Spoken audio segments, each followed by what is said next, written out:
Are you a CA final student and still confused about how much to revise, what are the important points for your CA final May 26 exam? Then this marathon is for you. In this marathon, in the next 12 hours, we will be going ahead and covering the most important points which are applicable for your exam. This marathon can make a difference between your 60 and 80 plus. Now, listen up. If you have already gone ahead and revised our 30 hours ka marathon, which is already there on our YouTube channel, but still thinking if there can be a short marathon which can help you in going ahead and covering the most important point, then this is the marathon for you. In the next 12 hours, we are going to go ahead and cover the most important points, the small points which students forget, which are the points which you have to take along with you inside the exam hall. So let's go ahead and get it started. I hope all of you will enjoy this marathon. This marathon, we are going to use the Chartbook version 12. You have Chartbook version 12. You can go ahead and use it. You have the earlier version of the Chartbook. You can use that also. If you don't have the Chartbooks, no problem at all. Aram se listen. But this marathon can also be classified as your exam day wala marathon. So I am going ahead and giving it now itself so that you can go ahead and do multiple revisions before your exam, because these are the most important point which you must take along with you inside the exam hall, right everyone? So let's go ahead and get it started. All right, people. Good morning, everyone. People, good morning. Right. So let me go ahead and start the revision. We will go ahead and in this revision try to cover the most important points in our IDT, approximately 12 hours. In 12 hours, yes or no, everyone? We'll take approximately 12 hours to go ahead and complete all the points which are there. Let's try our best to go ahead and cover as much as possible, right, everyone? When I say that, I also want to say it's a revision. Revision means we have already gone ahead and put vision on something which we are revising. We are putting a vision again. Done, everyone? So we'll also go ahead and try to see whichever critical points are there where you are having a problem. We'll also try to cover that. Yes, everyone? People, all of you have studied your IDT before? All of you have studied IDT before, everyone? Chalo, let's go ahead and start, everyone. Now, you guys have got the chart book? Okay. Now we'll be going ahead and revising from the chart book. Okay, everyone, we'll be going ahead and revising from the chart book. Let's go ahead and try to cover the most important points, everyone. Chalo.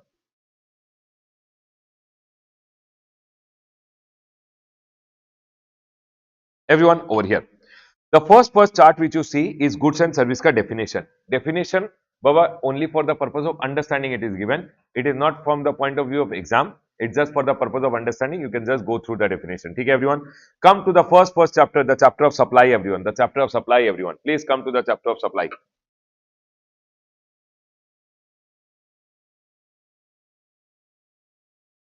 Supply का chapter में section number supply का chapter. People, tell me one thing.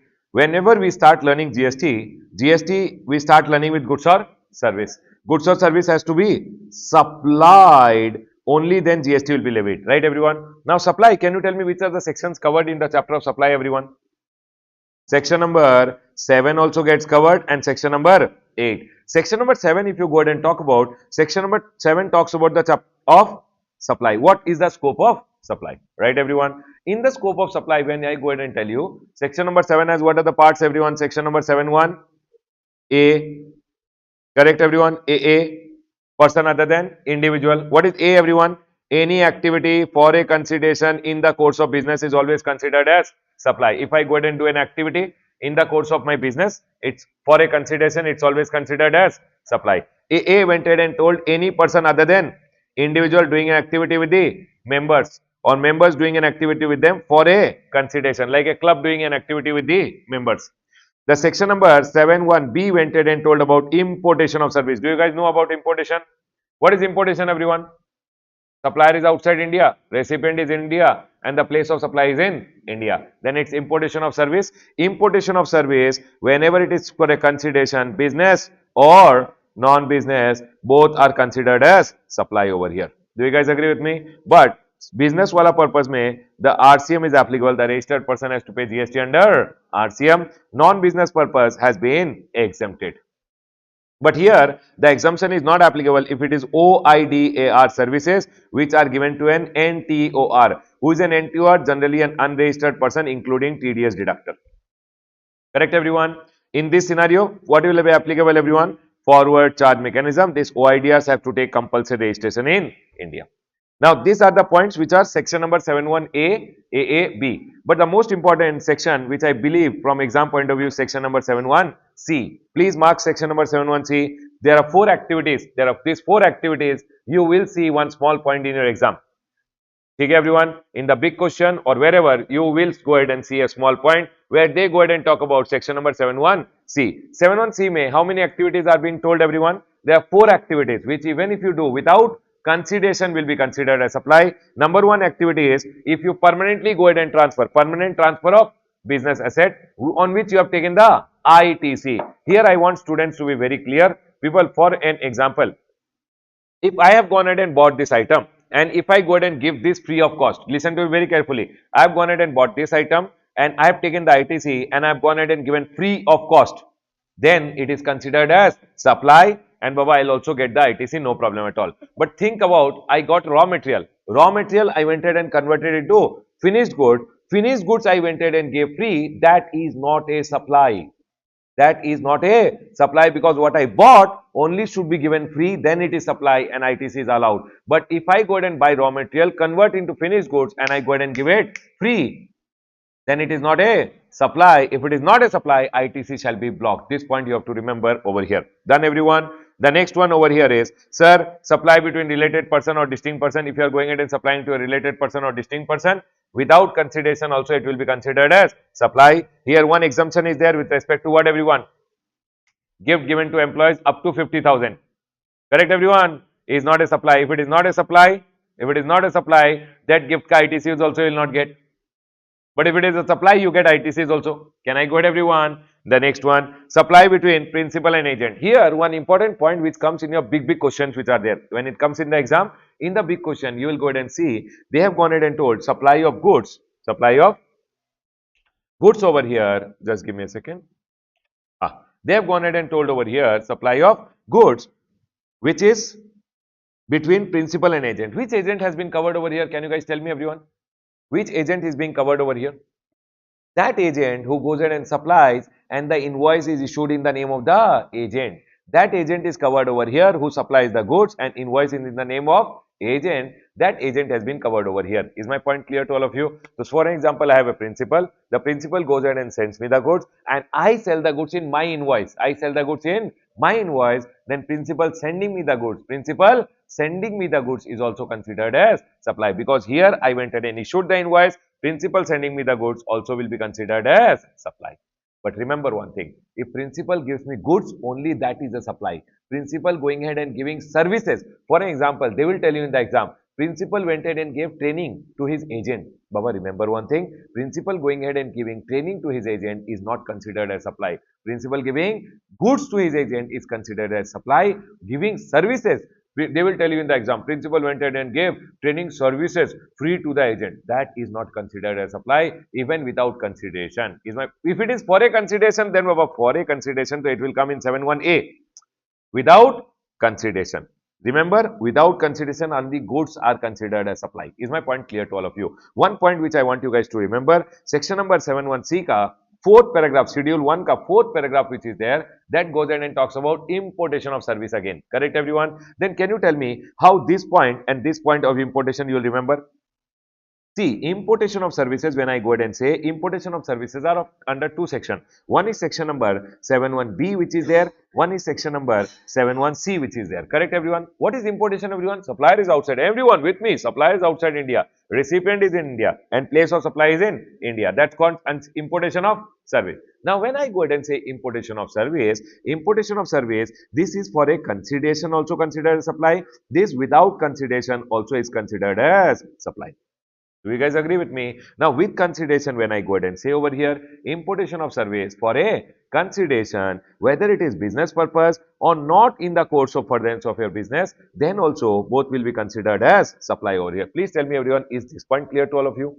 Without consideration, also both are considered as supply. Do you guys agree with me, everyone? Now, no, here. Now, these are considered as supply only for a consideration, not without consideration, only for a consideration. Can you tell me everyone, without consideration also, if you take it for business or non-business, remember one thing, non-business to it not a supply. It is not a supply. Only if it is taken for business, now you have to take it for the purpose of business from related or unrelated. Unrelated nahi baba, only when it is from related person. Everyone, without consideration, business purpose and related person, then only it will be considered as supply.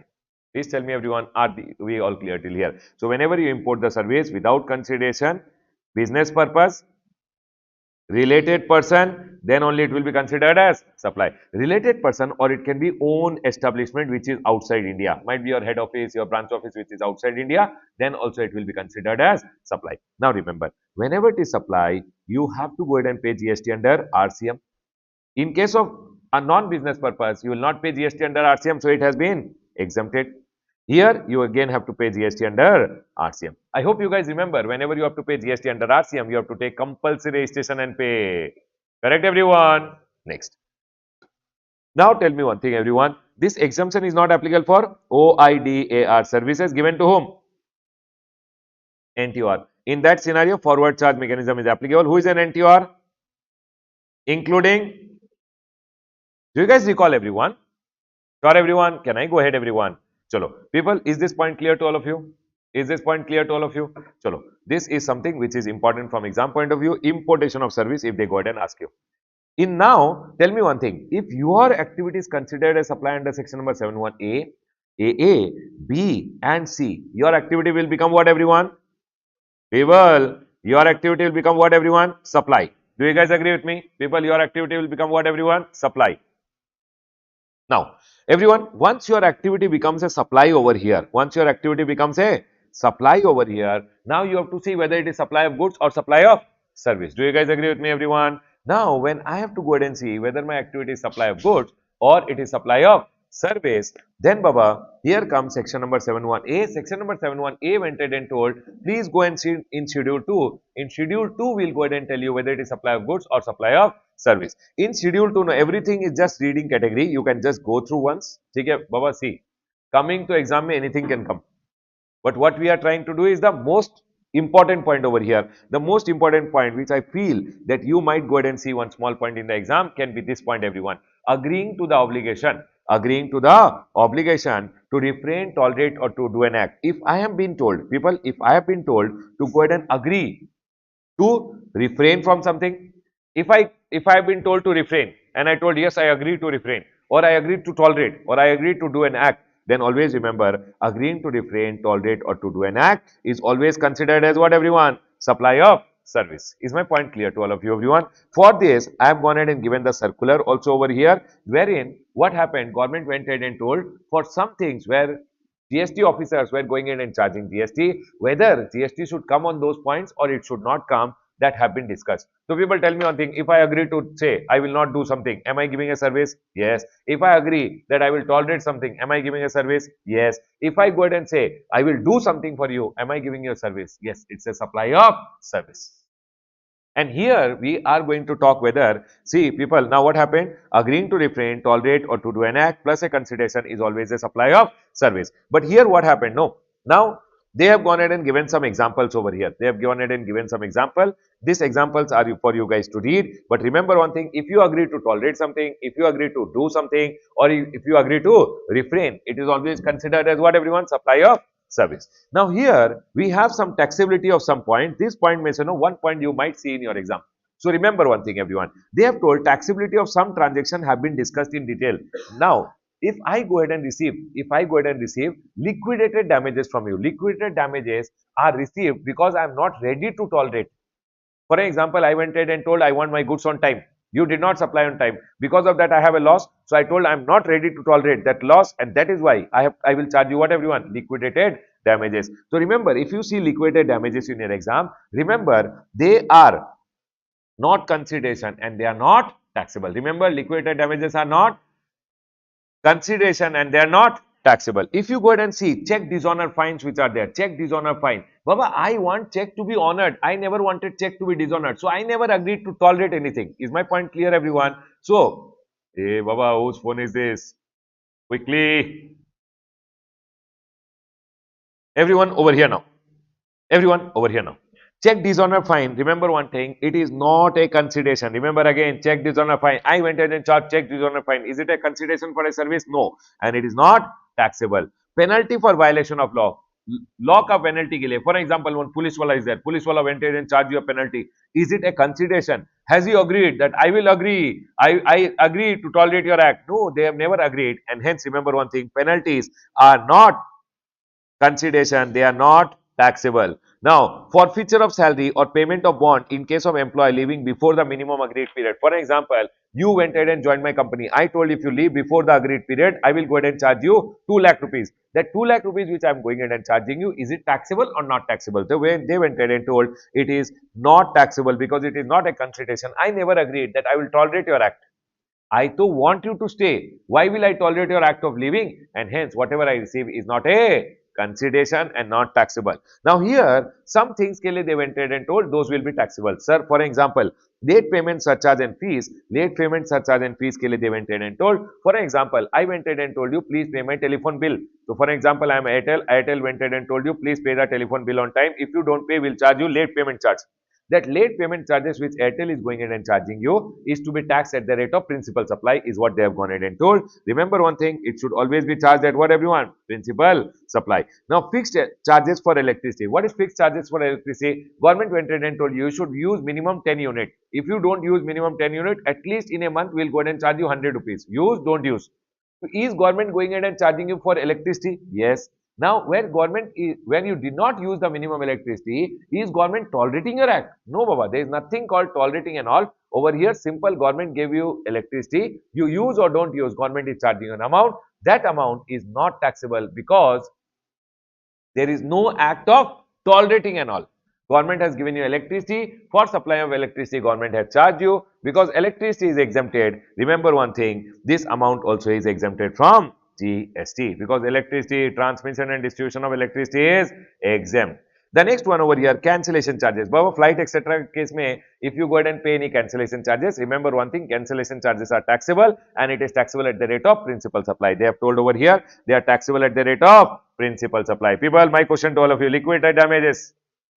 Louder, non-taxable. Check dishonor fine, not taxable. Forfeiture of penalty, not taxable. Forfeiture of salary, not taxable. Late payment charges at the rate of principal supply. Sir, fixed charges for electricity, is exempt and hence these charges also are exempted. And the last one over here, cancellation charges, please charge at the rate of principal supply. Is my point clear to all of you everyone? This is something which I like it, so I went ahead and told you that you should remember everyone. Can I go ahead everyone? Right side, we have section number 7.2 over here. Section number 7.2 goes ahead and says, what are the things? Section number 7.2 goes ahead and says, what are the things which are neither supply of goods nor supply of service. This neither supply of goods nor supply of services mein baba exam mein asking ke liye they can go ahead and give you small point, but in this the most important point which I go ahead and like it over here is one, you can remember this point everyone, actionable claim. Remember one thing everyone, people, remember one thing, actionable claims.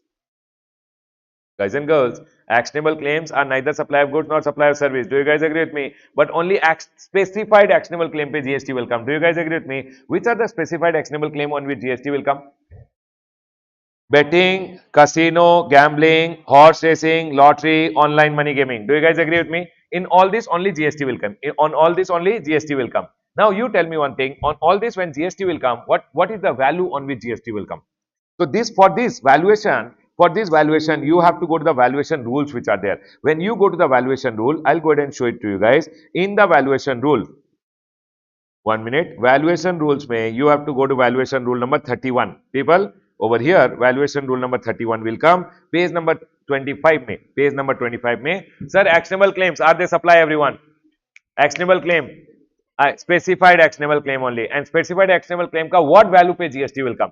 So they went ahead and told over here, but again important from exam point of view, in actionable claim on what value will GST come? Rule number 31A is there, 31B is there, 31C is there. Can you guys see everyone? 31A, 31B and 31C. Please mark it and keep. Value of lottery. For example, you tell me one thing, I am going ahead and supplying lottery. I went ahead and sold you a lottery. On what amount will GST be payable? They are going ahead and telling, in case of lottery, 100 divided by 128. 100 divided by 128 of the face value of the ticket or price notified in the official gazette by the organizing state, whichever is higher. For example, lottery ka face value is 100 rupees. People, lottery ka face value is how much, everyone? 100 rupees. And price notified in the official gazette by the government. Government has notified the price as 110. Now, I am selling the lottery. I am a distributor of lottery. On what amount should I pay GST? Whichever is higher. Whichever is higher will be deemed to be inclusive of GST. So, if I go ahead and tell you, higher means what, everyone? 110 is the highest. Array, higher is 110 multiplied by, sir, this 110 is deemed to be including 40% GST. So, this will be divided by 140 into 100 will give you the value, and into 110 divided by 140 into 40% will give you the GST amount. Is my point clear to all of you, everyone? Can I go ahead, everyone? Just give me a second. People, are you guys able to recall this point, everyone? On what amount GST will come? Remember, this one will be 140. Please make this as 140, everyone.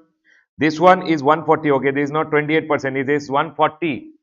Because the last time, what had happened? They had gone ahead and made a change, and they told now GST rate is not 28%. GST rate is now how much, everyone, on lottery? 140. 40%. 40. Can we go ahead, everyone? Everyone over here now. Tell me one thing. So, if the lottery ka value is 100, face value is 100, and so official gazette is 110, on which amount will you pay GST?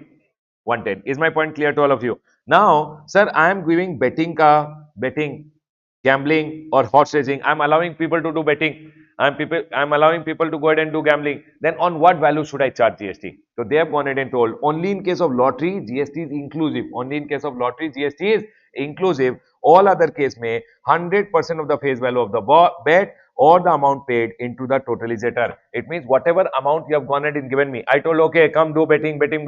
You gave me 100 rupees. That is only my value of supply.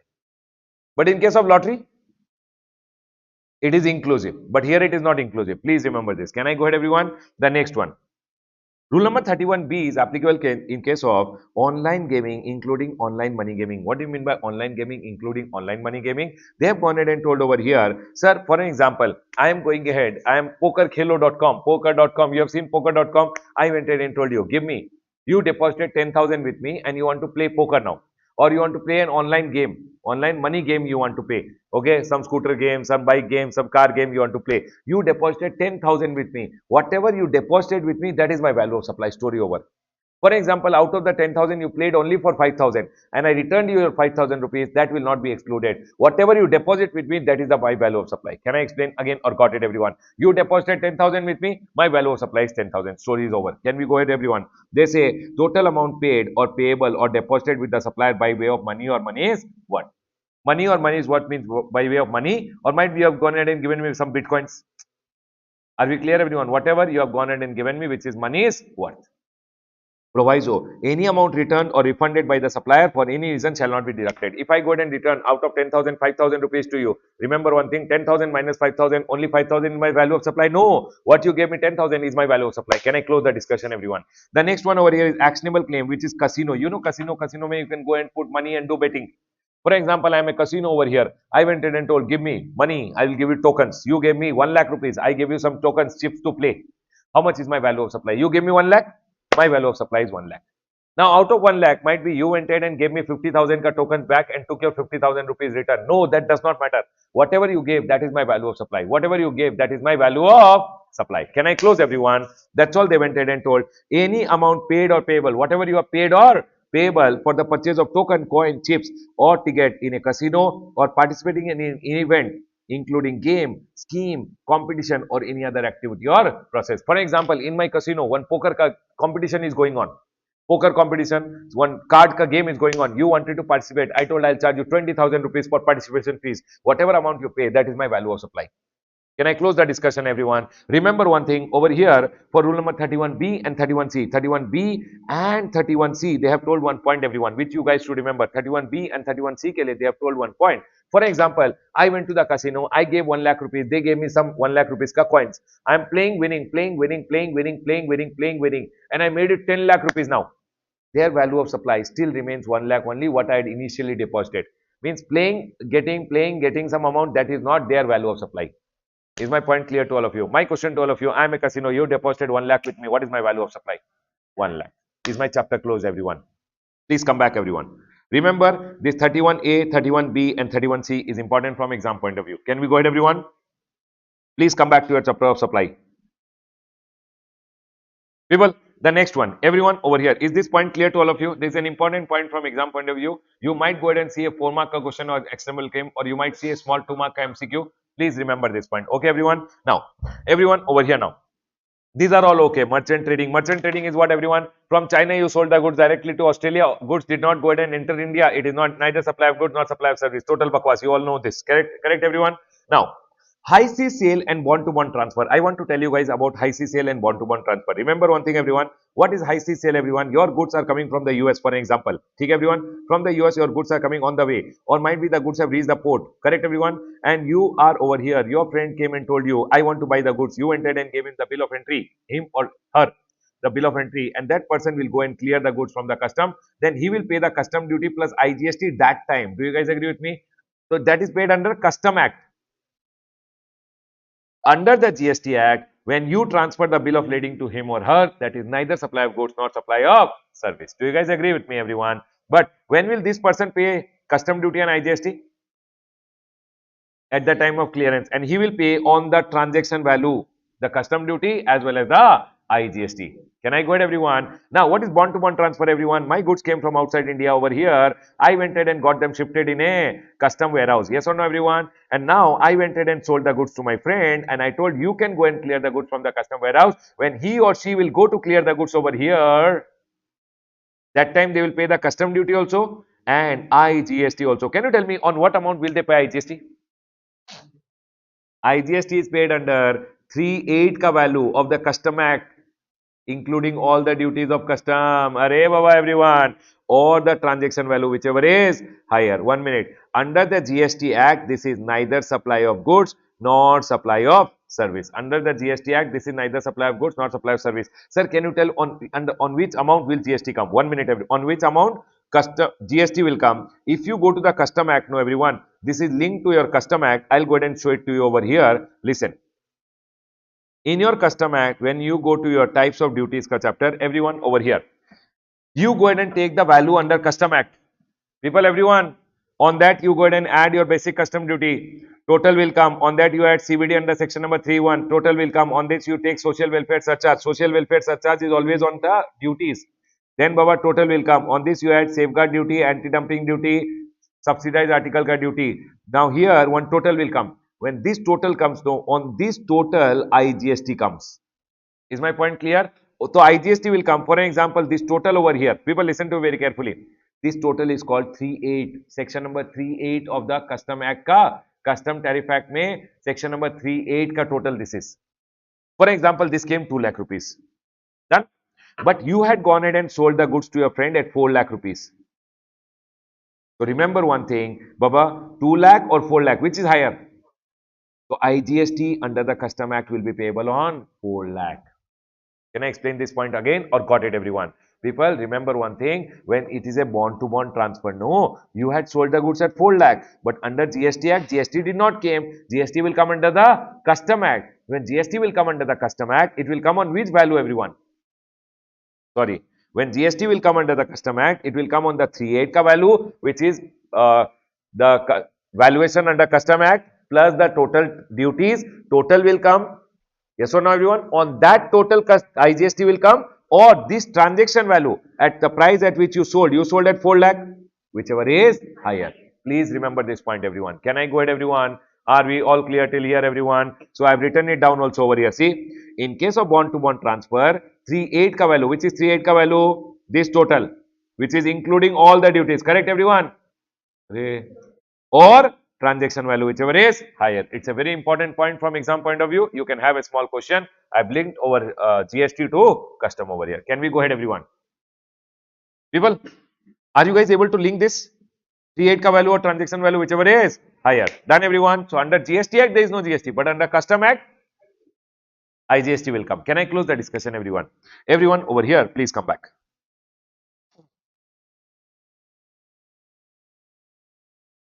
People, is this clear to all of you? Is this clear to all of you? Now here, one small IC sale you are done. IC sale is when the goods have left from there but reached the custom port, not yet cleared, not yet put in the warehouse. But when it is put in the warehouse, one-to-one transfer. Can I go ahead, everyone? In either of the case, GST comes under the Custom Act. People, these two you guys remember, everyone? These two are about apportionment of co-insurance premium which is there. I'll just go ahead and tell you quickly, everyone. For an example, activity of apportionment of co-insurance premium by the lead insurer to the co-insurer. Everyone over here now. For example, Reliance have gone ahead and told their factory has to be insured. Okay, everyone. Here is A Limited one insurance company and here is B Limited one insurance company. Okay. A Limited is the lead insurer, the main insurer. He went ahead and told, I will go ahead and do the insurance. They told we want 1,000 crore rupees kind insurance. He told, oh no, I can't go ahead and take such a big work which is there. I will do one thing. I'll go ahead and do the insurance up to 60%. And I told my friend, A Limited told his friend that you'd go ahead and do the remaining 40% of the insurance. This is called co-insurance. Means both of them did the insurance together. In this scenario, what happened? For example, he had to pay the premium. We told him we want a premium of 10 crore rupees. Per annum, how much premium, everyone? 10 crore. So 10 crore rupees may say, how much belongs to me? 6 only. So remaining 4 crore, I will go ahead and pass on to him. On this 4 crore, he will not go ahead and charge me any GST. Provided I pay the GST on the entire 10 crore to the government. That's all. Is my point clear to all of you? I should pay the GST on the entire 10 crore. Then apportionment of this 4 crore pay GST will not come. Is my point close to all? Do you guys recall, everyone? Yes. The second one over here is seeding commission. Seeding commission ka talk they are going ahead and talking about. For example, again over here, A Limited is there over here and this is one factory which is there. Factory went ahead and told, please do my insurance. A Limited told, okay, I will go ahead and give the insurance services. For the insurance services, I'll charge you 10 crore rupees. Okay, everyone? Now, B came over here. B went ahead and told, can you pass on the whole insurance to me, for example? B went ahead and told, I will give you reinsurance ka services. He told, okay, I will go ahead and pass on the whole 10 crore to you. I don't want this business only. Or might be he's giving 50% of the business or 100% of the business. Either way, it's okay. Okay. For giving up my business, I told him, hey, give me commission. 1 crore rupees, at least you give me commission. So people, tell me one thing. Have I gone ahead and given him a service by passing on my whole business? For which he gave me what commission? This is called seeding commission. This is called what, everyone? Seeding commission. You know what happens over here? When I am paying him 10 crore, no, this 1 crore I will deduct and keep. And I'll give him only 9 crore. So 1 crore which is there on this GST will not come. That's all they are telling. Because you passed on the business to him, you charge him 1 crore and that 1 crore rupees, there is no GST provided. This guy pays the GST on the entire 10 crore. Is my point close to all, everyone? Are we all clear till here, everyone? That's all they have gone ahead and told in the second one over here. That's all, everyone. Now, tell me one thing. These are the important points which I have gone ahead and told you. Other than that, people, tell me one thing. Section number supply, when I go ahead and talk. See, Baba, supply ka chapter, do know. Everything is important. Supply ka chapter, to everything is important. But these are some of the good points to remember. Now, supply chapter, when I go ahead and talk, section number 7 comes over here and section number 8. Section number 8 goes ahead and talks about composite supply and mixed supply. Composite supply and mixed supply. Composite supply taxable at the rate of principal supply. Mixed supply taxable at the rate of highest rate. Baba, it is considered as a supply of that supply which is principal supply. This is considered as a supply of that supply which is highest rate. Are we all clear till here, everyone? This you guys already know. There is nothing for me to go ahead and talk about it. People, listen to me very carefully. Now, when you come to the circulars wala point, no, in the circulars wala point, there are a lot of points which are being given over here. I have already gone ahead and told you this liquidated damages wala circular, everyone. This point I like it, so I have gone ahead and told you over here. Other than that, just give me a second, everyone. People, listen. Now, all these are okay. All these are okay. All these are okay. Just to go through here. In the circular, our circular coming to anything can come. This vouchers wala circular is a very recent circular which had come relating to vouchers. Baba, do you know vouchers related circular had come? Sir, clarification on treatment of voucher. Now, vouchers ke liye, for example, I have a voucher which is there. I have a voucher which is there and I went ahead and sold off the voucher. For example, one voucher, okay, go ahead and take out. I have one paper which is there. I'll go ahead and show it to from the paper only. This voucher is there. I go ahead and sell this voucher. If I'm going and selling a voucher, for example, one person is there. He's going ahead and sold me a voucher. Now, this voucher, I can go ahead and buy something in future. Do you guys agree with me? So, the question which came was when one person gives me a voucher and I pay him 5,000 rupees, is this voucher goods or service? So, they went ahead and told voucher is like money, which I can use in future and buy something. So, they went ahead and told voucher pe GST will not come. They went ahead and told what, everyone? Vouchers Their trading does not constitute a taxable supply under GST. Voucher pay GST will not come. But sir, tell me one thing. In the future, if I give this voucher and buy the goods and service, on goods and service will GST come? Yes, done. The next one over here is distribution of voucher, which is there. Sir, for example, one distributor went ahead and sold me a voucher. For example, company is there. Sodexo company is there. I went ahead and bought the voucher from them. When I buy the voucher from them, I will go ahead and buy it at 96 rupees and I will sell it to other people at 98 rupees. Now they can go and buy goods worth rupees 100. So I bought the voucher supposingly at 97, 98 rupees and I am selling at 100 rupees. I am a voucher ka dealer who buys vouchers and sell. Voucher is neither goods and service. So when I buy the voucher and sell the voucher, the 2 rupees margin which I make is a profit which will be taxed under PGBP, your profit and gain from business. Under GST, buying and selling voucher, there is no GST at all. Is my point clear to all of you? The next one over here. For example, I am going ahead and buying voucher and selling voucher. No, I am going ahead and telling Sodexo company, your voucher, I can directly get it sold to one company. For that, I want commission. If I buy and sell voucher, there is no GST. But I am going ahead and telling, I will get your voucher sold directly. I want commission. Commission means I have gone ahead and given a service to them. On commission, GST will come. That's all they went ahead and told. Now, I went ahead and told one company, your vouchers which are there, no, I will do branding, I will do promotion, I will go ahead and do everything, co-branding, promotion, marketing, I'll do for your vouchers. You give me 50,000 rupees per month. When I am going ahead and giving this promotion, marketing services, is the supply of service? Yes, that's all everyone. Now, one people went ahead and asked, sir, I am a company, I went ahead and sold voucher worth 5,000 rupees. This person had to come and redeem the voucher. He never came to redeem any voucher. When he never came to redeem any voucher, I did not give any goods and service. When I did not go ahead and give any goods and service, there cannot be any GST on unredeemed vouchers which are there. Is my point clear to all of you? This is one point which I wanted you guys to remember.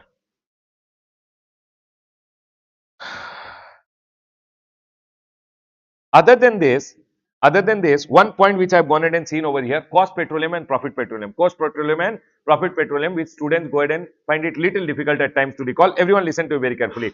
For an example, people over here now, this is the central government. And this is Reliance over here. Central government gave Reliance the license that Reliance, you can go ahead and explore oil.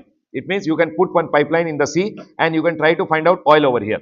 What happened? Reliance went ahead and spent 100 crore rupees over here. Oil came out. People, can you tell me what is the expense done by Reliance over here? 100 crore. So what government goes ahead and says, now everyone listen carefully. Government goes ahead and says, once you have gone ahead and found out petrol, for example, you have gone ahead and found out 1000 crore rupees ka petrol which is there.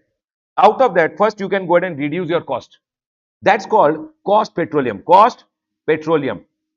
It means government told me to keep 100 crore rupees ka petroleum with me to go ahead and recover my cost. Baba, whenever government gives you the license, no, government also enters into a production sharing contract. Government says how much ever petrol you produce. How much is the petrol you are going to produce, everyone? 900 crore, no. Government says you have to share it with me. And for example, production sharing contract told you have to give 50% to the government. It means out of 900 crore, this 900 crore is called profit petroleum. Profit petroleum. How much ever petroleum is left after going in and deducting your cost is called profit petroleum. Profit petroleum ka one share you have to give it to the government.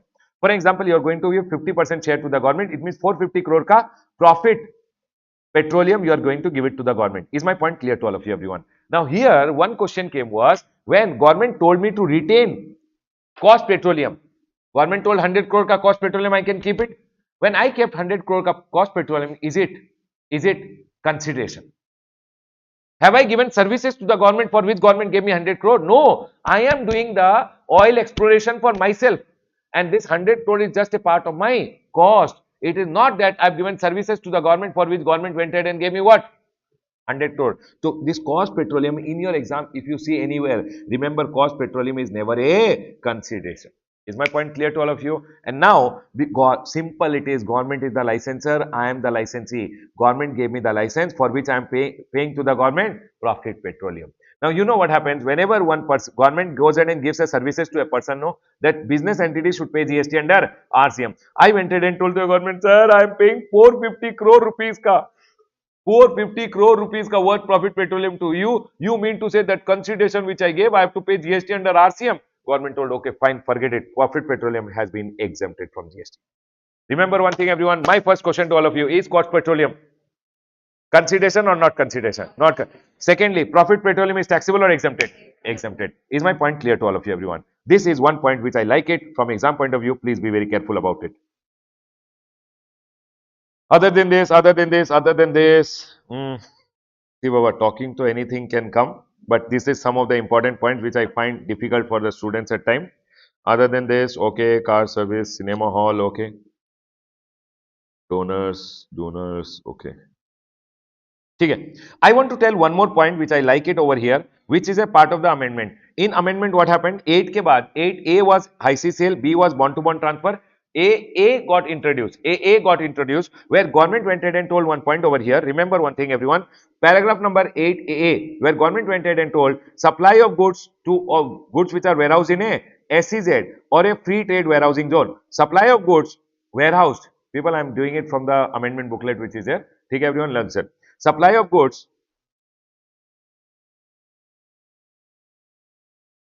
One second. It goes ahead and says over here, supply of goods warehoused in a special economic zone or a free trade warehousing zone to any person before clearance of goods for export or to the domestic tariff area. Tell me one thing, everyone. It is same as bond to bond transfer. For example, I got some goods from outside India. I got the goods shifted to a custom bonded warehouse. Yes or no, everyone? Now I am the owner of the goods. One person came and told me, can you sell me the goods? I sold these goods. Yes or no, everyone? This was considered as bond to bond transfer, and it was neither supply of goods nor supply of service under GST. Do you guys agree with me? Now, for an example, I have got some goods from outside India or whatever. I have some goods in an SEZ. I have some goods in a special economic zone or a free trade warehousing zone. Now, what is the work of special economic zone or a free trade warehousing zone? To go ahead and export, right? Now, what happened? I am the owner of these goods. One person came to me and told, sir, I want to buy the goods which are there in your special economic zone or free trade warehousing zone. I have not yet cleared the goods. When you clear the goods for export, export pay no GST, etc. If you clear in India, GST, etc. comes. SEZ say supplying within India is interstate and IGST comes. We are not talking about this. We are telling the goods are still in the warehouse only. This person came and told me, please sell me the goods. My goods which are in the SEZ or free trade warehousing zone, I went in and sold it to this person. This will be considered as neither supply of goods nor supply of service. It's a part of the amendment which is applicable for your May 26. Are we all clear till here? Did he clear it yet or did not clear? Did not clear. It is still in the special economic zone or free trade warehousing zone. Before clearance, you went ahead and sold it to one person. Then, Baba, in that scenario, it is called as what, everyone? Neither supply of goods nor supply of service. People, this is one point which I wanted you guys to remember. You can write it over here only and keep if you want to. Supply of goods in SEZ or free trade warehousing zone.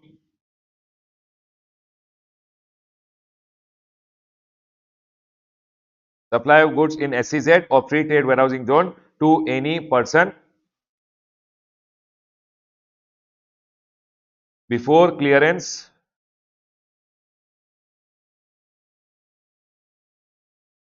for export or to domestic tariff area. Chalo, everyone over here now. These are some of the most important points from the chapter of supply. All other things which are there, Baba, exam may coming to anything can come. These are some of the points which students tend to forget. So, I have gone ahead and told you. Now, we are going to move to the next chapter. The next chapter is supply ka chapter. Baba, this chapter is just a chapter which is a connecting chapter.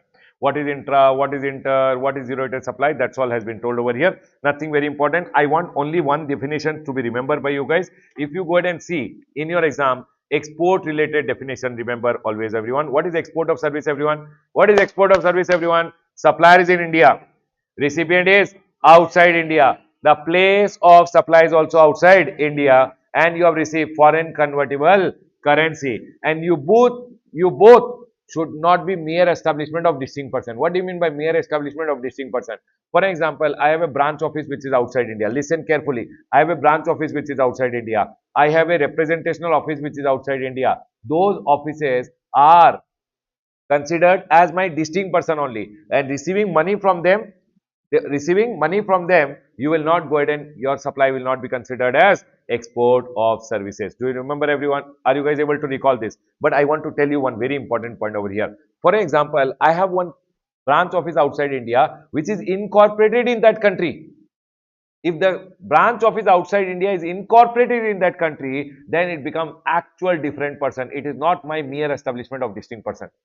Remember this point, everyone. For an example, I have one branch office outside India. I have a representational outside India, they have told over here that, sir, if you have a branch, agency office or representational office in any territory, that that office will be considered as your distinct person only, and receiving money from them neither supply is not an export of service. Do you guys agree with me? But for an example, outside India, I have one branch and the branch is incorporated in that country. It has taken companies, that country mein Companies Act mein registration. Then Baba, it becomes an actual different person. Receiving money from them will be considered as export of service. Is my point clear to all of you? For example, a representational office outside India in Dubai, representational office got incorporated in that country. Then Baba, it is actual different person. Receiving money from them will be considered as export of service. Don't forget this point. Can I go ahead, everyone? This is one point which I wanted you guys to take care over here. This definition, if you go ahead and see anywhere export of service and you have to write an answer, write the definition come. Supply is in India, recipient is outside India, place of supply is outside India. What you have received is foreign convertible currency and you both are not mere establishment of distinct person. You should be actual different person, then only it is export of service. Can I go ahead, everyone? Tell me one thing. I have my own institute over here. One company I have gone ahead and incorporated outside India. Is it my actual different person? Or is it mere establishment? No, it is actual different person. And if I receive money from them, it will be considered as what, everyone? Export of service. This point I want you guys to be careful. Now, please come to the next chapter, everyone. Chart of GST. A graded chapter, everyone. Listen to it very carefully. You will get one question from 9.3 and 9.3 over here. 9.3 you will be able to see one question in the exam. 9.3 talks about reverse charge mechanism. 9.3 goes ahead and talks about what, everyone? RCM. Reverse charge mechanism. Listen to it very carefully. Reverse charge mechanism is for goods also. It is for services also. Baba, either in goods or service. Service might be B graded. You might get, you might not get. But goods to A graded, you will see points in your exam. It will not be a direct question. If it is not a direct question, if it is a direct question, direct question. If it is not a direct question, you will see it as a part of a big question.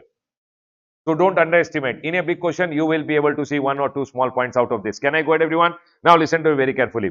Reverse charge mechanism, in case of goods, I have gone ahead and told over here. Goods may, there is no tricky nothing.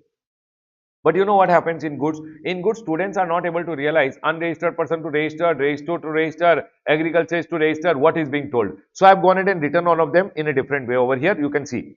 One is cashew nut, not shelled or peeled. Either it is cashew nut or tobacco or BD leaves or raw cotton. For example, there is one agriculturist over here. Okay, everyone, you remember. First agriculturist took one BD, then he put some tobacco in the mouth. Okay, then he took some cashews in the hand and he put some cotton in the ear so that nobody disturbs him. Okay, everyone, remember, agriculturist. Everyone here, just for you to remember, I am telling. Okay, agriculture is given to registered person. Tell me one thing, agriculturist, what did he do? He put one BD in the mouth. Tobacco, he ate some tobacco, then he took some cashews in the hand, ears may he put some cotton, so that nobody disturbs him. Aram se eating cashew and going. Now you think, everyone, what are the four things I told you? Agriculture skill, will you remember, everyone? These four things, services given, these four items. Remember, what are the four items? BD leaves, tobacco, cotton and cashew. I love all the agriculturists with all due respect, but only for exam purpose I am telling you so that you remember, everyone. Okay, everyone? Now remember, agriculture is given to a registered person has to pay GST under RCM. Don't care registered, unregistered, agriculture is nothing. Remember, it should be in agriculture, and agriculture don't take registration because of section number 23. 23 1B went ahead and told agriculture who is growing and selling need not take registration. So agriculture is not registered. Who will have to pay GST? The recipient, who is a registered person, only will pay. Recipient should be registered person only who has to pay GST under RCM. Is the first point clear to all of you? Second thing they went ahead and told, following essential oil. Essential oil people also have to pay. Essential oil means all the oil which is being extracted. Okay, everyone. Now here they have told, except those of citrus fruit. Leave oranges, etc. Citrus fruit, lemon, orange, etc. Leave it. They are telling namely this essential oil. This essential oil means BMW shop. What is BMW, everyone? Bergamot, Menthena arvenis, watermint. Bergamot, Menthena arvenis and watermint. S for spearmint, HO means horse mint and P for peppermint. Baba, mint, mint, mint, mint. Remember, in case of mint and metal scrap, mint and metal scrap, mint and metal scrap, unregistered person giving to registered person has to pay GST under RCM. Can I explain again or remember it? Essential oil and metal scrap. essential oil and metal scrap. Are we all clear till here, everyone? Next.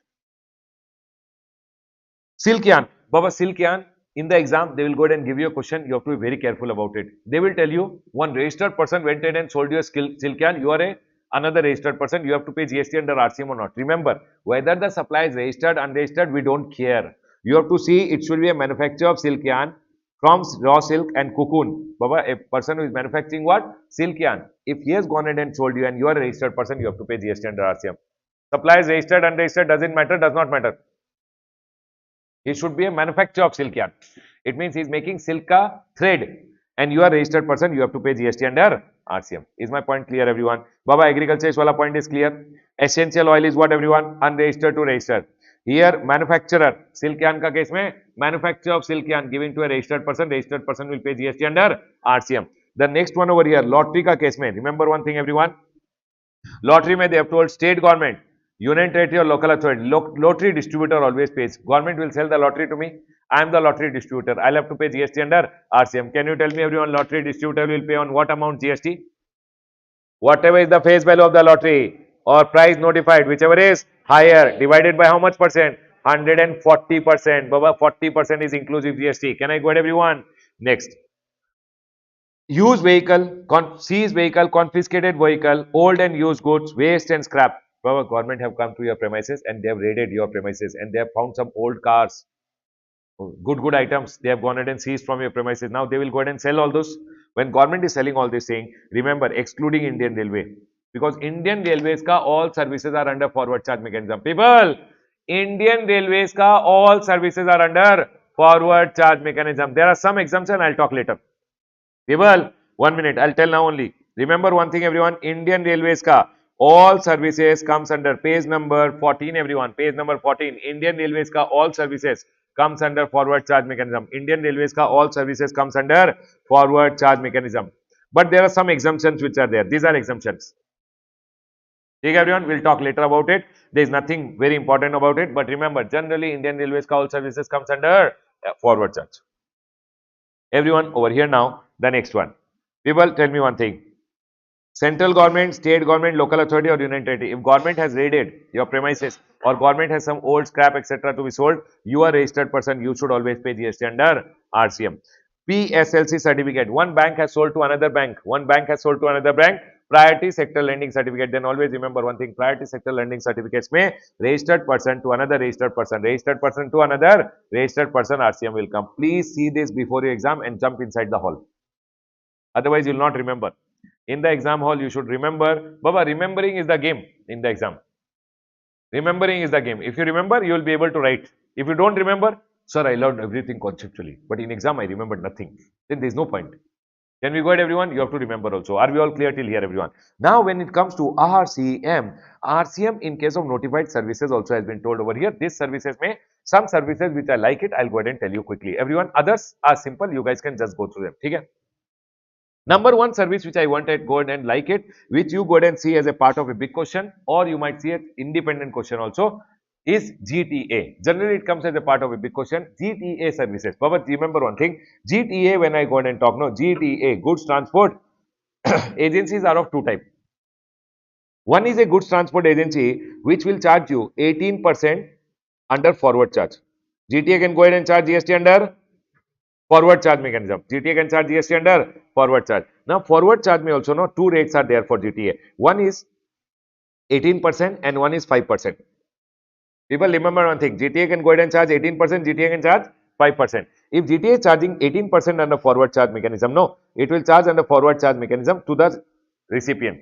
But in this scenario, GTA gets all the input tax rate. Truck bought, mobile means mobile oil, engine oil. Truck, they went ahead and took a shop on rent. All these things where they will go then get the input tax rate. But if GTA is opting for what option, that I'll go ahead and charge only 5%. Then remember one thing, GTA will not get any input tax credit. Can I go ahead, everyone? Am I telling from recipient angle or supplier's angle? Supplier's angle. GTA will not get any input tax rate. Here also GTA will not. Here GTA will get all the input tax rate. Here GTA will not get any credit. Is my point clear to all of you? My question to all of you, as a recipient, if you pay 18 or you pay 5, will you get the credit? Recipient will get the credit. I am talking about supplier. If I'm a goods transport agency, everyone, if I'm a goods transport agency, remember one thing, goods transport agency is going and charging 18% forward charge mechanism. GTA gets the ITCs of the or everything. But if GTA is charging only 5, GTA will charge under 5% under forward charge and GTA will not get any credit. Is this point clear to all of you? Now we have GTA ka case mein reverse charge mechanism also can come. When does reverse charge come? When GTA opts for 5% RCM or GTA is unregistered person. People, are we all clear till here? If GTA is unregistered or GTA is opting for how much? 5%, then remember one thing, RCM is applicable. RCM means who will pay? Recipient will pay. You will have to pay 5% under RCM. Can I go to everyone? People, in the exam, they'll tell you in the exam, big question may, GT has opted for forward charge mechanism. So it means you tell me one thing, as a recipient, do you have to pay GST under RCM or not? They'll tell Ram, a person has gone ahead and received supplies from a GTA. And people, Ram, a supplier, has gone ahead and received supplies from a GTA. GTA has opted for forward charge mechanism. Does Ram has to pay in GST under RCM? No. And you have to go ahead and take the input tax credit of whatever the GST has been charged by the forward charge. GTA would have charged you 12, 18%. It is no more 12. It is no more 12. Earlier it used to be 12%. Now it has become 18. So GTA will charge you 18. You will get credit of 18%. GTA charge you 5. You will get credit of 5%. Please see your question paper properly. Can I go ahead, everyone? Now listen. If GTA has gone ahead and opted for reverse charge mechanism, GTA has opted for what, everyone? Reverse charge mechanism. What is the reverse charge, everyone? Recipient will pay. How much, everyone? 5%. Which recipient will pay? Correct, no, everyone? Which recipient will pay? If GTA is there over here, GTA has gone ahead and given you services and GTA has opted for 5%. Which recipient? Recipient can be a registered person under GST. It can be an unregistered person under GST also. Baba, the recipients can be registered also. GTA gave services to you, you are a registered person. GTA gave services to you, you are an unregistered person. Correct, everyone? Now, if you are a registered person under GST, if you are a registered person under GST, then remember one thing, registered person are classified into two over here. One can be a TDS deductor. If you are a TDS deductor or you are other registered person. Can you tell me who are the other registered person? Normal registered person, composition registered person, TCS collector, then ISD, for everyone, OIDR, etc. All these other registered person who are there. Okay? And GTA might give services to unregistered person also. In unregistered person, no, they have given 5 category. What are the 5 category they have told? They have told 5 category mein FB scoop. FB scoop. What is FB scoop, everyone? F for factory. If you are a factory which is registered under Factories Act, you are a big factory registered under Factories Act. Body corporate. Body corporate means what, everyone? Generally, you take it to be Indian companies or foreign companies. Any company which is incorporated, basically. Indian companies or foreign companies. Okay, everyone? Body corporate. Or if you are a society which is registered under Societies Act, or you are a cooperative society which is established under the law, or you are a partnership firm. Partnership firm can be registered under Partnership Act, not registered under Partnership Act. See, all these were registered. But partnership firm can be registered or unregistered under the Partnership Act, including an association of person and LLP. People, can you tell me, everyone? Unregistered person can be factory, body corporate, society, cooperative society, partnership. Partnership can be registered, unregistered, including what? AOP and LLP. Is my point clear to all of you? And unregistered person can be unregistered casual taxable person. Can you tell me which casual taxable persons are unregistered? Handicraft. Array, generally, if you are going from one state to another state as a casual taxable person, you have to take compulsory registration. But if you are an unregistered person, which is casual taxable person, which casual taxable persons are unregistered, everyone? Array, people, casual taxable person, government had gone ahead and told no. If you are a casual taxable person and you are making which supply, everyone? Handicraft goods up to 20 lakh and 10 lakh, you are exempted from registration. So if I am supplying handicraft goods or craftsman goods, if I am going from one state to another state as a casual taxable person, is compulsory registration required or I am exempted? Baba, compulsory registration is not applicable to handicraft supplier. Is my point clear? Up to what limit? 20 lakhs and in special category state 10 lakh. So tell me one thing, everyone. If I am an unregistered casual taxable person, which is that handicraft wala, or I can be other unregistered person like you guys. You are all unregistered person, no? Can I go to everyone? Now you tell me one thing. If GTA gives now GTA has opted for what, everyone? RCM at the rate of. It means all this recipient has to pay RCM at the rate of. Tell no. Correct? RCM at the rate of 5%. RCM at the rate of 5%. RCM at the rate of 5%. Do you guys agree with me? But then government went ahead and told, you know what, everyone? TDS deductor exempted, not required. So if GTA gives services to a TDS deductor, is TDS deductor government department? You remember TDS department, TDS deductor? Who are the 4 TDS deductors, everyone? Department of Central Government, State Government, Local Authority. People, do you remember TDS deductor? I'll tell you quickly. We'll see later. Department of Central Government, State Government, Local Authority, Governmental Agency, or notified category of people. There are 4 types of TDS deductors who are there. What they are going ahead and telling, if they are going ahead and giving to a TDS deductor ka case mein it is exempted. Other registered person has to pay GST under RCM. Now you tell me one thing. For example, I am a registered person. I took GTA services. I have to pay GST under RCM. GTA went ahead and gave services to these people. They also have to pay GST under RCM. GTA gave services to unregistered casual taxable person. It has been exempted. It has been. GTA gave services to all of you. Then you will also not pay GST under RCM. It has been exempted. Otherwise, you have to take compulsory registration and pay. So government told exempted. So can you tell me, everyone, GTA ka case mein, what did I tell you over here? Remember one thing, GTA giving services to registered or non-registered person.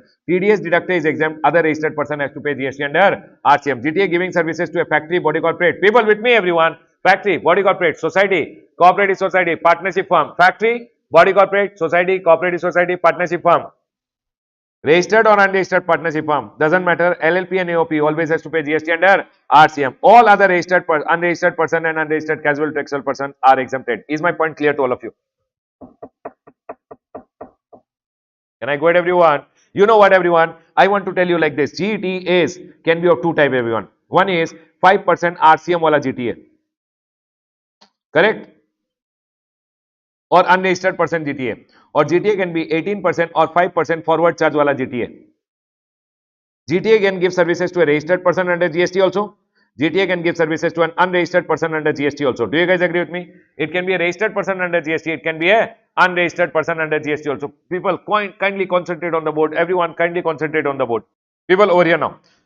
Registered person or unregistered person. Can I go ahead, everyone? Registered person can be what, everyone? TDS and other registered person. Correct, everyone? Unregistered person can be FP, factory, body corporate, society, cooperative society, partnership firm. Partnership firm can be registered or, correct, everyone, including LLP and AOP, association of person. Unregistered person can be casual taxable person, unregistered person can be others. Do you guys agree with me? Now, TDS deductors who are there have been exempted here also, exempted here also. Here RCM will come, TDS other registered person, here FCM will come.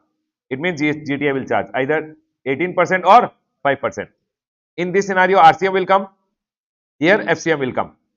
Here it is exempt, here it is exempt, here it is exempt, here it is exempt. Please tell me, everyone, is this point clear to all of you? Sure, everyone, see. Is this point clear to all of you, everyone? Done. Now I want to tell you one thing, everyone. Can I tell you little more advanced, everyone? Little more advanced, everyone. Remember one thing. If GTA services are being given to a registered person or unregistered person, these people, it is either RCM if GTA is unregistered or GTA is opting for 5%. Or it is registered person, then forward charge will come either 12%. Sorry, if GTA is registered, either it will charge 18% or it will go ahead and charge 5%. Is my point clear to all of you?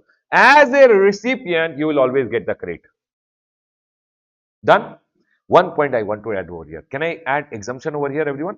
In exemption chapter, when we go ahead and read, no, exemption chapter they have gone ahead and told this all will become exempt. This all will also become exempt when, listen to me very carefully. In our exemption chapter, I have gone ahead and written over here. You will be able to find it in your chart number 15, everyone. You will be able to find it in your chart number 15. People, over here now.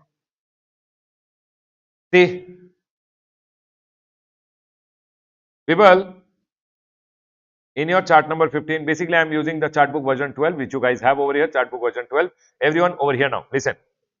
You can see over here, registered person, here it is exempt, here it is GST is payable. Here unregistered person, unregistered, exempt, and GST is payable. Is it the same thing?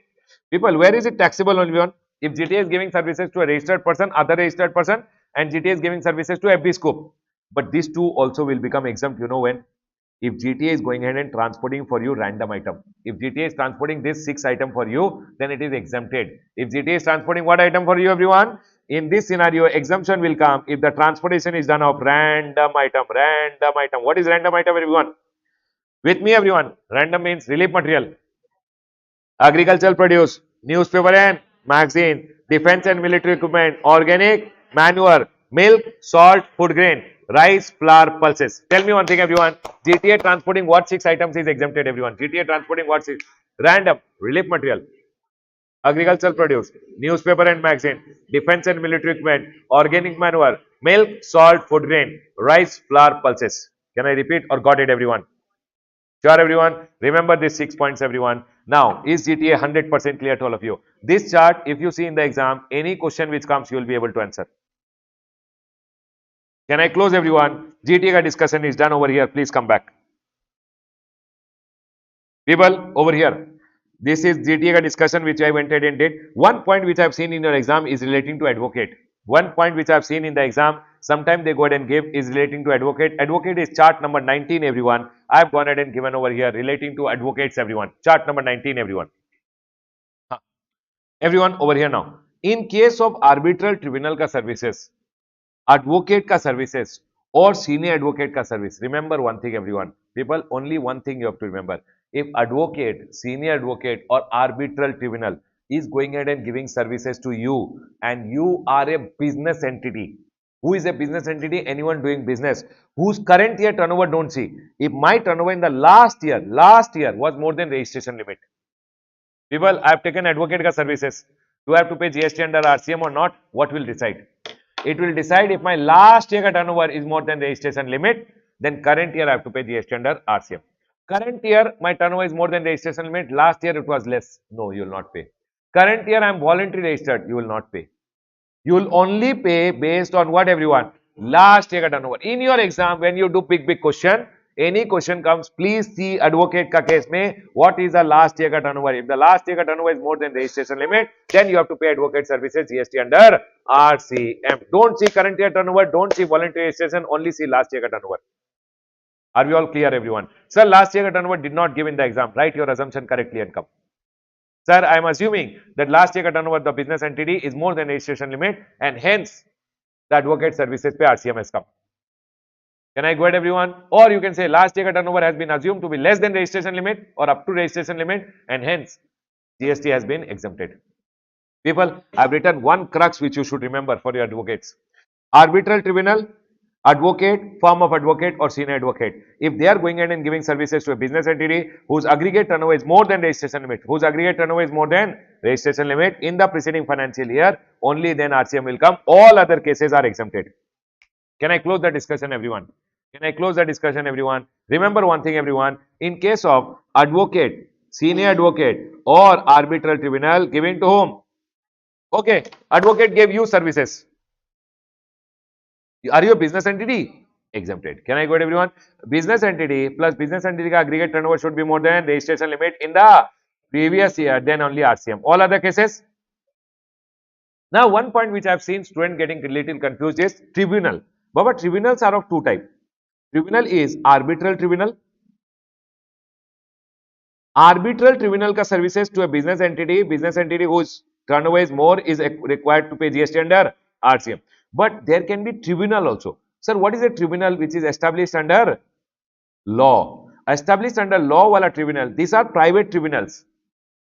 This way RCM will come. Arbitral tribunal is the private tribunal. All these tribunals which are established under law are like National Company Law Tribunal, NCLT, tribunal, appellate tribunals which are there. All these are established under law. Their services are neither supply of goods nor supply of service. Schedule 3. Please don't forget in the exam. If you see tribunal established under law, ka services taken, there is no GST. They will tell you, Ram, a person has gone ahead and taken tribunal ka services, which is a tribunal established under law, and you went ahead and told RCM, no, there is no GST. But if they went ahead and told arbitral tribunal, then you as a business entity, if your turnover in the last year is more than the registration limit, you have to pay GST under RCM. Please don't get confused with this point. Can I go ahead, everyone? Please come back everyone over here, back to your RCM everyone.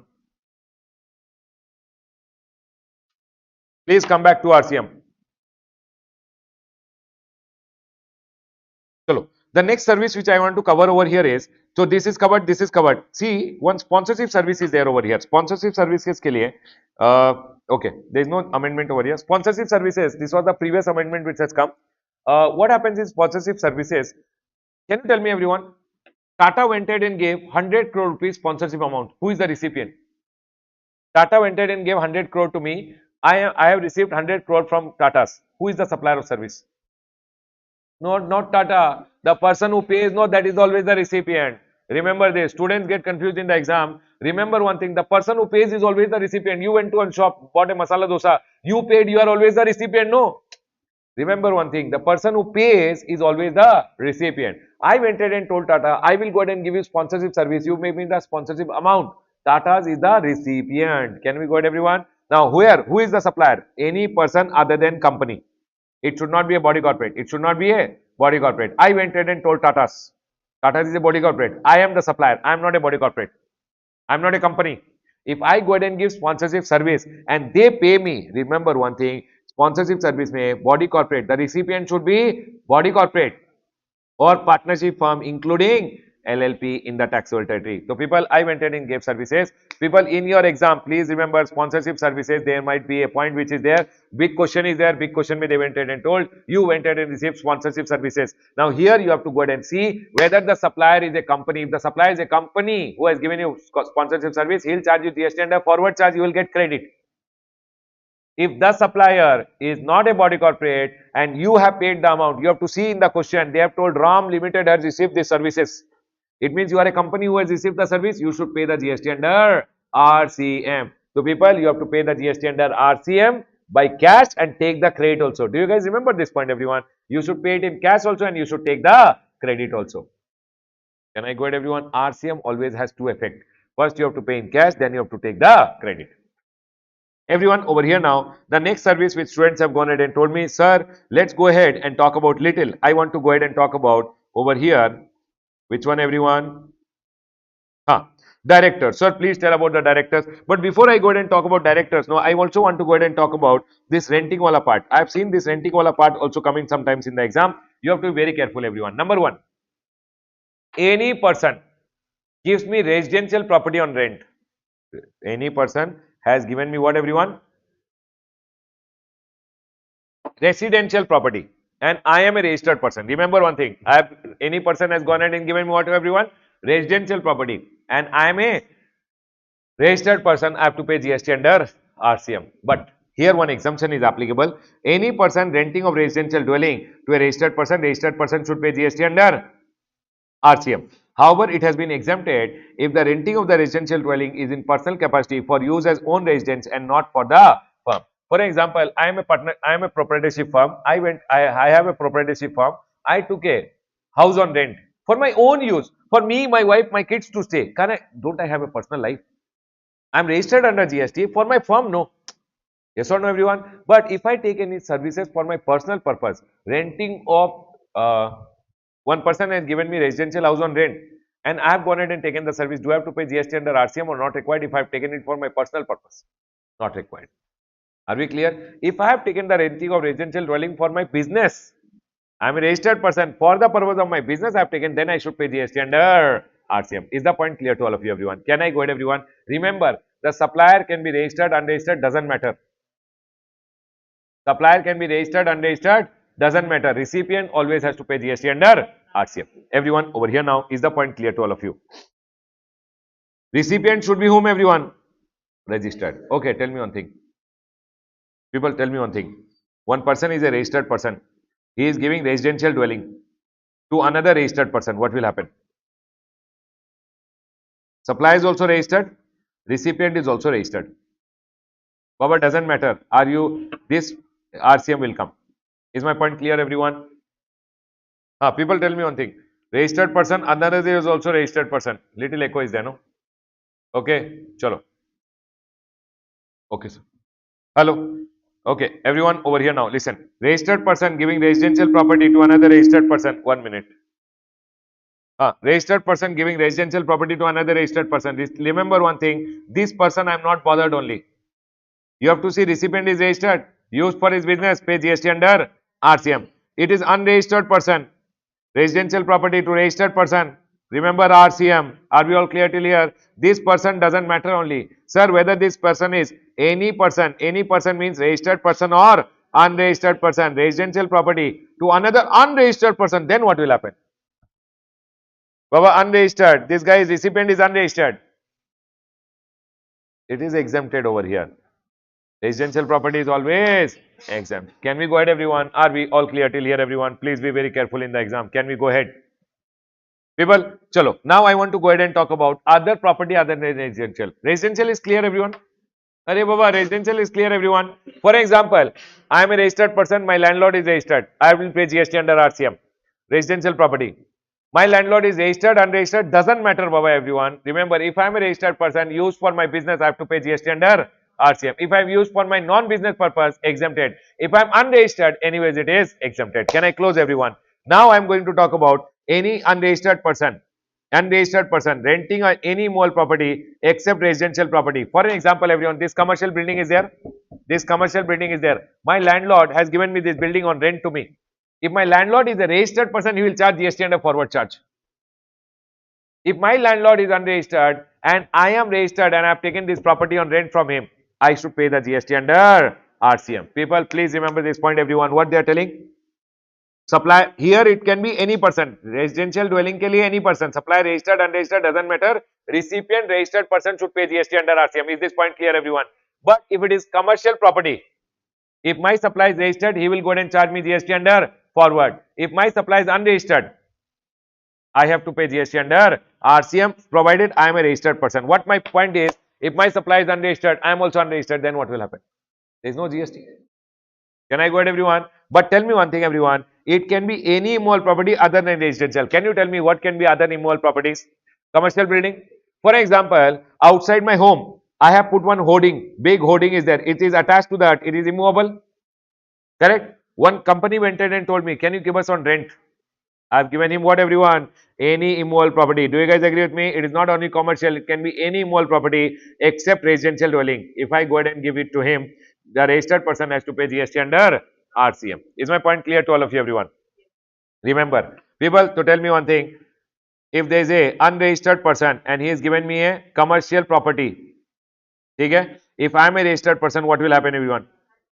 I should pay GST under RCM. But remember one thing, if the registered person is a composition registered person, he is not required to pay GST under RCM. He is not required to pay GST under RCM. Is my point clear to all of you? Sir, government has gone ahead and told very simple, it should be other than composition dealer. Composition dealers need not pay the GST under RCM. On which property? Other than residential property. Other than residential properties. For example, I am a composition dealer. I have taken this building on rent. Then I need not pay the GST under RCM. Is my point clear to all of you, everyone? This point is very, very important. You can see one small point in the exam. Next. Directors. Student told me, sir, directors also we can go ahead and talk. Now listen to me very carefully. Director ka services may always remember one thing. Director. Director is going ahead and giving services. Directors are of two types, everyone. One is a director which is an independent director. What is a independent director? And one is a whole-time director. People listen to me very carefully. One is an independent director and one is a whole-time director. Whole-time directors, whole-time director. Whole-time directors. Whole-time directors can be an employee of a company and he might not go ahead and give services as an employee. For example, listen to me very carefully. Who is an independent director? First of all, who is an independent director? Independent director is a person who is not an employee of a company. He is a part-time director. He is going ahead and giving services to a company. Company should always go ahead and pay GST under RCM. Is my point clear to all of you? I am giving services to a company. I am an independent director. It means I am not a whole-time director. Whole-time directors are employees. These guys are not the employees. They are never the employees. When they give services, company should always pay the GST under RCM. Now, whole-time directors who are there, no? Whole-time directors can be an employee of the company. Whole-time director might not be an employee of the company. For example, I am the whole-time director in a company. I might be an employee in the company. If I give services to the company, no, then company will always pay GST under RCM. No, because employee, employer. It will become neither supply of goods nor supply of service, and RCM will not be applicable. Done. But might be I'm a whole-time director in a company. After evening 5 o'clock, when my work gets over, no, I told I will help the company with the audit. Company ko when I go ahead and give the services, company went ahead and told we will go ahead and pay you. We'll go ahead and pay you professional fees now. Here, their company was paying me salary. But in the same time, I am a whole-time director, not in the capacity of a director, not in the capacity of an employee. But after evening 5 o'clock, I told I'll help you with the other work which is there. And he went ahead and gave services to a company, and company paid him professional fees, and company deducted TDS under 194J. On that amount, company should pay GST under RCM. Salary pay, company deducts TDS under 192 of the Income Tax Act. That pay, there will be no GST. So, for an example, I went to one company. In one company, they have gone ahead and told we have paid director ko amount, and that amount pay TDS under 192 is done. It means it's a salary. Salary pay, no GST payable under RCM. Done. I went to one company. Company went ahead and told, sir, we have gone ahead and paid one amount to the director, and that amount pay, company has gone ahead and paid the GST under RCM. Company has deducted TDS under 194J. Company has to pay GST under RCM. Are we all clear till here? Now remember one thing, I am the director in a company. I am the director in a company. Director going ahead and giving services. For example, I am a whole-time director who is not an employee of the company. Then in my scenario, what will happen? Everyone, company has to pay GST under. Sure, everyone. Now, it is only on directorial services on which company will go ahead and pay GST under RCM. Might be I am going ahead. I told the company, if I am giving directorial services only, then the company will pay GST under RCM. It means in the capacity as a director. Might be I went ahead and told in the capacity of me as a director, I will go ahead and help the company with other things of the company. Then the company pays GST under RCM. Do you guys agree with me? But might be I am the director of a company. Listen carefully, everyone. I am the director of a company. Company went ahead and told me, Ramesh sir, can you do one thing? Can you come in the evening and clean the company? I am the director of a company. For that, the company is paying GST under RCM. Evening, I am going ahead and giving cleaning services. If I am giving cleaning services to the company, does the company has to pay on the cleaning services ka amount paid GST under RCM? Not required. Remember one thing, everyone. Director ka, listen everyone. Independent director, RCM will always come. Whole-time director, if he is paid salary, no RCM. If it is paid professional fees, RCM will come. And remember one thing, services by director in his personal and private capacity. Baba, private capacity, personal capacities pe RCM will not come. But in that scenario, other cases which is there, services supplied in the capacity of a director, then only it is chargeable under RCM. All these services ke upar, other services ke upar, company not pay GST under RCM. Can I explain again or got it? Yes, madam. Which one? See, for example, I am the director. 1 minute. I am the director of a company. In the capacity of a director, I gave some services. Okay? Might be I also run a company where I also go ahead and give cleaning services. Those cleaning services ke liye, when I go ahead and give services, for example, I am going ahead and giving directorial services. Listen to me very carefully. Huh? Directorial services, the company should pay GST under? Tell no. Company should pay GST under RCM. Do you guys agree? Now, for example, I am only the same director, everyone. I am giving the same company go other services which are there. Might be I have one property on rent, property which is there. I gave the property on rent to the company. Okay? I am also going ahead and giving cleaning services to the company. Cleaning services. Now listen to very carefully. Only directorial services pe RCM will come. All other services which I am going ahead and giving, no. If I am a registered person, I will go ahead and charge GST under forward charge mechanism based on my turnover.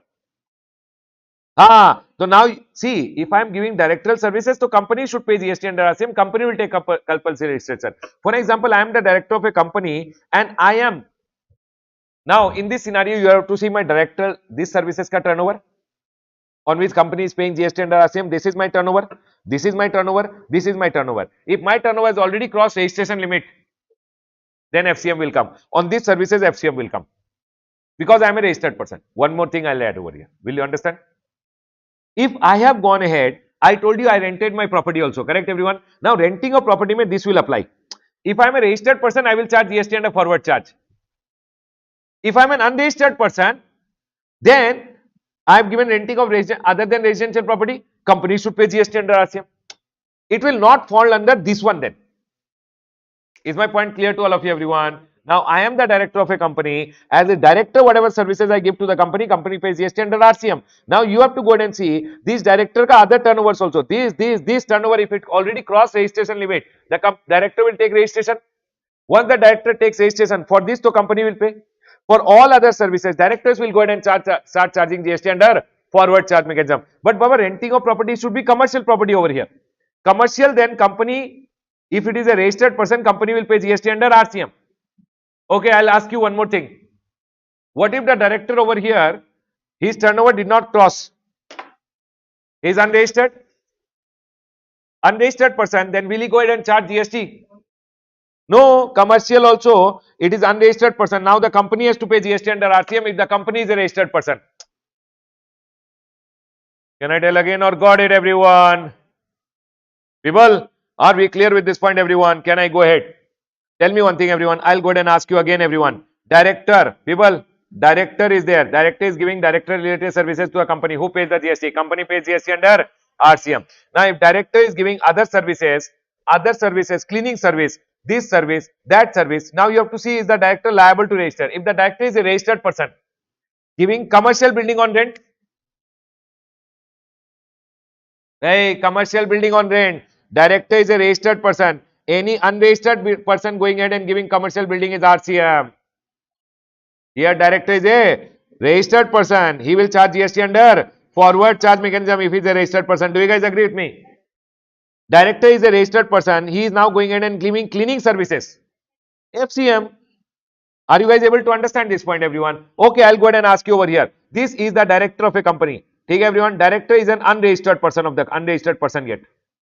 He goes ahead and gives his residential property to the company.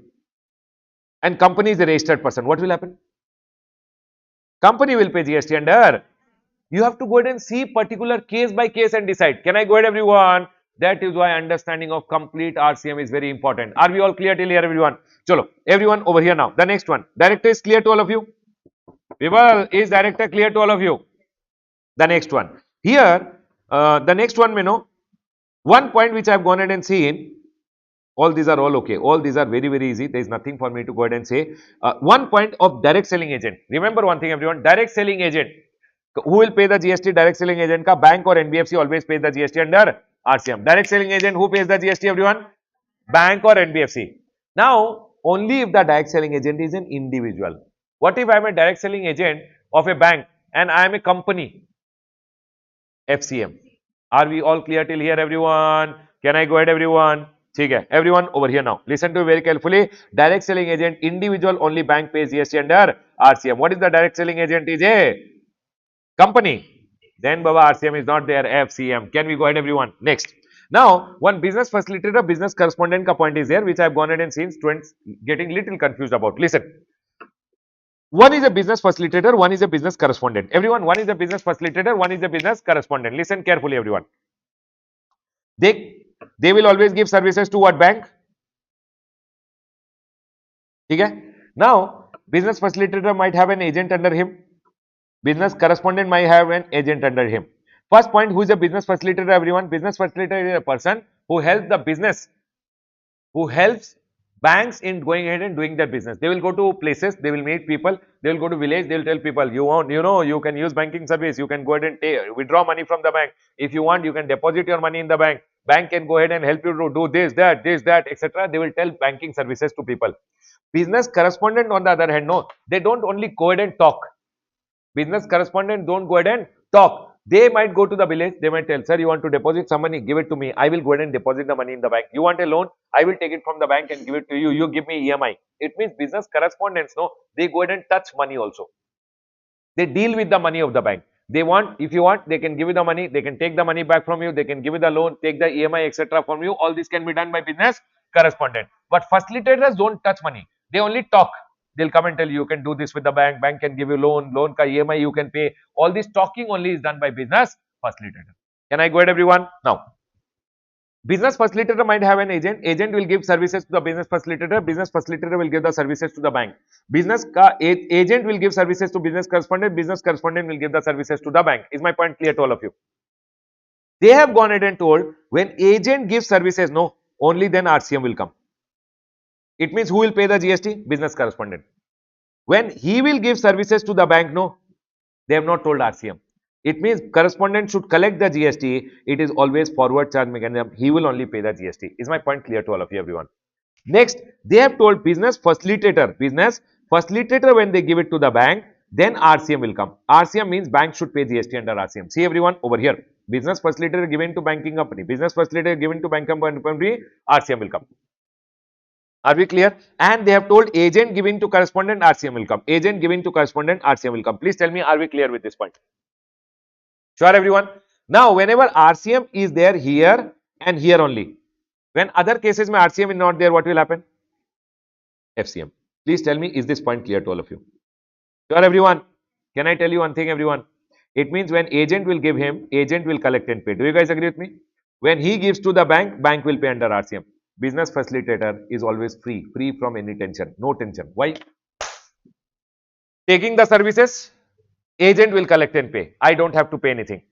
When I give it to the bank, bank will pay under RCM. I don't have any tension. Correspondent is ulta, full tension. See? Taking from agent, he has to pay. Giving to bank, collect and pay. It means correspondent is always headache. Don't forget in your exam. Correspondent means if I am a correspondent of a bank, giving services to bank, everyone, I should collect and pay. When I take the services, I should pay GST under RCM. Are we all clear till here, everyone? Agent ka services when I take, I should pay GST under RCM. Is both the cases stuck? Yes. Facilitator is free. If giving to bank, bank will pay. If I take the service of agent, agent will collect and pay. Any tension? No tension. That's all, everyone.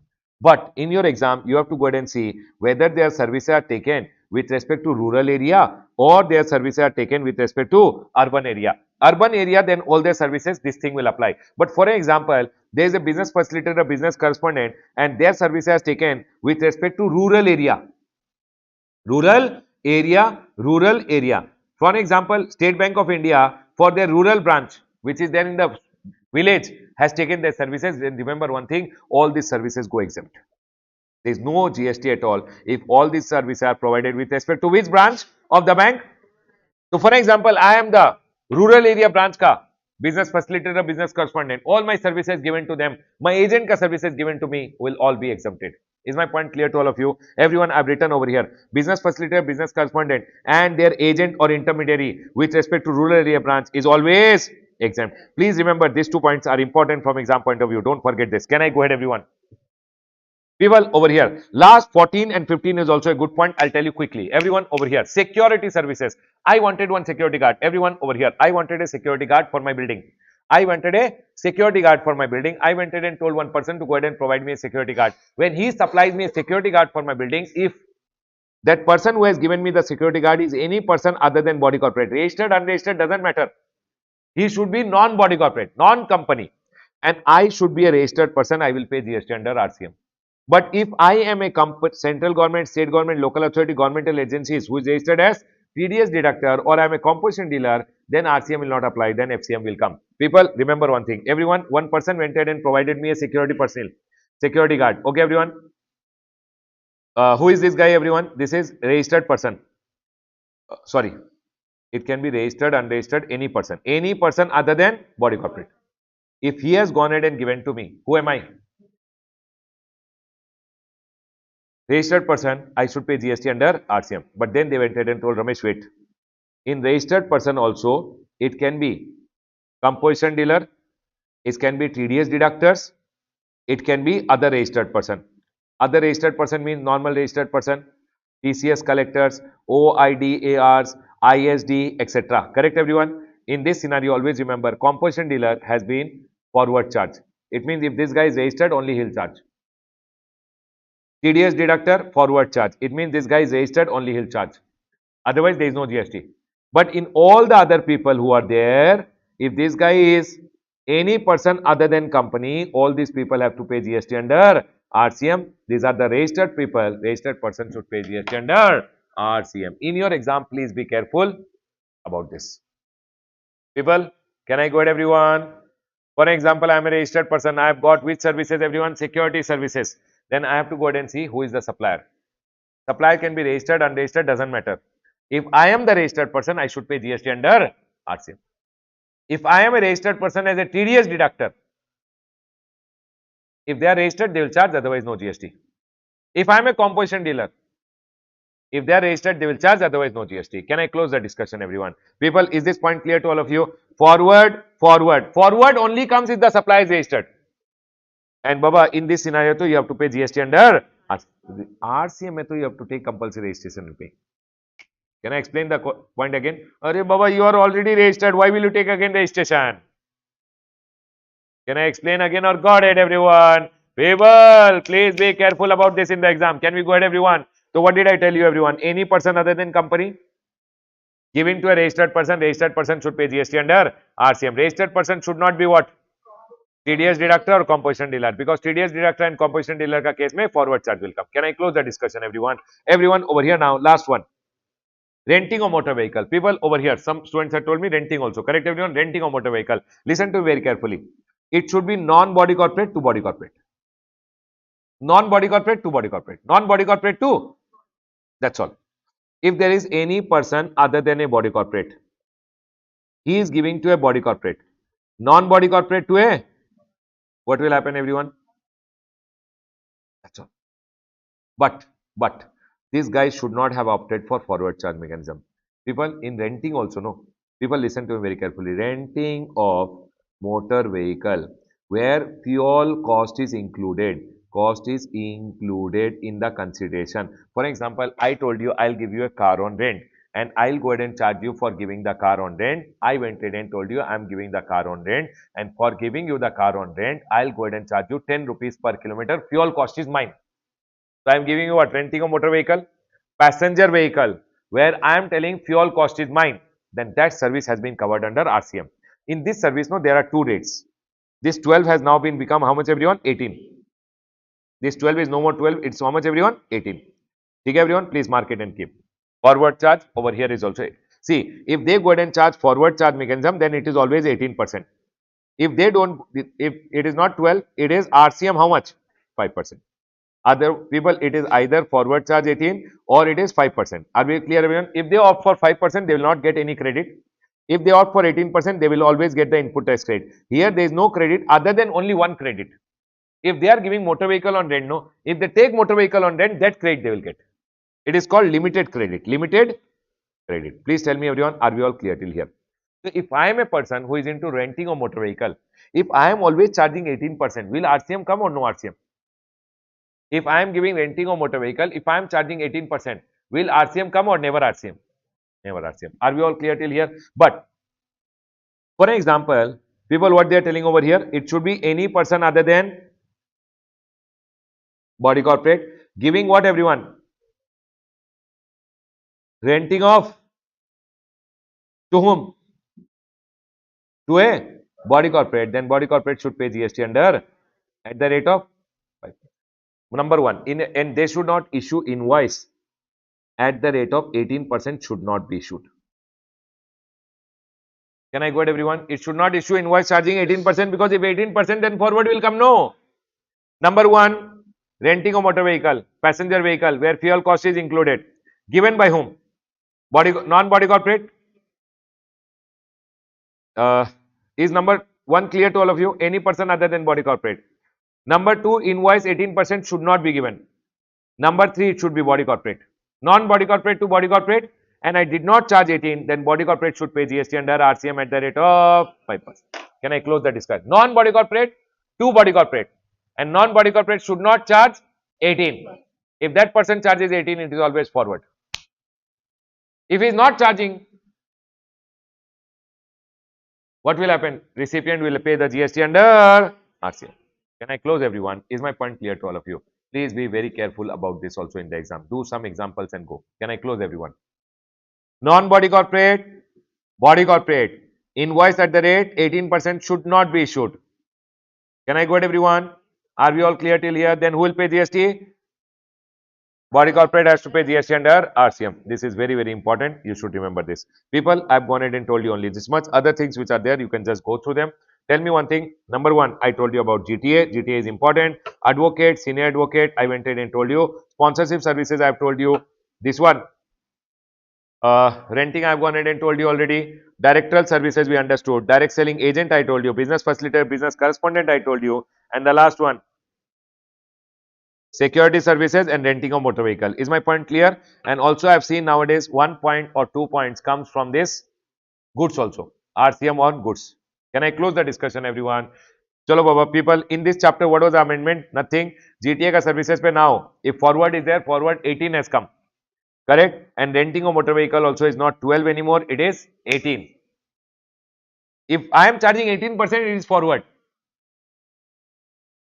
In renting a motor vehicle, if I am not charging 18, then recipient body corporate should pay GST under RCM. Non-body corporate, recipient body corporate invoice 18 should not be issued. Done, everyone. Closing my discussion on charge of GST. Done. A graded chapter, everyone.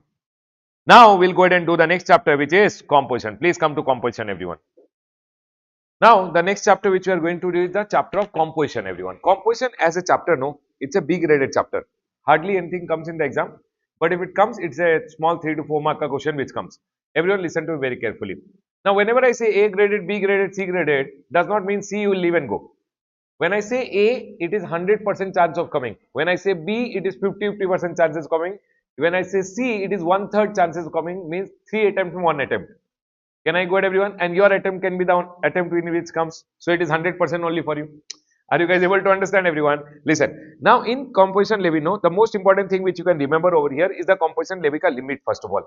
What is the limit for composition scheme, everyone? There are two things which I have gone ahead and told over here, Mantus and Hoja.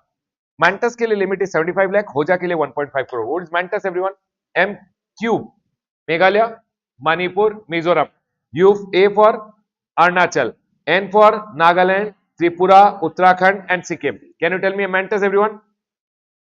Manipur, Meghalaya, Mizoram, Arunachal, Nagaland, Tripura, Uttarakhand and Sikkim. It is 75 lakh. All other states, Himachal Pradesh, any other state, Jammu and Kashmir and Assam is always 1.5 crore. Are we all clear till here, everyone? Sir, why could you not write all other states over here only? You wrote separately. Here O is other states, no? HJA is actually a special category state for which they have gone ahead and allowed how much? 1.5 crore. And that's why I've kept it separately. Can I go ahead, everyone? So if they tell you which are the 3 special category states for which 1.5 crore limit is there, then you have to remember HJA. Are we clear, everyone? Now listen to me very carefully. In this composition scheme, I just want you guys to remember what is the turnover limit for composition scheme. You have understood that. Now, who are the people eligible under section number 10.1 and 10.2? Who are the people who are eligible? Eligible people over here are MTR, manufacturer, trader, restaurant. Manufacturer, everyone with me. Manufacturer, trader and restaurant. Sir, manufacturer ka limit is 0.5%. He has to pay 0.5 and 0.5. How much he has to pay GST, everyone? 0.5 and 0.5% of the turnover. Trader pays 0.5 and 0.5 only of the taxable supplies. He does not pay on the complete turnover. He pays only of the taxable supply. Restaurant pays 2.5 of the turnover. It's their own obligation. They cannot collect it from the customer. Are we all clear till here, everyone? Next thing which you should take care over here is, if you are a person, people listen to very carefully. Who are the people eligible? MTR. Who are the people ineligible under section number 10.1? Means if you are a manufacturer, trader or restaurant, you will become ineligible if you do these things. You are becoming ineligible if you are falling in section number 10.2. Section number 10.2 may we have over here, these people are ineligible. Ineligible under section number 10.1 if you are falling in mines. M means manufacturer. Manufacturer what, everyone? You can write over here and keep, if you are a manufacturer of A tip bet. Sir, what is A tip bet? Listen to it very carefully. A for aerated water. You should not be a manufacturer of what? Aerated water. Aerated water means carbonized water. T for tobacco. You should not be a manufacturer of tobacco. Done, everyone? I for ice cream and other edible ice. P for pan masala. People, can you tell me, everyone, who are the people ineligible over here? Aerated water ka manufacturer, tobacco, ice cream, pan masala. B for bricks. Sir, what do you mean by bricks over here? Listen, bricks can be of various types. Fly ash ka bricks, blocks or aggregates, bricks of fossil meal or similar siliceous earth. B for building bricks. And ET is earthen and roofing tile. Can you tell me, everyone, who are the people ineligible, everyone? If you are a manufacturer what? ATIP, tip bet. You are doing tip pe betting on the basis of what? Tip. A is what, everyone? Aerated water. T for tobacco. I for ice cream. ठीक है. B, P for pan masala. B for bricks, the various types of bricks which are there. ET is earthen and roofing tiles. Are we all clear till everyone? Remember, if you are a manufacturer, you are ineligible. They will tell you in the exam, traders are eligible. Only manufacturers are ineligible. Traders are eligible. I for interstate outward supplier of goods and service. If you are supplying one state to another state, you will become ineligible. Interstate is ineligible. Can I go to everyone? Then supplier of non-taxable goods and service. If you are supplying non-taxable, I am understood manufacturer. I for interstate. If you are supplying from one state to another state, you will become ineligible. Can I buy from other state? Buying is okay. You can't supply it. You can buy from other state. You can buy from other country. It's okay, but you can't supply to other state. Interstate suppliers will become ineligible. And for non-taxable goods and service, if you are supplying alcoholic liquor for human consumption, people, what are the non-taxable supplies? What are the non-taxable supplies, everyone? Alcoholic liquor for human and what is SP man, everyone? High speed diesel, petroleum, crude, motor, spirit, aviation turbine fuel and natural gas. These 5 items are also non-taxable. If you are going ahead and supplying alcoholic liquor for human consumption, Baba, alcoholic liquor, and if you are supplying HP man, then remember one thing, everyone, you will become ineligible for compensation scheme. NRTP and CTPs are also ineligible. If you are a non-resident taxable person or you are a casual taxable person, then also you are ineligible. Can I go ahead, everyone? The next one over here is if you are supplying services through e-commerce, where e-commerce will deduct your TCS. If you are supplying goods, you are eligible. Supplying services through e-commerce, you will become ineligible. Can I go ahead, everyone? And the last one over here, if you are a service provider, service providers are ineligible except restaurant and catering. And you know what, everyone? If you are a MTR, you are allowed to provide little services. Little services means you can provide how much services? 10% of your turnover or 5 lakh, whichever is higher. Tell me one thing, everyone.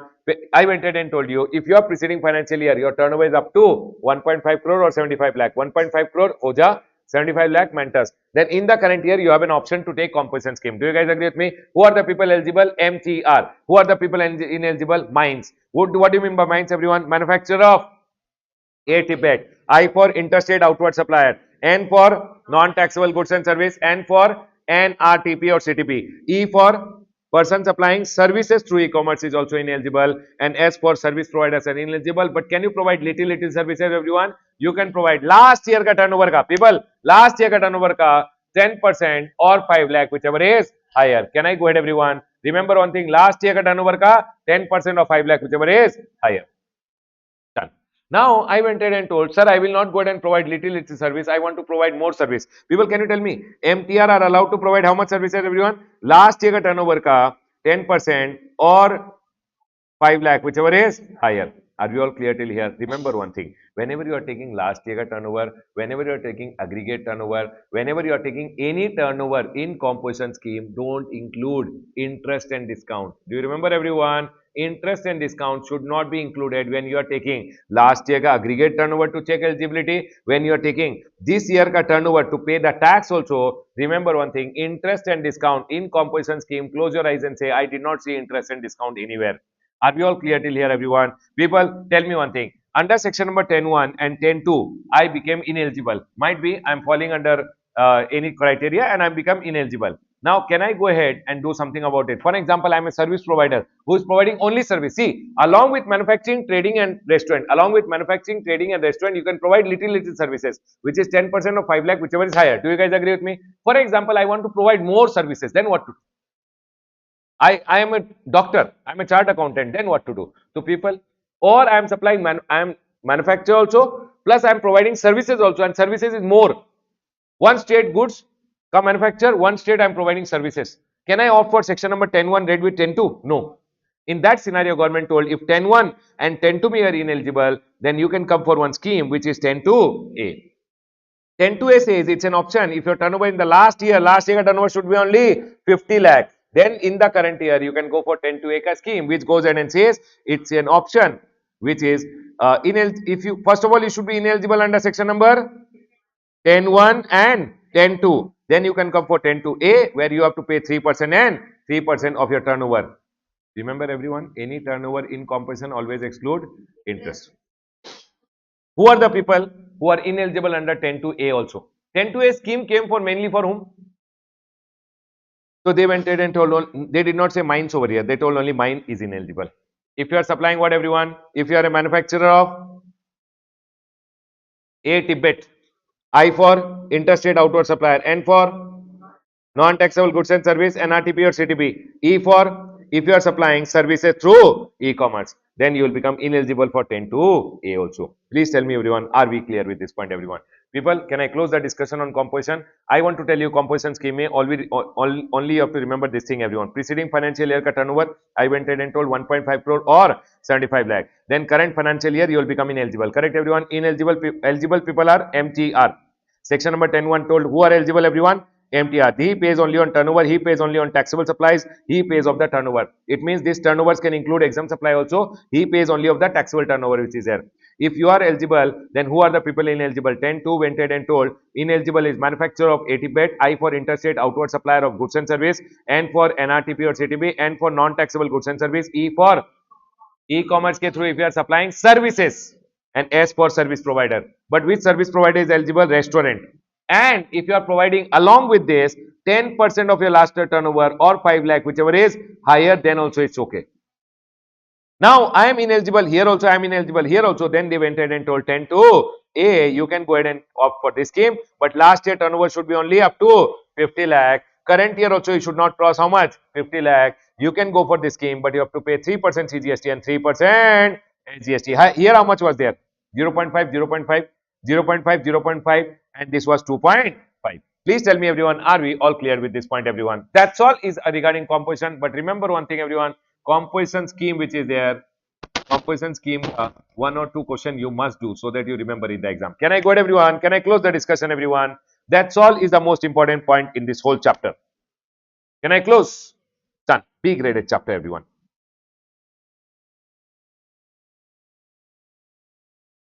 ठीक है. Remember in composition scheme, whether you are taking last year aggregate turnover or you are taking any turnover, please interest or discount, please go ahead and exclude it. Don't add anywhere interest or discount. Can I close the discussion everyone? We are done with composition scheme. Please come to the next chapter everyone. Registration everyone. Registration from exam point of view is a graded chapter. You must know this chapter. Everyone please come to registration. Listen, in registration, the most important points which are there, let's go ahead and talk about it. See, first point over here in the chapter of registration, which I want you guys to be careful about is, just give me a second over here. In registration, one point which I want you guys to be very careful about is the registration ka limit which is there. What is the turnover limit for registration? What is the turnover limit for registration? Section number 21 is there. Section number 21 is there, which goes ahead and says supplier should go ahead and take registration when he goes ahead and crosses the turnover of 20 lakh. But if you are in the state of M square NT, what is M square NT everyone? Manipur, Meghalaya, Manipur, Mizoram, Nagaland and Tripura, the limit is 10 lakh rupees. Do you guys agree with me? But then there was an exemption notification which came, which went ahead and told some people are exempted up to 40 lakh also. Are yes or no everyone? So hence now people go ahead and say, sir, whether the limit is 10 lakh, whether the limit is 20 lakh, or the limit over here was exempted up to 40 lakh, whether the limit is 40 lakh. So students get confused over here. So what I went ahead and did, listen to me very carefully. Registration limit, I go ahead and tell students to remember this. You have to remember three criteria over here. One is M square NT. What is M square NT? Everyone don't worry about it. I've written it down in the chart only. One is Manipur, Mizoram. Manipur, Mizoram, Nagaland and Tripura. What are the four things everyone? Manipur, Mizoram, Nagaland and Tripura. Manipur, Mizoram, Nagaland and Tripura. Always remember whether you are a supplier of goods or you are a supplier of service or you are supplying goods plus service, both. Remember your limit is always 10 lakh rupees. Your limit for turnover is only 10 lakh rupees. You can be from the state of, people, if Telangana tomorrow goes ahead and creates one team for T20, the team name will be what everyone? Pumas of Telangana. Remember one thing, T20 means 2020. Whether you are a supplier of goods or you are a supplier of service or you are supplying goods and service, both, your limit will be 20 lakh rupees. Is my point clear to all of you? Now, government went ahead and told, if you are from these states, people, first government had gone ahead and told for everyone other than M square NT, what is the limit everyone? 20 lakh rupees. It means other states can be O for other state, A for Assam, K for Jammu and Kashmir and Himachal Pradesh. Limit, listen to me very carefully. Whether you are a supplier of goods or you are a supplier of service, the limit was 20 lakh and 20 lakh rupees only. But then government went ahead and told for the people who are from which state, everyone? These states. Oak of Himachal Pradesh. People, can you tell me Oak of Himachal Pradesh? O for other state. A for Assam, Jammu and Kashmir and Himachal. Remember one thing, government went ahead and told for this states, supplier, exclusive supplier of goods, government went ahead and told the limit will go ahead and make it to be 40 lakh. Are we all clear till here, everyone? Will you remember this limit, everyone? But this 40 lakh limit also is not applicable to you if you fall anywhere under compulsory registration under section number 24. Are compulsory means to compulsory, no? For example, I am in the state of Assam. What is the limit? 40 lakh. I started supplying from Assam to other state. Interstate supplier compulsory registration. Can I go ahead, everyone? Interstate supplier compulsory registration. Is my point clear to all of you, everyone? The second one over here, if I am a supplier of Tibet, not a Tibet, only Tibet. People, only Tibet. Remember one thing, only Tibet. Tibet means tobacco, ice cream, pan masala, bricks, earthen and roofing tile. If I am a supplier means I can be manufacturing and supplying also. I can be trading also. Array, supplier word is very dangerous. Supplier can be, you can be manufacturing and supplying, you can be buying and supplying. So you are a trader supplier or you are a manufacturer supplier. Either of the case may they have gone and told how much is the limit, everyone. No, you will not get 40 lakh. You will get only 20 lakhs. Compulsory, then compulsory. Can I go ahead, everyone? Or government went ahead and told now the limit is not 20, it is 40. You are telling no, I don't want the limit. I had already crossed 20, so I am already registered. I will not cancel now. You voluntarily want to continue. Or for example, government is telling the limit is 40 lakh rupees. But I am going ahead and telling voluntarily I want to take in 10 rupees also. Array, it's your wish. Voluntarily, if you are taking voluntary registration, then there is no limit only, no. Can I explain again or got it? People, can you tell me the registration limit, everyone? M square NT 1010. ठीक है? Pumas of Telangana 2020. If you are in Oak of Himachal Pradesh, 40 supplier of goods, other cases 20 lakh rupees. Is my point clear to all of you, everyone? People, are we all clear till here, everyone? 100% clear till here. Now I want you guys to remember one thing, everyone. When we had gone ahead and spoken over here it was a Tibet. Correct? But there it is only Tibet. Done?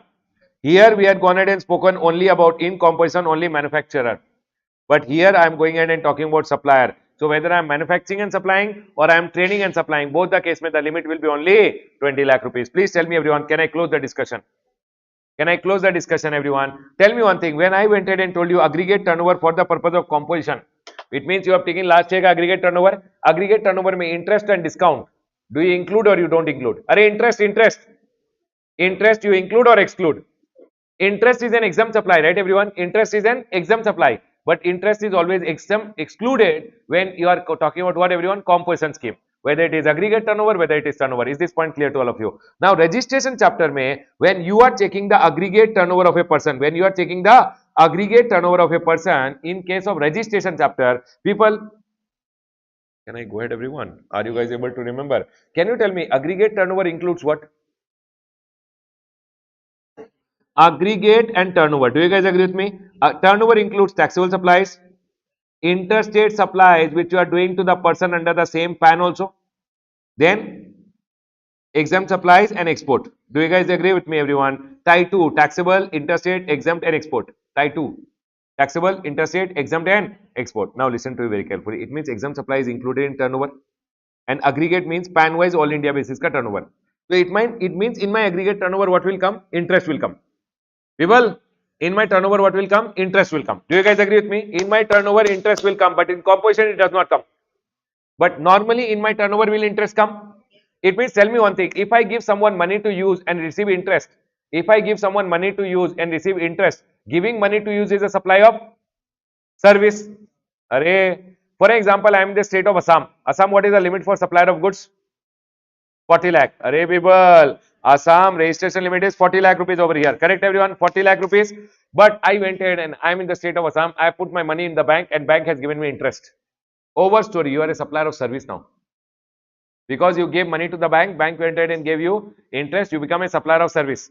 Array, yes or no? Supplier of service means your limit will fall to 20 lakh. But government went ahead and told one point over here.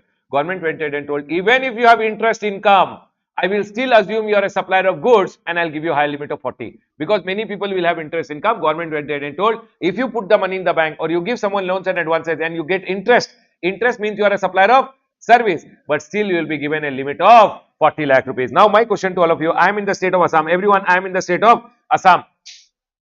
I went ahead and supplied goods, 38 lakh rupees. What is the limit, everyone? Do I require registration? Not required. Not required. I went ahead and earned interest income of 1 lakh rupees. What is my aggregate turnover? 39 lakh. What is the limit applicable for me? I am supplier of goods as well as supplier of service, no? But still, you will be given 40 lakh a limit. Interest cake, because of interest, your limit does not fall. You will still be eligible for how much limit? But my question to all of you, when you are checking registration limit, does interest come in your turnover? Yes, interest will come in your turnover. If people, interest will come in your turnover. But because of interest, your limit will not fall. Your limit will still be 40 lakh rupees. Is my point clear to all of you, everyone? Can I go ahead, everyone? So people, am I required registration or not required? Not required. For example, I am in the state of Assam. My supply of goods is 30 lakh rupees. Interest income is 3 lakh rupees. What is my aggregate turnover? 41 lakh rupees. Are we all clear till here? 41 lakh rupees. What is the limit applicable for Assam? Have I crossed? Registration. Registration. Baba, have I crossed 40? 41 is more than 40. Is registration required or not required? Yes. Can I go ahead, everyone? In this scenario, you are not required because the turnover limit was 40. Can I go ahead, everyone? Now listen to me very carefully. If you are checking the same aggregate turnover in composition scheme, you would have never considered interest. But in normal registration, you always consider interest income. But because of interest, your turnover limit does not fall from 40 to 20. It still remains at 40. Can I close the discussion, everyone? Is this point clear to all of you? Hello, everyone. Are we all clear till here? I've gone ahead and written limit over here. M square NT, M square NT, 1010. Pumas of Telangana, 2020. Oak of Himachal Pradesh, supply of goods 40, supplier of service and goods plus service 20. Is my point clear? And remember one thing, person will be deemed as exclusive supplier of goods even if he is engaged in supply of service by way of giving loans and advances so far as the consideration is represented by interest or discount. Even if you have interest income, you will still be considered as supplier of goods and you will get a higher limit of. Can I close the discussion, everyone? Done, Baba, done. Now I want to go ahead and talk about the next point over here. The next point which I want to go ahead and tell you guys, please remember compulsory registration. Read compulsory registration, all the points and go. Read who are the people required compulsory registration. Please read and go who are the people required compulsory registration. Reading category, everyone. But still, you never know where one small point will come. Can I go ahead, everyone? In compulsory registration, one point where students get confused about is, see, they went ahead and told if you are making interstate taxable supply, people tell me one thing, everyone. If you are doing interstate supply, whether it is supply of goods or supply of service, you are required compulsory registration. But then they told supplier services are exempted up to 20 lakh or 10 lakh, whatever is applicable to your state, exempted. It means if I am supplying interstate supply of service, am I required compulsory registration or exempted? Compulsory, but supplier of services are exempted up to 20 lakh or 10 lakh. First, they told compulsory. Then they issued an exemption and told what, everyone? If you are supplying from one state to another state, supply of service also you are exempted.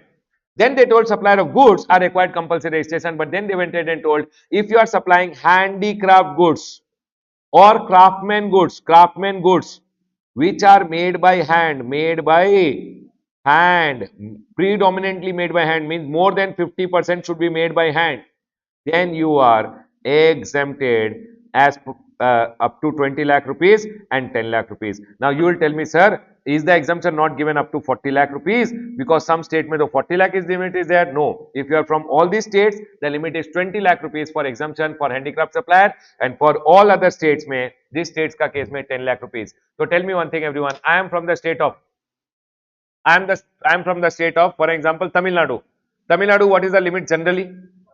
40. No, but handicraft suppliers ke liye the limit will be 20 lakh rupees only, because handicraft suppliers are given exemption up to what limit? 20 lakhs and 10 lakhs. Is my point clear to all of you, everyone? If you are supplying interstate, intra then 40 only. Handicraft supplying intra then 40 only. But the day I do inter, it is compulsory. But then they told up to 20 lakh, not compulsory also. I am from the state of M square NT. What is the limit? 10. If I do interstate, it is compulsory. But if I am doing interstate handicraft, 10 lakh tak exempted. Can I go ahead, everyone? But remember one thing, which handicraft suppliers are exempted over here? Who are going ahead and making the goods predominantly, mainly by hand. They will tell you in the exam, that person has made the handicraft goods predominantly by machine. No exemption. Equally by hand and machine, no exemption. If it is mainly by hand, then only exemption has been given. They have gone ahead and told handicraft or craftsman goods up to 20 lakh or 10 lakh predominantly by hand. Is my point clear to all of you?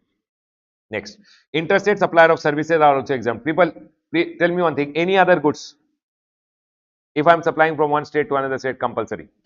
People, I want you guys to remember this point, everyone. Interstate supplier, everyone, interstate supplier. People, interstate supplier of goods, interstate supplier of service. Service limit is 20 lakh or 10 lakh. Interstate supplier of goods ka handicraft goods, craftsman goods which are made by hand, exemption up to 20 lakh or 10 lakh. If it is any other goods, compulsory. Is my point clear to all of you? Tell me one thing, casual taxable person. Who is a casual taxable person? See, interstate suppliers sit in this state only and sell to other state.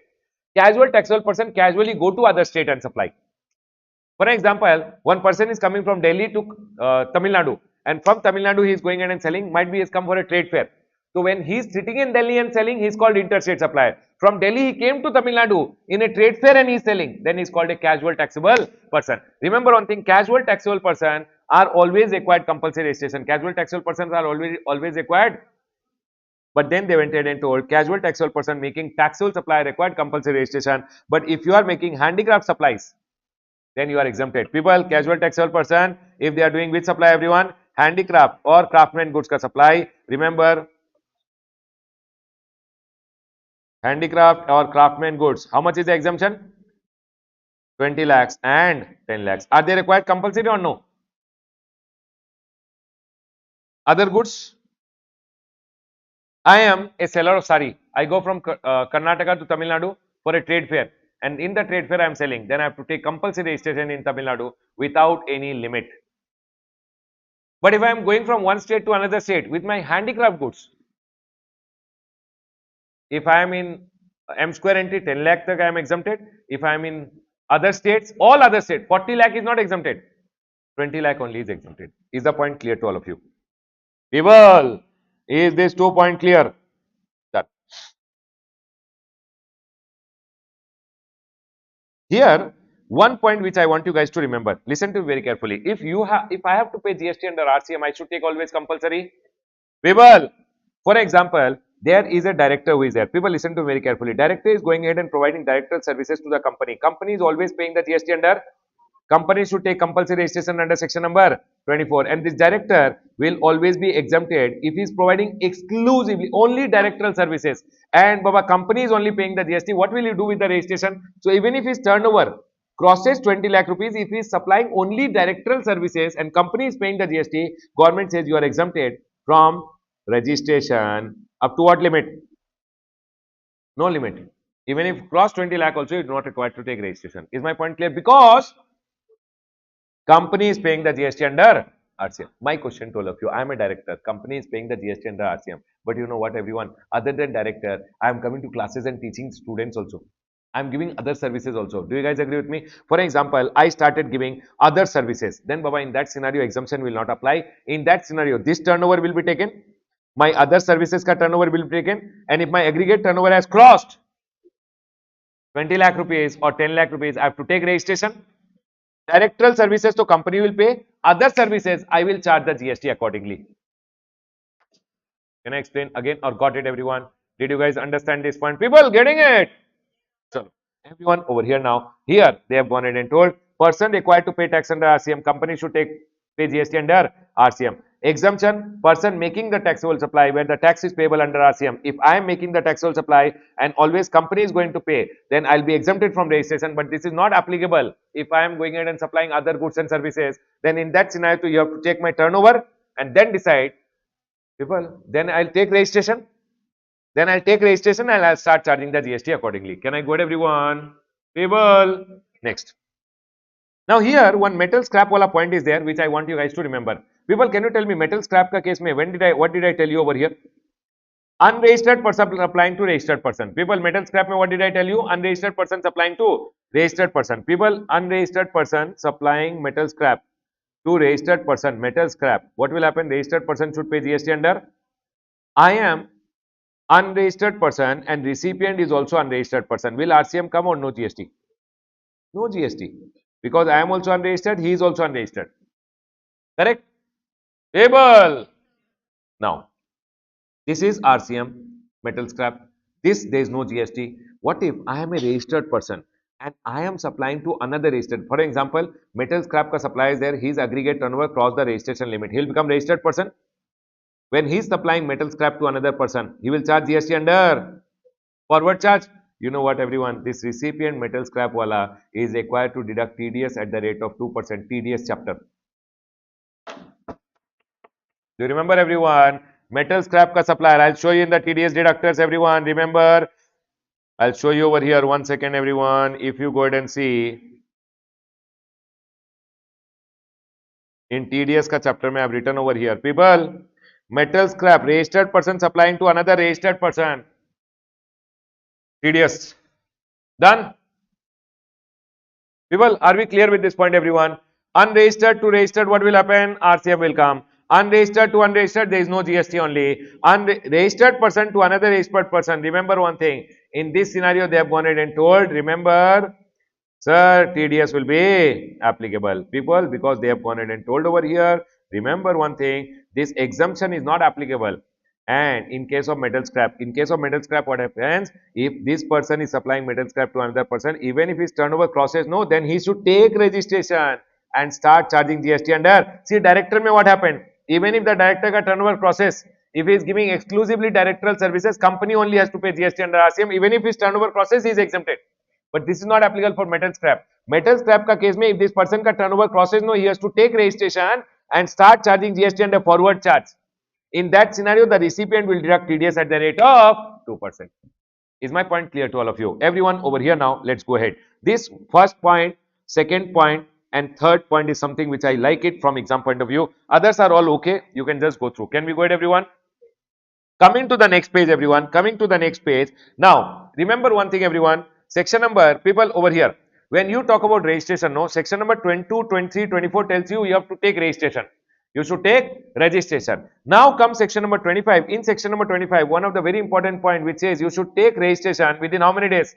30 days. Now, section number 25(1) read with rule number 10 says one very important point which I want you guys to remember. Everyone over here now. If you become liable, no, if you become liable, you should always apply for registration within how many days, everyone? You should have 30 days. Correct, everyone? If you apply over here within 30 days, and for example, registration certificate is granted over here, can you tell me registration certificate is valid from which date? From the date of becoming liable. Do you guys agree with me? So can you tell me from the date of becoming liable till the date of grant of RC, whatever supplies I have done, do I have to pay GST? From here till the date of grant of registration, do I have to pay GST? How will I pay, everyone?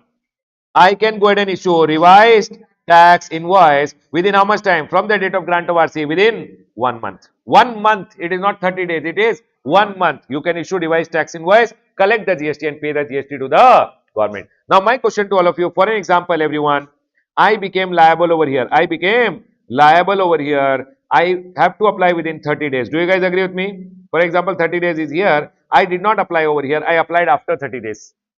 And here registration certificate is granted. Can you tell me RC is valid from which date? From the date of RC. Now, the supplies which I did from here to here, what will happen? Can I issue revised tax invoice or can't issue? Can't issue. You have to pay it out of your own pocket. Is my point clear to all of you, everyone? Remember one thing. People, I became liable. I should apply within 30 days. RC granted. RC is valid from here, from the date of becoming liable. But I became liable. I did not apply within 30 days. I applied after 30 days and RC is granted. RC is valid from the date of grant. This is one point which I have gone and written over here. Please remember this point, everyone. Secondly, always remember one thing. Once you are granted the registration certificate, rule number 10A goes ahead and says you should go ahead and online and give your bank account detail. People, once you are granted the registration certificate, rule number 10A says what, everyone? You should go online and you should give your bank account detail. Within how many days? The bank account details should be given within 30 days of your registration or your first GSTR1 or invoice furnishing facility, whichever is earlier. People, once I'm granted registration, within how many days? 30 days I should give my bank account detail or my first GSTR1 or invoice furnishing facility, whichever is earlier. Is my point clear to all of you, everyone? This is one small point. Non-giving of bank account detail. First, your registration will be suspended and then your registration will be cancelled. Very, very important point. Can I go ahead, everyone? Chalo. Again, one more important point which I go ahead and see from exam point of view is rule number 10B. Rule number 10B. Rule number 10B goes ahead and says, see Baba, rule number 10B goes ahead and says, Aadhaar authentication is mandatory for doing three things in your life. If you want to do three things, RRR. What is RRR, everyone? I have gone ahead and told there are three things which you have to do. Then your what is mandatory, everyone? Aadhaar. One is revocation application. Sir, my registration is cancelled. Please revoke the cancellation order. You want to file an application for revocation. Revocation. R for revocation application. Your Aadhaar authentication is mandatory. Second is, if you want to file a refund application under rule number 89, refund application under rule number, sir, my money, please give it back. Refund application, Aadhaar authentication is mandatory. Again, last one over here is, if you are filing refund under rule number 96, people, in case of export of goods which you have gone ahead and exported outside India, rule number 96 is there. Rule number 96 may, when you are going ahead and people, you remember when you are filing your refund application under rule number 96, you are going ahead and filing your shipping bill only is your refund application. Rule number 96 in your exports under GST ka chapter, then your Aadhaar authentication is mandatory. People, can I go ahead, everyone? Can you tell me, everyone, what are the three scenarios when your rule number 10B goes ahead and says Aadhaar authentication is mandatory? Can you tell me, everyone, quickly? Revocation application, refund under rule number 89 and refund under rule number 96. Please remember this, very, very important, everyone. Can we go ahead, everyone? Now, the next one over here. People, we are done till here. Can you tell me, sir, registered person other than 2560? Other than 2560 means those people who are not required Aadhaar authentication. Sir, can you tell us who are the people required Aadhaar authentication and who are the people not required Aadhaar authentication? I have written over here, but I'll tell you in quick so that you remember. People, listen. Aadhaar authentication, you should remember, there are two categories of people who are required and one is not required. Who are the people who are required Aadhaar authentication? I call them I am the Karta. I am the Karta. Who are the people required, everyone? If you are an individual, you are required to do your Aadhaar authentication for grant of registration. For people, for taking registration, who are the people required Aadhaar authentication? Individual. A for authorized signatory. If you are an authorized signatory, if you are an authorized signatory in the GST, then Baba, you have to do your Aadhaar authentication. M for managing an authorized partner.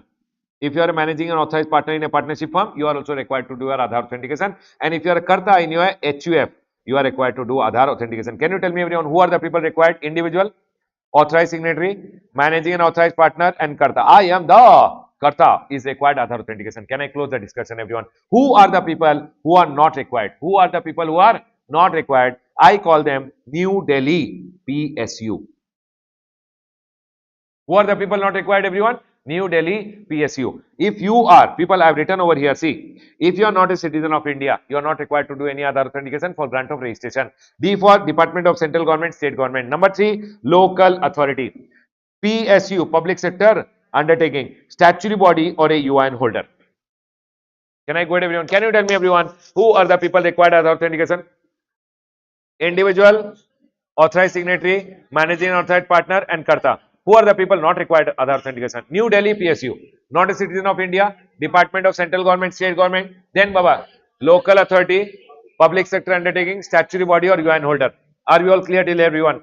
These people are required, these people are not required. Whoever is required Aadhaar authentication, if you would have gone ahead and already taken your registration, if you have already taken your registration by not doing Aadhaar authentication, might be before 1/4/2020 when Aadhaar authentication had not come, you took your registration, or after 1/4/2020 when Aadhaar authentication came, you took your registration by getting physical premises ka verification. You took your registration by getting what done, everyone? Physical premises ka verification. You took your registration. Now in this scenario, they are telling if you want to do three things in your life. What are three things? Revocation, refund under rule number 89 and refund under rule number 96. Your Aadhaar authentication is mandatory. Can I close the discussion, everyone? That's all they went ahead and told over here. Listen. issued a registration certificate already. If you are already issued a registration certificate, if you want to do these three things, you should undergo Aadhaar authentication of proprietor, partner, karta, managing director, whole-time director in case of company, member of managing committee of association of person, body of individual, society, trustee or board of trustees in case of trust, and of the authorized signatory. And of the authorized signatory. Number one, proprietor and authorized signatory, partnership firm, partner and authorized signatory. Can I go ahead, everyone? For what three things, everyone? Revocation, refund and refund. Can I go ahead, everyone? Can I go ahead, everyone? This is something which I find important, so I've gone ahead and told you over here. People, please come to the next page. Next page, everything is only reading purpose. Everything is only for reading purpose. Aadhaar authentication, I have already told you, everyone. Aadhaar authentication, I have already told you. One point which you can read and go is suo motu. Suo motu registration. If you don't take registration, people, if you don't take registration, proper officer can go ahead and register you on his own. That is called suo motu registration. For example, proper officer came to a premises, you are liable to register, but you did not take registration, and during a survey or investigation, he found you that you have not taken registration. You know what he will do? The GST officer will immediately, where did the chart go? Just a minute. Huh. If proper officer catches, then he will go ahead and register you on his own. That is what they are going ahead and telling. Sir, person fails to obtain registration, the proper officer can go ahead and register you on his own. So what happened, everyone? You failed to obtain registration, proper officer caught you during an investigation. Now he will go ahead and give you a GST REG 12 and tell you, I am registering you. He will give you a GST REG 12 ka order and he will tell, from today I am registering you. But have you gone online and formally given all your documents and taken registration yet or not taken? Not taken. Do you guys agree with me? So, Baba, in this scenario, they are telling within 90 days. How many days, everyone? Within 90 days, either you should go online, submit your application, verification will happen, and registration will be granted. Are we clear, everyone? Or you can file an appeal. Appeal ke liye also time limit is 90 days, everyone, 3 months. Appellate authority went ahead and told you are not required registration, then don't take registration. Appellate authority went ahead and told you have to take registration, then please take registration. Now, if appellate authority went ahead and told you should take registration, then within the next 30 days, you should go ahead and take your registration. Please tell me, everyone, are we all clear till here? Investigation happened, officer went ahead and told you have to take registration. He will issue an order. From that day, within 90 days, either you should go online and take a formal registration or you can file an appeal. If you file an appeal, you win in the appeal, then not required. If you lost in the appeal, within the next 30 days, you should go ahead and take registration. Are we all clear till here, everyone? Remember, whether you take registration here or after you lost in the appeal, registration will be given effect the day officer has issued you what, everyone? GST REG 12. It will always be given retrospective effect the day officer had issued the order. People, I like this because I have seen 1 or 2 marks MCQs coming from this point. Can we go ahead, everyone? Chalo, please come to the next page, everyone. People, the next one over here is section number 27. Section number 27 may nothing important. One thing you should remember just. One thing you should remember that a casual taxable person or an RTP who is coming to other state or who is coming from other country should apply for registration 5 days prior to commencement of business. How many days, everyone? 5 days prior. And sir, they are always given registration for how many days? They are given registration for 90 plus 90. 90 days, further extendable by 90 days. Sir, this 90 days also, now if they ask you in the exam, how many days a casual taxable person gets registration, you have to say for the period specified. If he has asked for 15 days, he will be given registration only 15 days. Or 90 days, whichever is earlier. If you ask 20 days, 20 or 90, whichever is earlier. Can I explain again or got it? It means you get only 90 days, further extendable up to 90 days. Total period 20, 10, 20, 10, 30, 40. Total should not cross 180 days. People, CTP and RTP, I want you guys to remember 5 days prior apply. Registration is granted for 90 days or period specified, whatever you have asked, whichever is earlier, further extendable by 90. That's all. In amendment of registration, I want you guys to remember these 3 points. What are the 3 core field amendments? What are the 3 core field amendments which are there? I want you guys to remember this 3 point. What are the 3 core field amendments? Number 1, legal name of business is changed. If you are changing your legal name of business, it's a core field amendment. Number 2, address of principal place or additional place of business. If I am changing my principal place or additional place of business address, officer will verify it's a core field amendment. Number 3, if there is an addition, deletion, retirement of partner, director, karta, managing committee, board of trustees, CEO who are responsible for day-to-day affair, and because of this person dying, there is no need to cancel. Are you guys able to understand? Then they are telling, go ahead, apply for what everyone? Amendment, and your amendment will be granted by the proper officer. I want you guys to remember what are the three core field amendment. Exam point of view say important everyone. Can I go ahead everyone? Next. Next page please come. Remember cancellation of registration. Everyone, in cancellation of registration, I want you guys to remember section number 29.2. Section number 29.2 goes ahead and says what are the reason your proper officer can go ahead and cancel your registration. Very, very important everyone. What are the reason proper officer can go ahead and cancel your registration? Section number 29.2 has A, B, C, D and E. How many points are there? 5 points are over here. People, how many points are there? 5 points. You should remember. They will go ahead and tell you in the exam. What are the reason your registration can be cancelled? Or if they don't ask you this direct question, because the direct question nowadays comes for inter. Finally, they will give you a scenario and they will tell you what can the officer do now. You can remember this point. Can I go ahead everyone? Over here now. What are the scenarios your registration can be cancelled by the proper officer? Number one, if you have contravened such provision of the act and rules. They are going ahead and telling any contravention of the act and rules does not lead to registration cancellation. Any name. Only some, and those some which are there are mentioned in rule number 21. Rule number 21 goes ahead and says no business from declared place of business. You have declared your place of business as these premises. Officer came over here, one cow is going here and there. There is no business only. So officer is going ahead and telling if you don't do business from the declared place of business, your registration will be cancelled. Secondly, if you issue an invoice or bill without supplying in violation of the act, you are giving bogus bill. You are giving bill to people telling you want credit, I'll give you a bogus bill, take the credit. If you do all this thing, your registration will be cancelled. If you violate the provision of 171 of the Act and Rules, 171 miscellaneous provision, profiteering. If you do profiteering, if you go ahead and do profiteering, your registration will be cancelled. Next, if you violate the provision of 10A, bank account detail, you should give your bank account detail within how many days? 30 days or your GSTR 1, whichever is earlier. If you don't give your bank account details within time, your registration will be cancelled. If you avail ITC in violation of section number 16, Baba, section number 16 of your ITC ka chapter goes ahead and says you should take the credit. These are the conditions. Number one, you should have the invoice, you should have received the goods, tax should be paid by him to the government, you should have filed your return. All these conditions are told in section number 16. If you go ahead and take the credit without fulfilling all the criteria which are told in section number 16, your registration will be cancelled. If you show GSTR 1 or 1MA sales, OS means outward supply means your sales you are showing more in GSTR 1 and you are showing less in your GSTR 3B, then also your registration will be cancelled. Everyone tell me one thing, GSTR 1 mein I showed 1 crore ka sale, 1 crore ka sale, 18 lakh ka liability, front person got the credit. When I had to actually pay the tax in GSTR 3B, I am telling my sale to was 1 lakh, by mistake I told 1 crore. If GSTR 1 and GSTR 3B mein there is a difference, your registration will be cancelled. If you violate provision of rule number 86B, rule number 86B goes ahead and says you should pay at least 1% in cash. Your liability ka 1% in cash. If you don't go ahead and pay 1% in your cash, your output tax liability ka 1% in cash. Rule number 86B, if you are registered person, payment of taxes, if you are registration person whose turnover is more than 50 lakh in a month, per month, if your output tax liability ka 1% you should pay in cash. If you don't pay 1% in cash, your registration will be cancelled.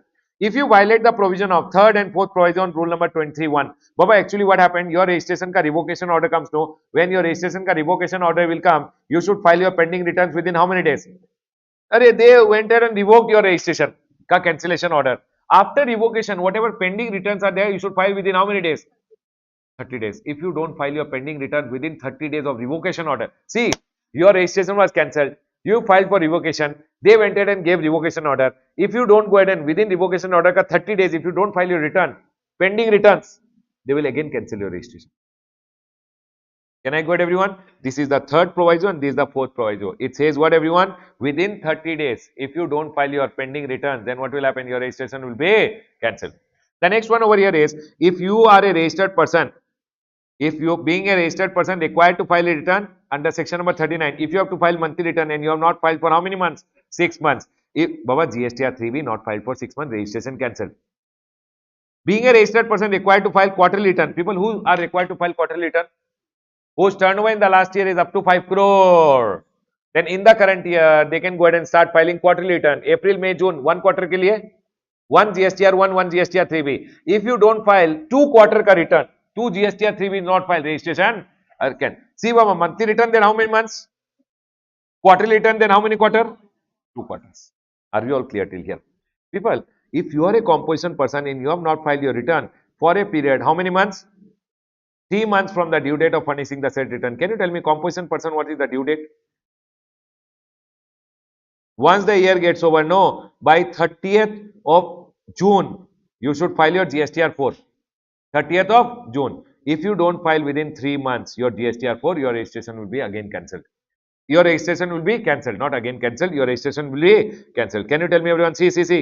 If you are a composition dealer and you have not furnished your return for a period of how many months? From the due date of furnishing the said return, your registration will be cancelled. So GSTR 4, the due date for composition dealer is 30th June. 30th June, say 1 month, 2 months, 3 months gone. If you don't file your GSTR 4 next, your registration will be cancelled.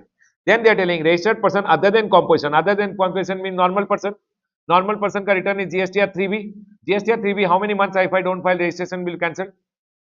People, 6 months they have told no return for such continuous period as may be prescribed, and prescribed is over here. Hey, what happened? Prescribed is over here. Here. It is prescribed in the rule. 6 months or 2 quarter. Correct, everyone? 6 months or 2 quarter. Next. Voluntary registered person has not commenced business within 6 months. People, I have taken registration voluntarily. Array, you are telling voluntarily you want registration, you took the registration. Remember one thing, voluntary registered person, if you have not commenced your business within how many months? 6 months I am filing. I told I want registration, you took voluntarily without being liable only. Every month you are filing nil return. Officer is telling 6 months you are wasting our time. Your registration will be cancelled. The next one, if you go ahead and take registration by fraud, willful misstatement and suppression of fact. Baba, while taking registration, you took your friend's bank account detail, address proof. Here, all this editing you did, and you went ahead and gave your bank friend ka this thing, rental agreement. You did all the editing and you gave friend ka rental agreement and you took registration. If you do all these fraud things, your registration will cancel. These are some of the scenarios, Baba, when your proper officer can go ahead and cancel your registration. Sir, my registration is cancelled. Baba, if your registration is cancelled, they have gone ahead and told revocation. You can apply for, sir, please, I am sorry, my mistake. Please revoke the registration ka cancellation. And that is told in revocation. You should apply within how many days is important from exam point of view, 90 days. Sir, if I could not apply for revocation within 90 days, then what will happen? Remember, extension can be given by the commissioner by further 180 days. Can you tell me what is the time limit to apply for revocation? 90 days. Extendable by 180 days. Is my point clear to all of you, everyone? Can I go ahead, everyone? Can I go ahead, everyone? One point which I want to tell you guys. Everyone tell me one thing. If your registration cancellation proceedings are going on, you know what happened? You applied for registration cancellation. They went ahead and started your cancellation proceedings over here. You are telling I want cancellation from here. And they started your cancellation ka proceeding. During the cancellation proceeding, what happens? When your registration ka cancellation proceedings are going on, your registration gets what, everyone? Suspended.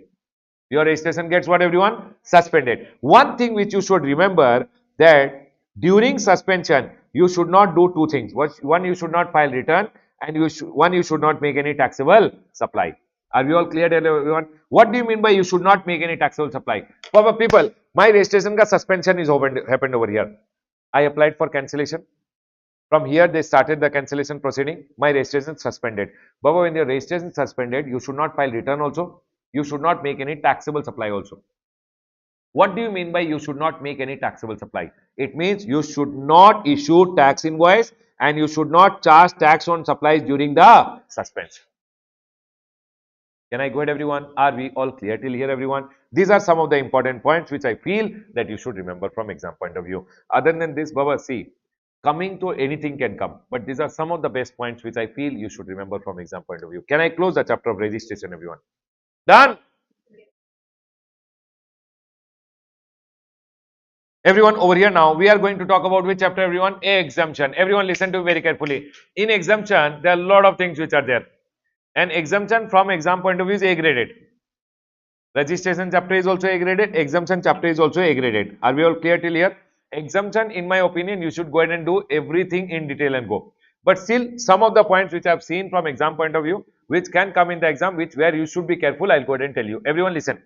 In exemption, The first is charitable and religious activities. In charitable and religious activities, Baba, this charitable and religious activity now B graded. You might see one small 1 or 2 mark ka question. Okay? In this, you should always remember, first of all, there should be an entity registered under 12A or AB.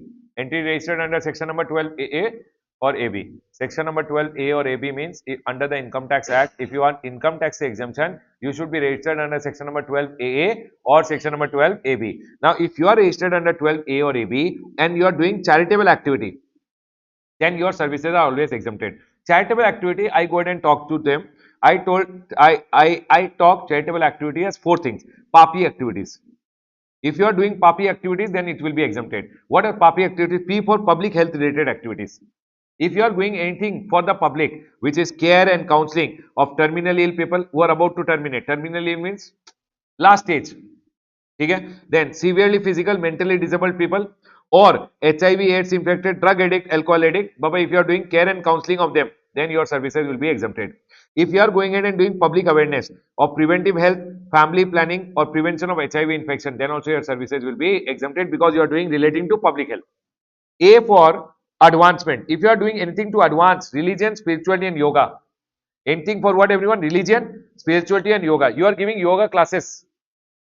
You are promoting yoga, your services will be exempted, but first you have to be a charitable institution doing these activities. Then everyone, P for if you are doing anything to preserve, anything good for the environment, you are doing anything to preserve the environment, watershed, forest and wildlife, then also your services will be exempted. E for educational program or skill development program, if you are doing for whom everyone? Abandoned, orphan, homeless children, physically, mentally abused, traumatized person, prisoners, doing good thing, teaching prisoners, or if you are doing teaching person greater than 65, who are residing in rural area. Very important everyone, in exam they'll tell you urban area is taxable. Can I go ahead everyone? Number 2, here they will tell you if you are running a old age home, that shall also be exempted. Remember, if you are running a old age home ka case mein, remember you are running it for residents who are greater than equal to 60 people. Residents should be greater than equal to 60. Consideration should be up to 25,000 per month per member. People, for example, they told husband and wife have come to the old age home and we are charging 50,000. Taxable or exempt? Gone. Baba, taxable if it is husband and wife 25 plus 25, 50 is exempt, no? Per person is 25,000. Are we all clear till here everyone? Can we go ahead everyone? Done? Okay. People, I want you guys to remember, resident should be there, age should be more than equal to 60, more than equal to. People, here equal to is not there. This is only more than 65. There it is more than equal to 60. Remembering is very important. Can we go ahead everyone? Next. Then they have gone ahead and told, for example, there is an entity registered under 12A or AB, or there is a trust, institution, body, authority. People, and they are going ahead and renting what? Religious place. Baba, temple, Gurudwara, all these places when they are rented out. For example, we'll go ahead and say, sir, your name? Ayush went ahead and told, I want to get married. He went to a temple and told temple ko, please give me the Kalyan Mandapam. They told, we'll charge Kalyan Mandapam ke liye 10,000 rupees. So temple will go ahead and charge him GST because 10,000 pe GST is there. Do one thing, Ayush, put 1 rupee in the hundi. They will charge you 9999. 9999 is exempt. In exam, don't write 9999. In exam, write below 10,000 is exempt. Can I go ahead everyone? Students write in the exam 9999 is exempt. No. Less than 10,000 is exempt. Can I go ahead everyone? So temple going ahead and giving you Kalyan Mandapam or open space 999 per day will be exempted. You know what everyone? In the temple when he was getting married, people came, relatives came, he took room also on rent. Temple gave him rooms also. In the temple is charging 999 per day, it is exempted. After he got married, now he and his wife put up one shop outside the temple only. Temple told, okay, we'll give you a shop in the premises. That shop current, if it is 9999 per month, it shall be exempted. Are we all clear till here? Remember, 999 and 9999 is always exempted. However, in this scenario, in your exam, never write 9999. Right? Always amount should be below 1000 or 10,000. Is my point clear to all of you? This point is important. This point is important. This I already told you. Remember, this temple can be run by entity under 12A or AB, and temple can be run by trust, institution, body, or authority also. Only for this temple, I have gone and written one additional point. Can I go ahead, everyone? Now, these 2 points I have seen coming in the exam. Very important. Remember, See, Baba, if there is an entity, everyone, if there is an entity which is registered under 12A or AB, entity registered under 12A or AB, and it is going ahead and training people in sports, training people in what, everyone? Sports, it shall be exempted. For example, I am an entity registered under 12A or AB and I am training people in sports, cricket, hockey, etc. My services are exempted. But then they told training or coaching in recreational activity relating to art and culture. Baba, I am giving art and culture related. Art means drawing classes I am teaching. Culture, I am giving Bharatnatyam classes. Then remember, if I am an individual only, then it is exempt. It is not applicable to 12A or AB. It means what, everyone? Listen, entity under 12AA or AB, if they are going ahead and giving sports related class, then it is exempted. Individual, if he is giving art and culture related classes, then it is exempt. In exam, they will mix individual giving sports. No, no, no. 12 AV or B giving art and culture. No, no, no. There is no exemption. Remember one thing, individual giving art and culture. Baba, individual giving art and culture related classes. Culture means what, everyone? Bharatnatyam class. Do you think entity registered under 12A can dance? No. So you remember one thing, individual can dance. So art and culture related classes exempted. But entity giving sports related classes is exempted. Is my point clear to all of you? Don't forget this point. Can I go ahead, everyone? That's all, everyone. What is important from this chapter, I've gone ahead and told you. This most important is this 60 years wala, this entity which is under 12A or AB wala point, which I like it. Other than that, everything you can just go through. Everyone, next page. Please come to the next page. See, Baba, government related services, if I go ahead and talk about, no, government services mein to you will see 1.100%. It is A graded, you will see one or two small point in the exam. See, my 100% can be ICI ka non 100% also. I am telling 100% because I like this chart. Can I go ahead, everyone? Everyone over here now. In this, what and all. ठीक है. Remember, government ka na, people, government ka department is post. You know post office, post office. Post office का 4 services तो always exempt, post card, inland letter card, book post and ordinary post always exempted. All other services of post office forward charge. Office का, post office का all other service what will happen? Forward. Aircraft or vessel related service. For example, one airport is there run by the government and government is giving services to an aircraft. Plane landed, plane ka parking services, all services always will come under forward charge. Indian Railways always GST will come under forward charge. Indian Railways ka all services are under forward charge. Although government department, but forward charge. One service which I want you guys to remember, Indian Railways selling what, everyone? Platform ticket, retiring room, waiting room, clock room, battery operated car service are always exempted. People, I want you guys to remember this point that sir, Indian Railways ka all services are under forward charge. For example, they will tell you in the exam, Indian Railways went there and gave Ramesh Soni one go down to store his goods. Forward charge, it means Ramesh Soni will get credit.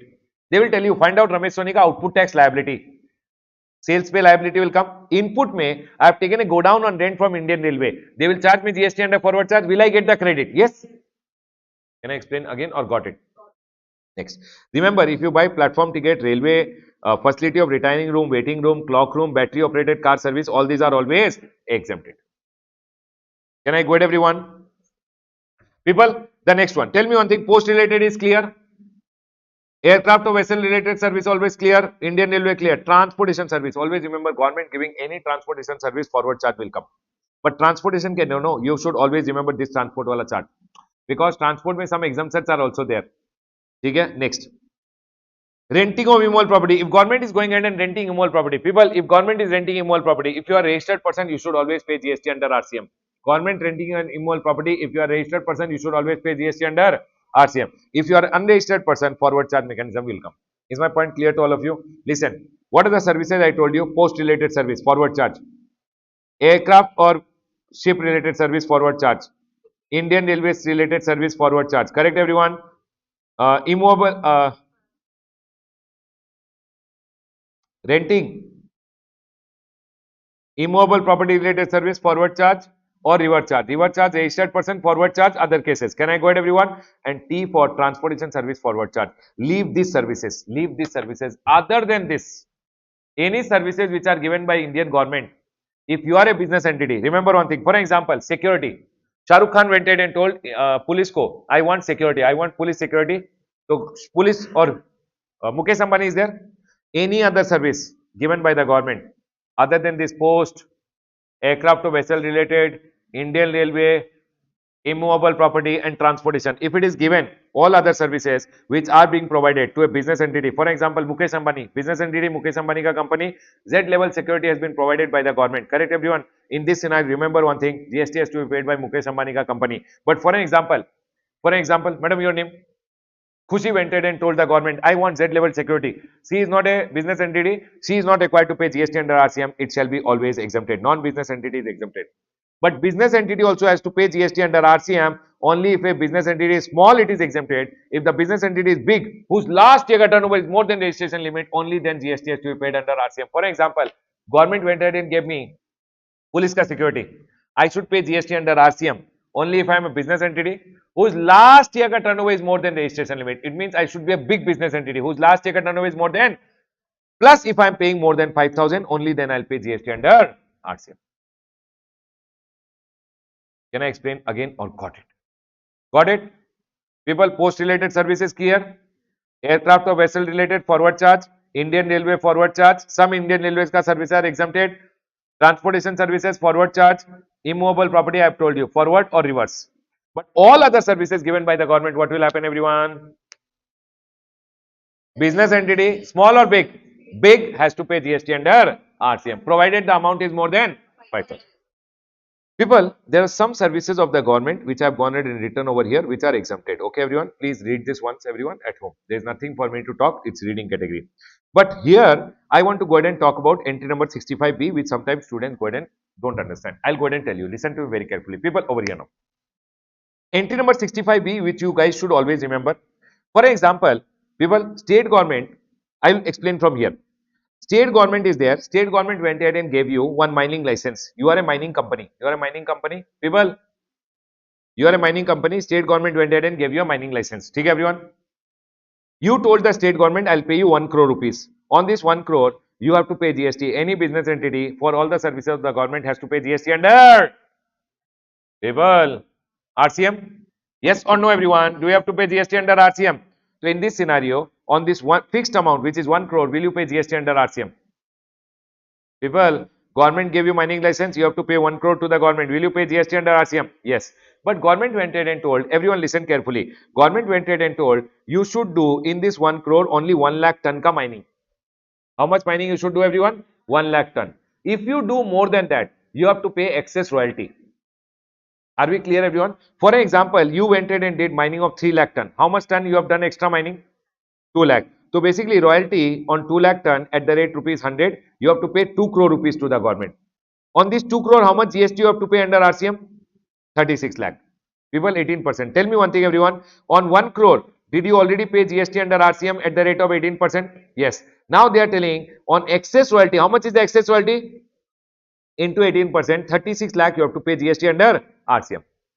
People, is 18 lakh already paid? Are you paying 36 lakh more? People, tell me one thing, whatever fixed amount you have gone ahead and paid to the government, government gave you mining license, you paid 1 crore. On 1 crore, did you already pay GST under RCM? On the remaining 2 crore also you have to pay GST under RCM, and you paid the excess royalty. You know what happens, everyone? This excess royalty, government will not come and collect from you. Government will appoint one person who is called a excess royalty collection contractor. Baba, these are people who won government ka tender. Government has given them what, everyone? Tender. So people, government released one tender. Who wants to become my royalty contractor? Who wants to become my royalty contractor? Who will collect the royalty? He told, I want to become. Government gave him the rights. But government told per annum, you have to go ahead and give me 1 crore rupees. How much, everyone? Tell me one thing. Is this not a supply of service by the government? When government went ahead and gave you excess royalty collection contractor ka license, you paid 1 crore to the government. Is government giving service to him also? Arey, tell me one thing, is government giving a service to him? On this amount, this guy also should pay GST under RCM. On this 1 crore also, on this 1 crore also, he should be paying 18%, which is 18 lakh under RCM. Correct? But tell me one thing, he is collecting this 2 crore rupees from you and giving to the government 1 crore, no? Are you guys able to understand? So government says because 2 crore which is collected extra royalty, already the GST is paid under RCM, he is not required to pay this 18 lakh, he is exempted. Can I explain again or got it? People got it? Tell me one thing everyone. Government gave me the license. I paid 1 crore rupees to the government. On that 1 crore, I have to pay GST under RCM. Now I have done extra mining. Extra mining ke liye I have to pay extra royalty. On that extra royalty also I have to pay GST under RCM. I paid it. Now there is a mining contractor. I am the mining contractor. Government gave me the mining license. I have to pay 1 crore to the government. On that 1 crore, whatever GST is payable by me will be exempted, provided that much GST is payable paid by the mining company. So here mining company already paid 36 lakh. So my 18 lakh will be exempted. Can I go ahead everyone? For example, I go ahead and tell you, government went ahead and gave me the license over here and government told me you have to pay me 2 crore. How much everyone? 2 crore or government told me to pay 3 crore. 3 crore pay, how much should I pay everyone? 18%? 54 lakh? Array, 54 lakh is payable, but I have received only 2 crore from people. It means these people have paid me only extra royalty of 2 crore. 2 crore pe how much GST is? Basically, excess royalty collection contractor is at loss. He received only 2 crore, but his winning amount was how much? 3 crore. Baba, businessman loss can happen. Now, my question on this 3 crore, government has given you the service of giving the license to you. You should have gone ahead and paid GST under RCM 54 lakh. Mining companies have paid only 36. It means your exemption only will be limited to 36. You have to pay 18 lakh under RCM. Is the point clear to all of you, everyone? This is one point which I want you guys to remember over here. Can we go ahead, everyone? Chalo, everyone over here now. In this, one point which I find important from exam point of view is over here. Government ka services. People, government ka services may tell me one thing. Government can go ahead and form governmental authority also. Government can form governmental entity also. You tell me one thing, everyone. If local authority, people over here, local authority is going ahead and doing 243G and W ka activity, it is neither supply of goods nor supply of services. Do you guys agree with me? If local authority is going ahead and doing 243G and W activity, people, local authority is going ahead and doing what? 243G and W activities is neither supply of goods nor supply of service. But local authorities, no, they will not go ahead and do 243G and W activity. They will form governmental authorities. Governmental authorities are like the sewage board, water supply board, all these boards which are formed by the local authority.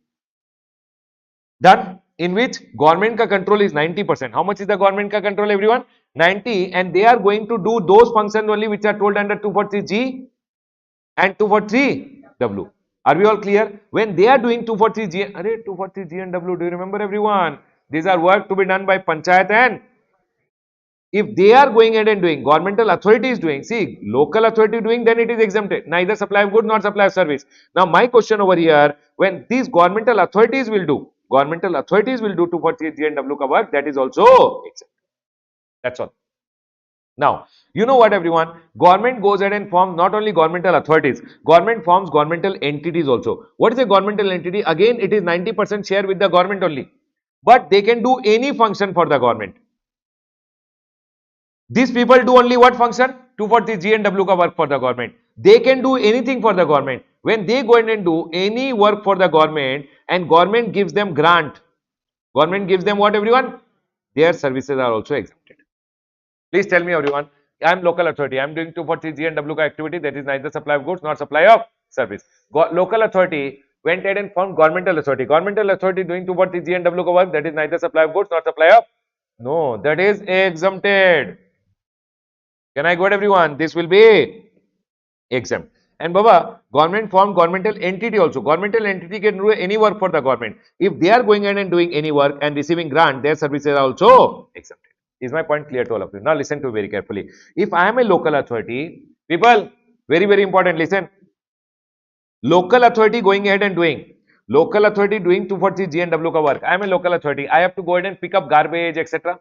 To pick up all these garbage and all, I went ahead and took someone's help. I told one contractor, can you get your truck and pick up this garbage for me? So Baba, that contractor is giving me services for what? 243G and W. When he will go ahead and give me, when any contractor, anyone is giving me pure services in relation to my 243G and W wala work, then that is also exempted. People, 1 minute. Local authority has to do 243G and W ka work. To do the 243G and W ka work, if they take 243G and W ka services, those are also exempted. Now, only pure service is only not exempt. If they go ahead and take pure service or composite supply, where goods ka portion is 25%. If somebody has gone ahead and given that the service and goods ka portion is how much everyone? 25%, then that shall also be exempt. Are we clear everyone? Now, governmental authorities, when they are going ahead and giving the services to you, like water board, sewage board, etc., they will also take some services. If they are going ahead and taking these services, water supply ka service, public health related service, sanitation related services, solid waste management and some improvement. Can you tell me everyone? Water supply ka services, public health ka services, sanitation related services, solid waste management and slum improvement. People, all these services when they are given to governmental authority, because they are also doing towards the GNW cover. Baba, governmental authority means water supply board. Water supply board wanted someone to help you with water supply. All these services will also be exempted. Please tell me everyone, is this point clear to all of you? Listen to me very carefully everyone. I am a local authority. I am doing 240 GNW ka work. It is neither supply of goods nor supply of service. If I take pure services, people louder, exempt. If I take composite supply where goods is only 25%, exempt. Then I formed a governmental authority. Governmental authority doing towards the GNW, exempted. If they go in and take water supply service, slum improvement, solid waste management, sanitation related service, all these services also exempted. Now, governmental authority, you can also have governmental entity. When governmental entity is going ahead and doing any work or any function for the government and government gives them grant, that shall also be exempt. Baba, remember, all these given to governmental entity is not exempt. All these services given only to governmental authority is exempt. Is my point clear to all of you, everyone? People, that is what is being written on the top also. Rest, Baba, you can just go through them. Okay, everyone, going through is important. Don't leave and go. Whatever I am telling is the most important point which you should be revising. Can I go ahead, everyone? Done, everyone. Government related service. Please come to the next one. Everyone over here now. What? Transportation service. Listen to me very carefully.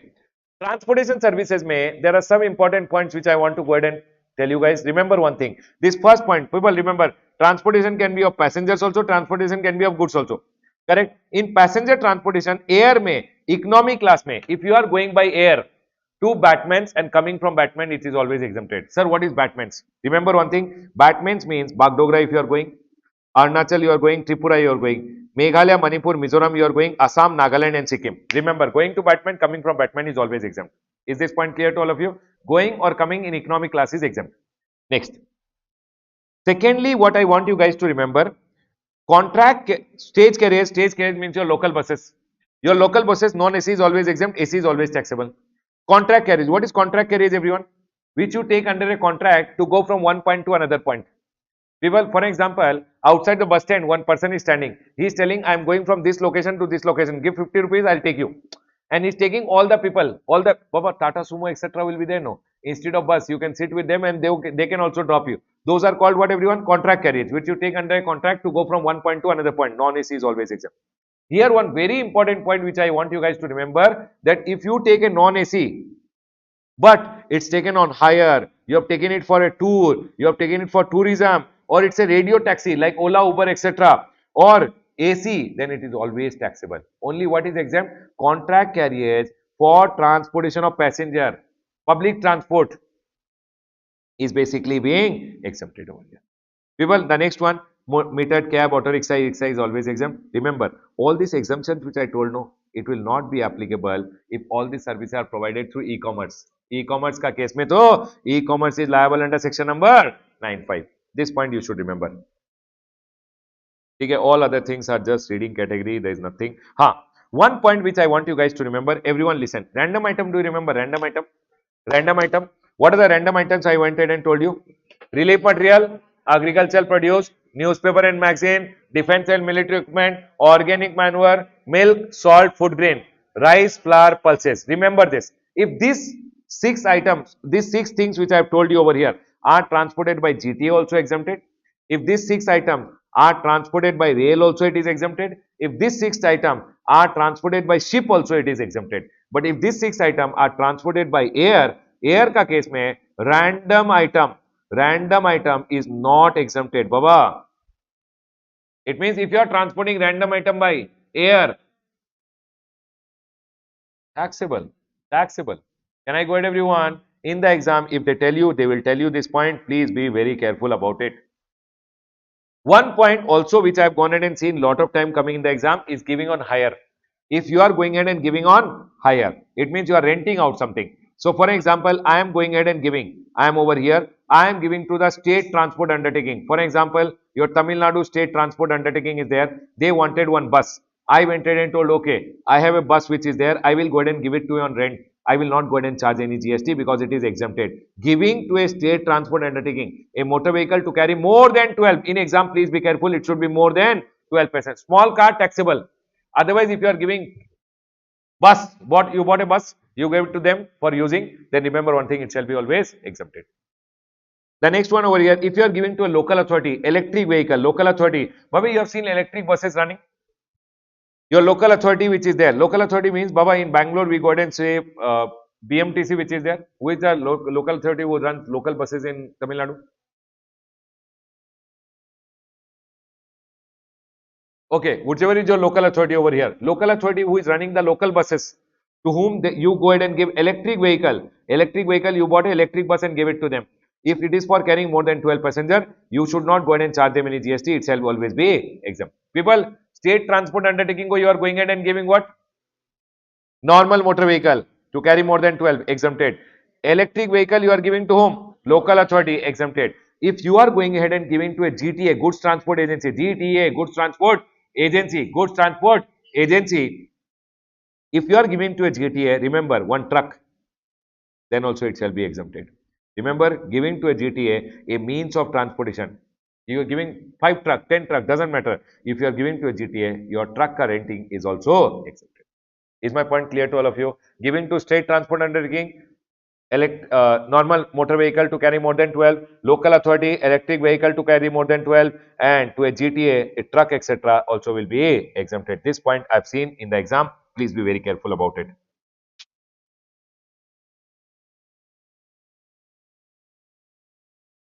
People, tell me one thing, everyone. GTA services are exempted? No, GTA services, GST is there. Array, some cases RCM is there, some cases GST is there. Do you guys agree with me? For example, I am a GTA. I went ahead and gave services to a factory which is registered under Factories Act. GST will come under RCM or FCM. But either if I am unregistered or 5% if I have opted, then RCM will come. Do you guys agree with me? Now my question over here, if I am given GTA ke saath any other services like packing, loading, unloading, it's a composite supply, taxable at the rate of GTA services. Do you guys agree with me? But for example, you don't want GTA services from me. You told Ramesh sir, can you come and do only packing of the goods for me? Then packing ka rate will apply. Are you guys able to understand? But GTA ke saath, if I give packing, loading, unloading, it's a composite supply. If I give GTA services separately and packing separately, then separate supply. Is my point clear? This one point was there here over here, which I went ahead and told you.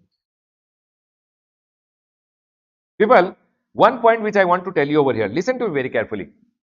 See, Baba, government have gone ahead and told transportation of passenger is exempt. Correct, everyone? So here they have told sea ka case mein, for example, this is the sea over here. This is Andaman and Nicobar Islands. In Andaman and Nicobar Island, no ferries will run. You know what is ferry, everyone? Which will take public from one place to another place, another place to another place, another place. This is called a ferry. Ferry is always used for public transport. Whether ferry is run by a private entity, whether ferry is run by government, doesn't matter. Do you guys agree with me? You know what happened? Sir, your name? Ayush went to one ferry wala. He told, I want to go out with my girlfriend. Evening sunset, I want to see. Can you take us? Baba, that time tourism. It's not public transport, it's tourism. And tourism and all are always taxable. Remember one thing, what government is trying to exempt over here is not tourism. Government is trying to exempt public transport. Are we clear, everyone? So remember one thing, private ferry ticket are also exempted. But Baba, in the exam they will tell you, private ferry taken for tourism. Tourism is always taxable. Are we all clear till everyone? Tourism is always taxable. Public transport is always exempt. Can I close the discussion, everyone? Done, everyone. In this, random item is also important. Remember random item. The next one which is there is over here, admission related service. In this, no, I want you guys to only remember one thing. Baba, over here, circus, dance, theatrical program, award functions, etc., recognized sporting event, planetarium, etc. If ticket is up to 500, it is exempted. More than 500 is always taxable. Over here, one small point is there. which I have seen students getting confused little about, you should remember. If you are a artist, for example, you are going in and doing Bharatnatyam, or you are going in and doing any types of dance like Kathak, etc., which is basically performance in folk and classical art form. Either you are singing, or you are dancing, or you are doing theatre, which is folk and classical art form. Then government is selling, if you are an artist and you are charging up to 1.5 lakh, don't charge any GST. Shahrukh Khan you called. Shahrukh Khan did lungi dance. Baba, lungi dance and all is taxable. What they are telling, art and culture related dance which you are going ahead and doing, folk and classical art form of music, dance or theatre is exempt. Can I go ahead everyone? Performance in Bollywood song is always taxable. For example, you went in and hired these people, Kathak dance or Bharatnatyam wala people, and you went in and told, now you are the brand ambassador of our company. You have to do on the opening ceremonies, you have to do the Bharatnatyam also. Baba, with all due respect, huh? You have to do Bharatnatyam also, and you will also have to promote the brand. Along with your Bharatnatyam, you have to take that oil ka packet, etc., and do dance also. Now, in this scenario, it will become taxable because you are a brand ambassador. Remember one point, this point can come in the exam. So, I have gone ahead and told you, please remember this point.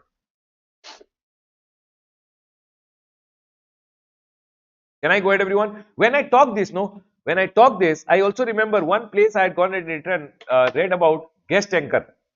Guest anchor. For example, I am being called in a television channel as a guest anchor to come and talk about GST. Now, whether I am required to take registration or not required to take registration, guest anchors are not exempted. Guest anchor means I am providing a service to them. I will be liable to register if I cross 20 lakh or 10 lakh as applicable to me. Guest anchor ka one point I just recalled, so I am telling you guys. Guest anchor means what everyone? I have been called in a television channel to come as an anchor and talk. I went and spoke. What is the registration? Am I exempted anywhere? Am I an artist in Bharatnatyam, etc.? No. Yes or no, everyone? I am just going and being an anchor over there. So remember one thing, anchors ke liye always 20 lakh and 10 lakh ka registration limit is applicable. If you have crossed, you should charge GST. Forward charge. Simple. Can I go ahead, everyone? People, in this chart, you have to remember this 500 rupees wala point and this last point. Please come to the next one, everyone. Now, the next chart which is there with us is relating to agriculture. Baba, agriculture as a part of a big question you will not be able to see, but you might go ahead and see a small MCQ or a small question coming from this.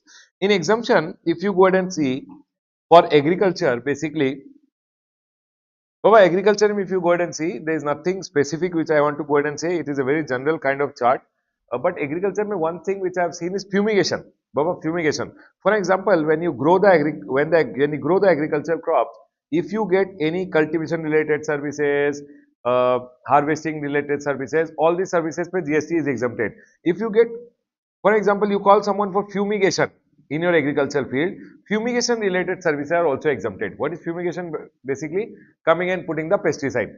Now, after the agricultural goods are cut, the goods will be kept in the agricultural farm. In the farm also, all the services which you take are exempted, including fumigation. If you go ahead and take any fumigation service at the farm, that is also exempted. This point one should be taken care. But in the warehouse of agricultural produce, if you go ahead and take any fumigation related services, those are not exempted. In the warehouse, for example, I am running a big warehouse. In that, I called one fumigation wala. He came and did the fumigation service. Those are always taxable. There is no exemption over there. This point you should remember one point. Okay? Secondly, after your agricultural field agriculture is done, after your agricultural field agriculture is done, now what will happen in the agricultural farm? Lot of services will be taken. Now all these services which you go ahead and take in your agricultural farm, in the agricultural farm, all these services which you go ahead and take, which can be basically husking, dehusking, trending, pruning, cutting, drying, cleaning, fumigation, all services are exempted, everyone. But these services are exempted only if they don't go ahead and change the essential characteristic. It means all the agricultural produce should remain agricultural produce, only then the services are exempted. For example, agricultural produce is apple. You took cleaning ka services, sorting ka services for apple, that is exempted. But any service because of which your apple becomes non-agricultural produce, for example, you took a service because of which apple became juice, then Baba, that services are taxable. So they are trying to say over here, any agriculture, any services which you go ahead and take because of which agricultural produce remains agriculture is exempted. But any service because of which agricultural produce becomes non-agriculture, that will always be taxable. This one point I want you guys to be careful about. Other than that, everything is very general kind of a service, everyone. You can just go through them. Can we go ahead, everyone? Now, the next one which is there is healthcare services. Healthcare also, I'll go ahead and classify as a big graded chart, everyone. Might be you see a small question in the exam. as an independent question of 4 marks which coincident comes. Okay, everyone. In healthcare, uh, sir, anything specific which you want us to take care? But one thing which I want you guys to remember, healthcare, Baba, healthcare means three things. Everyone listen to very carefully. Healthcare means diagnose, treatment and care. Healthcare means diagnose, treatment or care, which is taken for pregnancy, abnormality, illness, injury and deformity. People diagnose, treatment and care ka services, whether it is diagnosis service, whether it is treatment or care. Services taken for what? Pregnancy, abnormality, illness, injury and deformity. And it should be in recognized system of medicine. Recognized system of medicine in India is Ayushan.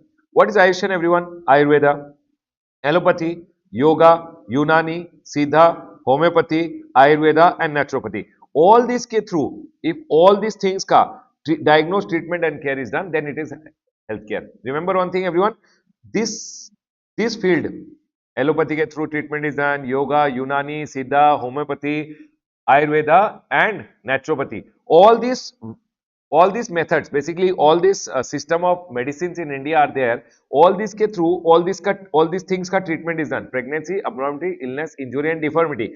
And what is done, everyone? Diagnose, treatment or care. Then it is exempted. Remember one thing, then it is exempted, but given by whom? Healthcare services, which is diagnose, treatment and care, done by chartered accountant is exempt. No, Baba. It should be done either by a clinical, it should be done by a CAP. CAP means clinical establishment, authorized medical practitioner and paramedics going ahead and giving the services exempt. Other than that, Baba, nothing specific. One point you should always remember, hospital mein if the room bed is above 5,000, it is always taxable. But this 5,000 limit is not applicable for what, everyone? ICU, ICCU and NICU. NICU, ICCU ka services are always exempted. And Baba, always remember, healthcare includes transportation of patient also, ambulance services also. Ambulance can be air ambulance, road ambulance. Who wants to sit in an ambulance? Correct on, everyone?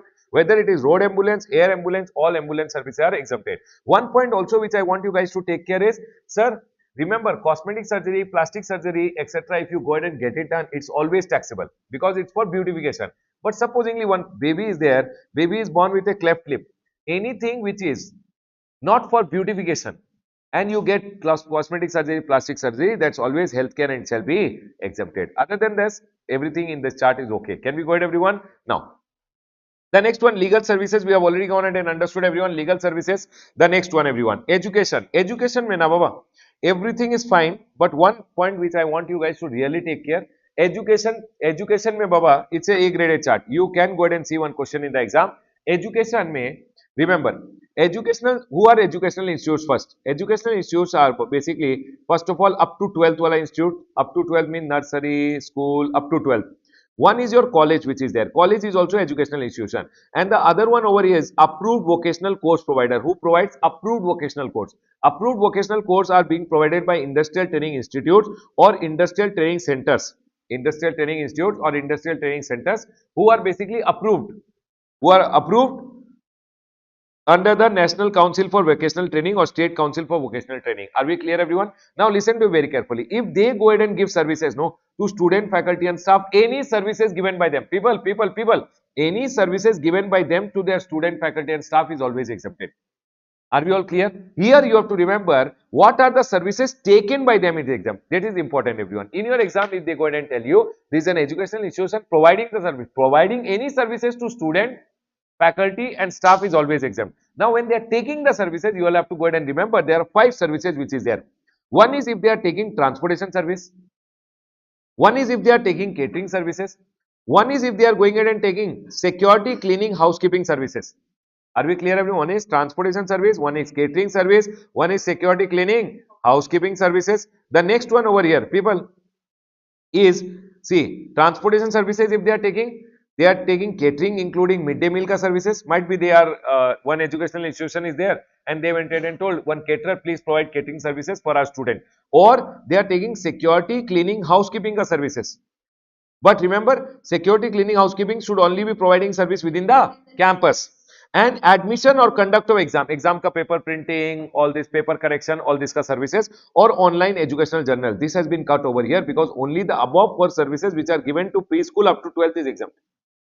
People, when these people are giving the services, it is always exempt. When they are taking the services, you have to remember 5 services: transportation, catering, security, cleaning, housekeeping within the campus, and admission related service or online journal. This has been cut over here. It means the above four services, when it is given to a school up to 12th, it is exempted. Baba, next one. Here this is cut, and this is cut. It means only admission or conduct of exam related service or online journal ka service, when it is given to a college, it is exempted. Baba, when it is transportation, catering, security, cleaning or online journal, cut. Only one service given to an educational institution which is approved vocational course provider is accepted. Is my point clear to all of you? People, can you tell me everyone, transportation, catering, security, cleaning, housekeeping and admission or conducting exam related services are exempt here. Second में admission or conduct of exam, online journal.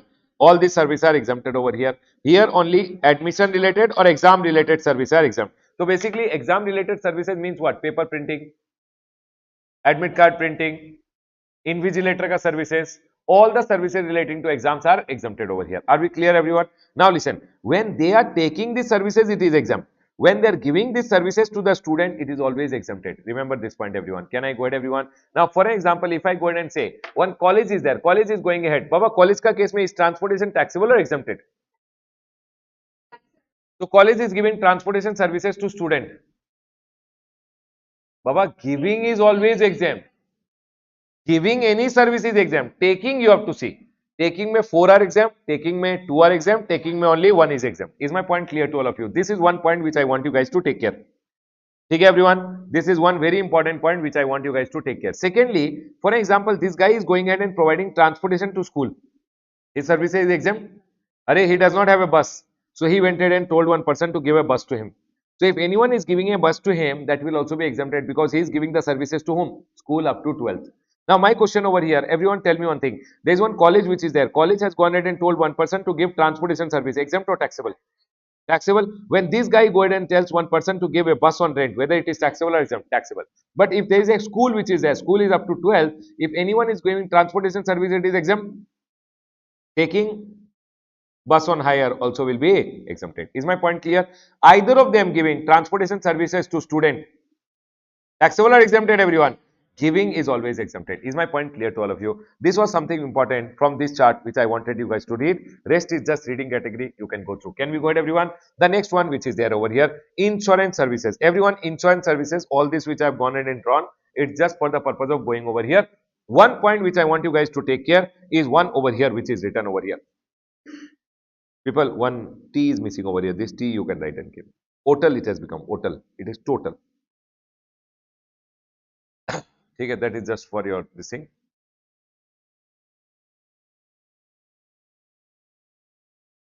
Tell me one thing everyone. Here one entry number 36B is there which I want you guys to understand. Everyone, entry number 36B. What is 36B going ahead and telling? It says that services of insurance provided by Motor Vehicle Accident Fund against contribution made by insurers out of the premium collected from third party motor vehicle. For example, I have gone ahead and this is the HDFC over here. HDFC Co. I have gone ahead and paid premium for my motor vehicle insurance. They went ahead and insured my car over here. You know what happens everyone? Whenever you take a car insurance, they go ahead and charge you. Car ke liye to they go ahead and charge if anything happens to the car. Plus, by chance you go ahead and touch anyone, hit anyone, then this guy has to be given money. So in this scenario, what happens? They take money from you for third party also. That what if something happens to a third party? So whatever I paid, supposingly I paid 1000 rupees to the HDFC insurance over here, HDFC will go to Motor Vehicle Accident Fund. This is a Motor Vehicle Accident Fund which is there, which is fund created by the government. They will go ahead and contribute some 800 rupees or 1000 rupees to the Motor Vehicle Accident Fund. You know what will happen? If anybody who goes ahead and hits anyone over here, in this scenario, the other person has to be paid. Yes, the money will be paid by Motor Vehicle Accident Fund. Are you guys able to understand? So basically, Motor Vehicle Accident Fund is giving services to the insurers. Array, insurer companies, the insurance company is paying them an amount. This amount pay there is no GST. Is my point clear to all of you? This is one point which I want to remember. I want you guys to remember. Second point which I want to go ahead and tell you guys is about life insurance and health insurance. Baba, the new amendment which has come, which has gone ahead and told that life insurance service or health insurance services given to an individual or family. Everyone listen to me very carefully. For example, for myself and my family which is there, I went ahead and told one HDFC over here, HDFC Ergo is there. I went ahead and told HDFC Ergo, can you please go ahead and do the insurance, life insurance or health insurance. Are we clear, everyone? Whether they are doing the life insurance of me or along with me, my family. Whatever premium I'll pay, no, the premium is exempted, everyone. The premium is exempted over here. There is no GST on the premium. Remember this point, everyone. If they are going ahead and giving me life insurance service or health insurance services, whatever premium they will charge from me for me or my family, they will be not charging any GST. But tell me one thing. For example, I told HDFC to go ahead and give me an insurance of all my employees. In that scenario, they will charge me GST. Individual and family is exempted. If they go ahead and give me a insurance for all my employees, I went ahead and took a group insurance, then Baba, they will charge me GST. For example, I'm a club. Club has many members which are there. All the members ke liye, all the club ka members ke liye, people listen carefully. All the club ka members which are there, I went ahead and took insurance for the club ka members which are there. So Baba, club ka members ke liye, they will charge one premium, insurance company. For example, I am one Cosmopolitan club, one club is there, or I am Coimbatore club, one big club I am. So I went ahead and told insurance company to do the insurance of all my members of the club. So whatever premium they are charging, they will charge GST because it's not the insurance of an individual, it's the insurance of a group. Is my point clear to all of you? Now in this scenario, remember one thing. For example, HDFC went ahead and did the insurance of Mukesh Ambani. Mukesh Ambani ka insurance 1000 crore ka is done. Now HDFC is going ahead and telling, I want to take reinsurance services. So it went ahead and told Axis Bank, Axis, Baba, I'm little scared. Can you please help me with the insurance? I will go ahead and give you 50%. So Axis is giving what, everyone? Reinsurance services over here, and I went ahead and paid Axis Co. Supposingly, the premium which was collected was 10 crore. I am paying Axis 5 crore rupees over here. So remember one thing, this 5 crore rupees which I am paying, because the insurance services are exempted over here, this reinsurance services also will be exempted. Are we all clear till here, everyone? Is the point clear to all of you? Then sir, schedule 3 mein what you told in supply chapter, schedule 3, Baba, that I did not go ahead and give you an example of life insurance and health insurance. I give you an example of factory insurance. Life insurance and health insurance, so this is also exempted over here, and whatever I pay is also exempted. Is my point clear to all of you? Because he is going ahead and doing the insurance of Mukesh Ambani, he is telling 50% risk I will cover.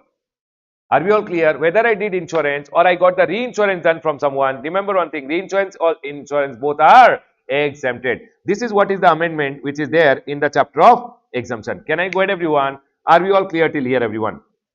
People, insurance services, only this much I wanted to tell you, but for your exam this time, insurance can play a very important role for your May 26 exam. Please be careful about it. The next one which I want to go ahead and talk is all other services, all other exemptions which are there. Everyone, let's talk about all other insurances, all other exemptions which are there. All other exemptions, may know, Baba, lot of exemptions I have gone ahead and written. But out of this, no, I will go ahead and talk about the most important ones which are there, which you should take care from here. Number one, you should go ahead and remember this renting of residential dwelling, which I have already gone ahead and told you. Anybody going ahead and giving residential dwelling on rent to me, if I am an unregistered person, it is exempted. If I am a registered person, but then it is RCM.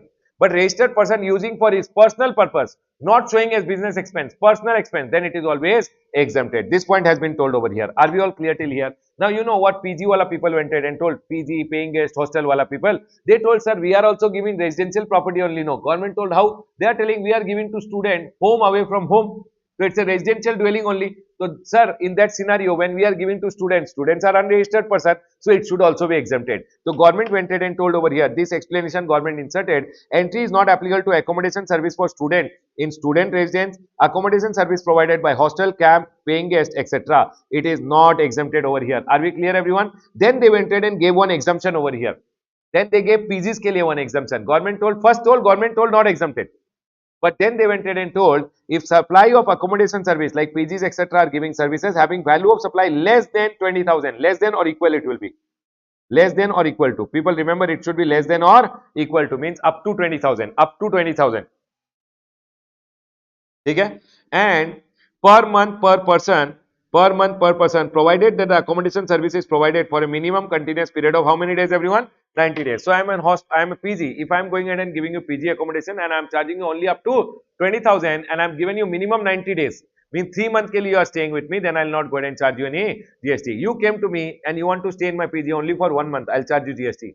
You came to me and you are going to stay for 90 days, more than 90 days, but I am going ahead and charge you 25,000, then I will charge you GST. Is my point clear to all of you? 20,000, 3 months minimum, 90 days. Can I explain again or got it, everyone? This point I wanted you guys to be careful about. The next one over here is everyone over here. Remember one thing, if anybody is distributing electricity, this transmission and distribution of electricity is always exempted. Along with that, any ancillary services which are given. People, earlier this ancillary services ke liye something else was there, but now remember one thing, application fees, testing fees, meter rental, shifting charges. Along with this, if any ancillary service is given, that is also exempted. So if I am going ahead and distributing electricity, distribution of electricity is exempt, ancillary services are also exempted. The next one over here, which you can take care over here, this one everyone. For example, listen to me very carefully. I am a bank. People, I am a bank. I went ahead and gave one shopkeeper debit card machine. You came to the shopkeeper, you swiped your card. You swiped your card up to 2000. So I am the bank of this shopkeeper. From your bank, I will collect my money. From your bank, I will collect 2000 rupees, which you have swiped with the shopkeeper. So for this, from the shopkeeper, I'll charge some collection charges. Are you guys able to understand? Because you are under me. For example, I am a bank and this bank has given a debit card, credit card machine to one shopkeeper. That shopkeeper, whenever he swipes up to 2000, no, this bank will collect the money from his bank. Baba, not his bank. Matlab, customer ka bank se money will be collected. For collecting the money from the customer's bank, I will charge some charges to the shopkeeper. Whatever charges I take, I'll not charge any GST because the swipe was only up to 2000. This point you should remember from exam point of view. The next one, if you go ahead and come on the right hand side, I've already gone ahead and told you this point, everyone. Services of business facilitator, business correspondent in rural area has been exempted. This you guys already know about it.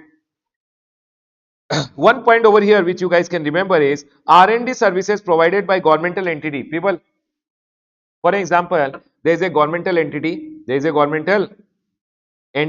or there is a university or college which is there and they are going ahead and providing R&D services to the government and government is going ahead and giving them grants.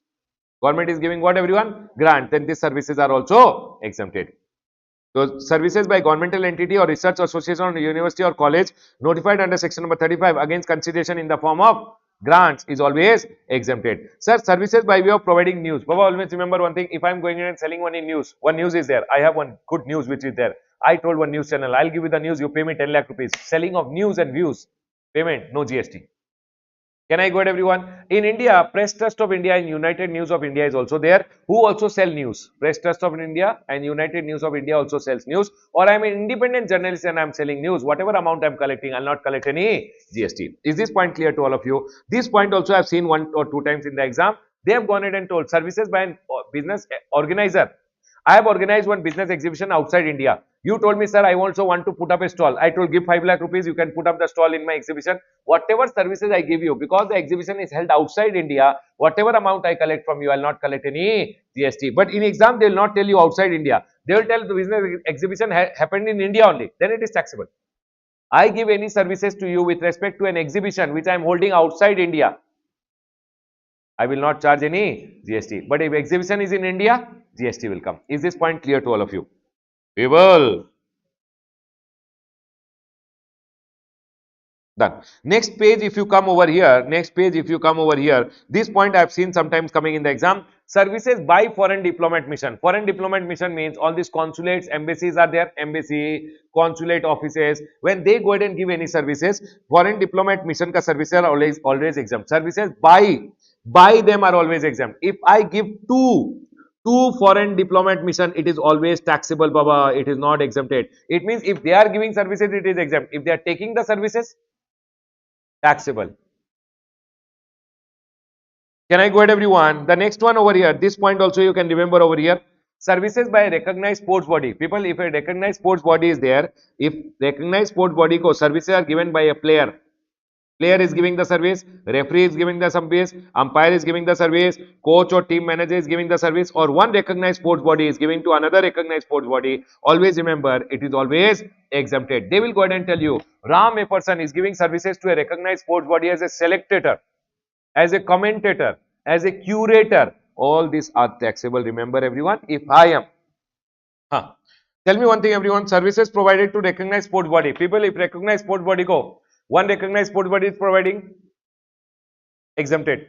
Recognized sports body ko player is providing, umpire is providing, referee is providing, team manager is providing, it is exempted. Recognized sports body ko services are given by selector, commentators, always taxable. Don't forget, Baba, all other people ka services are always taxable.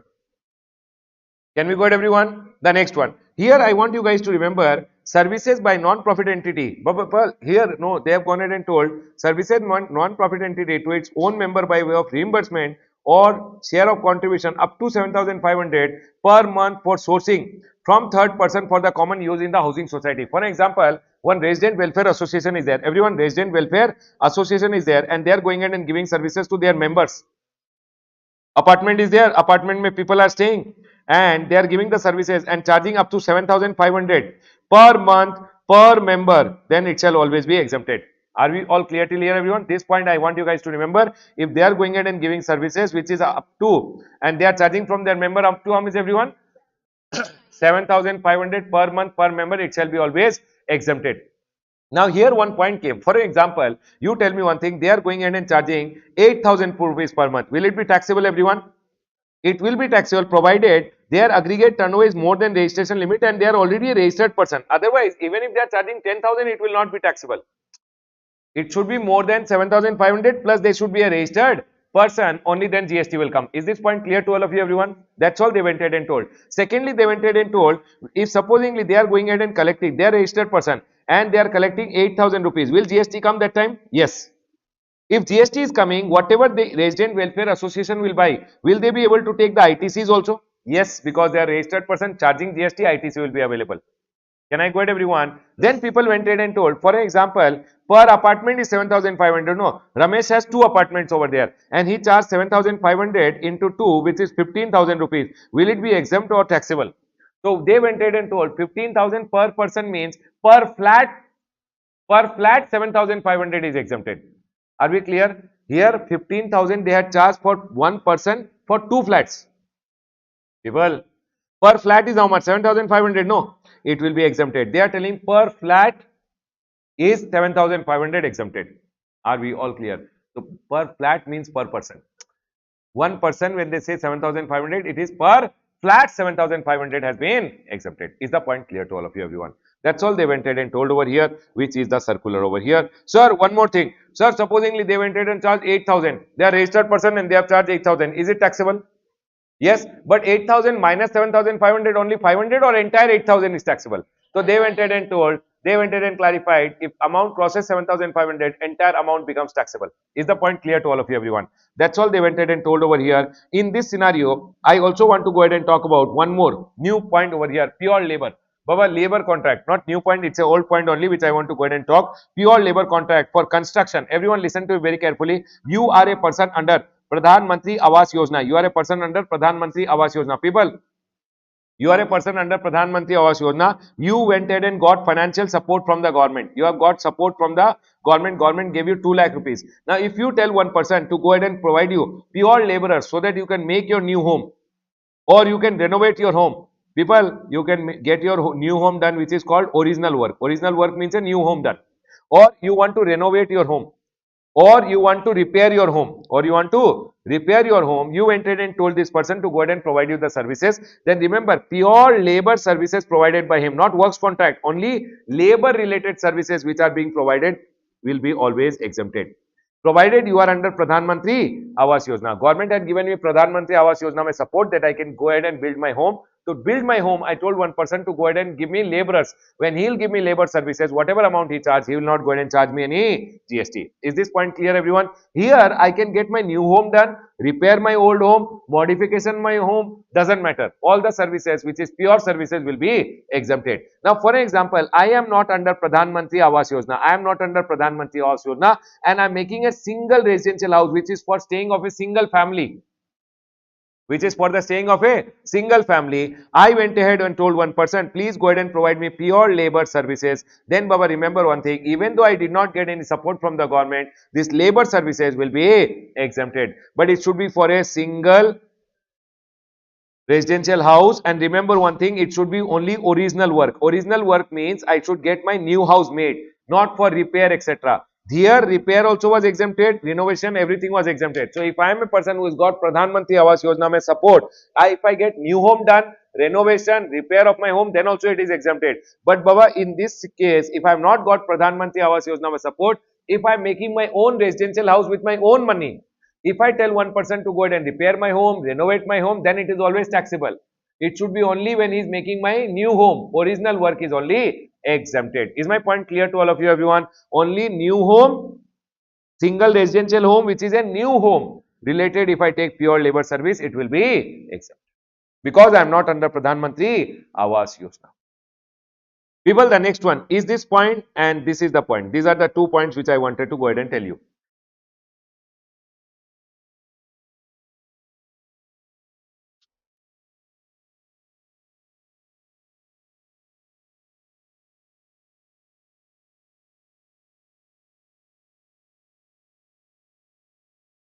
People, these are some of the most important points which I wanted you guys to take care. Rest, Baba, you can just go through them. Reading once should be good enough. Can I go ahead, everyone? We are done with our chapter of exemptions. Now come to the next chapter, value of supply, everyone. Please come to value of supply. Now, the next chapter is value of supply. Value of supply, again, an A-graded chapter from exam point of view. People, value of supply, again, a A-graded chapter. Listen to it very carefully. When you read value of supply, in section number 15, 1 comes into picture, which goes ahead and said value of supply is always the transaction value. But there are some things which you should always include in your value of supply. They went ahead and told some things should always be included in your value of supply, which is section number 15.2. 15.2 goes ahead and says you should always include TOPIICS. These are always to be included. It means when you are calculating the value on which you have to pay GST, Baba, GST is equal to value of your supply into rate of tax. This value may always, this should be included. What is this, everyone? Number 1, any taxes, cess, fees other than GST. Excluding GST, you should include everything in your value of supply. But remember TCS, there is a circular which says TCS, which is charged under Income Tax Act, is never to be included in the value. Then I went ahead and told any obligation of supplier, any obligation of the supplier went ahead and supplied me a machine. He told me, Ramesh sir, pay me 80,000, 20,000 on my behalf, pay to someone else. His value of supply will be how much? 80,000 which I paid him, plus I paid someone else 20. So what is his value of supply? 1 lakh rupees. Then any packing charges, if he has gone and charged me, packing charges to be included.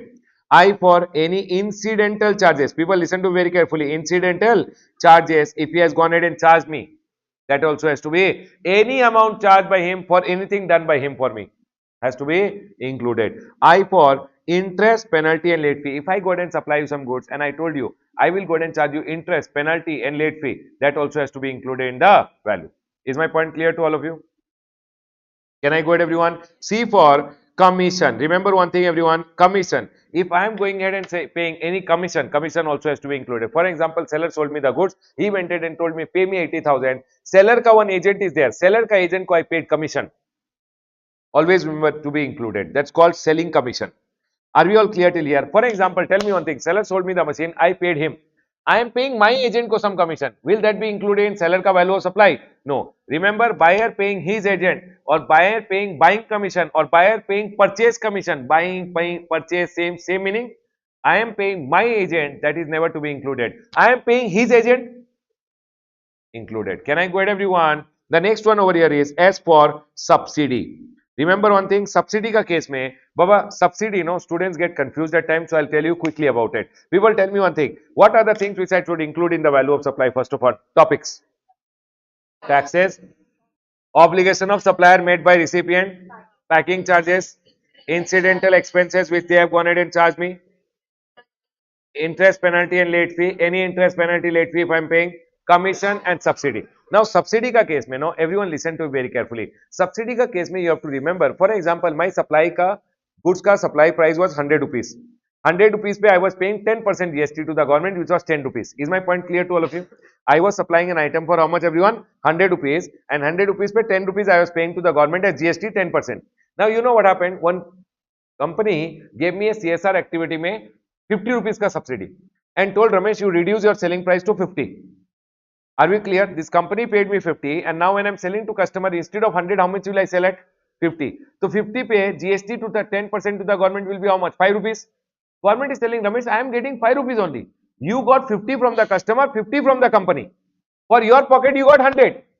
But when you are paying GST, you are paying GST only on 50. I don't like it. So government goes ahead and says, if you have received a subsidy because of which your price has come down, please add it back and make it to 100 rupees and pay me GST on 100 only. Is my point clear to all of you? So that is why they say, if you have gone ahead and received a subsidy, people listen to me very carefully. In your exam, you have to remember, if you have got a price which is already reduced, it says price considering subsidy, price net of subsidy, price after reducing subsidy, means price is here. Does government want GST on the lower price or upper price? Upper price. So you should add back the subsidy. If they have gone ahead and given you the original price already and they have not reduced it and they are telling subsidy 50 rupees is received, what will you do? Ignore, because you can't make it double, no? Are you guys able to understand? You got a 50 rupee subsidy. People tell me one thing. You got a 50 rupee subsidy from one NGO or from Tata. Ratan Tata gave you. Baba, okay. Late Mr. Ratan Tata company went ahead and gave you 50 rupees of subsidy. Your selling price here was here. After receipt of subsidy, you reduce the selling price. Can you tell me GST should be paid on which value? Reduced price or upper price? Upper price, and hence you should add back the subsidy. For example, I received 50 rupees ka subsidy and the price is already on a upper end. I am not reduced yet. The price is over here. Can you tell me on which amount should I pay the subsidy, GST? Upper price. Should I add again? No.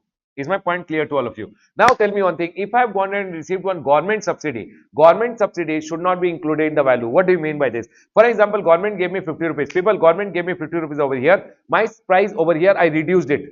I should pay GST on the reduced price only.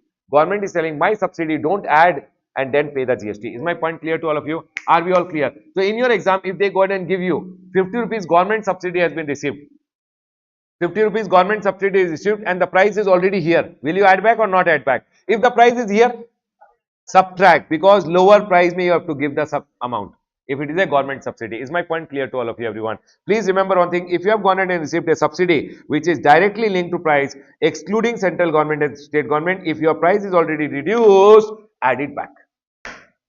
Can I explain again or got it? Next, the next one over here is discount over here. Discount ke liye one circular was there here. Can you guys see this circular? This time ka amendment for May 26 was this circular was deleted. Okay, everyone, the corner wala, down wala circular which is there here, this circular was being deleted for your May 26 exam. Okay, everyone, now. Can we go ahead, everyone? Can we go ahead, everyone? Everyone over here now. Nothing, Baba. That discount was the discount given before at the time, always to be reduced. Discount given after the supply. After the supply, then Baba, there are three conditions which are there. Number one, so for example, I went ahead and gave you a discount. I went ahead and gave you a discount. So people, if I go ahead and give you a discount, whether the discount will be reduced from my value of supply or not to be reduced. Number one, first of all, I should have a prior agreement with you that I will go ahead and give you a discount. Secondly, invoice linking ke sath I should give you a credit note. Thirdly, you should reverse your credit, then my value of supply will come down. Do you guys agree with me, everyone? Number one, I should have a agreement. Number two, linking to the invoice, I should give you a credit note. Number three, ITC reversal should be done by you. Three condition, everyone. Only if you fulfill the three conditions, discount will be excluded. Otherwise, discount is not to be excluded. Is this point clear to all of you, everyone?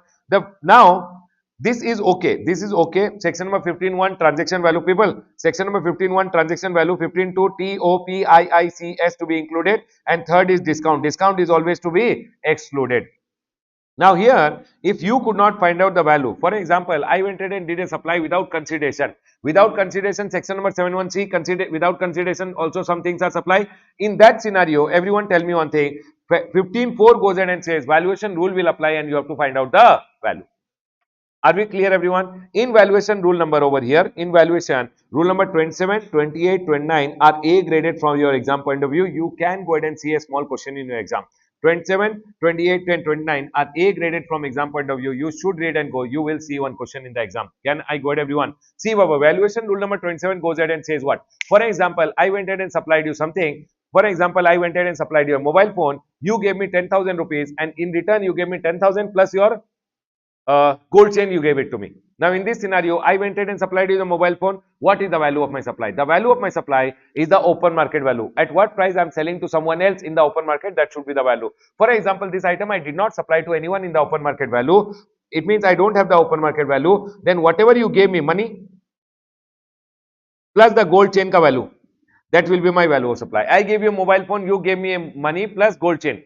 What is the value of my supply? First of all, the open market value of the mobile phone. If open market value of the mobile phone is not available, money plus the gold chain ka fair market value. If that is also not available, then what mobile phone I gave you, no, that mobile phone ka like, kind and quality ka value will be applied for my valuation. So whatever mobile phone I gave you, of that similar kind of mobile phone ka value will be applied over here. Sir, similar kind of nothing is there. Ramesh ka mobile phone which he is selling is unique. In that scenario, what you gave me was 10,000 plus that other item which you gave. For example, that other item is not gold chain. It is something so unique, the open market value is not available. Then they are going ahead and telling the money plus the monetary value of the additional consideration. This additional consideration which you gave me, of that value will be found out by applying rule number 30, which says 110% of your cost, or rule number 31, which is best judgment. Are we all clear till here? People, tell me one thing. If valuation rule number 27 may, you are not following. You are following, for example, I have gone ahead and supplied to my related person or distinct person, my home, my branch office. People, very, very important is rule number 28 from exam point of view. If you have gone ahead and supplied, to whom, everyone? Related person or distinct person, remember one thing, except through an agent. You have not sold it through an agent, whether it is normal agent, whether it is sole agent, please apply valuation rule number 29 always, because they are specifically told excluding what, everyone? Agent.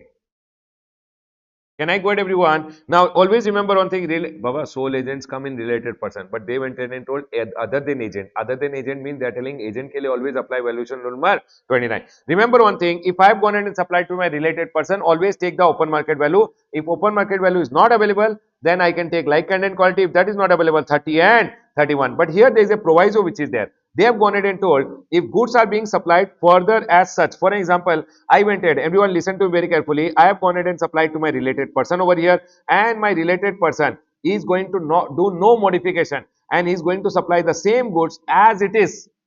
People, I am supplying to my related person, and related person is going to supply the goods as it is forward. Then whatever like, kind and quality he buys, no. For example, he is going ahead and selling the goods for someone else also.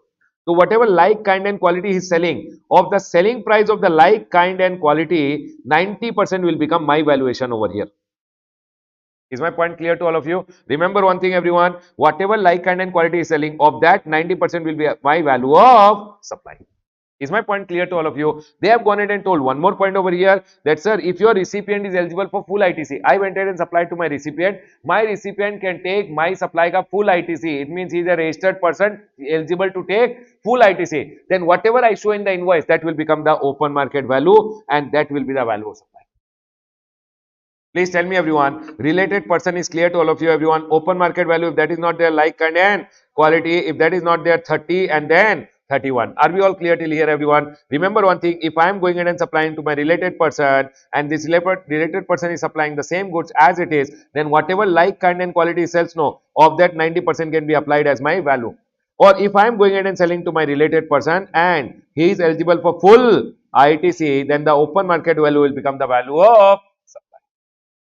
Open market value, how will know that? What will become? Invoice value. Invoice value will become the open market value, and that will be the value of supply. This valuation rule is good one, Baba. You can see rule number 28 पे one question. Here, over here, one more rule number 28.2 is there. Rule number 28.2 is also there. Rule number 28.2 goes ahead and says, if one company, people listen very carefully, if one company is there and other company if they are going ahead and providing what, everyone? Corporate guarantee.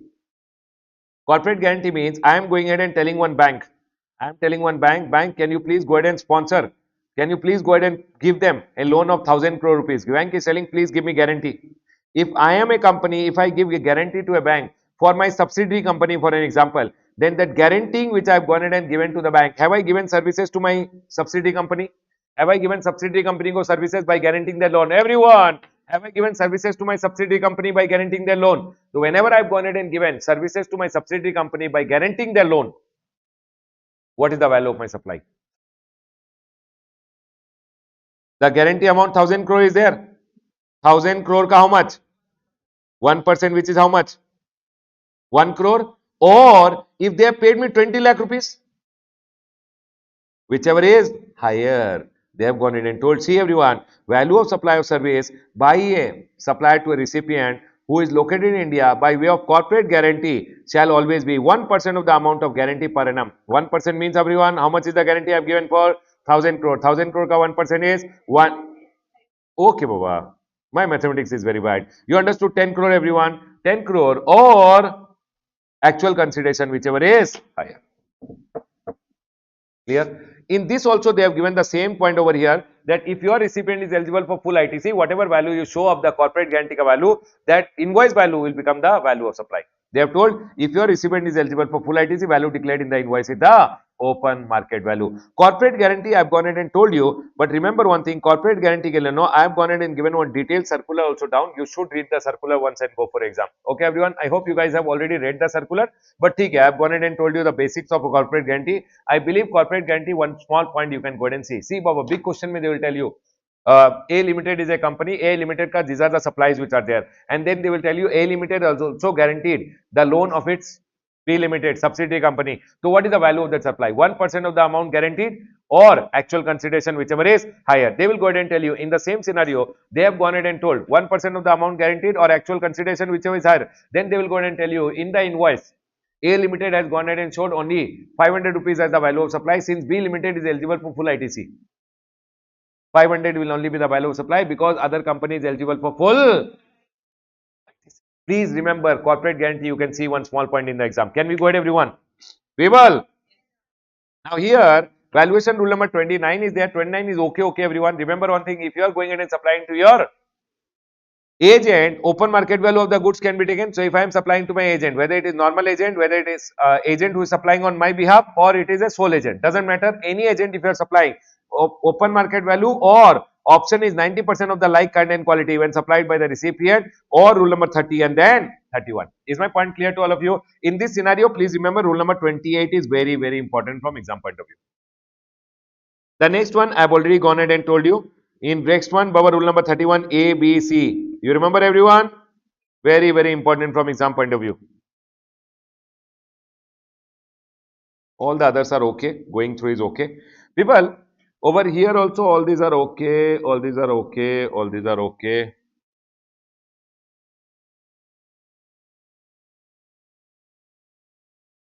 Okay. One point which I want to tell you guys, everyone over here now. Del credit agent wala point, I will go ahead and just tell you once. Okay, everyone. Del credit agent and EMI wala point. Tell me one thing, everyone. EMI wala point mein, for example, everyone over here. This is one shopkeeper who is there. I went to uncle. I told uncle, I want a mobile phone. Uncle gave me a mobile phone. Everyone, uncle gave me a mobile phone. For the mobile phone, uncle went ahead and told me, give me 40,000. I gave 40,000. What is the value of supply, everyone? 40,000. That, do you guys agree with me? I went to one shopkeeper, uncle over here. Uncle told me, okay, Ramesh, I'll give you a mobile phone. I told uncle, money is not there. What to do? Uncle told, no problem. Do one thing. Give me 10,000 rupees every month plus 1,000 rupees interest. 10,000 every month plus 1,000 rupees interest. 10,000 every month plus 1,000 interest. 10,000 every month plus 1,000 interest plus 500 rupees you can give me late payment ke liye penal interest also. Can you tell me what is the value of supply of my uncle over here? 44,500. Interest and penalty, generally it is exempted, but if it is charged because of a principal supply, interest and penalty also becomes taxable at the rate of principal supply. Is my point clear to all of you, everyone? I went to one shopkeeper, uncle over here, I am over here. I told uncle, can you please go ahead and provide me a mobile phone? Uncle told, okay, I'll go ahead and give you a mobile phone. Do one thing, pay me 40,000. I told uncle, mobile is not there. Sorry, money is not there. Uncle told, okay, fine. Then get out. He threw me out of the shop. Now what to do? I went to Bajaj Finance over here. Bajaj Finance ko I went ahead and told, please give me a loan of 40,000 rupees. They gave me a loan. I threw the check on uncle's face and told, take your 40,000 rupees. Give me the mobile phone. My question, what is my value of supply? What is uncle ka value of supply? 40,000. Done. Now they have given it and given me a loan, right everyone? This loan, I have to go ahead and give them EMI 10,000 rupees every month plus 1,000 interest, 10,000 every month plus 1,000 interest, 10,000 every month plus 1,000 interest, 10,000 every month plus 1,000 interest, plus I paid them penal interest also. Can you tell me in this scenario, whatever interest is there, is it taxable or exempted? Exempted, because here it's a loan transaction for which I am just giving the interest, and interest is exempted. Can I go ahead, everyone? The next one over here, everyone. For an example, Del Credit Agent, Del Credit Agent, Del Credit Agent. Who is a Del Credit Agent, everyone? Who is a Del Credit Agent, everyone? Who is a Del Credit Agent? I told the principal, don't worry about it. If the customer does not make the payment to you, I will pay you and later I'll recover from him. These Del Credit Agents are agents who goes and tells the principal, don't worry. If these guys don't go ahead and pay you, I will pay you, and later I'll recover from them with interest. Are we all clear till here? Now, in del creditor agent, one will be a principal, one will be a del creditor agent, and one will be a customer. Listen carefully, everyone. You know what is happening now? Principal went ahead and sold the goods directly. Invoice in the name of the principal. People, tell me one thing. In this scenario, am I an agent as per 71C or not an agent? Am I an agent as per section number 71C or no? No, because principal never gave the goods to me. I never sold the goods in my invoice. Hence, I am not an agent as per 71C. Are we all clear what kind of an agent I am? Commission agent. Baba, commission agent. Do you guys agree with me? In this scenario, tell me one thing. Invoice is given directly. Now, this guy was not making the payment. So, I made the payment to the principal. Now, I told this guy, hey, shameless fellow, I have given you a loan by making the payment on your behalf. You do one thing, pay me the loan with interest. Now, when I am collecting the interest from him, is interest taxable or exempted? Exempt, because interest is a loan, is an independent transaction for which I am charging him interest. But supposingly over here in the same scenario, everyone listen to it very carefully. Principal went ahead and gave the goods to me. I sold the goods, invoice in the name of the agent only. I am giving the goods on my name. He is not making the payment, so I made the payment to the principal. Are we all clear? I made the payment to the principal. I told, hey, shameless fellow, you did not make the payment, so I had to pay to the principal. Now you pay me the invoice amount also, you pay me the interest also. My question over here, is interest taxable or included in the principal supply? Included and taxable at the rate of what? Principal supply. Is my point clear to all of you? That's all they went ahead and told over here. Is my point clear to all of you? These two are the circular which I wanted to talk to you guys. Please come to the next one over here. That's it, everyone. Now, please remember, corporate guarantee you should read once and go, everyone. Don't leave it and go. Okay? Now, in this valuation ka chapter, one circular is there which has come over here relating to value of supply. Everyone, value of supply ka chapter mein one circular has come. I want to go ahead and talk about the circular now. Everyone, listen to it very carefully. What is this circular going ahead and talking about? Value of supply ka one circular is there, and what is this circular which is going ahead and talking about? For an example, everyone over here, I went ahead and sold you some goods. People, I sold you some goods. We had a prior agreement. Listen to me very carefully. When I sold you the goods, I sold you for 10,000 rupees, 1 lakh rupees, and I told you GST 10%, 10,000 rupees ka GST I went ahead and charged you. People, listen to me very carefully. In the month of April, I had gone ahead and sold you. So, value of supply was everyone 1 lakh, and GST I paid to the government 10,000. Anyone, any doubt till here? Sure, everyone? Value of supply was 1 lakh rupees, and GST which I had to pay to the government, I paid 10,000 rupees. Anyone, any doubt with this?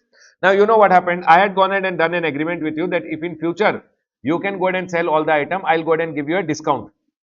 Done, everyone? You sold all the goods, so I went ahead and told you in the year end, I'll go ahead and give you a discount of 10%. I'll go ahead and give you a discount of 10%. So, people, in the year end, you came to me in the month of March. I went ahead and gave you a 10% discount, which is 10,000 rupees. I returned your GST also 1,000 rupees. Do you guys agree with me? When I issued you a credit note for this, yes or no, everyone? I will go ahead and disclose the credit note. Value of supply of the credit note is 10,000 rupees, and GST which I returned is 1,000 rupees. Is my point clear? And earlier you had taken how much credit? How much will you reverse now? 1,000. So my question over here, when you reverse, your credit will become 9,000. So can you tell me how much will be my value of supply now? 90,000, and my GST paid to the government also will become 9,000. Do you guys agree with me, everyone? It means if I go ahead and give you a credit note and you reverse the credit, my liability also comes down. It means that month I have to pay 1,000 rupees less to the government. Do you guys agree with me? People, did you understand this whole thing over here? People, did you understand this thing, everyone? Can I tell again or got it? Got it, everyone? Now listen to very carefully. For an example, we did not have a prior agreement. If we don't have a prior agreement, in that scenario, what will happen? This is when we had a prior agreement. For example, I did not have a prior agreement, then what will happen? For example, over here, I went ahead and sold you some goods. In that scenario, I charge you 1 lakh rupees, I charge you GST 10,000 rupees. You went ahead and took ITC how much? 10,000. I told the government value of supply 1 lakh and GST I paid 10,000 rupees. Later you came and told me, sir, not even dogs are buying these biscuits which you sold me. Give me some discount. I told, okay, fine. These are called secondary discount. These are called what, everyone? Secondary discount or post-sale discount. And I went ahead and told, okay, fine. Take 10,000 rupees ka discount and get lost. Now, this discount ke liye, can I issue a GST credit note or not is my question. Why no? Because there was no prior agreement. The three conditions are not satisfied. So can I go ahead and issue your credit note or can't issue your credit note? But I will give you a financial credit note. Financial, what is financial credit note? It means I will go ahead and tell you, okay, your amount which is there, I am returning it to you. Is my point clear to all of you? Now, am I returning your GST or not returning your GST? So my question to all of you, in this month, will government give me any adjustment in liability? Do you have to reverse any credit? Nothing is required. Can you tell me in the eye of government, what is my value of supply? What is my value of supply? 1 lakh. And what is the GST I pay to the government? 10,000. Do you have to reverse any ITC or not required? Not required. That's what is the first circular going ahead and talking over here in the value of supply. This circular which has come, it goes ahead and says full ITC is available to recipient even if supplier issues financial or commercial credit note and offers post supply discount. Since the supplier cannot reduce the tax liability on credit note, the recipient need not reverse. It means I will not be able to reverse any credit and all. So people, will I be able to adjust any liability? So you also don't have to reverse any credit. Is my point clear to all of you, everyone? The next one over here, which has come, is a circular again, which I'll go ahead and talk to you guys. Everyone listen to me very carefully. For example, there is one manufacturer which is there. Okay? I am a dealer which is there and there is the customer which is there. Manufacturer sells me, people listen carefully. Manufacturer sells me over here cars and I sell the car to the customer. Manufacturer sold me the car at 10 lakh rupees and he charged me GST 20% which is 2 lakh rupees. Can you tell me what was his value of supply already? 10 lakh and he had paid the GST 2 lakh rupees to the government. Do you guys agree with me, everyone? Now, listen to me very carefully. You know what happened? And I will go ahead and sell to the customer after adding my profit. After adding my profit, I will sell to the customer. Do you guys agree with me? How much input tax rate I have already taken? 2 lakh rupees. Anyone? Any doubt till here?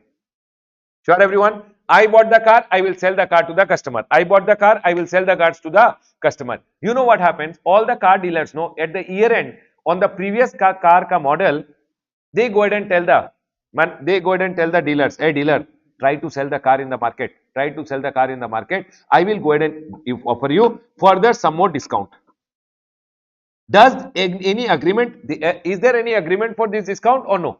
No. But they go ahead and give a discount which is also called a secondary discount or it's called a post sale discount. Are you guys able to understand, everyone? And one discount was given over here.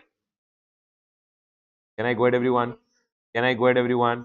So this post sale discount which was there, for this lot of confusion happened which they went ahead and clarified over here. Are we all clear till here? Now, what they are going ahead and telling, has the dealer gone ahead and given any services to the manufacturer for which manufacturer is giving a post sale discount? No. So what is a post sale discount? It's just a discount which is given by him to me for which he will give me a financial credit note. Are we all clear till here, everyone? So this discount, for example, everyone listen to very carefully. A discount of 1 lakh rupees was offered by him to me so that when I sell the car to the customer, I can easily sell it in the market because all the car companies in the market are now giving all this discount. So customers are going to which car companies? Only which dealers are offering discounts. Are we all clear? I am a dealer. I told the company, please yaar, give some discount. Otherwise, these cars I can't sell. Last year ka model it is. So company went ahead and gave me 1 lakh rupees discount and I went ahead and further sold the car to the customer at 1 lakh rupees discount. Do you guys agree with me? This secondary discount is what, everyone? Is it a consideration? Have I given any service to the manufacturer? I will go ahead and make sales for you. Go ahead and give me 1 lakh discount. Have I given any services to him? Or this discount is just a secondary discount? Secondary discounts. Are we clear, everyone? For this secondary discount, will he give me any GST credit note or he'll just give me financial credit note? Do I have to reverse any credit or nothing required? My question to all of you is very simple. Have I given any service to him or nothing? Nothing. In this scenario, this 1 lakh rupees ka post sale discount which is given, is it a consideration or just a discount?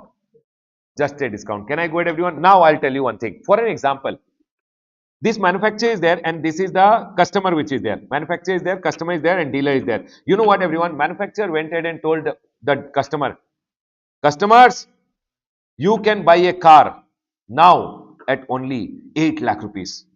Listen to me very carefully. Customers, they made one advertisement everywhere. Customers, all the customers can now buy the cars at only 8 lakh rupees, 8 lakh rupees, 8 lakh rupees. Go to your dealer and dealer will give you the car at 8 lakh. Listen, he had sold the car to him 10 lakh rupees plus GST 2 lakh rupees. Okay, everyone? He started crying over here. He told, how will I give the car at 8 lakh? How will I give the car at 8 lakh? Has the manufacturer and customer already got a agreement? Manufacturer already did an agreement with the customer. In this scenario, there was no agreement between manufacturer and customer. Okay, manufacturer is selling me, I am selling the customer. Manufacturer gave me a discount. It's a post-sale discount. Is it a consideration for me giving services to the manufacturer? No. Done. In this scenario, listen. Everyone, see now. Manufacturer told the customer, hey customer, go to this guy, go to the dealer. Dealer will give you one car for only 9 lakh. Dealer is telling, hey manufacturer, shameless you are. How will I go ahead and give? You sold me the car at 10 lakh rupees. Are you guys able to understand? So manufacturer told the dealer, hey dealer, do one thing. Listen, no, you give me the service. You go ahead. You give me the service by going ahead and supplying the car at a lower price. Sell it to him at 9 lakh rupees and charge whatever is the GST. Listen, he will tell, hey, 10 mein to I only bought. How can I sell at 9? He told, I will give you 1.5 lakh rupees.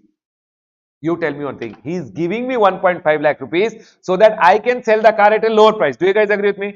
Then he is giving me this 1.5 lakh rupees. Is this 1.5 lakh rupees discount or consideration was the question. Because I am giving a service to him for which I am giving a service to him by pushing his sale at a lower price. Yes or no, everyone? And hence this 1.5 lakh becomes what, everyone? Consideration. Is my point clear to all of you? Is it discount or it's a consideration? Because these two already had a agreement. To fulfill this agreement between these two, I helped him, means I provided him a service and he gave me 1.5 lakh. This 1.5 lakh is not discount, it's a consideration. That's what they went ahead and told over here. See everyone, post-sale discount given by manufacturer to dealer are generally not treated as consideration or inducement for dealer sale to. He is not going ahead and giving any service over here by selling it the goods to the customer. People, you sell the goods to me, I sell the goods to customer. I don't do any work for you. I am not doing any service for you. Yes or no, everyone? Post-sale discount is just a discount. But then they went ahead and told, if discount is an agreement to sell goods to the end customer at a reduced price, people, what happened over here? See, however, when the manufacturer has agreement with the end customer to supply the goods at discounted price, the manufacturer may issue a commercial credit note enabling such discount to be provided at an agreed rate to the end customer. Therefore, it is clarified such post-sale discount given by the manufacturer to the dealer for supplying the goods to the end customer at a discounted price should be included in the overall consideration as inducement towards the supply by the dealer to the end customer. Here what they went ahead and told, in this scenario, because you already guys had a agreement, in this scenario, I can't go ahead and sell the car at 9 lakh rupees. Correct or not, everyone? In this scenario, this manufacturer gave me 1.5 lakh rupees cut discount, and this discount is not a discount. It's a consideration for my services to the manufacturer. People, did you guys understand this point, everyone? Is this discount or it's a consideration?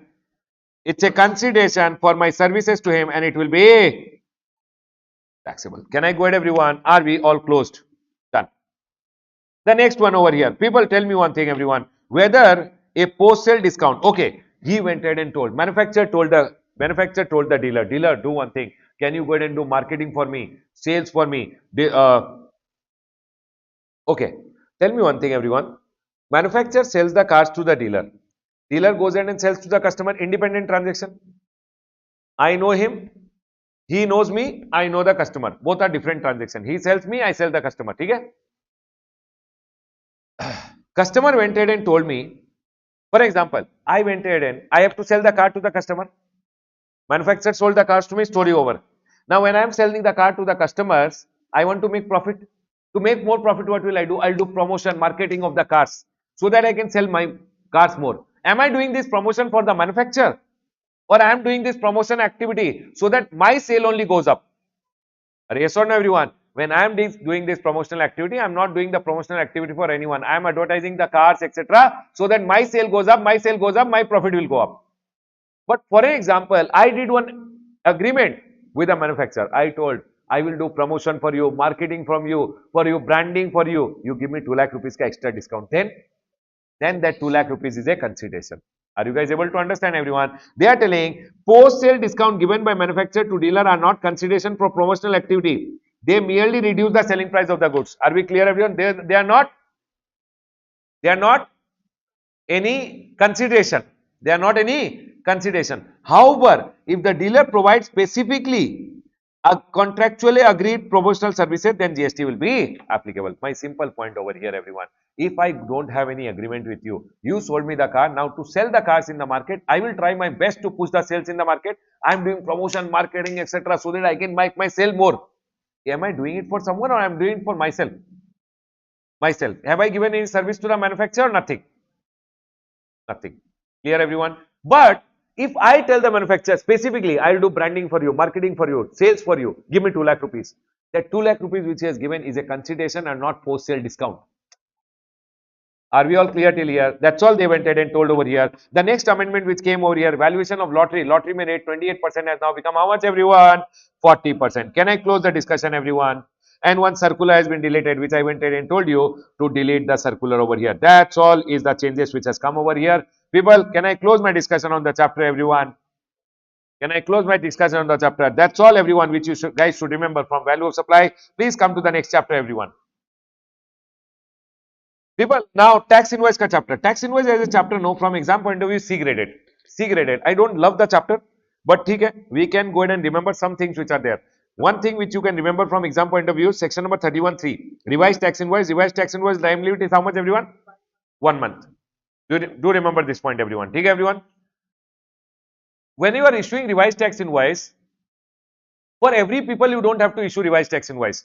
For registered person, you have to give revised tax invoice always, whether intrastate supply you are done or interstate supply. Unregistered person ke liye, no, you can make consolidated revised tax invoice. Rather than giving one, people, you tell me one thing, all these unregistered people who are there, useless, no? Means, are giving them invoice is useless, no, everyone? Now, will they use the invoice or nothing for them? Registered people, though, they don't want tax invoice, so I will give revised tax invoice. Unregistered person, no, giving revised tax invoice not required. I can make one consolidated tax invoice in my system and I can pay the GST to the government. But, unregistered person, you have to remember one thing. If the value of the supply is more than 2.5 lakh, more than 2.5 lakh to an unregistered person and it is interstate, then Baba, for that consolidation is not possible. Individual invoice has to be given. Is this point clear to all of you? That's all they have written over here. Other than that, one point I want you guys to remember. Everyone over here now. See Baba, if a person has gone ahead and given me a service, for example, there is a director and director is already a registered person and he has given me the services and I am a company. I should pay GST under RCM, right everyone? In this scenario, because the director is a registered person, he will give me a tax invoice. I don't have to make the tax invoice. But if the director has gone ahead and given me a service and the director is an unregistered person, director is a unregistered person and he has given me the service, I am a company and I have to pay GST under RCM, he will not make the tax invoice. Do you guys agree with me? I should make my own self invoice and that is told over here and this self invoice should be prepared by you within 30 days. Remember one thing, the self invoice ka time limit is how much, everyone? 30 days from the receipt of goods from unregistered person including a TDS deductor. In both the cases, when these people are unregistered people or TDS deductor, you should make your own invoice within how many days? This is one point which I want you guys to remember.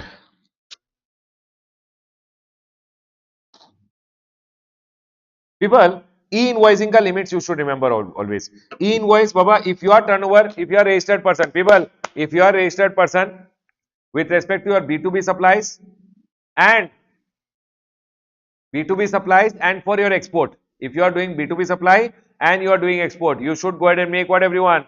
You are required to do e-invoicing. You are required to do e-invoicing. If your turnover is more than in any preceding financial year from 17-18, people, 17-18, 18-19, 19-20, 20-21, 21-22, 22-23, 23-24, 24-25.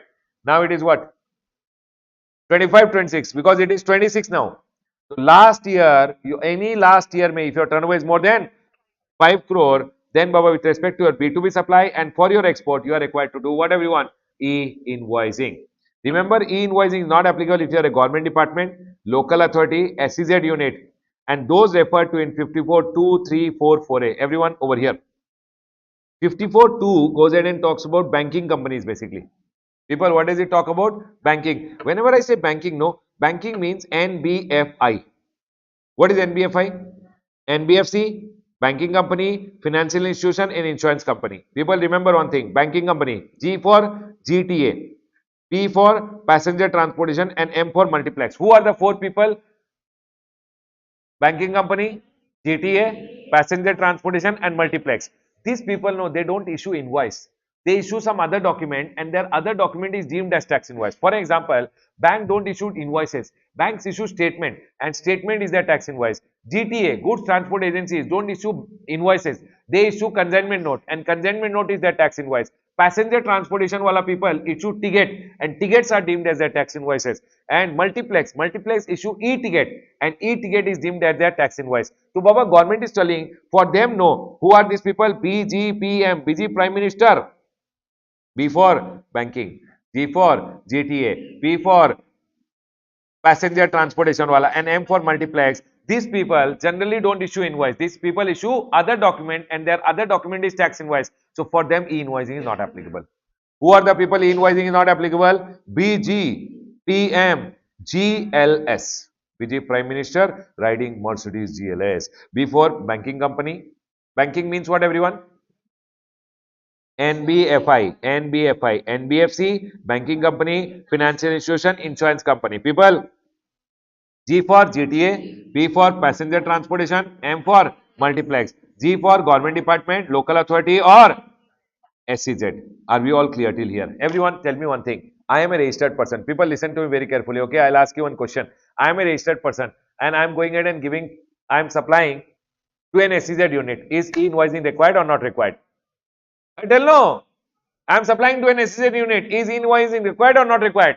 Not required. No, 100% absolutely wrong. Remember one thing. If these people are supplying, then it is not required. If you are supplying to a SCZ unit, then required.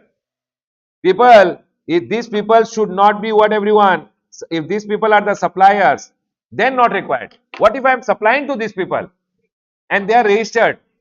For example, I am supplying to an SCZ unit. SCZ unit supplying is not required. If I am supplying to SCZ unit, required.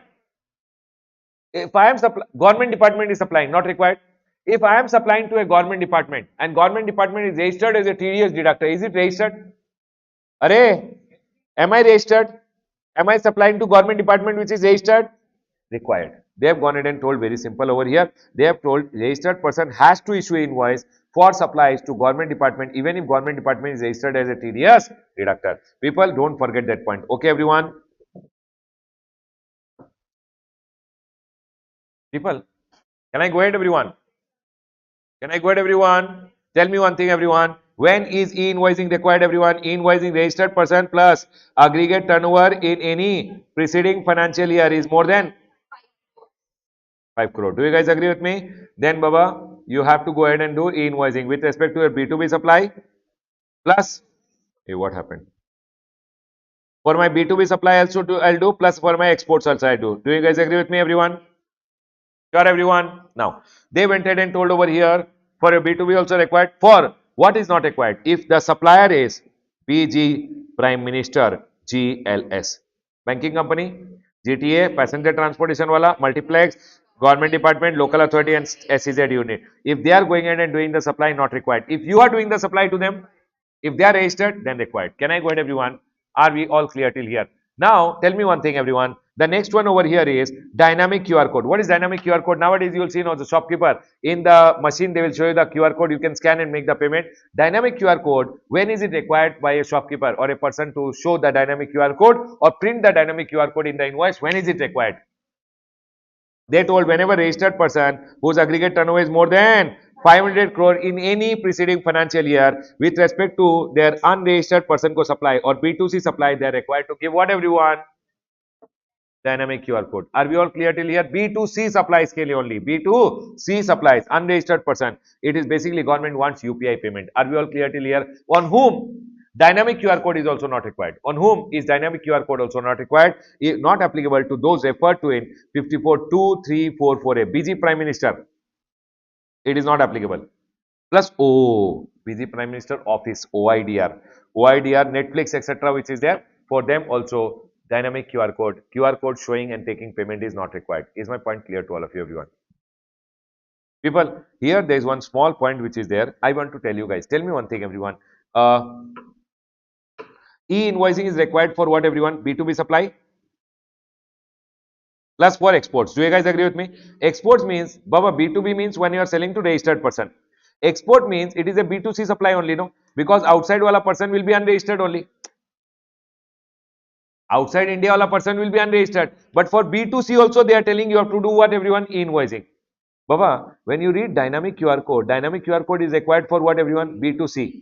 It means exports are also B2C. Array, are export B2C? So people went ahead and asked, when you have told e-invoicing for export, because that person outside India is unregistered, should I also give dynamic QR code? So government went ahead and told, because e-invoicing provisions are applicable for this, dynamic QR code ka provisions are not applicable. For all other unregistered person when you are selling, applicable. But when you are selling for what everyone? Exports, not required. Can I explain again or got it? Then people went in and asked one thing. Okay, you are telling for export, dynamic QR code is not required, right? Tell me one thing.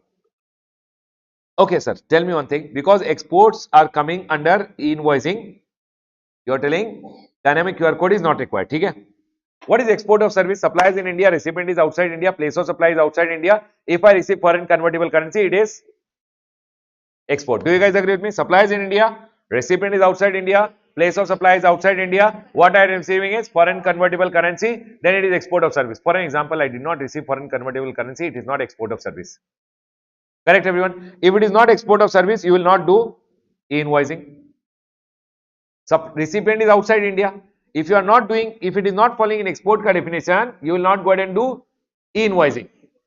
But tell me one thing, everyone. In that scenario, people went ahead and asked, if invoicing is not applicable, dynamic QR code, so I will do.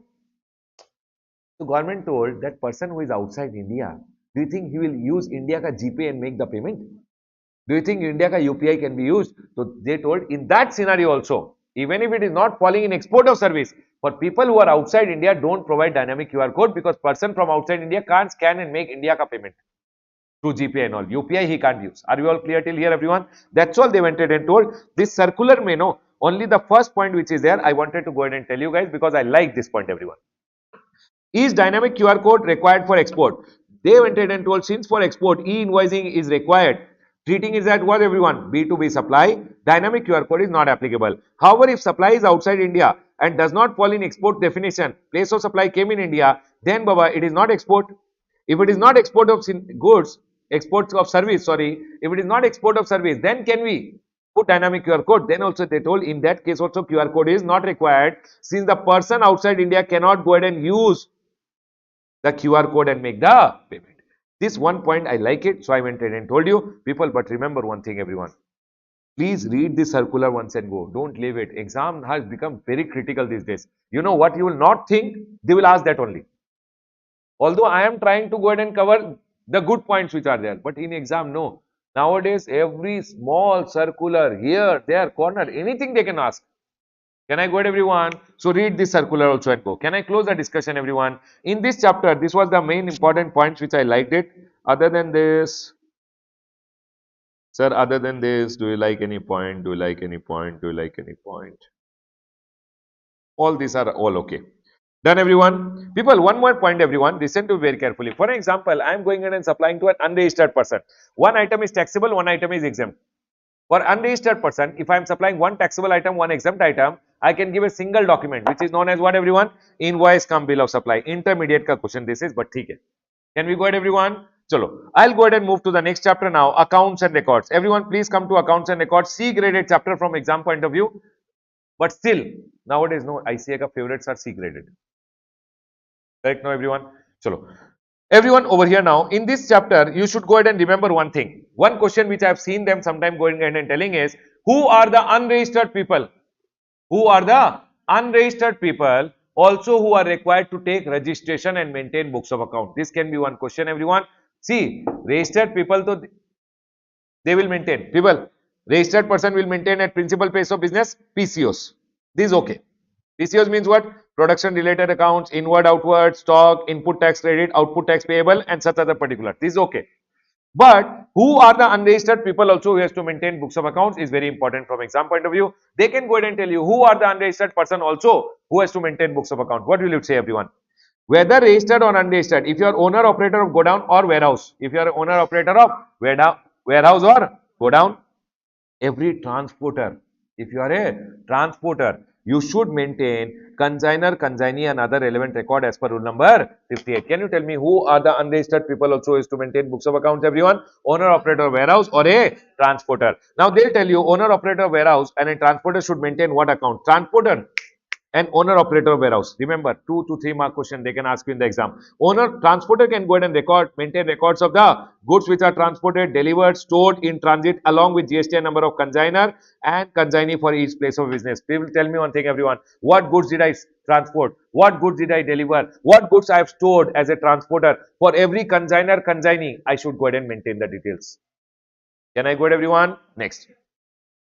People, along with the GST number of the registered consignor and consignee, branch wise I should maintain these accounts. Can I go ahead, everyone? The next one is owner operator warehouse. For example, I am running this big godown which is there. What are the books of accounts I should go ahead and maintain? So they have gone ahead and told over here, books of account with respect to period for which goods remain in the warehouse, including particulars of dispatch, movement, receipt, disposal of such goods. People, what they are going in and telling, if you are a owner operator of warehouse, whose goods came, whose goods went, whose goods you kept, how many days did you keep, all those details should be maintained. They are telling, sir, they should store goods in such a manner that they can be identified item wise, owner wise. For example, officer came to a premises and told which is the goods which are belonging to, for example, Mohan, I am the warehouse keeper. GST officer came and told which goods belongs to Mohan. So I should say these are Mohan ka goods. Mohan ka, which is the textbooks. These are the textbooks. These are the chart books. These are the question answer book. Item wise I should maintain in my godown.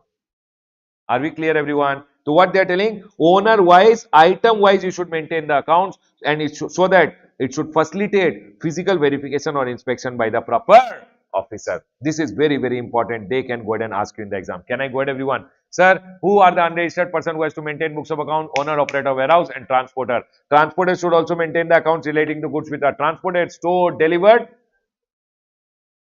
Correct? What is it telling? Transported, delivered, stored in transit along with registered GSTN number of the registered consignor and consignee for each of their businesses, for each of their branches. Owner operator of warehouse, Baba.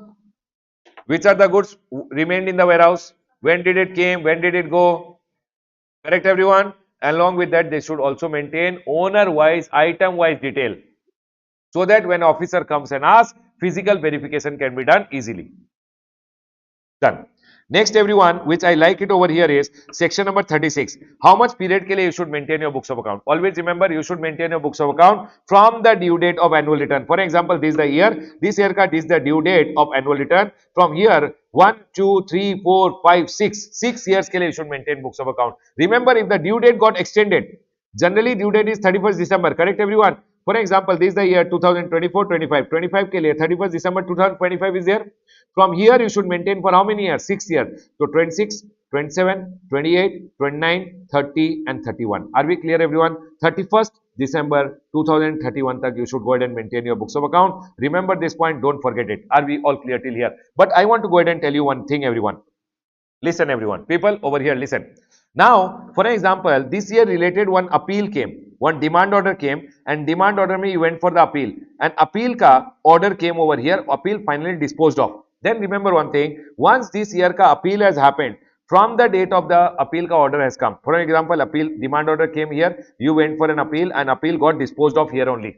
You won the appeal. Then remember, you will not burn off the books of account immediately. You will wait for at least 72 months. Are we clear? Or for example, in the same scenario, if I go ahead and tell you,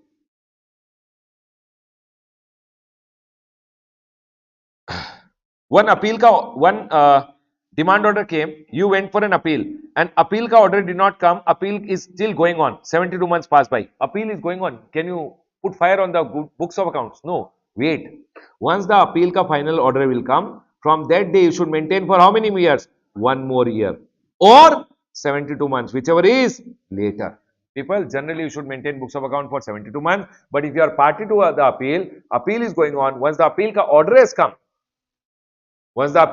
come, from that day you should maintain for 1 more year. If the 1 more year is here and 72 months is here, whichever is later. Can I explain again or got it, everyone? People, this is one point which you should remember, good point from exam point of view. The next point which I've gone ahead and seen, what are the books of account not to be maintained by composition dealer? I've seen this from exam point of view. What I'm saying this from exam point of view, they can tell you what are the books of accounts which are not required to be maintained by whom, everyone? Composition dealer. You tell me one thing. Number one, stock details are not required to be maintained by composition dealer. If you are a composition dealer, you are not required to maintain stock of what, everyone?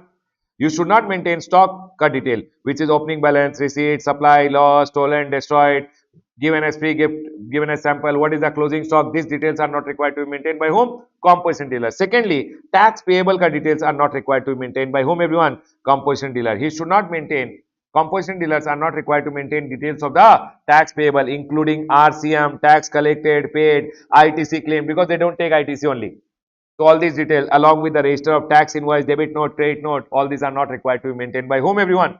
Delivery challan issued, received during any tax period. These two details, second and the fourth one. Remember one thing, if they ask you what are the details not required to be maintained by composition dealer, stock detail and tax payable detail. Done?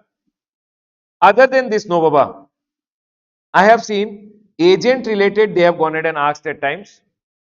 What are the books of account to be maintained by an agent? I am an agent of a principal. Everyone, I am an agent of a principal. What account should I maintain? One, authorization I have received. That authorization letter should be there with me. That I can receive the goods on his book, on receive and supply the goods. Secondly,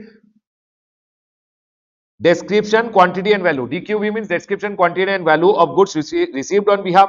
What are the goods which I have received? Number one, authorization letter. Secondly, what are the goods which I have received on his behalf? The next point you write, the details of the quantity of goods value, description, quantity and value of the goods supplied on behalf. Third point, what are the goods you have supplied? Fourthly, the details of the account furnished to every principal. I would have given him the accounts, no, that's called account statement. How much goods I have sold on your behalf, how much was my expenses, how much is the ultimate commission which is there, how much I am paying you. That account statement I would have given to my principal, that statement I should maintain. And the lastly, what is the tax paid? People, I received the goods and I supplied, no. What is the tax which I have paid on those goods? That detail I have to go ahead and maintain. Can you tell me, everyone, what are the books of accounts which are to be maintained by agent? Authorization. Secondly, what goods I received on your behalf? What goods I supplied on your behalf? Then, what is the statement I furnished to my principal? And what is the tax which I paid on the goods which I have received? Is my point clear to all of you? The next one over here, which I like it, is the last one which I'll tell you. Books of account which are to be maintained by a works contractor. If I am a works contractor means what, everyone? What do you mean by works contract? I make immovable properties. For example, you wanted me to make a building for you. I made this building for you. To make this building, I provided material also and labor also to you, and I made the building for you. People, whenever you provide material also and labor to anyone and you make a immovable property for them, that's called a works contract service. For example, I had to make the ceiling. I went ahead and provided material and labor and I made the ceiling for you. That's called a works contract service given to you. If I am a works contractor, what are the details to be maintained by me? They have gone ahead and told name and address of person on whose behalf I have done the works contract. For whom did I do the works contract? Then description, quantity, value of goods received and utilized in doing the contract. To do this works contract, what are the goods did I buy? What are the goods did I use to do the works contract? First of all, everyone, for whom did I do the works contract? What are the goods did I buy? Description, quantity and value of the goods which I bought for doing the works contract. What are the goods which I utilized to do the works contract? Details of the payment received. How much did you pay me for the works contract? And lastly, when I received these goods, from whom did I buy the goods? Because in this scenario, what happens now? People use cash and all. So government is telling, I want to know who are the suppliers who are supplying the goods. They are telling name and address of the supplier from whom he has received the goods and service. Done, everyone. This is something which I go ahead and talk about. Accounts and records. Accounts and record means this is what I have told are the most important points. Other than this also you can go through once. Can I go ahead, everyone? The next one which is there is e-way bill. Now we are going to do the next chapter. The next chapter is e-way bill. Baba, e-way bill as a chapter, might be not see it as a big question and all. Might be you see a 2-mark MCQ or a 4-mark small question which comes. C graded, if you want to go ahead and call it B or C graded from exam point of view. Everyone over here now listen. In this chapter, the most important things which are there. Number one, when do you have to go ahead and generate e-way bill? Number one, when the consignment value is more than 50,000. Whether intra or inter, does it matter? Does not matter. Whether intra or inter, doesn't matter. Consignment value is more than 50, generate e-way bill. Can I go ahead, everyone? Secondly, whenever it is a interstate movement for job work, if you are going in and sending your goods for what, everyone? Job work. Job work intra value should be seen. more than 50 only required. Job work inter का case में when the value is any value you have to generate the e-way bill. People tell me one thing, intra का case में job work, intra का case में 50,000. Do you guys agree with me? Inter का case में any value. Next.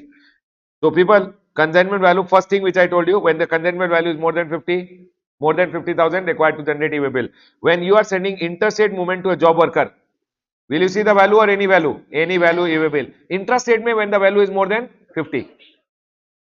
Interstate movement of handicraft goods by a person exempted from compulsory registration. Do you remember everyone? Interstate supplier of handicraft goods are exempted up to 20 lakh or 10 lakh, or casual taxable person are also exempted who are supplying handicraft goods up to 20 lakh or 10 lakh, exempted from registration, but not e-way bill. E-way bill ke liye they should take a PAN number and generate e-way bill. Is my point clear to all of you? People, this is one point which is important. Secondly, they are telling when you have to calculate consignment value more than 50,000 e-way bill is required, right everyone? Consignment value more than 50,000 e-way bill is required. What do you mean by consignment value? Remember one thing everyone, for example, there is an invoice. Value of supply is there. Value of supply may you add GST, that is the consignment value. Consignment value includes GST. Are we all clear till here? Consignment value as per your invoice plus the GST amount will give you the consignment value. Is my point clear to all of you? But for an example, I will go ahead and tell you, I generated one tax invoice. Everyone over here. I generated a tax invoice where I told my value of supply, which is taxable supply over here, is 40,000 rupees. Everyone, then I went ahead and told GST over here is 8,000 rupees on the taxable supply, and exempt supply also I went ahead and told 10,000. Because I will go ahead and generate what everyone? Invoice come, tax invoice come, bill of supply. Done everyone? Because there is taxable and exempt supply both. Can you tell me what is the consignment value here? 48. Remember one thing, exempt supply never forms a part of value, consignment value. Consignment value includes GST but excludes what everyone? Exempt supply. Can you tell me everyone? 48,000. Is my point clear to all of you everyone? One more point which I want you guys to remember. For an example, I got an order. Madam, your name? Sri Devi, okay. Sri Devi went ahead and, it's okay. She like, oh no. Sri Devi went ahead and gave me one order. She went ahead and told, I want to go ahead and order goods worth rupees 1,40,000 rupees from you. I went ahead and told Sri Devi, now for an example, I have 3 offices from you. Bhavan, no, I'm not laughing. Okay, everyone. Okay. Now, everyone over here, for example, how much is the order I got for 1.4 lakh? You know what I went ahead and did? I have 3 shops over here. 3 shops ko I went ahead and told, you make one tax invoice and send 40,000 plus GST ka goods. You make one invoice where you make the tax invoice of 50,000 plus GST ka invoice. You make again one tax invoice which is there 60,000, 60, 40, 1 lakh, oh, 50,000 plus GST.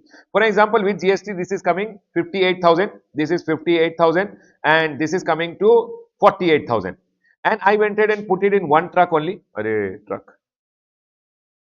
People listen carefully. I went ahead and put all the goods in one truck, and I went ahead and sent the goods. Tell me one thing, 3 goods are going in one truck, but invoices are tax invoice, and tax invoice. Can you tell me how many e-way bills are required over here? Order came 1, generated 3 bills. Remember one thing, every bill is a separate consignment. Every bill is a separate consignment. For this value you have to see, not required. For this, required. For this, required. So for 2 you have to go ahead and generate 1 e-way bill, and for the other also you have to generate 1 e-way bill. 2 e-way bills have to be generated. Every document is a separate consignment. It means, sir, people will do cheating. Let them do whatever they want. Baba, you tell me, you got 1 crore order. Will you make 200 invoices? So that you can bifurcate the invoice and don't give e-way bill. Baba, don't think about all these things. Are you guys able to understand what I'm trying to say? Baba, every document is a separate consignment. Order came 1, I generated 3 invoices. 3 invoices mean 3 e-way bill. 3 invoices mean 3 separate consignment. See the consignment value. If it is more than 50,000, e-way bill has to be generated. Are we all clear till here, everyone? Everyone over here, remember one thing, this consignment value I went ahead and told you. Second thing which I want you guys to remember, always everyone, e-way bill ka validity. E-way bill ka validity. Whenever you are generating a e-way bill, for example, you are going ahead and sending the goods from one location to another location. If the goods are going by a normal truck, then the validity, always remember, 200 kilometer is always 1 day ka validity. Is my point clear to all of you? If the goods are going by a big truck, for example, windmill, you are going ahead and sending by big truck, then remember one thing, 20 kilometers ke liye 1 day ka validity is there of the e-way bill. E-way bill ka validity, always remember, depends on what everyone? Truck and the distance. If normal truck, 200 kilometers, 1 day ka validity. If it's a over-dimensional cargo, big truck which is there, it will go like tortoise. So government went ahead and told, for you, we'll go ahead and give the validity as 20 kilometers, 1 day ka validity. Is my point clear to all of you? Now, for an example, I am sending the goods from one location to another location, and the goods are going, for example, first in a truck, then it will go in a train over here. Okay? Then again it will be loaded in a truck and it will go. This is called multimodal transportation. Remember one thing, if you are using multiple modes of transportation, from here to here, I generated one e-way bill. What is the validity of the e-way bill? Remember, again 200 kilometers ke liye, the validity will be what everyone? 1 day. Is my point clear to all of you? This is called multimodal transportation. Now listen, I went ahead and sent the goods from here to here. For example, I went ahead and sent it in a truck from here to here. Then ship ke through, I went ahead and sent from one location to another, and then it reached the final location in a truck. Now in this scenario, always remember one thing, because ship got involved, no. This is also multiple mode of transportation. But here, because ship got involved, the validity of the e-way bill depends on, basically, because it's a ship over here, the validity of the e-way bill will be 20 kilometers, 1 day ka validity. Is my point clear to all of you, everyone? People, can you tell me, everyone, over dimensional cargo, 20 kilometers, 1 day ka validity. Multimodal transportation, ship is involved, 20 kilometers. Are we all clear till here, everyone? The next one, everyone, if it is other than these two, over-dimensional cargo or multimodal transportation, ship is involved, 20 kilometers 1 day. All other cases, 200 kilometers 1 day. Is my point clear to all of you, everyone? Now, I want to ask you one question, everyone. Tell me one thing.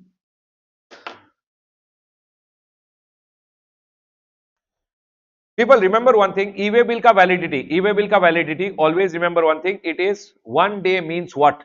For example, today evening 4 o'clock I generated e-way bill. When then tomorrow evening 4 o'clock? No, Baba. Always remember one thing, if today evening I generated 4 o'clock, 1 day ka validity, today to days you leave it. Validity starts immediately, but 1 day calculation is from today midnight to tomorrow midnight. It is midnight to midnight. For example, today is 3rd of April. Today, if I generate one e-way bill, early morning I generated, then today's day you leave it. 1 day calculation, if I have to do, it will start from 3rd and 4th ka midnight. Today and tomorrow's midnight. 3rd and 4th to 4th and 5th. It will be 1 day. Is my point clear to all of you? Today midnight to tomorrow midnight. 3rd and 4th ka midnight to 4th and 5th wala midnight. Is my point clear to all of you, everyone? Are we all clear till here?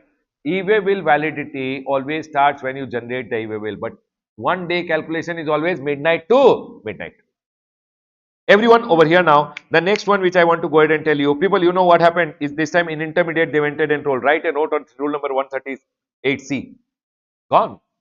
People didn't even think about it, but this was the question in the intermediate. They went ahead and told, write a note on rule number 138C. Rule number 138C says what, everyone? Whenever the person, officer, goes ahead and does goods in transit ka checking is done. After that, summary report will be uploaded, then final report will be uploaded, and Baba, then checking will not happen again. And if there is an intelligence information, then checking can happen again also. This note 3 or 4 mark question came for intermediate. They never thought in dreams also this kind of question can come. Can we go ahead, everyone? But it came. Now, one point which I want you guys to remember, just read and go, everyone. When is e-way bill not required? This you can just read and go. When is e-way bill not required?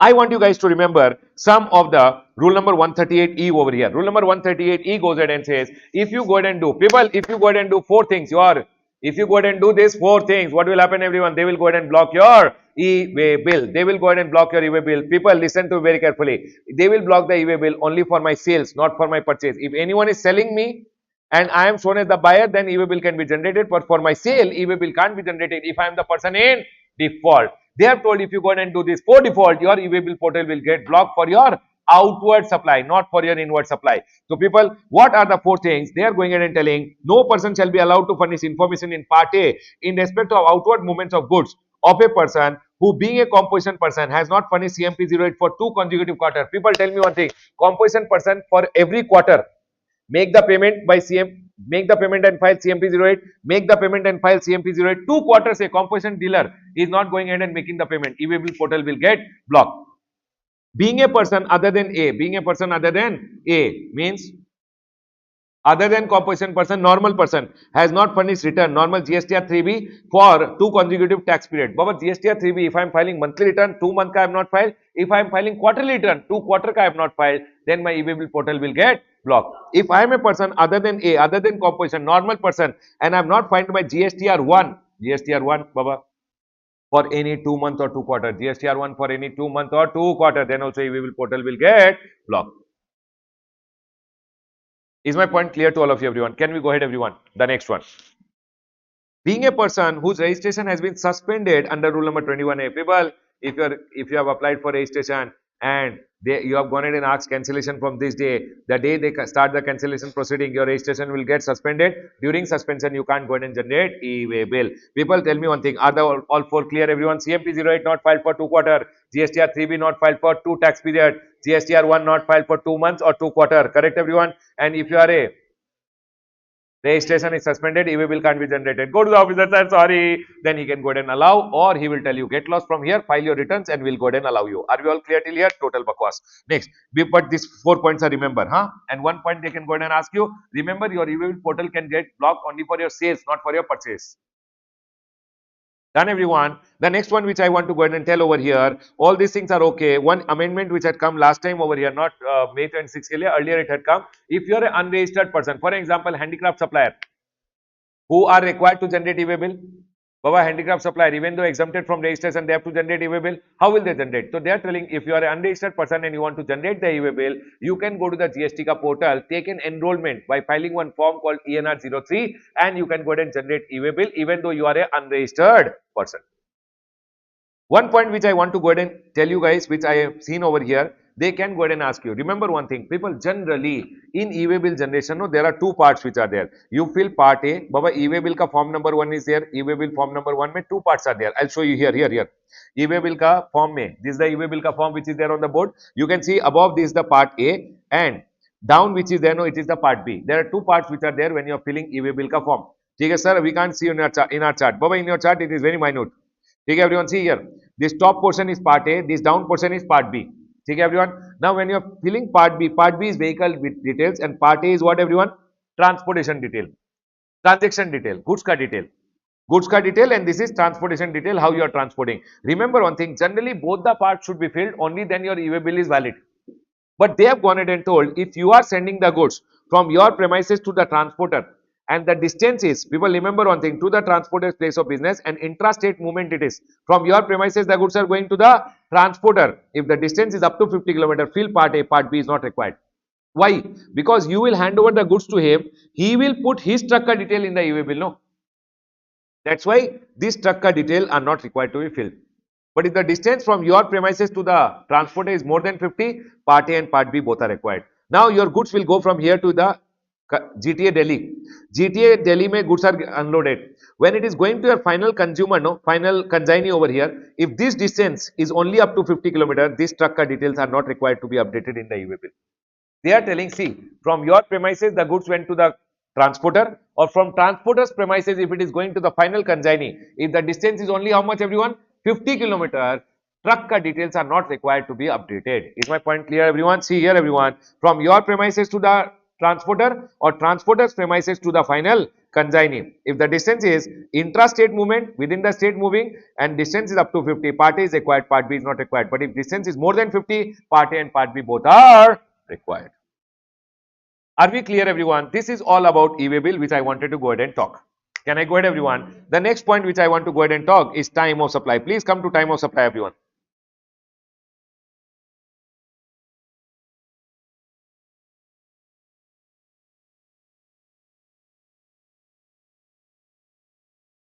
But time of supply, everyone over here now. Time of supply as a chapter.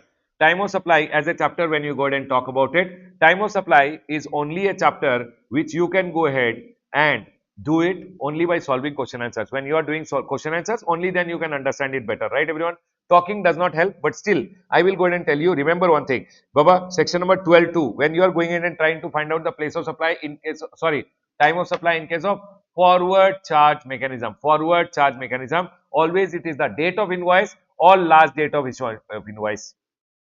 Date of invoice or the last day when you should have issued the invoice, or date of receipt of payment, whichever is earlier. But date of receipt of payment is nowadays not required, because in forward charge mechanism, don't cut anything. In forward charge mechanism, always remember one thing, it's date of invoice or last date to issue invoice, whichever is earlier, you have to pay the GST.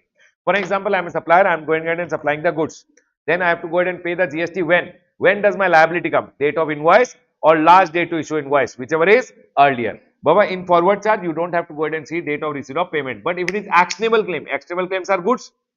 Actionable claims, if you have to pay GST, then you have to consider all the three. This and this, date of receipt of payment also. Is my point clear to all of you? So for example, in case of goods, everyone tell me one thing. In case of goods, I am a supplier of goods and I have to pay the GST forward charge mechanism. Can you tell me everyone, goods may, it can be actionable claims also, it can be other goods also. Do you guys agree with me? Others ka case may, it is date of invoice or last date to issue invoice, whichever is earlier. In case of actionable claim, date of invoice, last date to issue invoice or date of receipt of payment, whichever is earlier. Done everyone. Next. Everyone over here now, they have gone ahead and told notification number 66 bar 2017, government has gone ahead and notified supplier of goods except what everyone registered person supplying specified actionable claim shall pay GST at the time of supply as per section number 12(2)(a). What they are going ahead and telling everyone, government has gone ahead and notified whom everyone, supplier of goods except actionable claim. Normally, people will pay a date of invoice or last date to issue invoice. But if you are a supplier of actionable claim, then date of receipt of payment has to be also considered. Done. This is okay. Reverse charge mechanism. Baba, do you remember reverse charge mechanism? You have to go ahead and pay GST. Array, on which goods? Array, cashew nut, metal scrap, PSLC certificate. Did we go ahead and learn everyone? Now, remember one thing. In case you have to go ahead and pay GST under RCM on what everyone? In case of goods, when will you pay? Who will pay? Recipient, no? Recipient, no? You have to take 3 days. Number 1, date of receipt of goods. Number 2, date of payment, the day I make the payment. Either it's the book entry or the day it gets debited to my bank account, whichever is earlier. These 2 dates are clear. Supplier, he will give me a document, no, at least. Some bill he will give me. From his bill, I should take 31st day. From his bill, how many days I should take? 31st day. They have gone ahead and told Ramesh, recipient should pay the GST on the date of receipt of goods or the day he makes the payment or date immediately following 30 days from the date of invoice. It means supplier, he would have gone ahead and given me the bill from supplier's bill 30 days plus 1 day. Can you tell me everyone, if the supplier has gone ahead and given me a bill of 10th of January, 10th of, what is the 31st day? Remember, January, May, 31 days are there. 10 days directly delete first. How many days come? 21. How many days you need more? 9. So 9th of February plus 1 day. 10th of February. Is my point clear? How many of you told 9th? It means you have to understand days calculation is also very crucial in the exam. Are we all clear? 31 days minus first day you always delete it. Last day always include it. Can I go ahead everyone? Are we all clear with this point everyone? Okay, you tell me one more thing everyone. If I go ahead and tell you 14th of February invoice was given by supplier, can you tell me 31st day?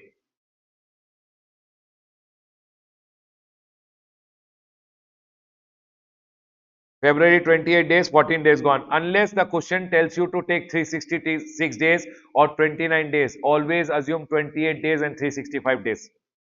You understood what I am telling? 14 days in February, March, how many days? 16 days plus 1 day. Is my point clear to all of you? So 31st day will be from what date everyone? 17th. Is my point clear everyone? Everyone what they are going ahead and telling over here. If supposingly I went ahead and everyone listen to me very carefully. Now they are going ahead and telling, for an example, I went ahead and placed an order with my supplier over here. I told I want 10 leaves. Agriculture को I went ahead and placed an order and I passed a book entry. 10 leaves account debit to agriculture. Payable country I passed. 10 leaves account debit expense to the agriculture. Did I go ahead and receive the goods till now? No, because I placed the order. Secondly, payment, I have not done the payment. It is payable. Thirdly, agriculture, he never gave me the invoice only. All the 3 dates are not there. The day I pass the book entry, no, 10 leaves account debit to the agriculture. Expense entry is already passed. That is a liability date. Book entry date in the books of the recipient. Can I go ahead everyone? I want you guys to cut this voucher wala over here because voucher is no more relevant. Supply chapter mein voucher ka circular has come. Yes or no everyone? Voucher ka circular I taught you in the supply chapter. That is why this 12.4 is no more relevant. One point which you can remember everyone, IPL, interest, penalty and late fee, interest, penalty and late fee. The day you receive, that day. Time of supply is always that day. For example, I raised one invoice in the month of April. That invoice ke liye in April only time of supply will come. But the interest which I receive with respect to that supply, the time of supply is when everyone? The date of receipt of interest, penalty and late fee. Is my point clear to all of you? People, in this again reverse charge also is reverse charge, forward charge mechanism in case of service. Baba, service ka case mein very simple. You have to remember one thing. Everyone listen to me very carefully. I will tell you these 2 points most important. Remember, service ka case mein if I go ahead and give a service today, I should raise the invoice within time.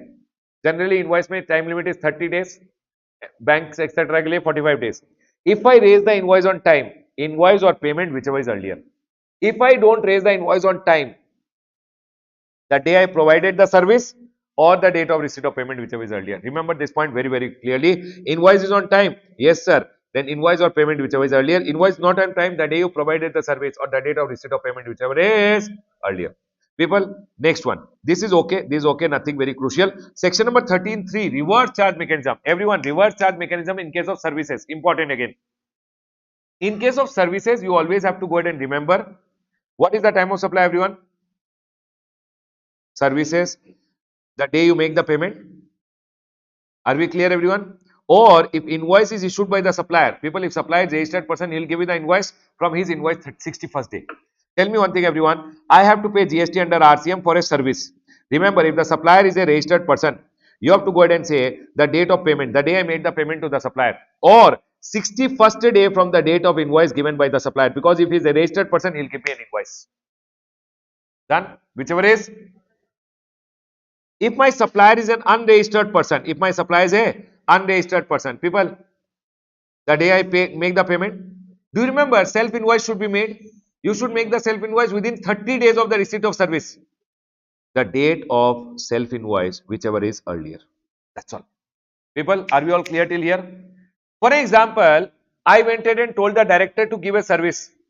Director has not given me the service yet, but in my books of account, I passed an entry. I told directorial services account debit to Mr. Ram. I passed a payable country. Have I made the payment yet? No. Director has not given me the invoice also yet. I did not make the payment. I have not raised the self invoice because service is not received yet. But in my books of account, I went ahead and told director services account debit because I have told him I want a service. I went ahead and passed an entry in my books of account. Director services to Mr. Ram. The day I pass the entry, that day is my bad day. It will become the time of supply. Can I go ahead, everyone? Remember one thing. Generally, if you go ahead and take any services from outside India, importation of services, you are required to pay GST under RCM. People, importation of services, generally you are required to pay GST under RCM. On what date? The day you make the payment, he is unregistered. So the day you make the self invoice, whichever is earlier. Is my point clear to all of you? But if you import from your own entities outside India, associate enterprises which are outside India, then the day you make the payment or the day you pass an entry in your books of account, whichever is earlier. Please remember this point. I like 13.3, very, very crucial from exam point of view. Can I go ahead, everyone? One last point which I want to go ahead and talk in your time of supply, section number 14, everyone. Section number 14 they have gone ahead and told over here. People, section number 14, everyone. Section number 14 they have gone ahead and told rate change. For example, I did one supply over here and before, and this is the rate change. This is the date of rate change.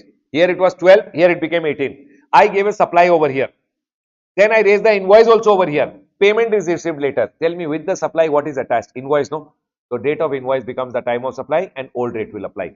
Are we all able to understand this point? What they are telling, for example, you have supplied the goods and service before the rate change. Now before the rate change, invoice is also before. But payment was received after. Then which day will become time of supply? Because along with before, invoice is attached, date of invoice and before wala rate. ठीक है, goods and service supplied before, payment was received before, invoice is after. What is attached to the supply? Payment. So date of receipt of payment and before wala rate. Goods and service supplied before, invoice also after, payment also after, whichever is earlier in these two. Both are after, but service supplied before, whichever is earlier in these two and new rate. Because both of them are in the new regime, new rate. Is my point clear? I'll go ahead and tell you again, everyone. Goods and service supplied after the rate change. Goods and services are supplied after the rate change. Invoice is after, but payment is before. What is attached? Supply ke sath invoice is attached. So invoice will become the and new rate will come. Goods and service supplied after the rate change. Payment is after, invoice is before. What is attached to supply? So date of payment and new rate. Goods and service supplied after the rate change. Payment is before, invoice is before. Whichever is earlier, an old rate. Is my point clear to all of you? Here always remember one thing. People, you know what people can go ahead and do? If this is the rate change over here and supposingly rate change is here, supply is done here, invoice is here. Now what happened? Payment was received here only. Bank may got debited here. But you know what I can do? I can tell one person, give me a check which is backdated. Book entry or credit in the bank account, whichever is earlier. This will become the time of supply and I can take earlier rate 12%. Otherwise, if I did not have received the check over here, then what is the time of supply, everyone? This is earlier, these two are whichever is earlier in these two and new rate will come. Do you guys agree with me? But what I'll do, I'll take one check and make a book entry over here only. So book entry or credit, whichever is earlier, and I'll say date of payment, old rate will apply. Because supply is before, payment is received before all rate will apply. Is my point clear? So they went ahead and told one thing. Baba, generally it is book entry or debit in the bank, credit in the bank account, whichever is earlier is your date of receipt of payment. But if there is a rate change ka case, always remember one thing, from the date of rate change, the payment should be created. The payment should be created in the bank account within how many days? If the payment gets created within 4 working days, then you can take book entry or credit, whichever is earlier. The payment got created after 8 working days. Beta, this will never be considered. The actual date of debit credit in the bank account is taken as the date of receipt of payment. Is my point clear to all of you? Are we all clear? And hence, answer will be this or this, whichever is earlier. People over here, they have told, see, you received a check within 4 working days credited in the bank account, then this 2 ka whichever is earlier, this day book entry will become the date of receipt of payment. But if the check got created after 8 working days, then remember one thing, this or this will not be taken. Now credit date will be taken as the date of receipt of payment. Can I close the discussion, everyone? Everyone over here now, listen. Just give me a second. People, are we clear till here, everyone? Are we all clear till here, everyone? People, one more point which they have gone ahead and told over here. For example, government went ahead and gave you 2G spectrum, 3G spectrum. Baba, 2G spectrum, 3G spectrum, all these are spectrum ka charges we go ahead and pay to the government. For example, government gave me a spectrum, 2G spectrum ka 5G spectrum, and I told I'll pay you 100 crore rupees. On that 100 crore rupees, I have to pay the GST under RCM, being the recipient. But this 100 crore ka payment, no, which is being done to the government. Government is giving me the 2G spectrum, 3G spectrum for 2, 3, 4, 5 years or 10 years. It's a continuous supply of service. And hence, people went ahead and told, when government has gone ahead and given me 2G spectrum, 3G spectrum, etc., and I have to make the payment to the government, it's a continuous supply of service by the government. Are everyone, yes or no? When government has given me a continuous supply of service, when do I have to go ahead and pay GST under RCM? So they went ahead and told very simple over here, whenever you are going ahead and making the payment to the government, recipient has to pay GST under RCM. Simple. Take the day when the payment was due or the payment was made, whichever is earlier. People, all this spectrum, license fees, etc. when you are making the payment to the government, do you have to pay GST under RCM? When will you make the payment? When will you pay the GST under RCM? They went ahead and told, always remember one thing, GST to be paid under RCM, if upfront amount is made, upfront amount means one short payment I have gone ahead and done, though the time of supply is GST is payable when it was paid or due, whichever is earlier. If I am paying on installment basis to the government, then also when was the installment due or paid, whichever is earlier. Remember this point, everyone. All the spectrum fees, etc. whenever you are going ahead and paying to the government, you have to pay GST under RCM. RCM when? They went ahead and clarified over here, when the amount is paid or when the amount is due, whichever is earlier is your time of supply. Is my point clear to all of you, everyone? Clear? This is all about time of supply, everyone. Please come to the next chapter. Now, the next chapter which we are going to revise is the chapter of ITC. Everyone, ITC as a chapter from exam point of view is A graded. A graded, I'll tell you, A plus graded. It is very, very important from exam point of view, everyone.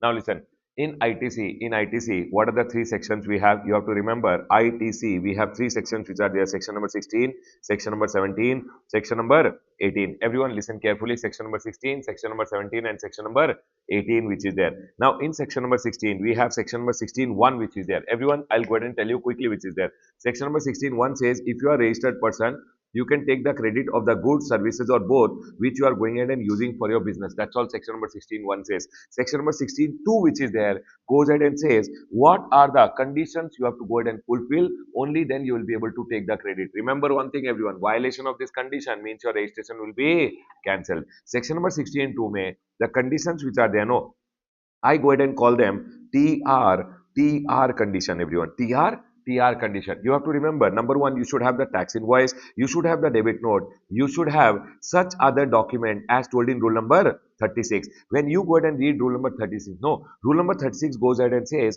you should have birds. Baba, everything is told in your chart book the same way. Birds means you should have bill of entry to take the credit. You should have an ISD invoice to take the credit.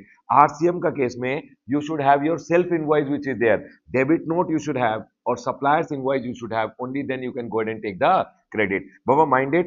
I went ahead and told you section number 16.1, section number 16.2. In section number 16.2, I'm going ahead and talking from here only. Same serial order. Can we go ahead, everyone? Now, in birds, what are the details you should have? In birds, what details should be there at least so that you can go ahead and take the credit? You should have description, value, tax, GSTN number and place of supply in case of interstate. Always remember, in case of interstate supply, if you want to take the credit, place of supply has to be there. Are we all clear till here? Now remember one thing, if fraud, willful misstatement and suppression you have done and you have landed up paying some tax, that credit will not be available to the recipient. For example, you got caught, you raised an invoice and you paid, you got caught and you paid the tax to the department. Now for that, you will raise the invoice to the recipient will not get the credit. Remember one thing, everyone, supplier should show in GSTR1 and the credit should come in your 2B. Only that credit you can go ahead and take. The same thing they went ahead and told in section number 2 ka, 16.2 ka, AA point. AA point may again they went ahead and told supplier should show in GSTR1 and the details should come in 2B. Only then the recipient can go ahead and take the credit. And Baba, in that DA point is also there, which goes ahead and says in 2B also it should not be restricted. Only then you can go ahead and take the credit. The credit should not be restricted. Then it goes ahead and says number one was you should have the tax invoice, debit note, etc. Can we go ahead, everyone? Then they went ahead and told R for Baba, you should have received the goods, services or both. Only then you can go ahead and take the credit. So Baba, you should have received the goods, services or both. Then they go ahead and say that tax should be paid. Received, understood, everyone? Deemed received concept is also fine over here. I got a bill, goods got delivered over there. When my recipient gets it, I can go ahead and take the credit. I hope this point is clear. In goods or services, if bill to me, shipped to the other person receives, I can take the credit. Tax paid to the government. Tax paid to government. It means my supplier who is there, he should have paid the tax to the government. Only then I can go ahead and take the credit. But here, no, one point comes, which goes ahead and says that provisionally you can go ahead. Provisionally you can go ahead and take the credit, even though your supplier has not gone ahead and paid the tax. So, for example, GSTR 3B I filed, I went ahead and claimed the credit, I took the credit, enjoyed the credit. My supplier did not pay the tax to the government. Then here, government went ahead and introduced section number 41, read with rule number 37A, where government went ahead and told, even though your supplier has not paid the tax to the government, you can go ahead and take the credit. But you can hold the credit, enjoy the credit, tell your supplier to file the return little late. It's okay, you file it. But he should go ahead and file it by next year, 30th September. If he files by next year, 30th September, then you can keep the credit. If he does not file by next year, 30th September, then on or before 30th November, whatever credit you have gone ahead and taken, you have to go ahead and reverse it. Next year, everyone, next year, 30th September, you should have filed the return. If you file the return, can I keep the credit? Yes. But if it does not file the return, whatever credit I had gone ahead and taken, I have to go ahead and reverse it along with no, there is no interest if I reverse on 30th November. If I reverse later than that, I have to go ahead and reverse with interest. And might be later he went ahead and filed the return, I can take the credit later again. No problem at all. Is my point clear to all of you, everyone? So the next point was what, everyone? Goods should be received.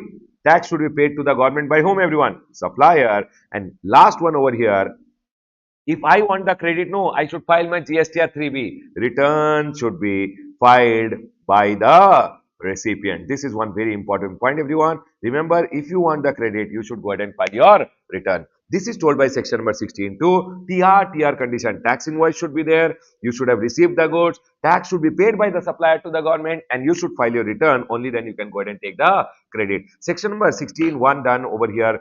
16.1 done over here. 16.2 ka condition done over here. Then comes section number. Then there are some provisos which are there. If you go ahead and receive the goods, no, in lots. Lots means installment may goods have come. You got one invoice. Invoice came in the month of January, but goods are coming in February, March, April. Then what to do, everyone? Remember one thing, April, May, when you have received the last lot, only then you can go ahead and take the credit. Tell me one thing, when we went ahead and learned TR condition, tax invoice should be there.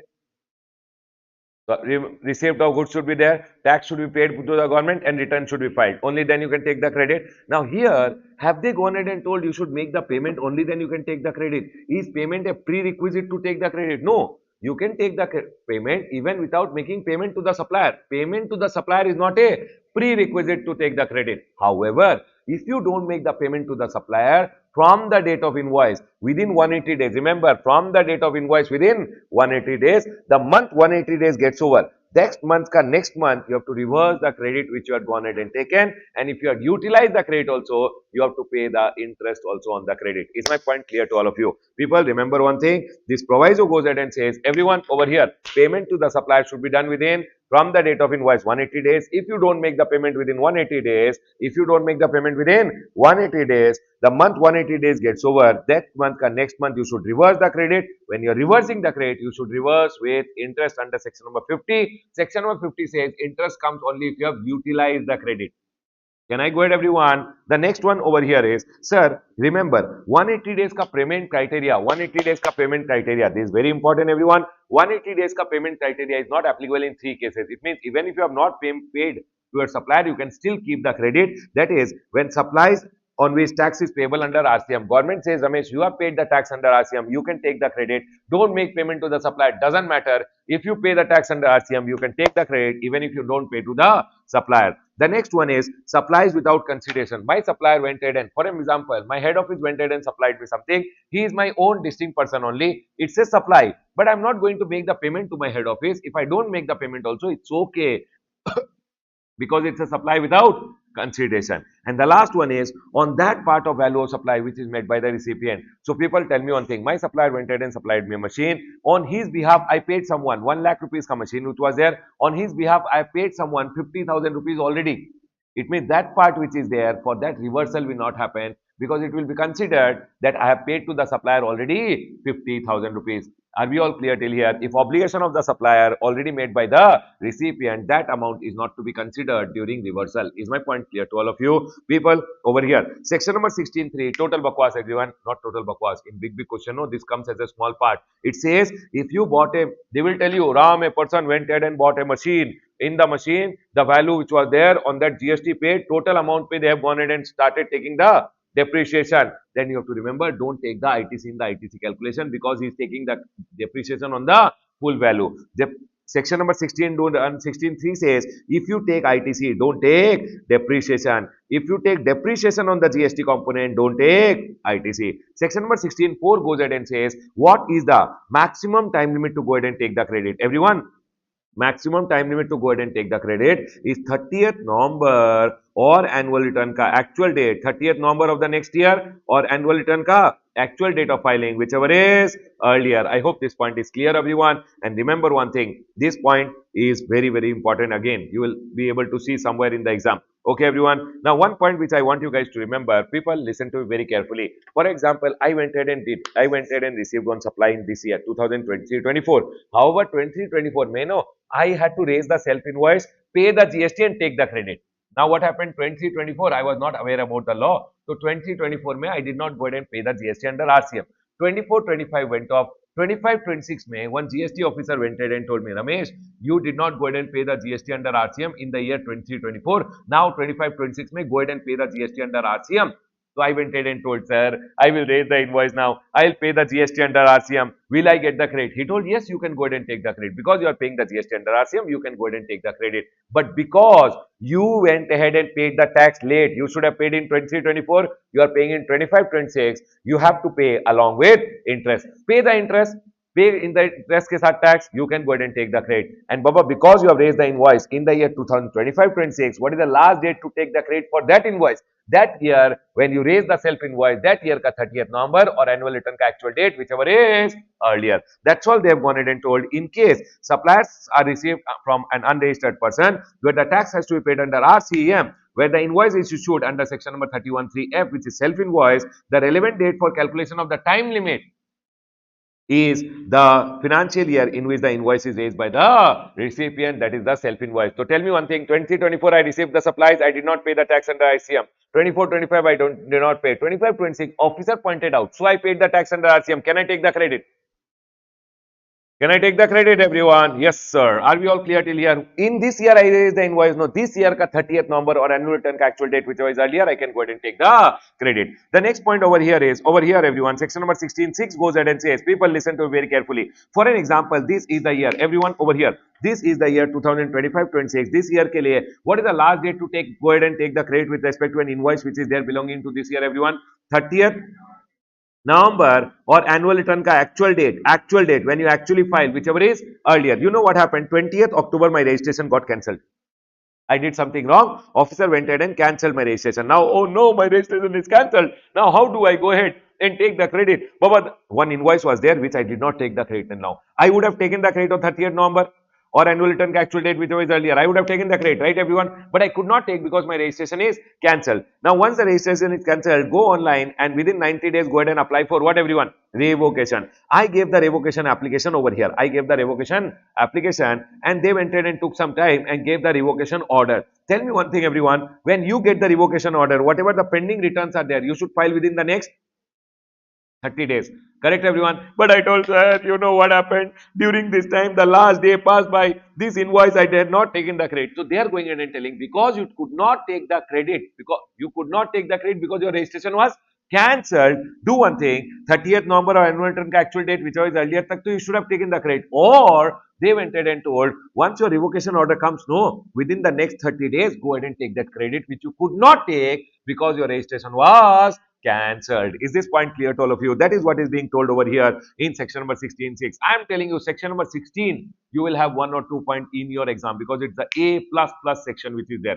Can we go ahead, everyone? Now, one point which came over here is clarification of ITC availment as per section number 16 to be in respect of goods delivered at supplier's place of business under X work contract. For an example, I went ahead and bought, I am a dealer in Tamil Nadu over here. I went ahead and bought cars from a factory, Maruti Suzuki factory which is there. Maruti Suzuki went ahead and told, we will deliver the car outside our factory gate, means at our factory the delivery will happen. We will not deliver it to Tamil Nadu. We will not come and deliver it to Tamil Nadu. I went ahead and told them, okay, fine. It means you are going ahead and telling risk and reward will be passed on. Risk and reward means he will give me the delivery at the factory gate only. He is telling after that it's your responsibility. So I went ahead and spoke to one GTA, goods transport agency, and I told him, take our truck and go. And here we'll put the cars in our truck and we'll get the goods over here. Now in this scenario, because he went ahead and delivered the goods at his factory gate, for example, he gave you the delivery on 1st of January. The cars took 1 month and the cars came to your premises on 5th of February. Can you tell me when can you go ahead and take the credit with respect to these cars? When he gave you at the factory gate or when you actually received it at your factory? See, Baba, generally people go ahead and say when we actually received it. But here, government went ahead and told received means here he had gone ahead and passed on the risk and reward at the factory gate. There only you received it, and hence in case of X works contract, Baba, what they are telling, whether ITC can be availed by dealer only after the vehicles are physically received by the automobile dealer at his business premise, or ITC can be taken on the day vehicles are billed to the dealer and handed over to transporter by the original equipment manufacturer. When will you get the credit? At the factory gate only. So people, can I go ahead and take the credit on 1st January or I should wait till February? 1st January. January month I can go ahead and take the credit. This also can come as a small point in your exam. Please be very careful. People, we are done with section number 16 over here. Now comes section number 17. Everyone, section number 17, no. Section number 17, A graded. Section number 16, 1, A plus graded. Section number 17, A graded. Section number 17 has lot of subsections which are there. Everyone over here. Section number 17 mono. Section number 17 1 is there. Section number 17 1 says business purpose or non-business purpose. If you are going and using something, you will get the credit only with respect to the business. Section number 17 2 goes ahead and says if you are using something for taxable supply, including zero-rated supply and not exempt supply, then remember one thing, you will get the credit only with respect to taxable supply, including zero-rated supply. Now, how much credit will I get? How much credit I will not get? Everyone listen carefully. How much credit I will get? How much credit I will not get? They went ahead and told section number 17(6) May, government will go ahead and tell you.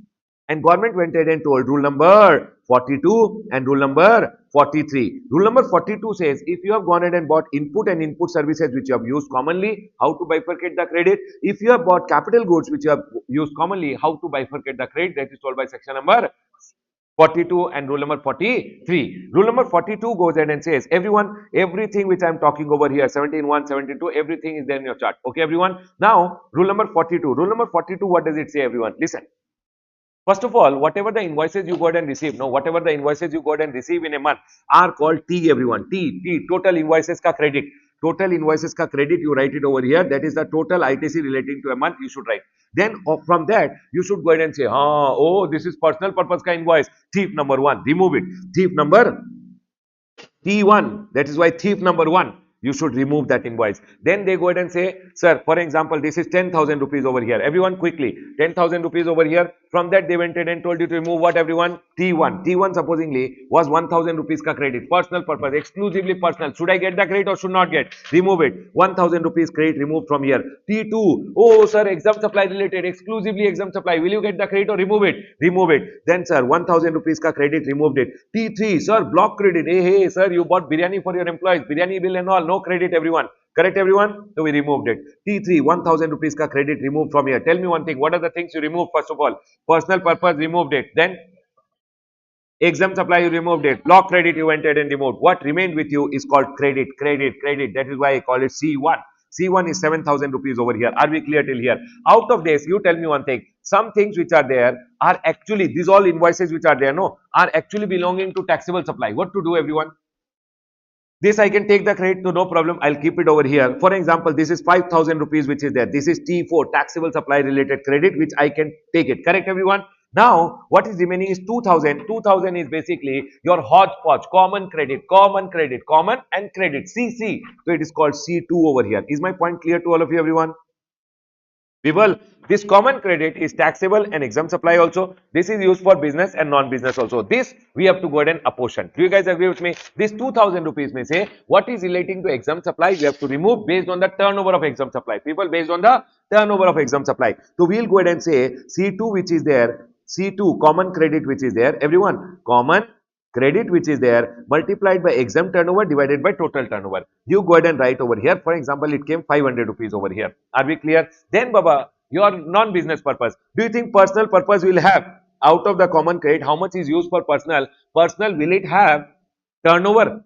So they go ahead and say common credit multiplied by 5%. Remember, this has to be deleted only if the exam may. Specifically, they have gone ahead and told inputs and input services are commonly used for non-business also. Otherwise, this is not mandatory. Are we clear, everyone? So 2,000 rupees into 5% is how much, everyone? 100 rupees gone. What is remaining? Credit out of the common credit. That is called C3 over here. C3 is how much, everyone? Got it. Tell me one thing. Simple. Take this ITC in your e-credit ledger. Are we clear? And these two, you should go ahead and reverse it. That's all they have gone ahead and told. Is my point clear to all of you, everyone? Now, people, is rule number 42 clear? Take the total credit, remove personal purpose, remove exempt supply, remove block credit. What will come is called credit. Credit ka credit, take it. People, credit ka credit, take it. Out of that, remove the taxable supply, you will get common credit. Common credit say D1 and D2, remove it.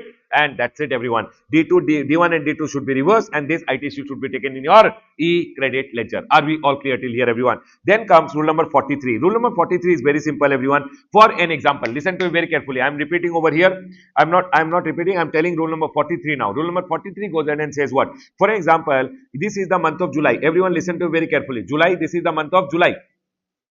This is the month of July. In the month of July, I went ahead and bought one asset which I am using for taxable supply. Machine 1 which I am using for taxable supply. What to do, everyone? Take the ITC in the e-credit ledger. Anyone any doubt till here?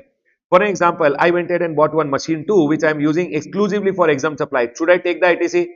Should it go to the e-credit ledger? No. Is my point clear to all of you? I bought one asset which machine 3 which I am using for taxable supply plus exam supply also. Everyone, taxable supply and exam supply also. In this scenario, remember one thing, take the ITC, take it to the e-credit ledger. Are we all clear till here? But government goes ahead and says, because you are going to use it commonly, it should go for apportionment also. Is my point clear to all of you, everyone? That's it. Now, listen to me very carefully. Earlier, might be in the month of January, I had bought one machine, might be machine 4 which was there. Machine 4 which was there, which I had bought for exclusively exam supply. Exam supply means, did I take the ITC or did not take it?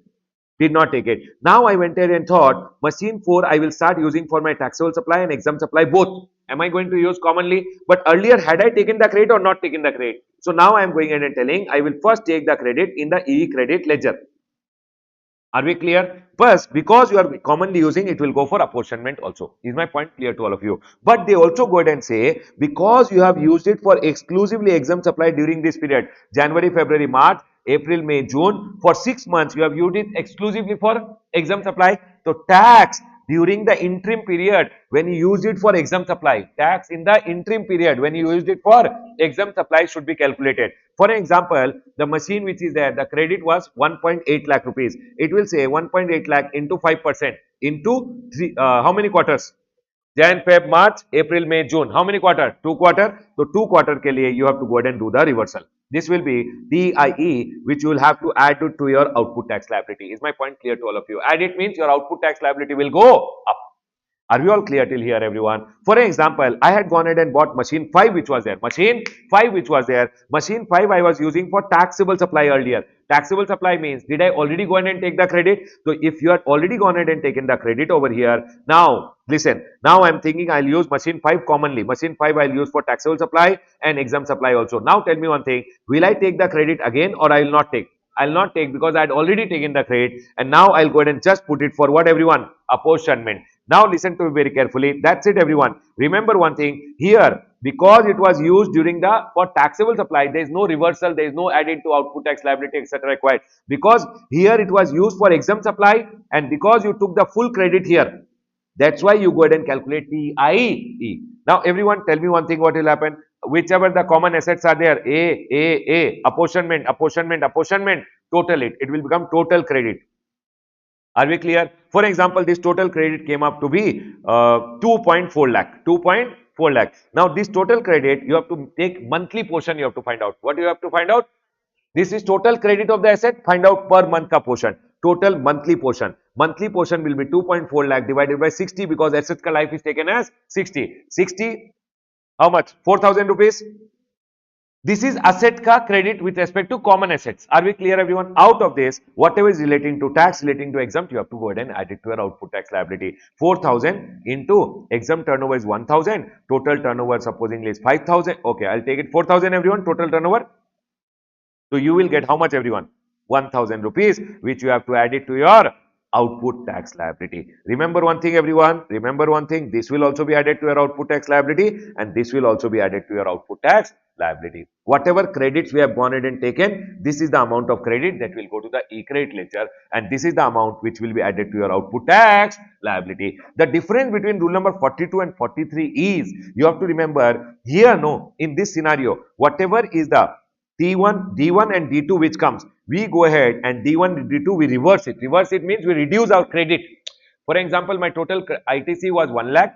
I will go ahead and reduce that amount from my credit and my credit will come down. Is my point clear? Rule number 43 may, no, you don't go ahead and reverse. You don't go ahead and reverse. You add the TIE and the TE amount to your output tax liability. Are you guys able to understand, everyone? See, you add it to your output tax liability. Here, your liability goes up.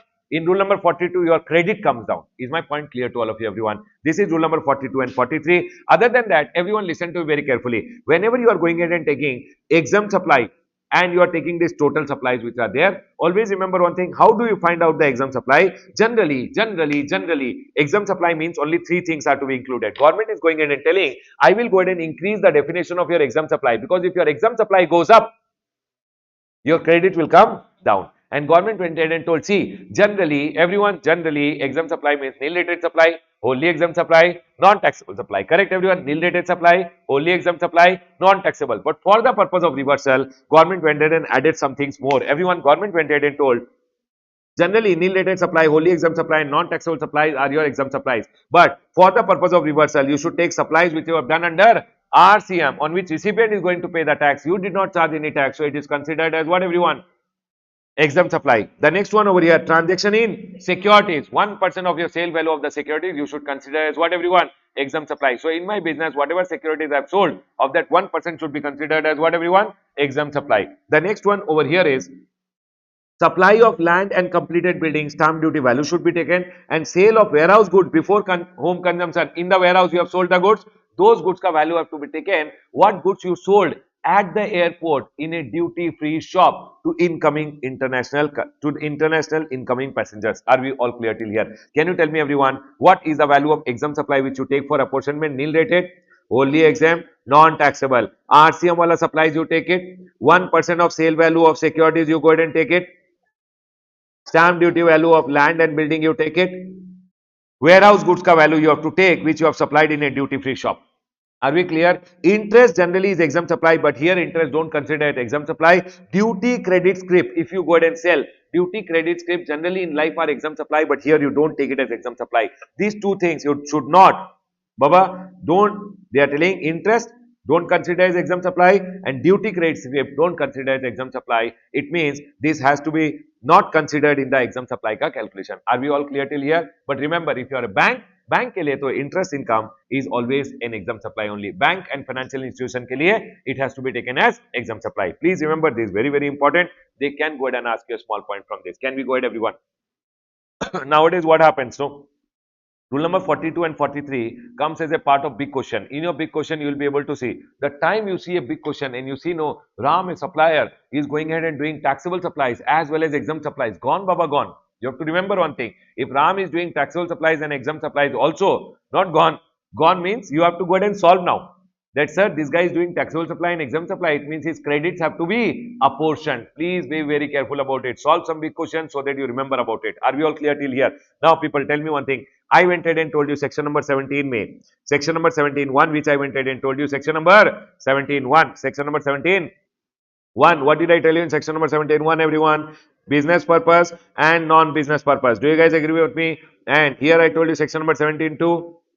If you use something for taxable supply and exempt supply, you will get the credit only relating to business purpose. In business purpose also, taxable supply including zero rated supply. How much to take, how much not to take. Rule number 42 and 43 went ahead and told you. Section number 17.3 told how you should take apportionment mein exempt supply. Are we all clear till here? Bank went ahead and went to the government and told banks went ahead and told the government, sir, we have only interest income. It means we will not get any credit. Please do something. So government went ahead and told, see, bank, either you can go for apportionment, whatever credit is there, you can go ahead and take it. Bank told 90% is exempt supply, sir. Interest income, how much credit I'll get? So government went ahead and told banks one thing. Government went ahead and told bank, you can follow rule number 58 also. Rule number 38, sorry, rule number 38. Government told bank, you do one thing. Whatever you buy in a particular month, no, take 50% credit, forget 50% credit. Input service and capital goods, take 50% credit, forget 50% credit, don't take it. Are we all clear till here, everyone? Next, if you buy anything from a distinct person, own distinct person, then take 100% of the credit. Thirdly, non-business purpose, if you buy anything, don't take the credit, and block credits, don't go ahead and take the credit. Are we all clear till here, everyone? Banks के लिए government went ahead and told this. What did the government go ahead and tell for the bank, everyone?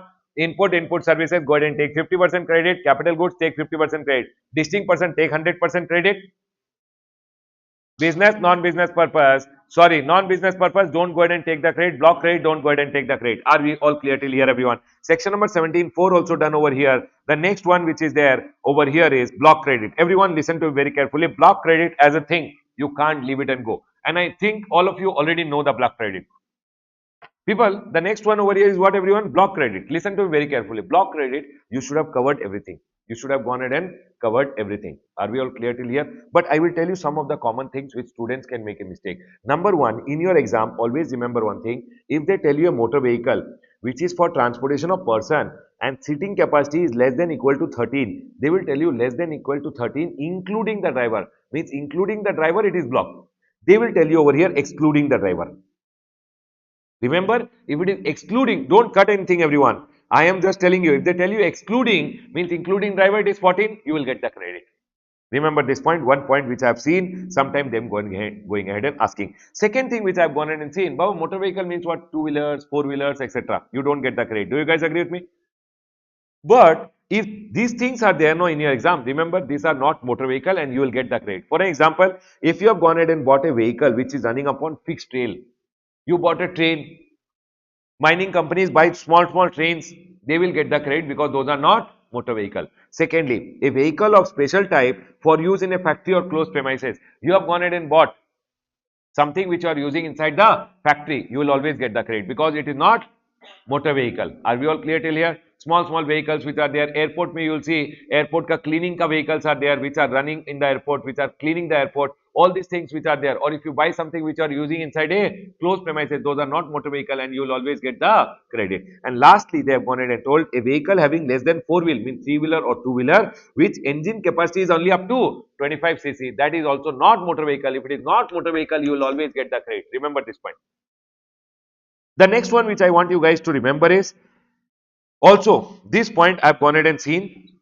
People remember, everyone over here now. Everyone over here now. You know what happened? They had gone ahead and by mistake written over here plant or machinery. Everywhere it was written plant and machinery, but here they had written by mistake plant or machinery, and one big case law happened, which is Safari Retreat ka case law came, and now, you know what, this time amendment over here is also Safari Retreat case law has been deleted now. Now it is plant and machinery only. It is no more plant or machinery. It is plant and machinery. Is my point clear to all of you, everyone?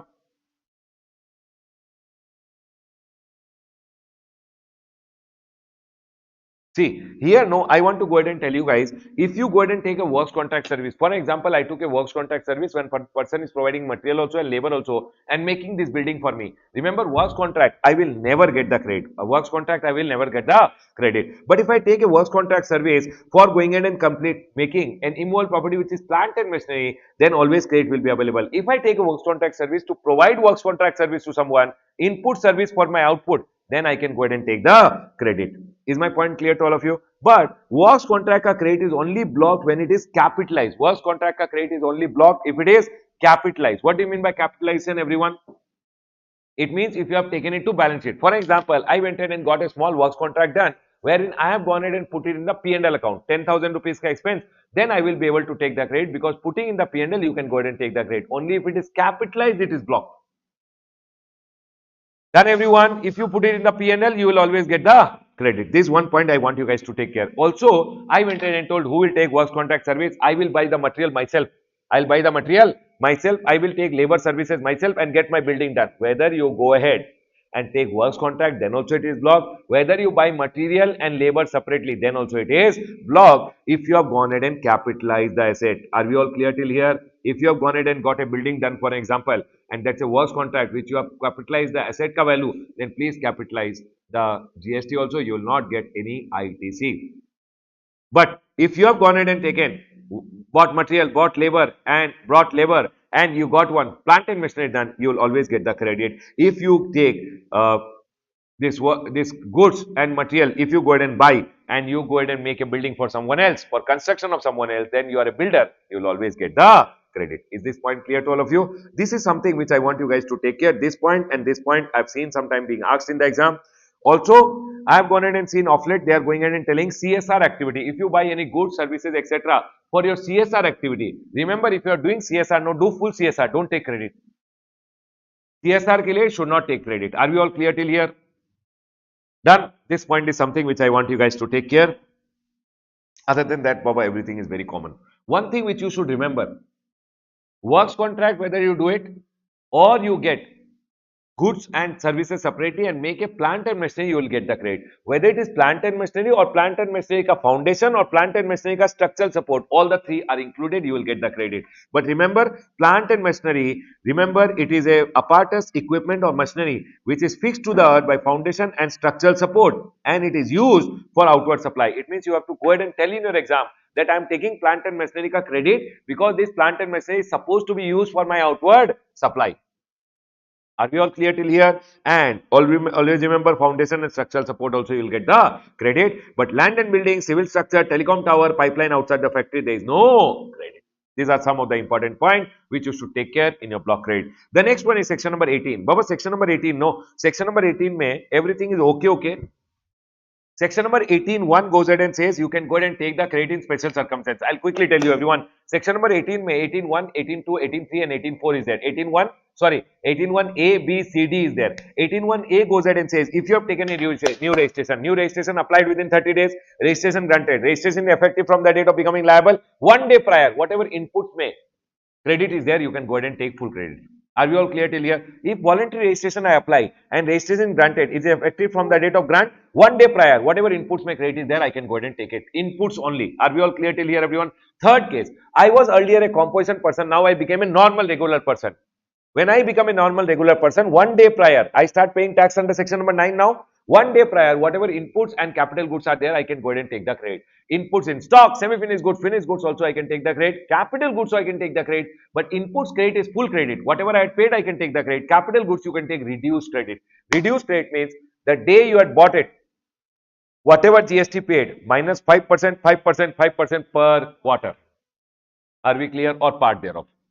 If you are already a registered person and you are doing exempt supply, now those exempt supplies have become taxable supply, then for those exempt supply, whatever inputs you had bought and whatever capital goods you had bought, you can go ahead and take the credit. Inputs you can take full credit, capital goods you have to take reduced credit. Now sir, the day your supplies become taxable, 1 day prior. Is my point clear to all of you? New registration if you have applied within 30 days, the day you become liable, 1 day prior. Sir, voluntary registration, the date of grant, 1 day prior. Sir, composition person, the day you start paying tax under normal tax, 1 day prior. Your supplies become taxable supply, 1 day prior. Whatever inputs pay credit you have paid. Baba, in the first two scenario, always remember only inputs. In the second two scenarios, inputs as well as capital goods. One very important point over here is, sir, if you have gone ahead and you want to take the credit of an invoice, the invoice should not be older than 1 year. If you take the credit of a in special circumstance, remember invoice ka credit, which invoice? Only invoices which are up to 1 year old. Section number 18.3, okay, section number 18.3 just goes ahead and says, everyone, section number 18.3 just goes ahead and says, if you are transferring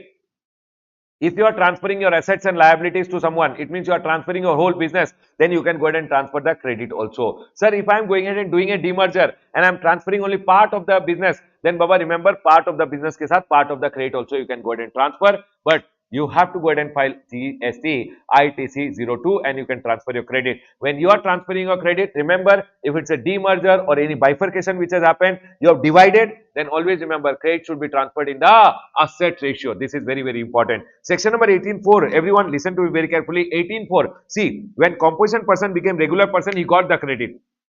When exempt supply of a registered person became taxable supply, he got the credit. Baba, when reversal will happen, that is told by section number 18.4. Section number 18.4 just goes ahead and talks about what, everyone? Reversal. Are we all clear till here, everyone? Now, one very, very important section from your exam point of view, you should remember section number 18.6, everyone. Section number 18.6 goes ahead and says, if you had bought some capital goods and plant and machinery on which you had taken the ITC, now you are going ahead and selling it. So, on the sale value, you should pay GST.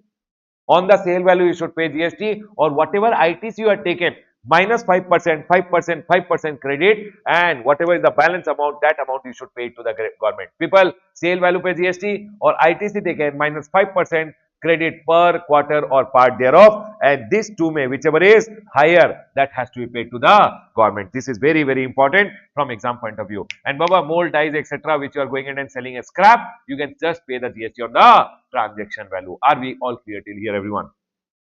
Circulars are okay, but this is it which I wanted to talk from the chapter of ITC. People, now comes the chapter of job work. Everyone, all these circulars which are there, you can just go through them. Now comes the chapter of job work, everyone. Job work as a chapter, you should remember there are a few things which are very, very important. Number one, everyone over here, whenever you are sending for job work, always remember, Baba, from exam point of view, C graded chapter, but still, if you are sending something for job work, when you have dispatched it, no, from that day, the goods should come back within 1 year. Input should come back within 1 year. Capital goods time limit is 3 years. Input should come back within 1 year. Capital goods should come back within 3 years. If you had sent it, he had billed it to and shipped it directly to the job worker, then the day job worker received it, from that day it should come back within 1 year or 3 years. You should remember that if you dispatch from your dispatch 1 year or 3 years, if they received it directly from the direct receipt 1 year or 3 years, it should come back. Sir, can there be any extension for that 1 year? 1 year can be further extended by 1 year by commissioner. Capital goods ka 3 years, 3 years can it be extended by some time? 2 years can be extended. This is not half year, Baba. This is 1 year for inputs and 2 years for capital goods can be extended. There was a small question on this. 1 year for input can be extended, 2 years for capital goods can be extended. By whom, everyone? Commissioner. Sir, what if I don't receive the inputs within 1 year, capital goods within 3 years? Then remember one thing, the day you had sent it, no, the day you had sent it before 1 year or the day you had sent it before 3 years, that day it will be deemed as supply, and from that day, now you are paying the tax, you have to pay interest because you are paying the tax late. Because you had to pay the tax that time, now you are paying the tax, so you have to go ahead and pay what, everyone? Interest. Is my point clear to all of you? Receiving back wala time limit of 1 year or 3 years is not applicable in case of molds, jigs, dies, tools, etc. They need not be received within 1 year or 3 years. These are capital goods, so there is no time limit to receive it back within 3 years. Are we all clear? One point we should remember, sir, if you are done with, if this job worker is done with the job work, from there, the principal can send it directly to his buyer also. Principal will go ahead and raise the invoice directly and goods can be moving from here directly also. But you can move the goods from job worker's premises only when the job worker is registered or his premises are declared as the additional place of business. Sir, can I export directly from here? Yes, principal can go ahead and directly export from here also, but principal job worker should be registered and job worker ka premises should be declared or job worker premises should be declared as additional place of business. Sir, tell me one thing, job worker did the job work and gave it to me. Job work, if I do job work for you, it's always a supply of service. It's always a supply of service. I might go ahead and use some material to do the job work also, doesn't matter. If I buy the material, I am a job worker registered, I can take the credit of the GST which is there. But job work, using material or not using material, doesn't matter. If I do the job work for you, it's always a supply of service. Are we all clear till here? One more small point which you can remember, from job worker premises, waste and scrap can be supplied also. If job worker is registered, he will pay the GST on the waste and scrap, and if job worker is not registered, then principal has to go ahead and pay the GST on the waste and scrap. This is something which is the most important points which you should remember in job work. One more thing, everyone, job work wala principles are applied only on a registered principal which is there. If you are registered, you have to follow these procedures which are there. Sir, also a principal has to go online and file GST ITC 04. GST ITC 04. If your turnover in the previous year is up to 5 crore, then you have to file it annually by 25th April, full year ke liye only once. But if your turnover is more than 5 crore, it means you are a big person. You should file it 2 times, once 25th October and once is 25th of April. This is something which you should remember, everyone, from the job worker chapter which is there. The next one which you should remember over here is input service distributor. Come to ISD, everyone. Input service distributor, everyone listen to very carefully. Input service distributor is that head office. Everyone, input service distributor is that head office which receives bill, which would have received an invoice. Now, invoice ka credit has to be distributed. So, it will distribute the input service ka credit, input services ka credit. By ISD is input services ka credit ka distributor. So, for example, I am the head office. I will go ahead and receive the invoice for advertisement. Now, advertisement ka invoice, the credit which I have received, what do I do with the credit? So, I can go ahead and distribute it to the branches which are there who have gone ahead and used that advertisement service.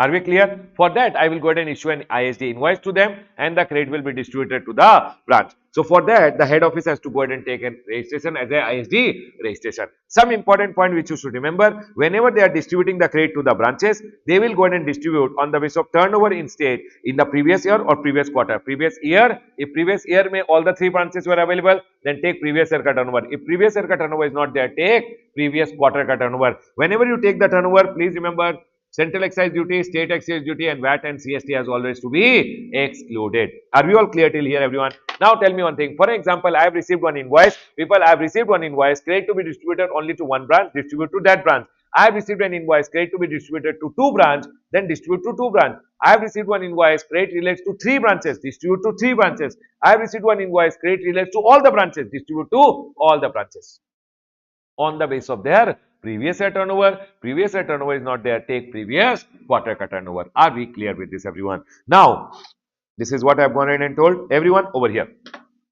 One point which you should remember, if they have gone to receive an invoice in which there is CGST and SGST, CGST and SGST. The speciality of an ISD is when it is distributing the credit, in the same state, it will distribute CGST, SGST as CGST, SGST. If it is distributing to different state, it can distribute CGST, SGST as IGST. When ISD receives one invoice with which IGST is charged, it will always distribute IGST as IGST. Are we all clear till here? Here one point which I want to go ahead and specifically tell you guys, everyone, you should remember one thing.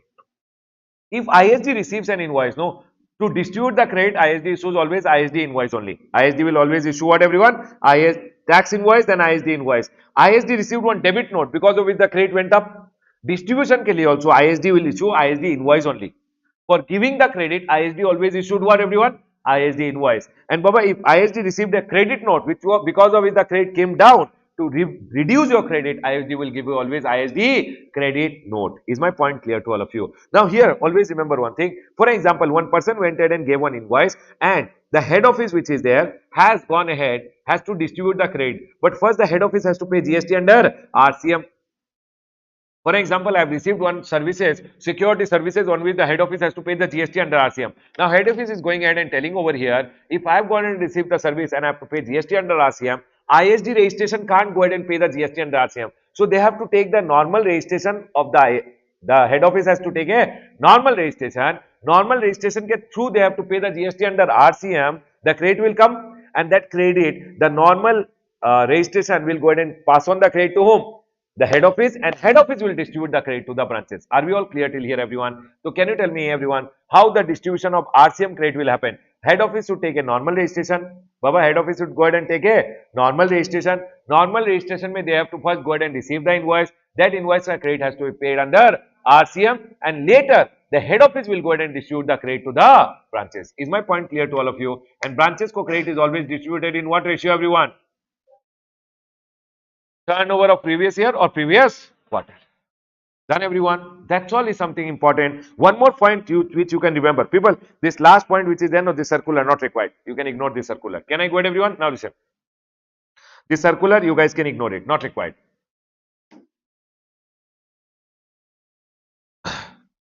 Sir, tell me one thing. Supposingly, everyone over here, supposingly, the head office received one invoice and it had to distribute one branch ko 1 lakh rupees and one branch ko 60,000. By mistake, the first branch was given 60 and the second branch was given 1 lakh. So first branch has we have to give 40,000 more. So to give credit, we always issue ISD invoice to the front branch. Second branch ka credit we have to reduce. So second branch to whose credit we have given extra and we want to reduce, we will give a ISD credit note. So to whom we have to give the credit, we will give an invoice. Whose credit we have to reduce, we have to go ahead and give a credit note. This is something which is important from ISD, everyone. Closing the discussion on IS. Please do one question and go. Only then you will be able to do it in the exam. Can we go ahead, everyone? The next one. Please come to payment of tax, everyone. Payment of tax. The next one over here is payment of tax. People, payment of tax from exam point of view is a very important chapter. But in this chapter also, know some important points which I can tell you. Everyone listen. By chance, 1 mark ka question can go ahead and ask you, sir, what are the different ways to make GST ka payment which are there? Sir, internet banking is there, IMPS is there, UPI is there, credit card, debit card is there, NEFT, RTGS is there. Over the counter, you can pay maximum 10,000 in cash, check or DD. But remember one thing, it is not that one tax period may you can pay 10 times 10,000. No, it is per challan per tax period. Other than that, if you go ahead and see over here, there are some things which you should always pay in cash. Remember this point, very, very important from exam point of view. What are the things always to be paid in cash? TTRC, IPLO, TTRC, IPLO, TTRC, IPLO. What is TC? TDS, TCS, RCM tax and composition tax. TT, RC, IPLO is interest, penalty, late fee and any other amount. TDS, TCS, RCM, composition. IPLO, always to be paid in cash. People, next, you should always remember one thing, everyone. This I have gone ahead and seen that sometime they have gone ahead and told. So I will go ahead and just tell you once, everyone. Listen. For example, you have gone ahead, people over here. You know what happened? You went ahead and filed a refund application. As soon as you filed a refund application, no, your e-credit ledger, mein they went ahead and debited the amount. For example, it was 1 lakh over here. They debited 50,000 on you filing the refund application. RFD01. Are we all clear till here? E-credit ledger got debited.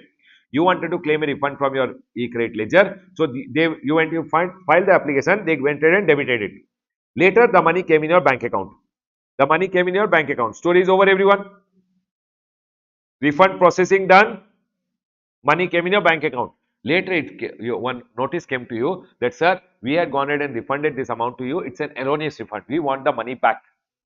Department is telling what? We want the money back. Because they gave you the money in your bank account, you can't return the money through your credit ledger. You have to deposit the money in your e-cash ledger and pay them back to your cash ledger only. If the refund was given to you in your bank account, you should deposit in your e-cash ledger and pay the money back through your e-cash ledger. Now, once you have paid the money back, no, because they are debited over here, they will recredit your e-credit ledger with the 50,000 rupees and your balance will be restated at 1 lakh rupees. That is what they are trying to say over here. Amount used for making, 1 minute. If refund claim you are doing, then it will get debited. What will get debited? E-credit ledger. Refund claim if found inadmissible, it shall be recreated to the e-credit ledger. People, if they don't give you the refund, they will credit it back. But then they are going in and telling, where registered person deposit the amount of erroneous refund sanctioned under 54(3) or under rule number 963 along with interest, penalty and using DRC 03 by debiting the e-cash ledger on his own or on being pointed out by a GST officer, an amount equivalent to erroneous refund deposit shall be recreated to the e-credit ledger for which officer will issue PMT 03. Tell me one thing, everyone. Whenever you apply for refund, always it will get debited. If refund is inadmissible, the amount will get recredited. Story over. But you know what happened? You applied for refund, the amount will get debited over here. Then they went ahead and did the processing, gave the money in your bank. Later it turned out it's an erroneous refund. So you have to go ahead and return the money through your cash ledger. Once you return the money, the amount will be recredited to your e-credit ledger. It means your e-credit ledger will be restated. Can I go ahead, everyone? Next. Sir, manner of utilization, we all know our everyone, but still I'll go ahead and tell you what is the manner of utilization. Always remember IGST should be used for IGST should be used for CGST or SGST, any manner, any proportion. Always remember IGST should be exhausted first. Only then you will touch what everyone CGST for CGST for IGST, SGST for SGST for IGST, CGST to SGST or SGST to CGST is not possible. That's all, everyone. This manner of utilization is a good point to remember from exam point of view. Other than that, you can remember the circular also. Remember one thing, if you have to pay any output tax which you have self-assessed, or it is because of a result of any proceeding, officer has gone ahead and done any proceeding against you, might be one demand order has come, and if there is any tax which is payable, either self-assessed tax in your return or any demand order cut tax, then that can be paid through the e-credit ledger. The next one over here is e-credit ledger cannot be used to make payment of RCM liability, IPLO. Why, sir? IPLO also cannot be paid because I had already told you RCM liability or IPLO, TDS, TCS, RCM, composition, IPLO always to be paid in cash. The next one over here is e-credit ledger cannot be used for making payment of erroneous refund. Baba, erroneous refund whenever it is given to you. People over here, I have told you, erroneous refund whenever it is given to you, you can't pay it back through your credit ledger. You have to deposit in cash and pay it back through your cash ledger only. They have gone ahead and told where the refund was sanctioned in cash, always to be paid back through cash. Is my point clear to all of you, everyone?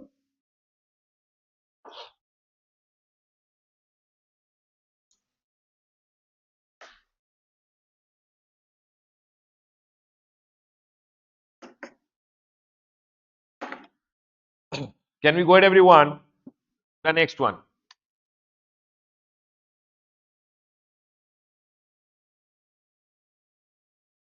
Everyone over here now.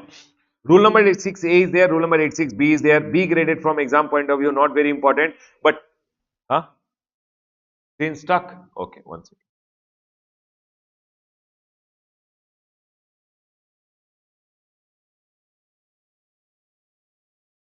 Now fine. Rule number 86A and rule number 86B, okay from exam point of view. Rule number 86B, A went ahead and told what everyone? If you go ahead and do certain violation, officer can go ahead and block the credit which is there in your recredit ledger. You can't use it also, you can't go ahead and claim a refund also. Rule number 86A. Sir, what are the reason they can go ahead and block your credit? Might be, if the officer goes ahead and says the supplier is not existing, I had gone ahead and taken the credit on the basis of the supplier's invoice, the supplier is not existing, or supplier is not doing business from declared place of business, or recipient is not existing or doing business from declared place of business. I took the credit without receiving the goods, or I went ahead and took the credit without any tax invoice, then they are going ahead and telling your credit will be blocked. This is told by whom, everyone? Rule number 86A. Okay section, not very important. 86B, Baba, in your big question you have to be careful. In your book big question you have to be careful. If you are a registered person, people, if you are a registered person and your taxable supply excluding exempt supply, excluding zero-rated supply in a month is how much, everyone? More than 50 lakh, then at least 1% of your liability should be paid in cash. You should pay at least 1% of your liability in cash. Remember, this restriction is not applicable. 1 minute, everyone. If your taxable supply, which is excluding exempt supply and zero-rated supply, in a month is more than 50 lakh rupees, then output tax liability you cannot pay more than 99% in credit. It means 1% should be paid in cash. And this restriction is not applicable if you are a registered person. People, if you are a registered person who in the last two years previous years have gone ahead and paid income tax more than 1 lakh, then for me this restriction is not applicable. The second one over here is, sir, if you are a registered person and you have gone ahead and taken GST refund of more than 1 lakh rupees in the previous year on account of unutilized ITC. Baba, unutilized ITC ka credit ka refund is given only in two scenarios. Zero-rated supply, zero-rated and inverted. Zero-rated supply and inverted duty structure. Both the case, if you have got income GST ka refund more than 1 lakh rupees, either of the case you have got GST ka refund more than 1 lakh rupees, then you are a good person. For you, 1% paying in cash is not required. If you have already cumulatively till the current month paid more than 1% in cash, more than 1% in cash, then also restriction is not applicable. Lastly, if you are a government department, public sector undertaking, local authority or a statutory body, for you also this restriction is not applicable. Done, everyone? Now, here interest ka calculation becomes very, very important. Everyone over here, interest ka calculation, I'll go ahead and tell you quickly. Listen, everyone. For an example, everyone over here, people, what they are trying to say, this is the month of April. People, this is the month of April. Listen carefully, everyone. This is the month of April. My output tax liability, for an example, I have to file my GSTR 3B. My output tax liability is 10 lakh. My input tax rate, output tax liability is 10 lakh. My input tax rate over here, is 5 lakh rupees. How much do I have to pay net liability, everyone? 5 lakh. I did not have the money, so I did not pay the tax and I did not file the return. You know what happened? After this is 20th, 30th ko I went ahead and filed my GSTR 3B. I told GSTR 3B for the month of April, output tax liability is 5 lakh, input tax rate is 5 lakh, output tax liability is 10 lakh, input tax rate is 5 lakh. How much do I have to pay in cash, everyone? I paid 5 lakh in cash and I filed my 3B. Can you tell me on which amount interest will come? Gross liability or net liability? Gross or net? Baba, always remember, interest is always payable on the net tax liability which is there. You should have paid 5 lakh here. You are paying 5 lakh rupees over here. So you have to pay interest only on the 5 lakh rupees. Is this point clear to all of you? Can I go ahead, everyone? People. For example, you know what I did? GSTR 3B when I was not able to file. But you know what? In my e-cash ledger, I already deposited 2 lakh. But remaining 3 lakh I could not deposit. If I could not deposit, I could not go ahead and file my return. Now, my question to all of you, if I could not go ahead and deposit remaining 3 lakh rupees, later I went ahead and filed my return. When I filed my return, I had to go ahead and 2 lakh was already paid. I paid only 3 lakh. Can you tell me interest will come on which amount? 3 lakh. Net liability may you should pay interest. But if you have already deposited some amount on the due date and now you are paying only 3 lakh, so from here to here you have to pay interest only on 3 lakh rupees.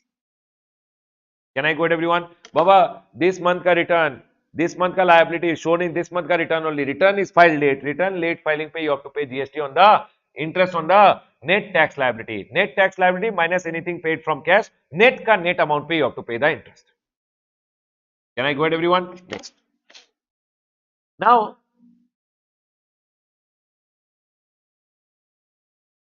next.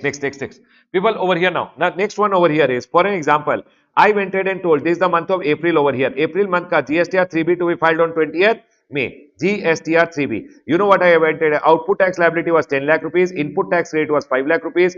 Or input tax rate was 0 for an example. I have to pay in cash how much? 10 lakh. No. What I told, no, I will not show the sale only. I will show the sale as 0. And I will go ahead and pay 0. I will go ahead and file my return. Return filed. Return filed. May month May, when I was filing my GSTR 3B, my output tax liability, actually input tax rate 10 lakh was there in May. May I got some credit. So what I did, no, last month ka sale I showed in next month. Last month ka sale I showed in the next month. I went ahead and showed 10 lakh over here. This is April month ka sale, for which May month ka credit I utilized, next month ka credit. And I went ahead and paid 0 to the government. Did I do something wrong? Yes. Last month ka sale shown in the next month. Now can you tell me interest will be payable on net or gross?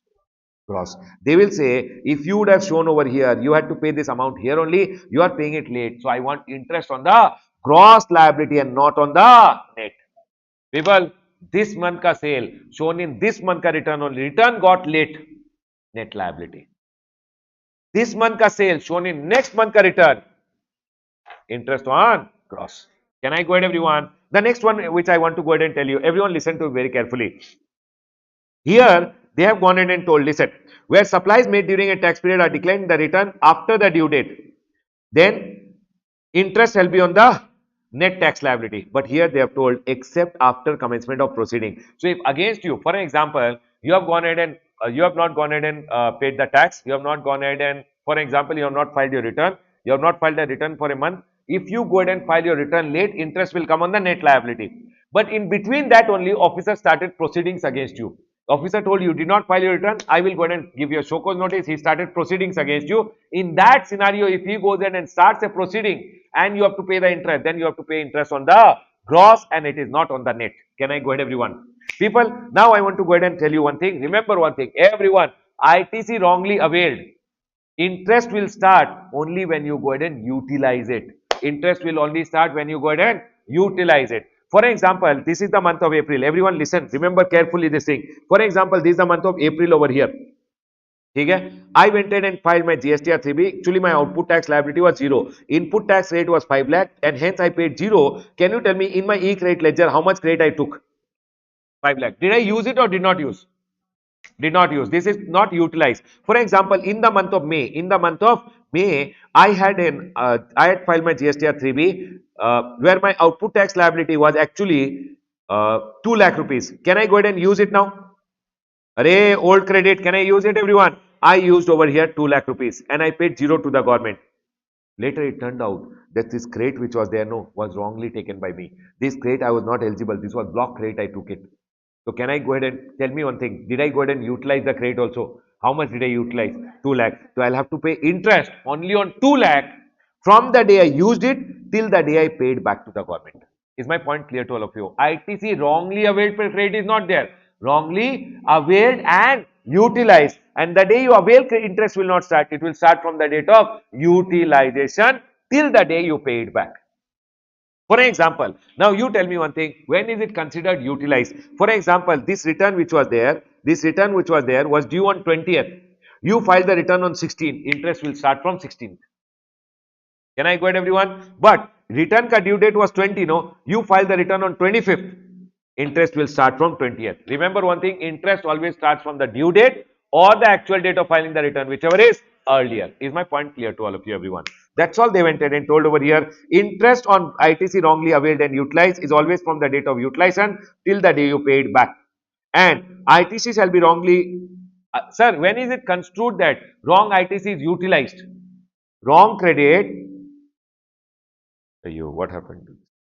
Sir, when is it construed that the wrong credit which you took has been utilized? When your e-credit ledger falls below the ITC wrongly availed. Wrongly availed was 5 lakh.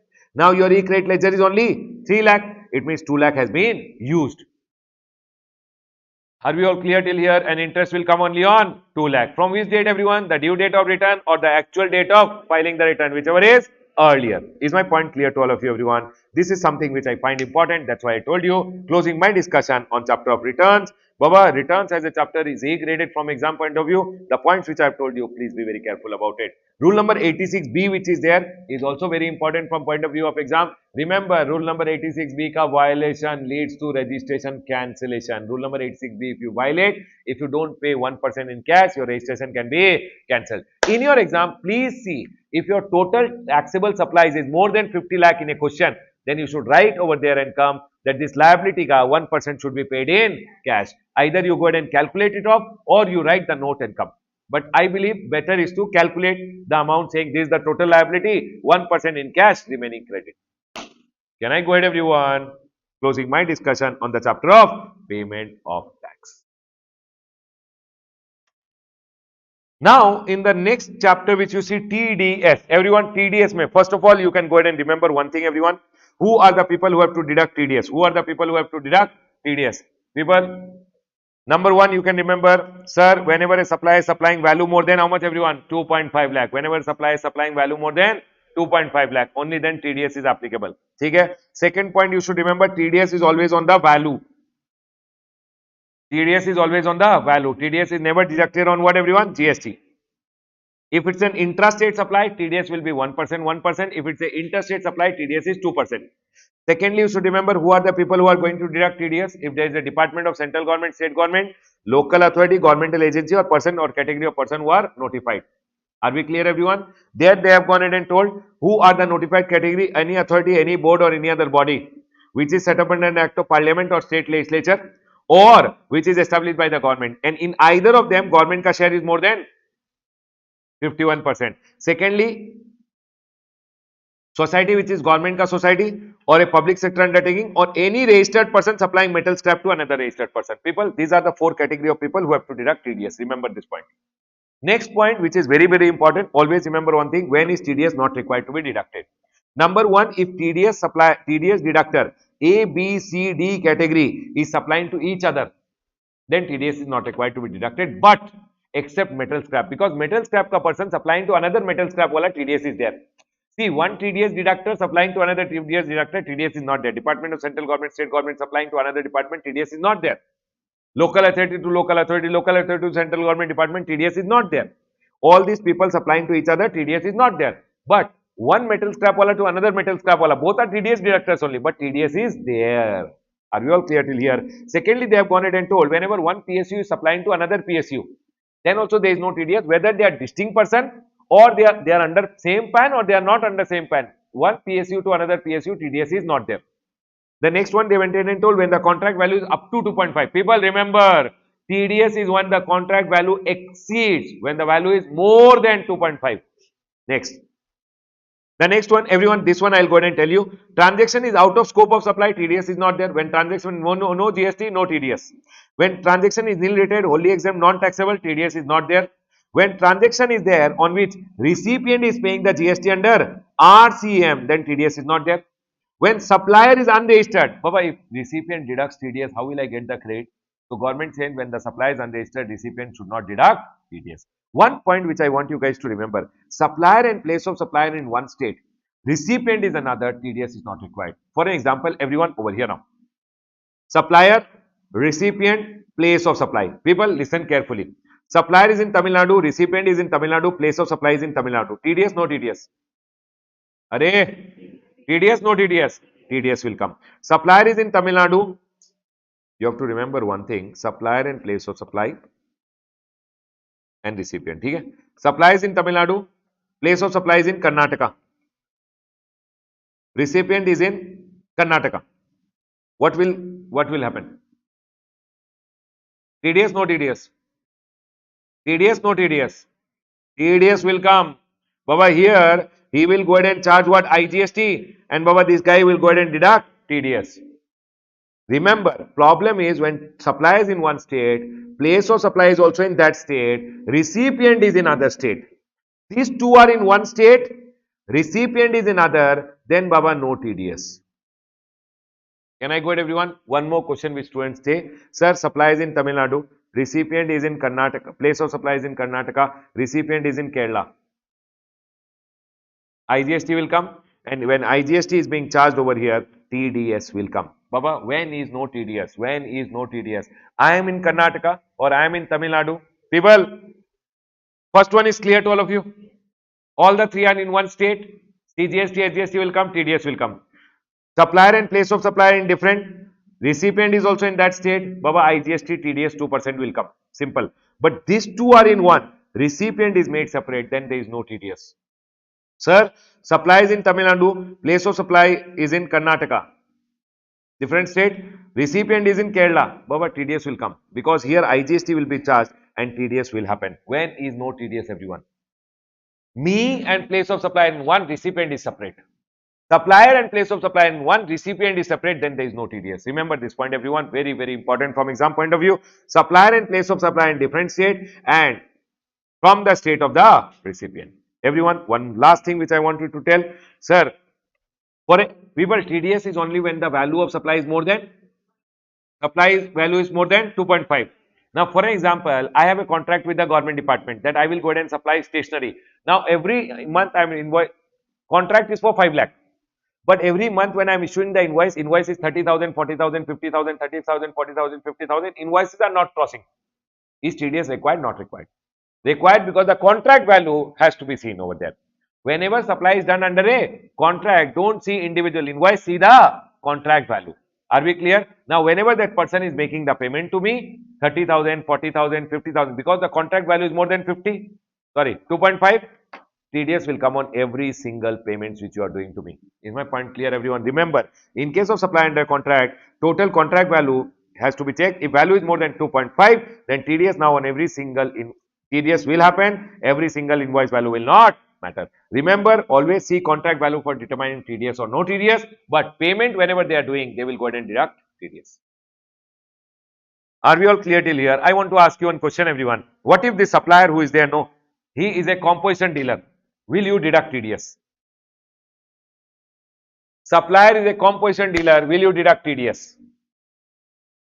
Baba, registered person includes a composition dealer also. And hence, when he is a composition dealer, no, you will deduct TDS because TDS ka credit always comes in the cash ledger. Composition dealer also will get the credit in the cash ledger. Cash can be used by the composition dealer.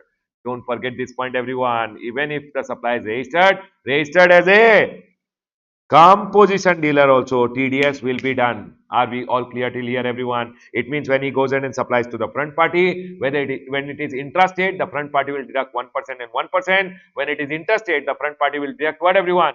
2%. IGST, and they will deposit the TDS to the government, and TDS credit comes in the e-cash ledger. If I am a composition dealer also, I can go ahead and use the amount to pay my liability. People, this is something which is the best important point from the chapter, closing my chapter on TDS. Please come to the next chapter, everyone. Everyone over here now. The next point which I want to go ahead and talk about is e-commerce. Everyone listen to very carefully. In e-commerce, one of the most important point which you should go ahead and remember is the local delivery services wala point, everyone. Now, people, local delivery services also e-commerce operator is liable. Can you tell me, everyone, on which things e-commerce operator is already liable? One is transportation of passenger, correct, everyone? Ola, Uber ka case mein, correct, everyone? Always remember, whether supply is registered or unregistered, doesn't matter. Who has to pay the GST? E-commerce. In case of transportation of passengers by radio taxi, motor cab, maxi cab, any other motor vehicle, who is liable, everyone? E-commerce. Second, in case of transportation of passenger by bus, if the supplier is a company, supplier only is liable. If supplier is not a company, e-commerce operator is liable. Is my point clear to all of you? First one, always e-commerce. Supplier registered, unregistered, doesn't matter.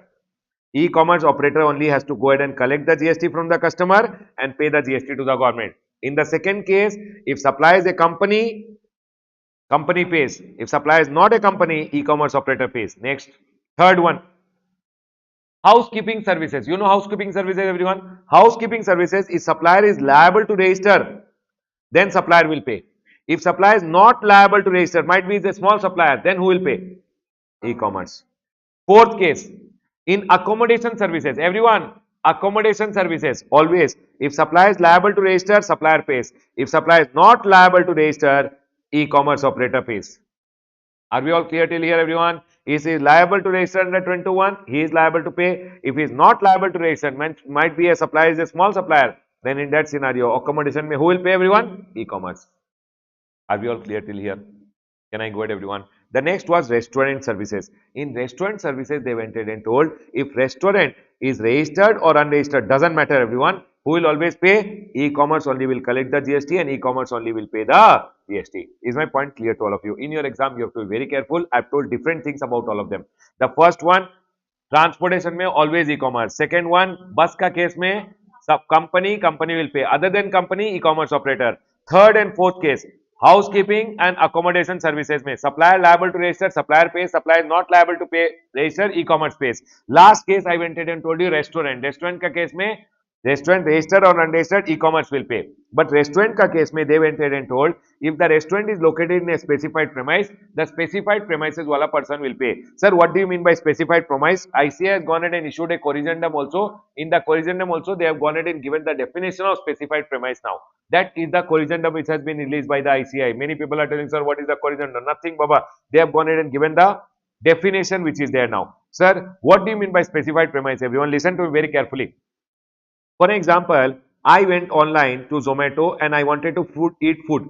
Okay? But I wanted it from a big hotel which is there. Might be a hotel in which the room charges are more than 7,500. Room charges are more than any room ka charge. Any one room ka charge, if it is more than 7,500, that premises becomes specified premise. Now, for example, this is a big hotel which is there in which the room ka charges are more than 7,500. Here one restaurant is there.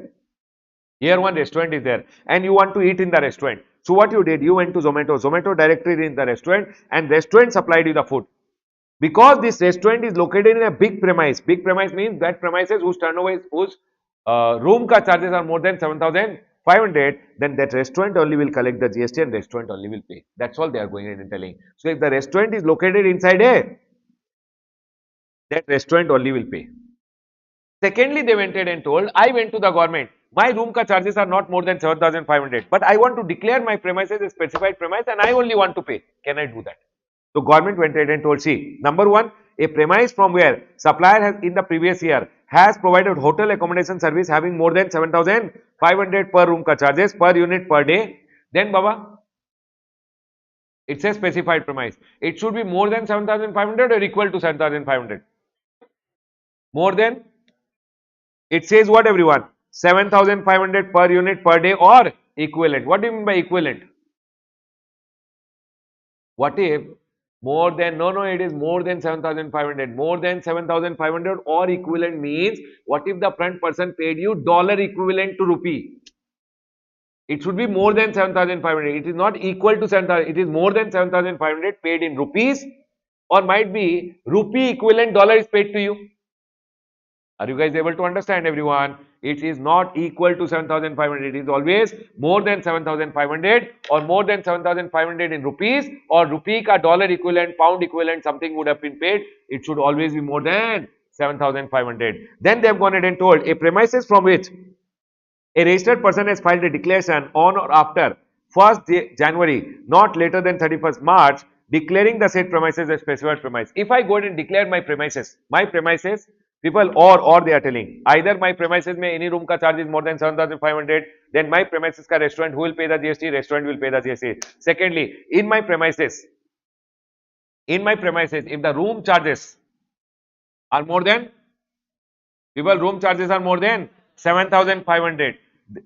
One is room charges. Okay, that is done. Secondly, if I have gone ahead and declared myself as a specified premise, Baba, 1st April say I want to go ahead and pay my own GST. So Baba, 1st January to 31st March, the window will be open. I can go online and declare myself as specified premise. Either room charges are more than 7,500. Number two, I can declare myself as a specified premise. Or thirdly, I went ahead and told I took registration only in between the years, sir. August May I took registration. Now what to do? The government told when you go ahead and apply for registration, you'll get an acknowledgement, right?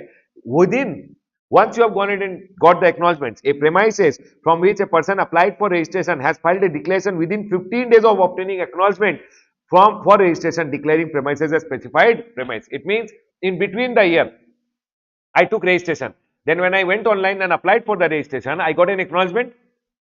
Once I got an acknowledgement, I can go online and declare myself as a specified premise. Is the point clear to all of you, everyone? These three will become specified premise. And remember one thing, in case of specified premise, always the specified premise will go ahead and collect the GST and pay. E-commerce will not go ahead and pay the GST. Is my point clear to all of you, everyone? People, are we all clear?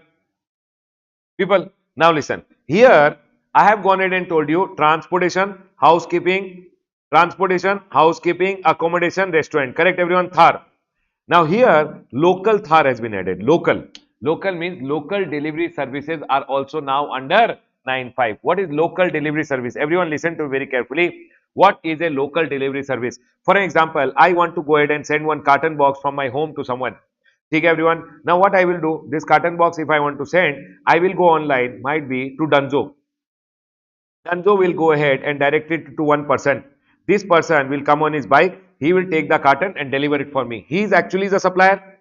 I am actually the recipient. Government went ahead and told Ramesh, in this scenario, always remember one thing, e-commerce only will go ahead and collect the GST from you, e-commerce will pay the GST to the government. Are we all clear till here? For example, I went to Porter. You know Porter, everyone? Porter may, I went ahead and told I want to send some cartons.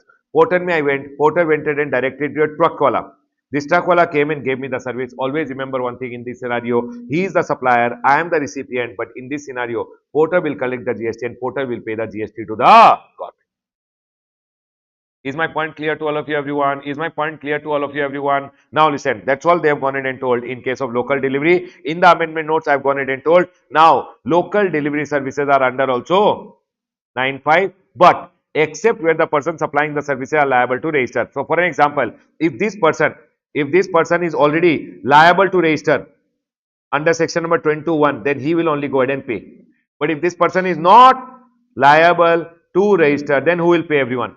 E-commerce operator will pay. That's all, everyone. Same thing which was done for accommodation and housekeeping services is done for local delivery services also. People, I want to tell you guys one thing over here now. If you see in transportation of goods also, they have gone ahead and added this thing over here. They are just trying to say over here, for example, do you know, Baba, everyone? Do you know, so for example, I bought a refrigerator. Everyone, I bought a refrigerator. I came out of the shop. Outside the shop, one truck wala was there. I told, hey, you will come and drop me this to my home. He told, sir, I will drop it. I put the refrigerator in his truck. He dropped to my home. He is just giving me transportation of goods by road. Correct, everyone? If you are giving me transportation of goods by road, it's an exempt service under entry number 18. But you think over here, in the same scenario, I went to the online e-commerce platform, Dunzo, or I went to Porter, and Porter directed it to this truckwala, and I put the goods and he dropped it for me. In that scenario, GST will come. See, remember one thing, normally if a person transport goods for you and he is not a GTA, it is exempted. But if the same truckwala you book through what, everyone? E-commerce, then if the supplier is liable to register, supplier will pay. If supplier is not liable to pay, e-commerce will collect the GST and pay. That's all they went ahead and told that, sir, in case of transportation of good by road, normally it is exempted, but nothing will apply if the local delivery services are provided by the e-commerce or by anyone through the e-commerce, then e-commerce liable or the supplier will be liable. Are we clear, everyone? Remember one thing, they went ahead and also told over here that, sir, GTA means any person who provides transportation of goods by road and issues a consignment note. But remember one thing, everyone, local delivery services wala, even if he is going ahead in issuing a consignment note, you can't go ahead and say local delivery services pe GST will not come. Local delivery services wala, they have told, is not included in a GTA. You can't tell him a GTA.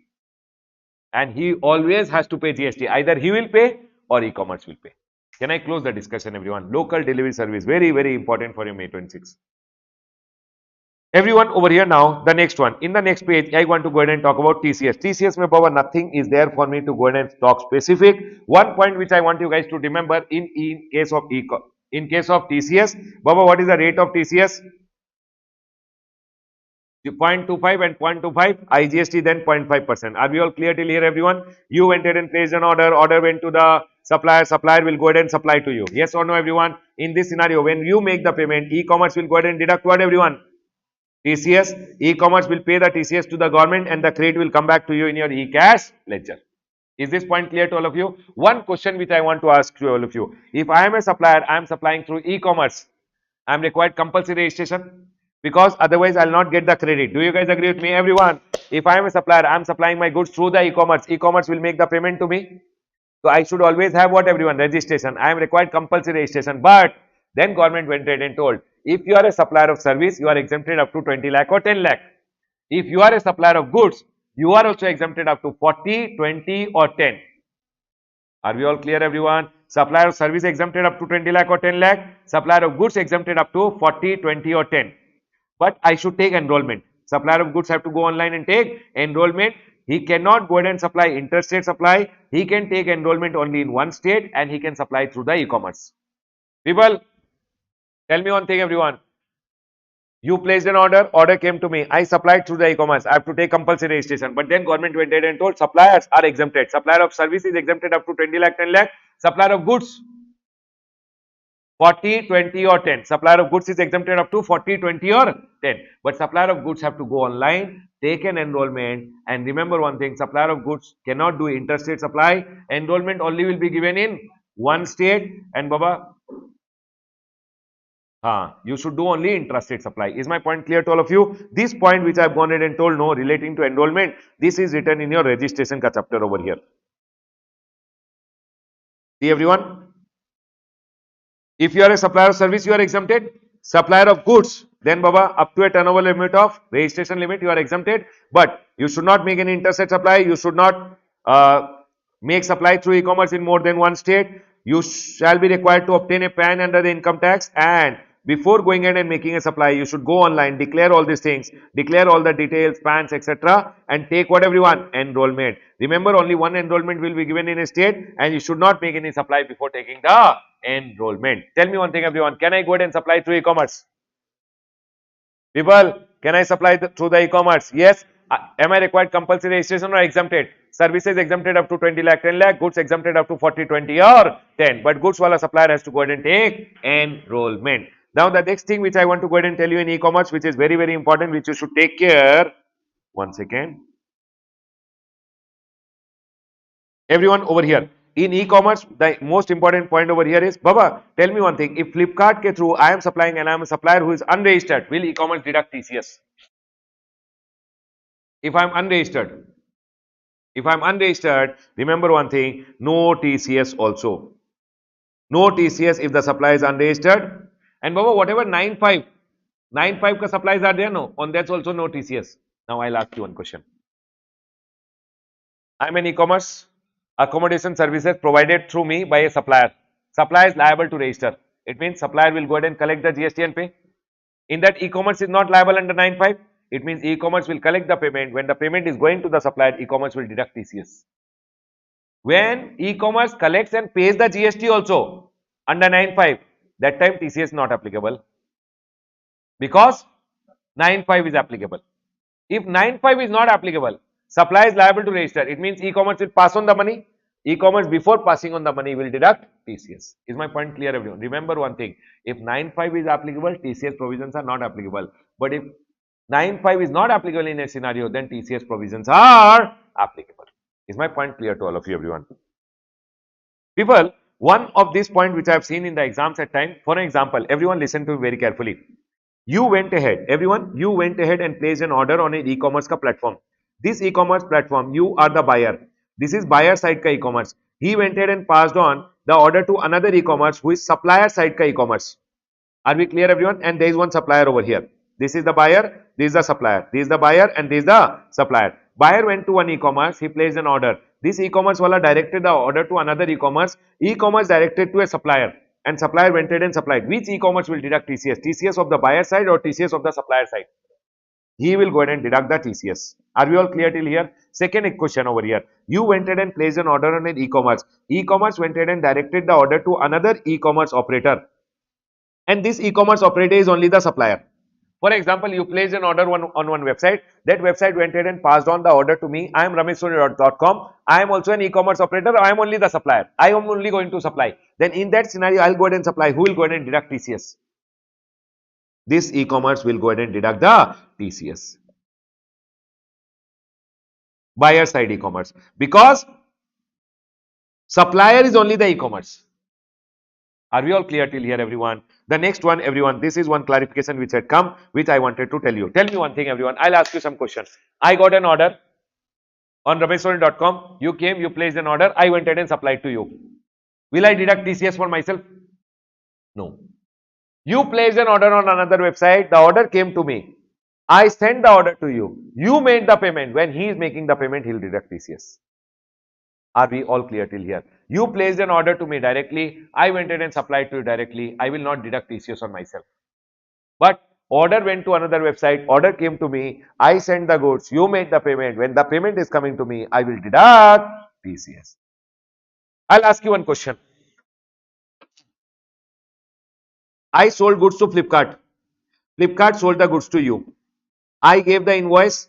For example, Ramesh Soni over here, this Flipkart, in the name of Ramesh Soni to Flipkart. Flipkart gave the invoice in the name of Flipkart to the customer. Customer made the payment, they made the payment. Is TCS applicable or not applicable? Not applicable. Because he is acting as your agent. Baba, in this scenario, this is one sale, this is two sale. Sale should be one only. I sold to the customer. Customer made the payment, payment came, then TCS will come. Sale should be one from me to the customer directly. Say I sold him, he sold to the customer. There is no TCS applicable. It means he should not be your agent. If he is your agent, TCS provisions are not applicable. These are some of the important points from the chapter. I'll go ahead and close my discussion on the chapter of TCS. Come to the next chapter, everyone.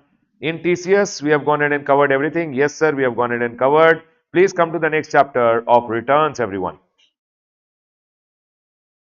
Now, the chapter of returns, everyone. Returns as a chapter at final level, it becomes a C graded chapter. Not very important from exam point of view, but there are some points which you can take care. People, one point is when is a person barred from furnishing GSTR1 or doing invoice furnishing facility? This is one question which can be a very C graded question which they can go ahead and ask you. When is your GSTR1 or invoice furnishing facility being barred? You should remember that a person will not be allowed to file his GSTR1 for a period if last month ka GSTR3B is not filed. Last month ka GSTR3B you did not file, next month ka GSTR1 blocked. Can we go ahead, everyone? Last quarter, if you are a person who is filing quarterly return, last quarter I filed IFF, GSTR1 but did not file 3B. Last quarter GSTR3B not filed, next quarter you will not be able to file GSTR1 also, IFF also will not be able to do. Sir, if you are a person who has done basically whom intimation has been issued under rule number 88C. Sir, what is rule number 88C? Rule number 88C basically goes ahead and says if your GSTR1 may and GSTR3B may in a month there is a difference. For example, here you reported that I have sale of 1 crore. Here you are telling my sale is only 10 lakh. People, here you told your sale is 1 crore and passed on the credit of 18 lakh. You are telling here that my sale is only 10 lakh and my credit liability is only 1.8. Are you doing cheating? GSTR1 में something else, GSTR3B में something else, then they are going in and telling you will get one intimation. Are we clear, everyone? That is told by rule number 88. See, intimation will tell you please pay the difference or explain why GSTR1 and GSTR3B there is a difference. If you explain within 7 days and they like it, okay. If you don't explain or if you don't give your proper explanation and they don't like it or you don't give your explanation at all or if you don't pay the difference, they will get angry and they will go ahead and do recovery from you under section number 79 that is being told over here in rule number 88C. Now, for an example, in 1 month, your GSTR1 and your GSTR3B, there is a difference. Then they are going ahead and telling you will get an intimation under rule number 88.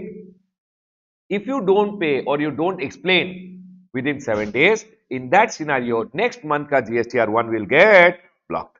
Is my point clear to all of you? The next one over here is rule number 88D over here. What is rule number 88D, everyone? Listen carefully. Rule number 88D basically goes ahead and talks when your GSTR2B and GSTR-ITC availed, there is a difference. For example, in your GSTR2B, people, in your GSTR2B, there is a credit which is appearing only 10 lakh. When you were filing your GSTR3B, output tax liability is 15 lakh. Input tax rate you took 15 lakh. How much you should take only maximum?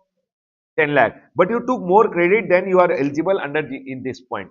If you go ahead and take the more credit, then they are going ahead and telling over here, see Baba, here it is 10, you can take maximum credit 10, but you took something more, then they are telling, please go ahead and return this 5 lakh rupees, pay it back with interest. Or if you don't pay it back, explain the reason. If you don't explain the reason also, if you don't pay it back also, then they will go ahead and demand and recover it from you. They will first give you a demand order and then they will recover. That is told by rule number 88D. Now, if you got an intimation regarding the difference and if you did not pay or did not give your explanation within 7 days, then next month ka GSTR 1 gets blocked. That is what is being told over here. That sir, rule number 88D ka intimation has come. If you don't pay or you don't explain, then next month ka GSTR 1 will get blocked. Rule number 10A ka violation. Baba, rule number 10A went ahead and told you should give your bank account detail within how many days, everyone? Once you get registration within 30 days. Now, if you don't give your bank account details within 30 days, they are going in and telling your GSTR 1 or invoice furnishing facility will go ahead and block it. That is what is being told over here. People, one amendment which has come in this, annual return. People, annual return generally you go ahead and file when, everyone? When your every year they were issuing notification. When your turnover is more than 2 crore, only you have to file your annual return. Do you guys agree with me? Now they have gone ahead and told every year 17-18 notification, 18-19 notification, 19-20 notification, that only if the turnover is more than 2 crore annual return is required. Now what they are telling you, no, they have gone ahead and added one word over here, financial year 24-25 onwards they are telling. They are telling now every year we will not issue notification. They have told from financial year 24-25 onwards, if your turnover is more than 2 crore, only then you have to file annual return. Up to 2 crore, you are exempted. It means if the person ka turnover is up to 2 crore, is he required to file annual return or not required? Not required. If your turnover is more than 2 crore, you are required to file annual return. Can I go ahead, everyone? Can you tell me when are you required to file along with annual return reconciliation statement? When turnover is more than 5 crores. This point also you can remember. Baba, you are always required to file reconciliation statement only if your turnover is more than 5 crore. This point is okay.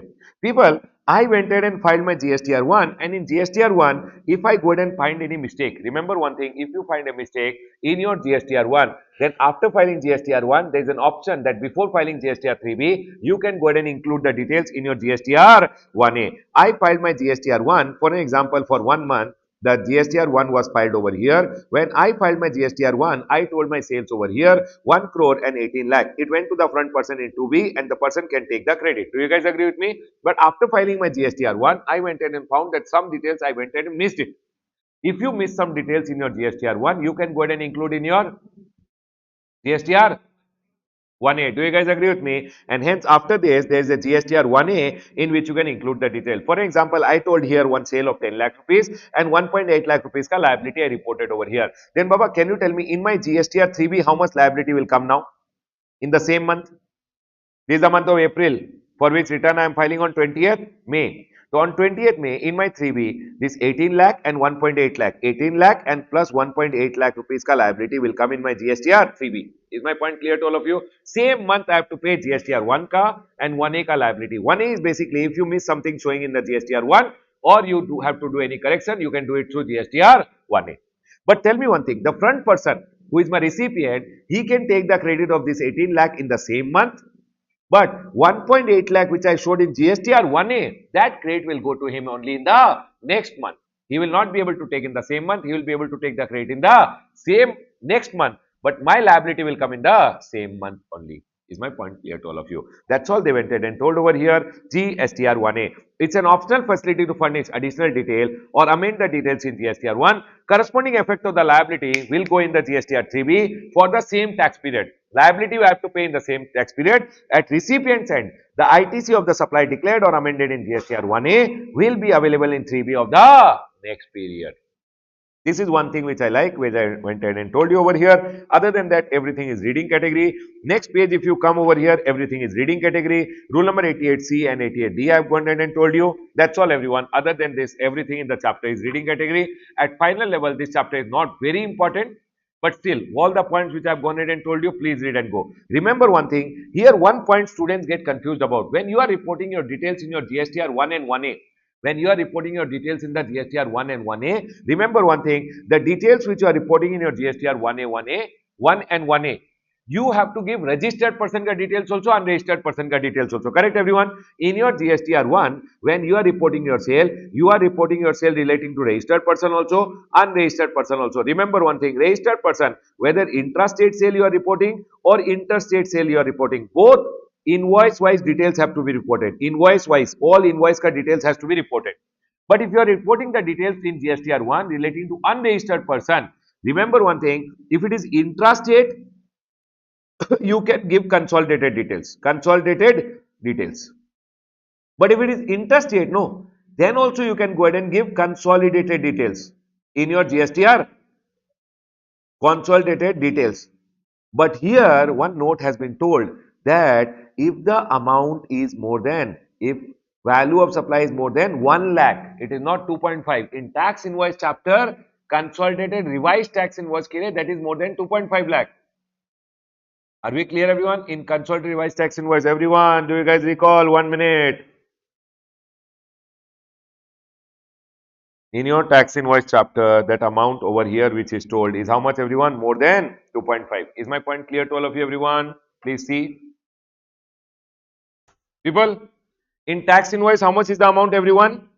If it is more than 2.5, then you have to give separate detail. Do you guys agree with me? But in the tax invoice chapter, in returns chapter, always remember in your GSTR1, when you are going in and disclosing the detail, if the amount is more than 1 lakh, people, if the amount is more than 1 lakh, for that amount is more than, 1 minute, where the amount is more than 1 lakh, you have to give for that sale invoice wise detail. Invoice wise details. Here it is not 2.5. GSTR1 में disclosure के लिए 1 और 1A में disclosure के लिए it is more than 1 lakh. Listen. Here you have to give rate wise details, okay? Rate wise. Rate wise sales means 5% में how much you sold, 10, 12% में how much you sold, 18% में how much you sold. Done everyone? Here when you are giving the detail, here again when you are giving the details, here also you have to give state wise details, which are rate wise. Sir, what do you mean by rate wise and state wise? For example, Kerala, how much I sold? Tamil Nadu, how much I sold? Delhi, how much I sold? Under 5%, here sale, here sale, here sale. Under 18%, here sale, here sale, here sale. State wise, rate wise details has to be given. People, tell me one thing. When you are disclosing the details in your GSTR 1 and 1A, what do you have to remember everyone? 1 और 1A का case में registered person intra और inter invoice wise detail, unregistered person consolidated, intra also consolidated, inter also consolidated. Are we clear everyone? But inter का case में if the value of a supply is more than, for that invoice wise detail has to be given. This is one point which I want you guys to remember. Other than that, everything is okay everyone. You can just go through the chapter. Can I close the discussion everyone? Rule number 88C and 88D I have already gone ahead and told you. These two rules also can be read. Closing my chapter on the chapter of closing my discussion on returns. Please come to next one. Now, the next chapter which we have to go ahead and speak is advanced ruling. Baba, advanced ruling means there are some points which you can remember. Number one, what are the question? Number one, who can apply for advanced ruling? You have to remember it can be a registered person also, it can be unregistered. People who can apply for advanced ruling, it can be a registered person also, it can be a unregistered person also. When you are going in and asking your question to advanced ruling, what are the question you can ask the advanced ruling authority? See advanced ruling list. Just see the advanced ruling list. See the advanced ruling list. What is C advanced ruling list? C means classification of goods and service. I don't know whether to classify this item under mobile phone or I have to go ahead and classify it under electronics. I don't know. Then you can ask them.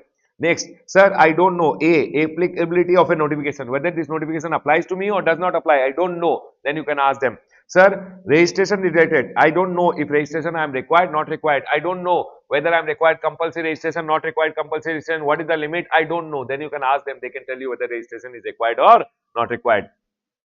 Then they are going in and telling L for liability determination. For example, I am trying to find out GST. GST is equal to value of supply into rate of tax. I am not able to find out my GST liability. Value of supply, I don't know what are the things to be added, not to be added. If I am not able to find out my liability, I can approach them and they will help me with the liability calculation. If I don't know admissibility to ITC, I bought this machine, whether I should take the credit or not take the credit, who will tell me? You can go ahead and ask them. The next one over here. Whether anything results in supply or not. I went ahead and did a supply. I don't know. Section number 71A, AA. But common man will not know. So they want to know whether what I am doing is a supply or not a supply. You can ask the advanced ruling authority. The next is, if you want to determine time of supply and value of supply, then also you can go ahead and ask the advanced ruling authority. Just C for classification, A for applicative notification, R for registration requirement, L for liability determination, I for ITC, S for supply, what you are doing results in supply or not a supply, and T for time of supply and value of supply. See, what I am telling you is just to remember. You should have also practiced writing how you will write this all lines and come. Can I go ahead, everyone? Now, if you want to go for advanced ruling, you have to go ahead and apply to the advanced ruling authority. Is my point clear to all of you? Here, one point you have to remember, advanced ruling authority, when will they reject your application? If whatever question you are asking them is already pending with some other authority. For example, you have asked them a question relating to value of supply, and that question is already gone for provisional assessment where they are already trying to find out the value of supply. So in that scenario, advanced ruling authority will tell, one officer you have already spoken to, no, so you can't come to us, we will not go ahead and give you any advanced ruling. Secondly, advanced ruling authority can also go ahead and reject your application if the question which you are asking is already decided in a proceeding against the applicant. In case of an applicant, for example, I am going ahead and telling whether should I take ITC or not take on this asset. Officer is telling you are already caught in an investigation and the GST officer has already penalized you, saying you have taken the wrong ITC. Again, you are coming and asking me, advance ruling should be taken in advance, not after you are caught. Are we clear, everyone? So what are the cases when advanced ruling authority will reject your application? Always remember one thing. Number one, when the question is already pending. Number two, when the question is already decided in an applicant in case of the applicant. If the question is already decided, you will not get any advanced ruling. Can I go ahead, everyone? People, these are the two cases. 2 mark a small question can come.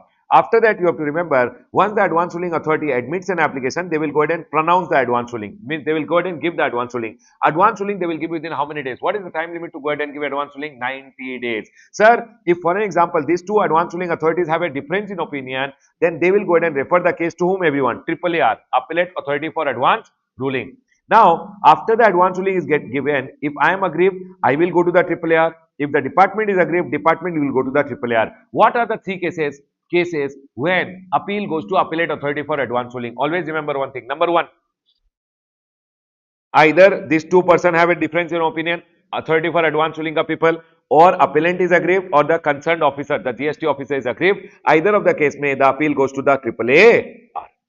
Are we all clear till here, everyone? Second thing over here which you can remember, people remember also one thing, question relating to place of supply can't go to the AAR. Appellate Authority for Advanced Ruling, Appellate Authority for Advanced Ruling are state wise. So if there is a question relating to intra or inter, that question you should not ask the authority for advanced ruling because they will be biased. They will say, this is intra only, tax should stay with us only. So in this scenario, they are telling you should not ask place of supply related question to whom, everyone? Authority for advanced ruling. Now, one point which you can go ahead and see over here, which is important, which you can remember, sir, I went ahead and took an advanced ruling. I took an advanced ruling. My friend is going ahead and telling he is supplying the same thing. He also wants to apply my advanced ruling. Remember one thing, advanced ruling is taken for a particular person. It is for a particular applicant. It's valid only in case of the applicant and it's binding only on the applicant and his jurisdictional officer with respect to him only. If my friend wants to go ahead and take the benefit of the advance ruling, he should go ahead and apply separately. Advance ruling is binding on my officer and on me and my officer only with respect to me. My officer, if he is the officer of another person, that another person has to take a separate advance ruling in his case. Is my point clear to all of you? And remember, if you have taken the advance ruling in Tamil Nadu, it's valid only in Tamil Nadu. In other state, other advance ruling has to be taken. Is my point clear to all of you? So, advance ruling is binding only in the state where you have taken it and only for the person who has taken it. Can I go ahead, everyone? Next, sir, I took an advance ruling, but now is the advance ruling valid forever? Yes, unless there is a change in law, fact and circumstances. If law change, facts change and circumstances change, then Baba, you have to take a separate advance ruling. The old advance ruling will become void. Can I go ahead, everyone? People, remember, advance ruling is only applicable on the applicant, his jurisdictional officer or concerned office, jurisdictional or concerned officer in respect of the applicant. And advance ruling is binding only till there is a change in law, fact and circumstances supporting. Advance ruling is valid only till when, everyone? Till there is a change in law, fact and circumstances. One thing which I have gone ahead and seen over here, which they can go ahead and ask you a small question. Sir, What are the powers of AAR and AAR? What are the powers of AAR and AAR? Appellate authority for advanced ruling and authority for advanced ruling. What are the power? Number one, they can discover and inspect. They can go for inspection. They can discover. Then enforcing attendance of a person and examining him on oath. They can tell you, hey, take one swear. They can call you, summon you, you have to go over there and they can ask you question on the basis of first you have to take an oath and they will ask you question. Issuing commission, issuing orders and compelling production of books and other record. They can issue an order to you and tell you get your books of accounts and come over here. And lastly, they have all the power of a civil code under the code of civil procedure. They have all the power as that is of a civil code. This can be a small 3-marker question. Please be careful in the exam. That is something which are the most important point from your advanced ruling. Remember, whether it is AAR, whether it is authority for advanced ruling or it is appellate authority for advanced ruling, both of them take 90 days ka time only to go ahead and pronounce the advanced ruling. Are we all clear till here? Can I go ahead, everyone? This is it which I want to go ahead and talk from advanced ruling, everyone. Done. Now, the next chapter which I am going to go ahead and talk about is assessment. Baba, advanced ruling might be a C graded chapter, but assessment is a B graded chapter. You might go ahead and see one small question in your exam. Assessment ka chapter se. Assessment mein the most important point to remember for your exam is provisional assessment. Provisional assessment. Baba, tell me one thing. For example, I am not able to determine. For example, I have to go ahead and find out the GST. Can you tell me GST liability how to find out, everyone? GST is equal to value of supply into rate of. So people, when I have to go ahead and find out the GST is equal to value of supply into rate of tax. Either I am not able to determine value or I am not able to determine rate of tax. I don't know what is the value, how to find out the value, what is to be added, not to be added, or I am not able to find out the rate of tax. Then I can go ahead and request the GST officer and tell him, sir, see, if I go ahead and take 1.8 lakh as the value and I apply 18% GST, or for example, if I go ahead and take 2 lakh as the value and I apply 18%, it is 36,000 GST. But if I go ahead and apply 2 lakh rupees ka value and I apply 28% GST, then how much will come, everyone? 56,000. Yes or no? So officer, I don't know. In my goods, rate will come this or this. Or might be you have a question relating to value. Whenever you have any doubt which is there with respect to value or you have doubt relating to rate of tax, you can approach the officer. Officer will go ahead and tell you, okay, fine, do one thing. Pay for now 18%. Provisionally, you can pay how much, everyone? 18%. How much is the differential? If finally it comes 28%, then what will happen? So what he will tell you, provisionally you pay 36,000 and differential is 20,000. No, for 20,000, give me a bond. Write and give on a stamp paper that you agree that on finalization, whatever the differential is there, you will go ahead and pay me. Are we all clear till here, everyone? So he will go ahead and ask you what, everyone? Bond over here. Bond ke saath, he will also ask you a bank guarantee, which is 25% of the bond amount. It means of this, how much 25%? 5,000 rupees. Are we all clear till here, everyone? What they are telling over here, see, taxable person unable to determine value or rate of tax, then he can request the proper officer in GST ASMT 01 for provisional payment of tax. He can tell you, people, he can request the proper officer in what, everyone? GST ASMT 01 for provisional payment of tax. I can request the officer, sir, I don't know the value or I don't know the rate of tax. Please tell me how much I have to pay. Then proper officer will go ahead and issue an order in ASMT 04. People, first tell me one thing. You entered and gave him a request. People over here, you entered and gave him a request. He will take 90 days. He will give you provisional assessment ka order. After the provisional assessment order, now he'll go ahead and when he gives you provisional assessment order, he'll ask you a bond also plus bank guarantee also. Bank guarantee is how much, everyone? 25% of the bond amount. People, they have gone in and told he will allow provisional basis pay at such rate and value. He'll tell you pay this much amount, and along with that, you have to give a bond along with the bank guarantee. People, bond amount, if it is 20,000, bank guarantee will be how much, everyone? 5,000, 25%. Is my point clear to all of you? After that, they are going ahead and telling now they will pass the final assessment order. Final assessment order ke liye, actually the time limit is 6 months. Further, the additional or joint commissioner can go ahead and extend by 6 months over here. And then after that, the commissioner can go ahead and give how many times ka extension, everyone? 4 years, and finalization will happen over here. Final assessment will happen. Can we go ahead, everyone? Once the final assessment happens, listen to me very carefully. For example, here you had gone ahead. For example, in your scenario, here you had gone ahead and paid 2 lakh rupees. GST 2 lakh you had paid. Later it came out, it is 3 lakh rupees. You should have paid. The differential which is 1 lakh, no, you have to pay 18% interest, everyone. That's all they have gone ahead and told for the number of days over here. Is my point clear to all of you, everyone? This is very, very important from exam point of view. See, final assessment is greater than provisional assessment. Then you have to go ahead and pay tax under interest under section number 50 at the rate of 18% from the due date after the date of till the date of payment. For example, you had gone ahead and everyone, for example, you had gone ahead and done a supply in the month of April. For example, you had done a supply in the month of April for which you had gone ahead and paid the tax on 20th May on provisional basis. Provisional basis pay, you had paid 18% tax, which is supposingly 2 lakh rupees over here. Later it turned out that you should have actually paid 28% and the differential of 1 lakh you have to pay now. So can you tell me everyone, now you have to pay 1 lakh rupees over here. The day you are paying, this supply was done in April. On this supply you had paid the tax provisionally. Provisionally you had paid how much? Only 2 lakh. Finalization came that you have to pay 1 lakh extra. So Baba, from here, from 20th May till the date of payment, you have to pay interest at the rate of 18%. This calculation is very, very important from exam point of view. Can I go ahead, everyone? But sir, I had paid 2 lakh rupees. Later, might be at finalization, it went ahead and came that I have to pay only 50,000. It means I'll get a refund of 50,000. Yes or no? Refund, you know what happens? You first have to apply.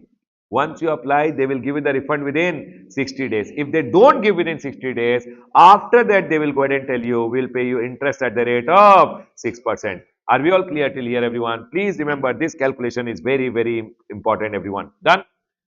What is the benefit of provisional assessment? Only thing is, you don't have to pay any penalty if you would have paid short payment. Means earlier you had paid 2 lakh, later it is 3 lakh, differential 1 lakh you are paying. When you are paying the 1 lakh, you just have to pay interest. Penalty will not be charged. That's all is the benefit of what, everyone? Provisional assessment. The next one over here is scrutiny. Baba, officer was going in and scrutinizing your return. He went in and found some differences there. He'll tell you, hey, pay the difference. If you pay, very good. You told, no, I will not pay. You explained him. If you explain him, he likes your explanation, very good. He does not like your explanation, no. Then he will go ahead and say, I told you in the return problem is there, please correct it. You did not correct it. Now, I will go ahead and do audit against you, special audit against you, inspection, search, seizure, collect evidences, and then I will go ahead and give you a demand order. Demand order may, if you don't make the payment within 3 months, I'll hang you upside down and recover the money. What they are telling everyone. So in this scrutiny, you have to remember what is the important step over here, that sir, if you don't give satisfactory reply or after accepting the discrepancy, if you don't go ahead and make GST ka payment, might be in your return there was a problem, he went ahead and told you this much is the differential amount, please go ahead and make the payment. If you make the payment, very good. If you don't go ahead and make the payment and you explain and he does not like your explanation, he will get angry. What are the various recourses? What are the various recourses available with the officer when you don't go ahead and give a proper explanation? So they have gone ahead and told recourses available with the GST officer in case proper explanation is not furnished. If proper explanation is not furnished, officer can go ahead and initiate action which is audit, special audit, inspection, search, seizure. He can go ahead and give demand order under section number 73, 74 and 74A.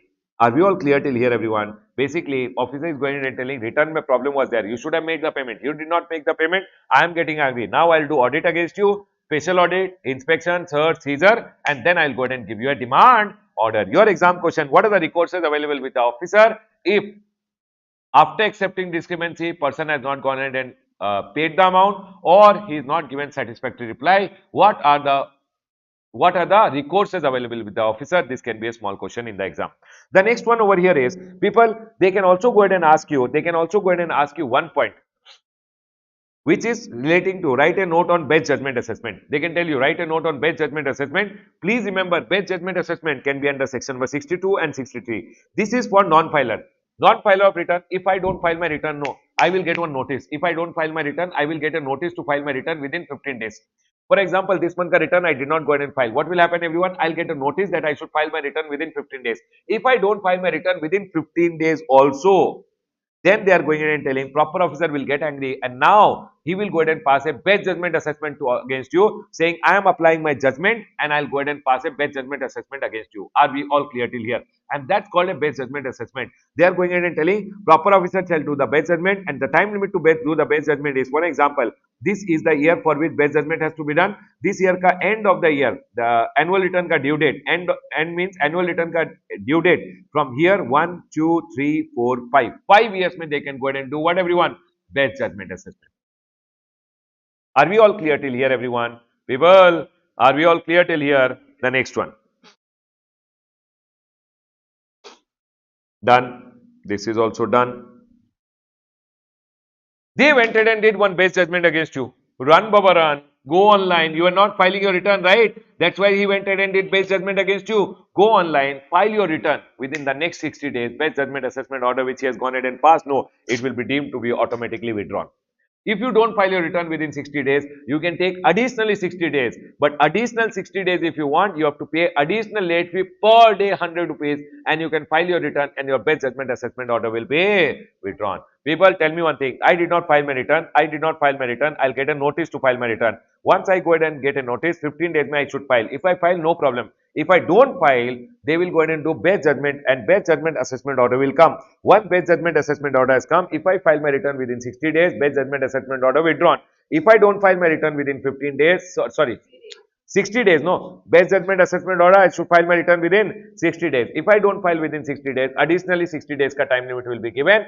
Additional 60 days time limit is given, but I have to pay additional, normal late fee is there. Additional late fee of per day 100 rupees and I can file my return and best judgment assessment order will be withdrawn.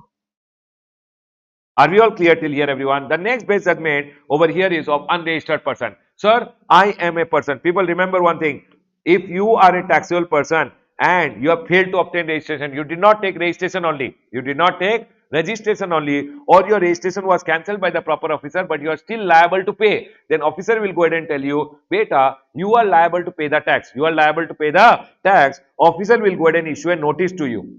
Officer will issue what, everyone? Notice to you stating the ground for assessment. He'll tell, sir, I'm going to do your assessment because you are registered, you are a taxable person, you are liable to pay, but you have not taken registration, or your registration is cancelled. After cancellation, whatever is your liability you have to pay, no, you have not paid. So he will go ahead and issue you a show cause notice.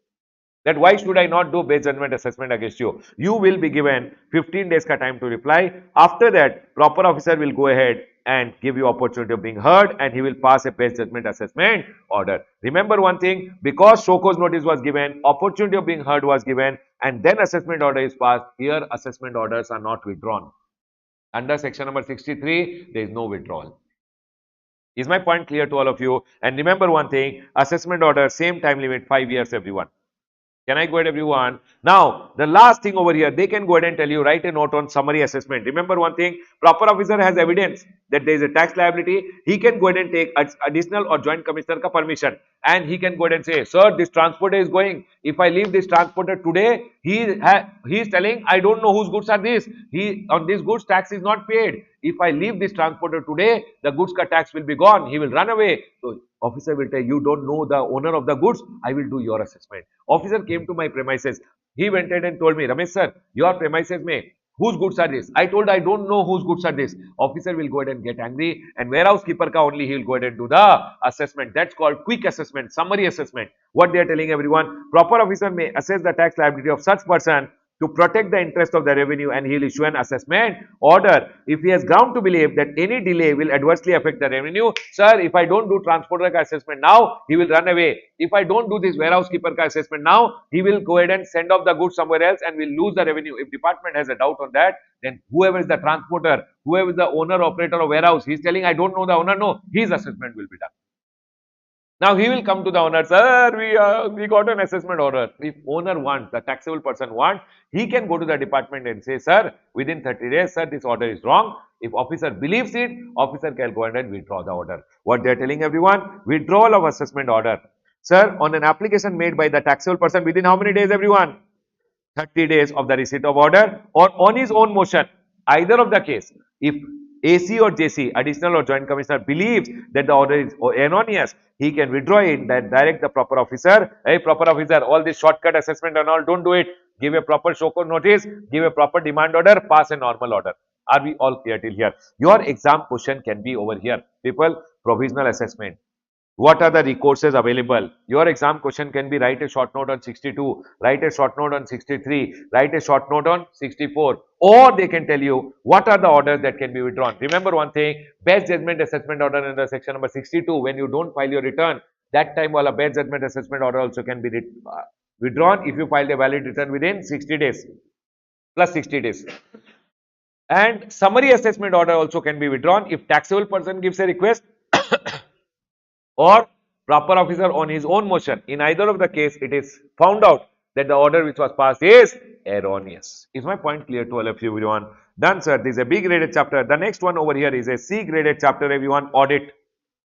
Listen. Audit as a chapter is C graded from exam point of view. Okay, everyone? Audit may there are some points which you can take care. First of all, when the audit is done by the department, they will give you a 15 prior days ka 15 days ka prior notice. Are we clear? Audit should always be done by the department. Audit can be done for 1 year, part of the year, or multiple years. Remember, this can also be a question. Audit can be done by department for part of the year, full year, or multiple years. This is okay. Whenever they start the audit, what is the date of commencement of audit? They came to your premises on 1st January. You gave them the books of accounts on 10th January. What is the date of commencement of audit? Remember, whichever is later. This is one small point which they can ask you. Sir, normally audit should be completed within how much time? Department or audit 3 months. Can it be extended? Yes, 6 months. That's all. Okay, everyone. Now here you can have one question over here. What is the obligation of a taxable person? What is my obligation? My obligations are the rights of that officer. So they can ask you in either ways. What are the obligation of a taxable person who receives the notice of audit, or what are the rights of the GST officer? Remember one thing, registered person should always provide, or authorized officer may require. Either he can ask me or I should provide. Are we clear? What? Number one, I should provide necessary facility to verify the books of accounts and other documents. I should not make him sit in a godown. I should give him necessary facilities so that he can verify the books. Secondly, I should furnish such information as he may require. He is asking me something, I am giving something else. No.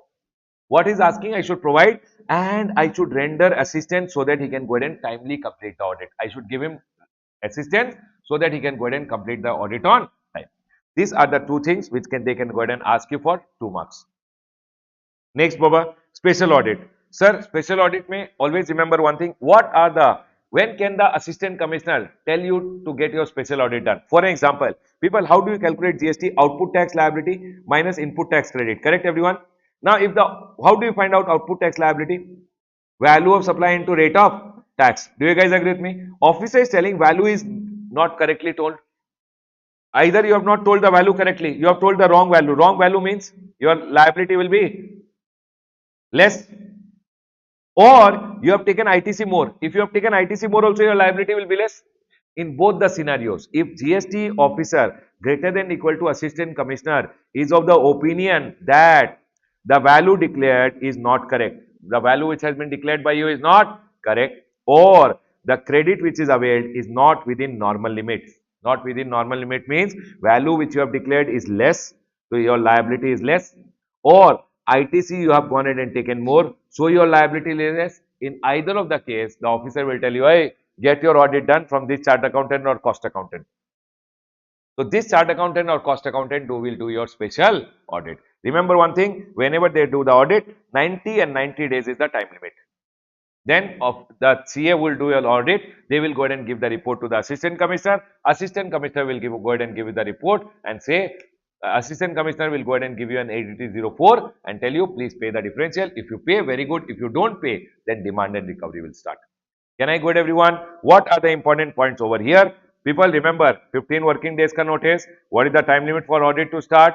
3 months may audit should be completed, 6 months further extendable. What are the rights of the officer? This point you have to remember. Lastly, you should also remember special audit when he is going, what are the time when he can do special audit? Value is not correct or ITC is not within normal limit. Means you have taken more credit. In both the cases, what will happen, everyone? Special audit. Special audit time limit is 90 days and 90 days. Remember one thing, special audit, the chart accountant is always nominated by department, commissioner, paid by the department. We don't have to pay anything. It's always paid by the department. The next page over here, inspection, everyone. Please come to inspection.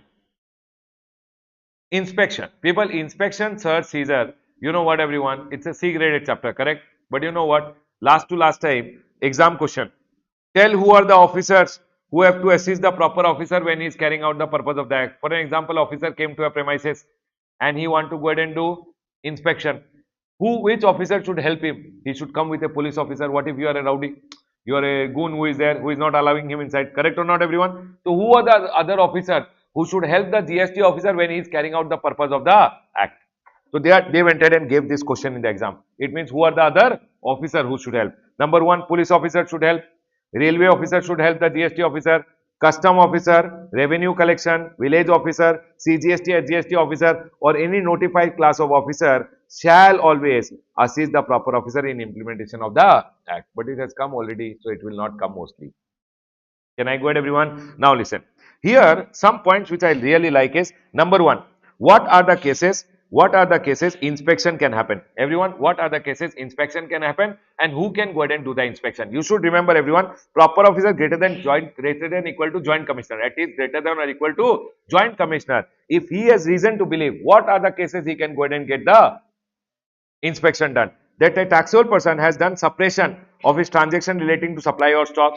He has gone ahead and claimed ITC, which is more than his entitlement, or he has indulged in contravention, and he has done all this to evade tax. Or if the officer equal to or greater than or equal to joint commissioner has reason to believe the transporter, owner, operator of warehouse or a godown or any other place, they have kept those goods, this operator of warehouse have kept those goods on which tax is not paid, or they are keeping wrong books of accounts to evade the tax, then in that scenario, the joint commissioner can go ahead and say, hey, junior, go do the inspection and come back. People who can order inspection, proper officer greater than equal to joint commissioner when he has all this reason. Please remember, very important from exam point of view. Secondly, after inspection, if you find something doubtful, no, so they will come to your premises and do what everyone, search and seizure. Now, when they come for search and seizure, one question is over here, what are the principles required during search operation? Means if the GST officer comes to your premises during a search operation, what are the requirements? Means what are the things he should take care? Number one, they should always have a valid search warrant. When they are coming, they should always have a lady officer with them. When they are coming to your premises, they should always show their ID card. You would have seen all this in movies. They will always show their ID cards. Then they will go ahead and tell you, hey, this search warrant is there. I am showing the search warrant and sign it. Execute it. Means you should sign it and get it signed from the person who is there in the premises. Next, search should always be presence of at least 2 independent witnesses from the nearby area. Call 2 good people who are there in the nearby, like me. Teachers, okay, come. You please stand and see whether we are doing the search. Please stand over here. Witness should be called. Next over here, a panchnama or a mahazar of the proceeding signed by the witness and the person in charge. People, they should at the end prepare one inventory saying these are the goods, these are the documents, these are the books we are taking along with us. Hey, witness, you also sign. We will also go ahead and get the sign from the owner. Are we clear, everyone? Listen to me very carefully. Just give me a second, everyone. Listen. One question which I have gone ahead and seen that might come in your exam. It's not there in the chart, but I'll tell you. Sir, whenever a search warrant is issued, what's a search warrant? A search warrant is an authorization to go ahead and search a particular premises. Do you guys agree with me? Now, whenever they issue a search warrant, what are the contents of a search warrant? For example, one search warrant is issued. What are its content, everyone? Who is the officer issuing the search warrant? His seal also should be there. Correct, everyone? Whenever a search warrant is issued, what are the contents of a search warrant? You should always remember. Number one, who is the officer issuing? His seal should be there. Number two, which premises should be searched? What is the validity of the search warrant? This is one question which is there in your book. Please remember, you should read it and go. Can we go ahead, everyone? I've already told you. Please. Now, everyone over here now. The next one. Sir, whenever they have come for a search, what are the powers of the officer? What are the powers of the officer when they come for a search? If they go ahead and tell you this almirah is there, open and show me. This door is there, open and show me. And you are telling, no, key is only not there. Gone. He can go ahead and break it off. What they are telling, everyone? Proper officer has the power to seal, break open door, almirah, electronic device, boxes, receptacle in which goods, accounts, documents are suspected to be concealed and the access has been denied. If you go ahead and deny the access, all the things for which you are denying the access, he will break it and open it up. But it's not electronic devices also he'll break. Electronic device, he will go ahead and crack the software, get it cracked, etc. Are you guys able to understand? Next. People, if they have gone ahead and taken the goods from your premises, they have done one search activity. In the search activity, they have taken some goods and gone from your premises. If those goods are perishable goods, hazardous goods, depreciating goods, storage constraint is there. He is going and telling, I don't have space to store. Or he is telling, these goods are mangoes. What will I do storing these mangoes for such a long time? I want the... Now, he will tell you, see, I am going to take these goods and go. If you want, you can pay the market price of the good because these goods now belong to the department. We are seizing it. Are you guys able to understand? So he'll tell you, please pay the market price of the goods or pay the tax interest penalty, whichever is lower. He will release the goods. If you don't pay him the tax interest penalty or the market price of the goods, whichever is lower, he will sell the goods immediately through an auction and he'll recover the amount. When the amount has come, from that he will deduct tax, interest, penalty, his expenses for selling, etc. and remaining amount he'll pay it to you. That is what is being told over here. It will release when you go ahead and pay what everyone, lower of market price of the goods or things or tax, interest, penalty, whichever is payable. Is my point clear to all of you, everyone? The next one over here is, but if the taxable person fails to pay the amount, then he will go ahead and dispose the things and amount realized will be recovered toward tax, interest, penalty or any other amount which is payable. Any other amount means he would have gone ahead and transported your goods, he would have done the auction, all the expenses also will be deducted. One point which I have gone ahead and seen, very, very important from exam point of view, power to arrest. Remember one thing, 130 to 1 ka 4 offences. 130 to 1 ka 4 offences. What is 130 to 1 ka 4 offences, everyone? 130 to 1 ka 4 offences are which one? Supply without. Commissioner has reason to believe that a person has gone ahead and committed 130 to 1 ka 4 offences. A, B, C, D. Number 1, supply without invoice. Number 2, invoice given without supply. Supply without invoice, invoice without supply, bogus invoice. Third, I took the credit on the basis of bogus invoice or I took credit without invoice. And fourthly, I have collected an amount which is tax not paid to the government greater than 3 months from due date. If the amount has been collected as tax not paid to the government greater than 3 months, and if the amount in either of the case is more than 2 crore, if the amount is more than 2 crore, then I will be arrested. Can you tell me what is the difference between arrest and what is the difference between arrest and imprisonment? Here, jail. What is the difference? Baba, jail is when you are proven guilty, you are sent to jail. 132. But section number 69, arrest happens before jail. Arrest is a provision wherein basically, so under trial, they are holding you and keeping so that you don't run away from the country. Are you guys able to understand? That's called what, everyone? Arrest. So that you don't run away, they will hold you and keep. That's called what, everyone? Arrest. Arrests are only in 4 scenarios: supply without invoice, invoice without supply, ITC on the basis of bogus invoice, or ITC without invoice, and the last one, tax not paid to the government greater than 3 months from due date. In 4 cases, what will be happening, everyone? If the amount is more than 2 crore, you will be arrested. Or if the amount is, if you are doing the offense subsequently, second time these 4 offences are done, then any amount you will be arrested. Remember, subsequently if you do it, then also you will be arrested. And the person who is commissioner will go ahead and authorize any officer of the central tax, go arrest that person and come. Are we all clear till here? Now remember one thing, everyone. Here, if 132 1 ka 4 offences A, B, C, D you have gone ahead and done, and if the amount is more than 5 crore, that's called cognizable and bailable offense. Cognizable and non-bailable. Cognizable and non-bailable. Cognizable means it's a severe offense for which arrest warrant is not required, and the arresting officer, it is not bailable, means arresting officer who is arresting, everyone listen to very carefully, if the amount is more than 5 crore, it's a severe cognizable offense which is non-bailable. There will be no arrest warrant, you will be arrested, and after arrest the arresting officer will not give you bail also, he will present before the magistrate. Magistrate within 24 hours you will be presented, magistrate will decide whether to give you bail or jail. Are we clear, everyone? This is over here. But all other cases means what, everyone? If the amount is above 2 crore or you have done repeatedly, but amount is not exceeding what? 5 crore. It means any other case where these 4 offences you have done, amount is 2 crore to 5 crore, or repeatedly you have done and the amount is less than 5. Then remember one thing, this offense is non-cognizable, non-severe and bailable offense. Bailable means over here, this is not severe offense, it means arrest warrant will be required and the arresting officer will tell you, this is the bail amount, if you pay us the bail amount, we'll release you. If you don't pay the bail amount, then you will be presented before the magistrate. Magistrate will decide what is to be done with you.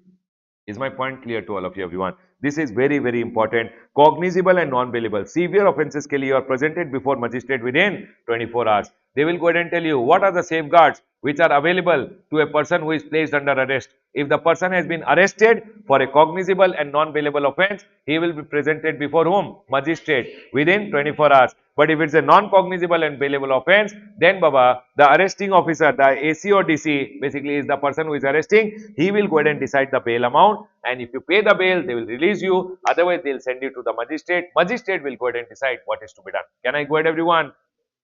Remember, assistant commissioner, deputy commissioner, here when they are arresting you, they have the same power as that of a police station ka police officer who is there. All arrests are done by following the code of criminal procedure. Can I explain again or got it everyone? People, now you can have one more question in the exam. Write the proper officer ka power to summon. Can proper officer call any person for a summon? Yes. Remember one thing, proper officer has the power to call any person for a summon. You know what everyone, not attending summons, the penalty is up to 25,000 under CGST and up to 25,000 under SGST. Offences and penalties chapter mein it is told. Can we go ahead everyone? The next one over here. Remember, all the person who are summoned shall be bound to attend the summon in person, or they can send their authorized representative as such officer may direct. And the person so appearing shall state the truth during the examination and make the statement and produce all documents and other things which are required. People, my question to all of you, can any person be called in an inquiry to give evidence? Yes. And what is the duty? Exam question everyone. What is the duty of a person who has been issued a summon? If you are issued a summon, always remember, you should be bound to attend either in person or by your authorized representative as such officer may direct. And the person so appearing should always state the truth. Don't go over there and tell lies. Tell always the truth. And during examination or make statement or produce such documents and other documents as which are required. Whatever they have gone and asked you to produce, you should go ahead and produce. People, 69 is also important, 70 is also a good section, and now section number 71, which 72 I already told you, 71, they can tell you, write a note on access to business premises. See Baba, what do you mean by access to business premises? One officer came to a business premises and he's telling you, I want to come inside. You are telling, no, doggy, go, run behind him. No. Don't do all these things. They are going in and telling access to business premise. Whenever an officer who is authorized by joint commissioner, people do you remember inspection ke liye joint commissioner can send one officer. Whenever one officer is authorized by the proper officer greater than equal to joint commissioner, he'll come with one GST INS 01. He'll tell you, see sir, I have GST INS 01, let me come inside. You are telling, no, Tommy, run behind him. No, don't do all those things. What they are telling over here, they will always have access to inspect your books of account, document, computer program, computer software, such other things as may be required by them and which are available at such place of business for the purpose of audit. Might be department has gone ahead and appointed one chartered accountant and that chartered accountant has come to a premises for special audit. He can come and check all these things for what everyone? Audit, scrutiny, verification and check. Always remember one thing, whenever one officer has been sent by the department, might be the chartered accountant who has come for audit or might be the department officer who has come for inspection, they will always have access to your business premises to inspect the books of account, document, computer program and computer software and such other things which are available in your premises. Now, if he wants, he can also go ahead, person in charge on demand by the proper officer or the audit party or the chart accountant or cost accountant, might be department officer has come for inspection or department has come for a audit to your premises or might be special audit ke liye the commissioner has gone ahead and sent one CA. Baba, always remember, if they are going in and asking you, then you should make available whatever records you have prepared and maintained, trial balance, audited annual financial statement, then cost audit, income tax audit report if any, and any other relevant record within how many days everyone? 15 working days of demand. Baba, all these things, so whatever is available in your premises, they will go ahead and verify. If they are going ahead and demanding anything, that also has to be made available within how many days everyone? 15 working days. This chapter, although is C graded, but there are a lot of small points which they can go ahead and ask you. Are we all done everyone? I'll close my revision on the chapter of inspection. Please come to the next chapter everyone, which is demand and recovery. A graded chapter from exam point of view. Now, the one of the most important chapters for your exam this time is demand and recovery. Now, listen to very carefully. In earlier time, what we had, demand and recovery, we had section number 73 and 74. Now, you know what everyone, from your ICI material, section number 73 and 74, they have gone ahead and removed it and they have told it is only for the purpose of knowledge. If student wants to read, they can read it. But actually for your exam, only section number 74A is relevant. But section number 74A is nothing other than 73 and 74 being put together in section number 74A. Are we clear everyone? So from your exam point of view, you will not read 73 and 74. You will read which section, everyone? Section number 74A. Are we clear, everyone? When you come to section number 74A, I am not cutting this whole page because this page cannot, this explanation, this small circular which is there, all these are applicable for 74A also. Is my point clear till here? So people, you have to remember section number 74A. Everyone listen to it very carefully. What is section number 74A going ahead and telling? People, section number 74A also has been bifurcated into two parts. Where it of people actually for the financial year till 2024, when officer has to give demand order till financial year 2024, they will give you under 73 and 74. But after that year, whenever they are passing a demand order, they will always pass under section number 74A. Section number 74A also they bifurcated in two parts. One is whenever they are giving you a demand order, which is as for reason other than fraud, willful misstatement and suppression, or because you have gone ahead and done a fraud, willful misstatement or suppression, also they can go ahead and give you a demand order. Always remember one thing, everyone over here, listen. See, if they want to recover anything from you, if department wants to recover anything from you, first they have to give you a demand order. To give you a demand order, they should always give you a show cause notice. Before the show cause notice also, you can go ahead and make the payment. Are we clear, everyone? Now listen. They in under section number 74A, there are two things which is there. One is you are a fraud, or you have done any willful misstatement, or you have done a suppression and you got caught. Or one is because of fraud, willful misstatement and suppression. No, it's a bona fide case. Bona fide means, everyone, you are a good boy, you are not a bad boy, but by mistake has happened. Are we clear, everyone? Now in both the scenarios, if you go ahead and make the payment before the issuance of show cause notice, here you have to just pay the tax, interest, penalty is not required to be paid only, and your chapter will get closed. But if you are a fraud case, then you have to go ahead and pay tax, interest, penalty, at least 15% of the tax amount has to be paid. Are we clear, everyone? If you don't go ahead and make the payment here also and here also, people, if you don't go ahead and make the payment, for example, I'll go ahead and talk non-fraud case first. If you don't pay the payment over here or you made part payment, then remember one thing, remaining part ke liye show cause notice will come. Are we all clear till here? And what is the time limit to go ahead and issue show cause notice? It is 42 months from the due date of the annual return which is there. From 42 months from the due date of annual return. Basically, for the year which show cause notice has to be issued, that year ka annual return has been filed. Annual return ka due date se, not filed, annual return ka due date se 42 months mein you will get the show cause notice which is there. This is the time limit which is there. Can I go ahead, everyone? Next. After the show cause notice, now you are given 60 days ka time. Within 60 days also you can make voluntary payment. After 60 days, voluntary payment ka option is not there. Within 60 days, if you make the voluntary payment, you can pay the tax, you can pay the interest, penalty is not required to be paid. Are we clear? But if you don't pay within 60 days, then you have to talk to the officer, give representation, and demand order will come. Once the demand order has come, no baba, then to you have to pay the tax, you have to pay the interest, and penalty will be over here. Remember, penalty will be 10% of the tax amount or 10,000, whichever is higher. The same thing is written in the chart book as well. Can I go ahead, everyone? But if it's a fraud case, no. Here you have to pay tax, interest, penalty 15%. If you pay, very good. If you don't pay or you made part payment, then what will happen now? Show cause notice will come. Show cause notice ke baad, what is the time limit for show cause notice? Same, 42 months from the due date of annual return. Is my point clear to all of you? After these 42 months, you can after the show cause notice has come, you get 60 days ka time limit. If you make the 60 days mein payment, you have to pay tax, interest, penalty will be 25% of the tax amount. 25%. People, how much, everyone? 25%. Done.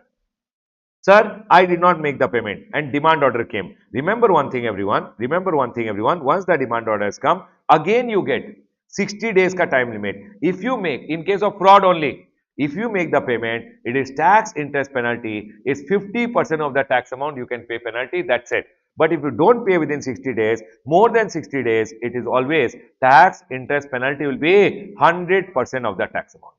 People, can you tell me, everyone, the year for which the tax relates to, they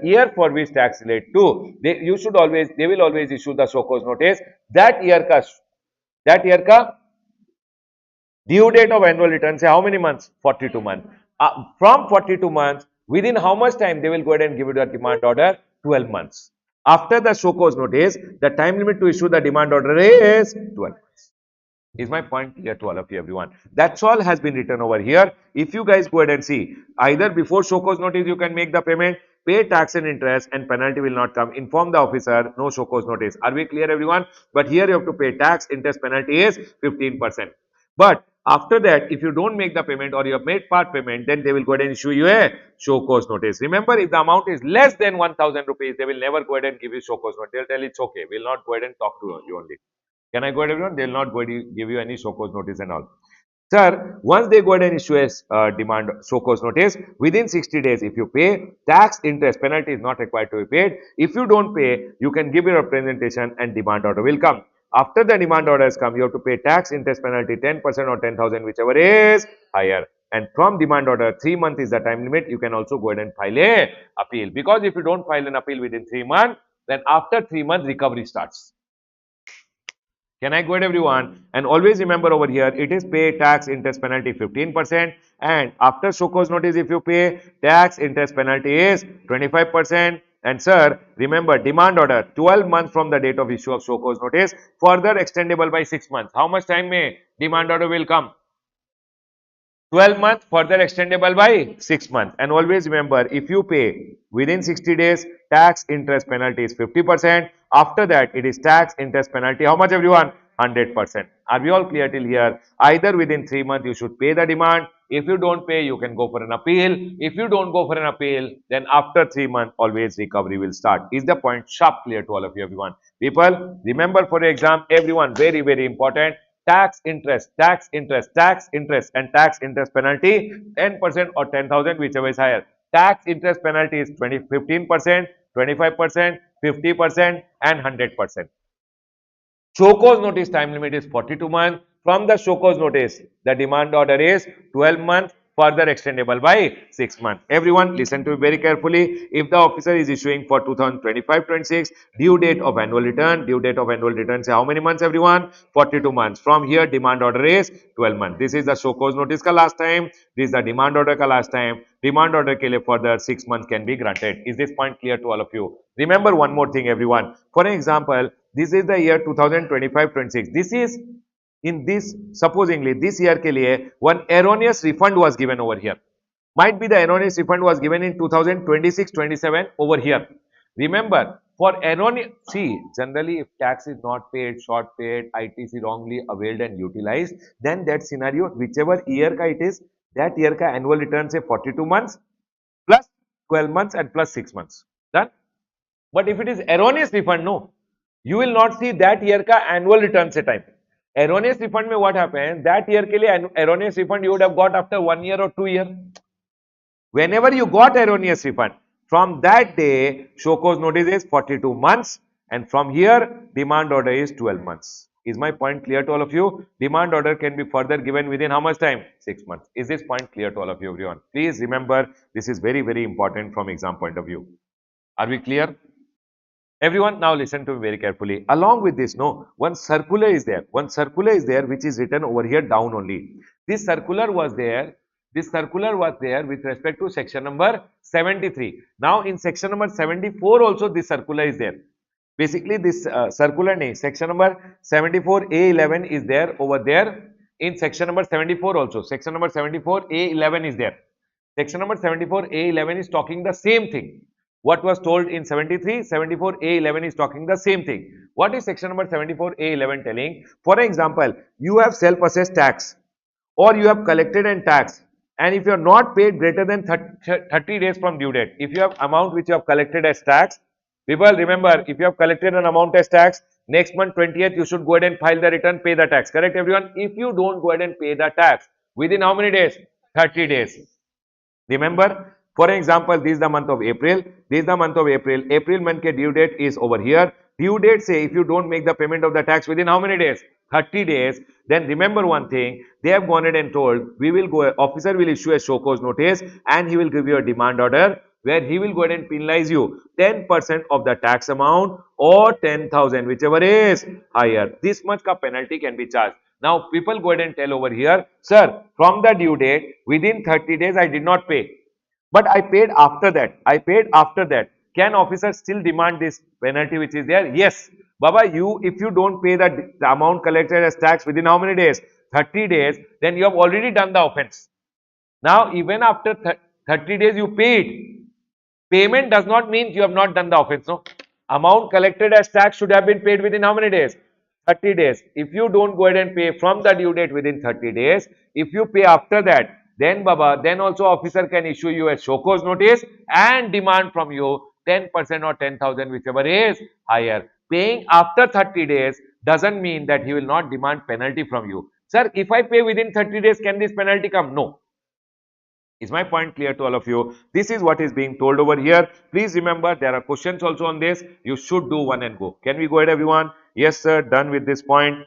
People, in section number 75, everything is okay. One point which I like in section number 75 is, sir, tax, interest and penalty in the demand order cannot exceed the show cause notice. Remember one thing, show cause notice mein they went ahead and told tax short paid. Are we clear? And they told 10 lakh is the tax, interest and penalty 2 lakh and 10 lakh. Okay, everyone. Now, when they go ahead and give you a demand order, no, demand order should be on the same ground that tax is short paid. Demand order can't be, sir, show cause notice was tax is short paid. Demand order came for erroneous refund. No, it should be on the same ground. And always remember, maximum tax can be 10 lakh, maximum interest can be 2 lakh, maximum penalty can be 10 lakh. What is show cause notice may told? The same thing is confirmed by the demand order. Demand order should be always in conformity with the show cause notice. What is told in the show cause notice should be confirmed by the demand order. Can the demand order be less? Yes, but it can't be more. Are we all clear till here, everyone? And remember one thing, supposingly the officer went ahead and forgot to write in the demand order that you have to pay interest. Is interest payable? Remember always, interest is payable even if it is not told in the demand order. Even if they don't tell, interest is always payable at the rate of 18%. Interest is always payable, but interest can't exceed what they are told in the show cause notice. Sir, tell me one thing, officer went ahead and forgot to tell the penalty. Penalty is always payable. No. Interest is always payable. Penalty you have to pay only if demanded. Interest is payable by default, but penalty has to be demanded. If they don't demand penalty in the demand order, you don't have to pay. Are we all clear with this point? People, is this point clear to all of you? Done. Now, section number 76, which is there, no, section number 76 goes ahead and says amount collected representing as tax. It is telling no tax. For example, my item is exempted from GST, but I went ahead and told, sorry, 18% GST is there and I collected. You know what, everyone? Is that tax which I have collected? No, it's an amount collected telling tax. That's called amount collected representing as tax. If you go ahead and collect any amount representing as tax, immediately pay it to the government. If you don't pay today, no, from tomorrow interest will start because due date is there only for tax. If you represent something and collect as tax, for example, this item is exempted, but I collected 18% from you. I should collect, immediately pay it off to the government. If I don't pay, from tomorrow only interest will start. Till the date of payment, I have to pay interest. And you know what, everyone? If you have gone ahead and represented something, represented means falsely you have told that there is a tax and you collected where there was no tax. In this scenario, no. Show cause notice, there is no time limit. After 50 years also, government if comes to know, they will give you a show cause notice because it was amount collected representing as tax. Is my point clear to all of you? People, did you understand what are they talking about? Here there was amount collected as tax. It is tax collected not paid within 30 days. Can I go ahead, everyone? Here they are telling amount collected representing. What is not tax, you told tax and collected. Then you should pay it immediately to the government. If you don't pay, from tomorrow interest will start till the date of payment. Is this point clear to all of you? Everyone over here now, listen. Here, show cause notice ka there is no time limit and demand order says show cause notice means once the show cause notice has come, demand order will be given to you within 1 year. People, amount collected representing as tax, show cause notice, no time limit, demand order, 1 year. People, section number 77 is also very, very important. I have seen 1 or 2 times they being asked in the exam. Listen. Everyone over here, listen.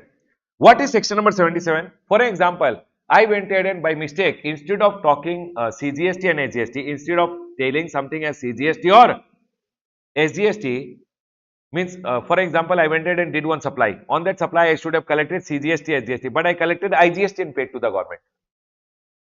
By mistake, instead of telling inter, I told intra, I don't know place of supply correctly. So I told intra, sorry, inter and paid IGST to the government. What they are telling now, I am telling, sir, I have to pay CGST, SGST. So what government told? No, take this IGST ka refund, pay the correct CGST, SGST. First, you have to pay correct CGST, SGST and take the IGST ka refund. Wrong tax, take a refund, pay the correct CGST, SGST. When you pay the correct tax, no, you don't have to pay any interest. For example, I paid CGST, SGST by mistake, already done. Later, I realized I should have paid IGST. Pay the IGST. Take that CGST, SGST ka refund. You don't have to pay any interest when you are paying the correct tax. It means wrong tax paid, take refund, correct tax paid. Or pay first pay the correct tax, then take the wrong tax ka refund. When you pay the correct tax, no, there is no interest which is payable. For example, today I paid IGST. Later I realized I should have paid CGST, SGST. When I pay CGST, SGST, I don't have to pay any interest. I can pay CGST, SGST late, but IGST I'll get a refund. When I pay CGST, SGST, I don't have to pay any interest. That's all is told by section number 77. Total bakwas. Not bakwas, it's a good section. Section number, now here I go ahead and like in recovery, no, one point you can remember, the maximum time limit after which they will go ahead and recover is 3 months. 3 months ke baad they will start recovery. Sir, can the officer reduce the time limit? Yes, officer feels that he should not go ahead and give you 3 months. Officer feels that he should not go ahead and give you 3 months.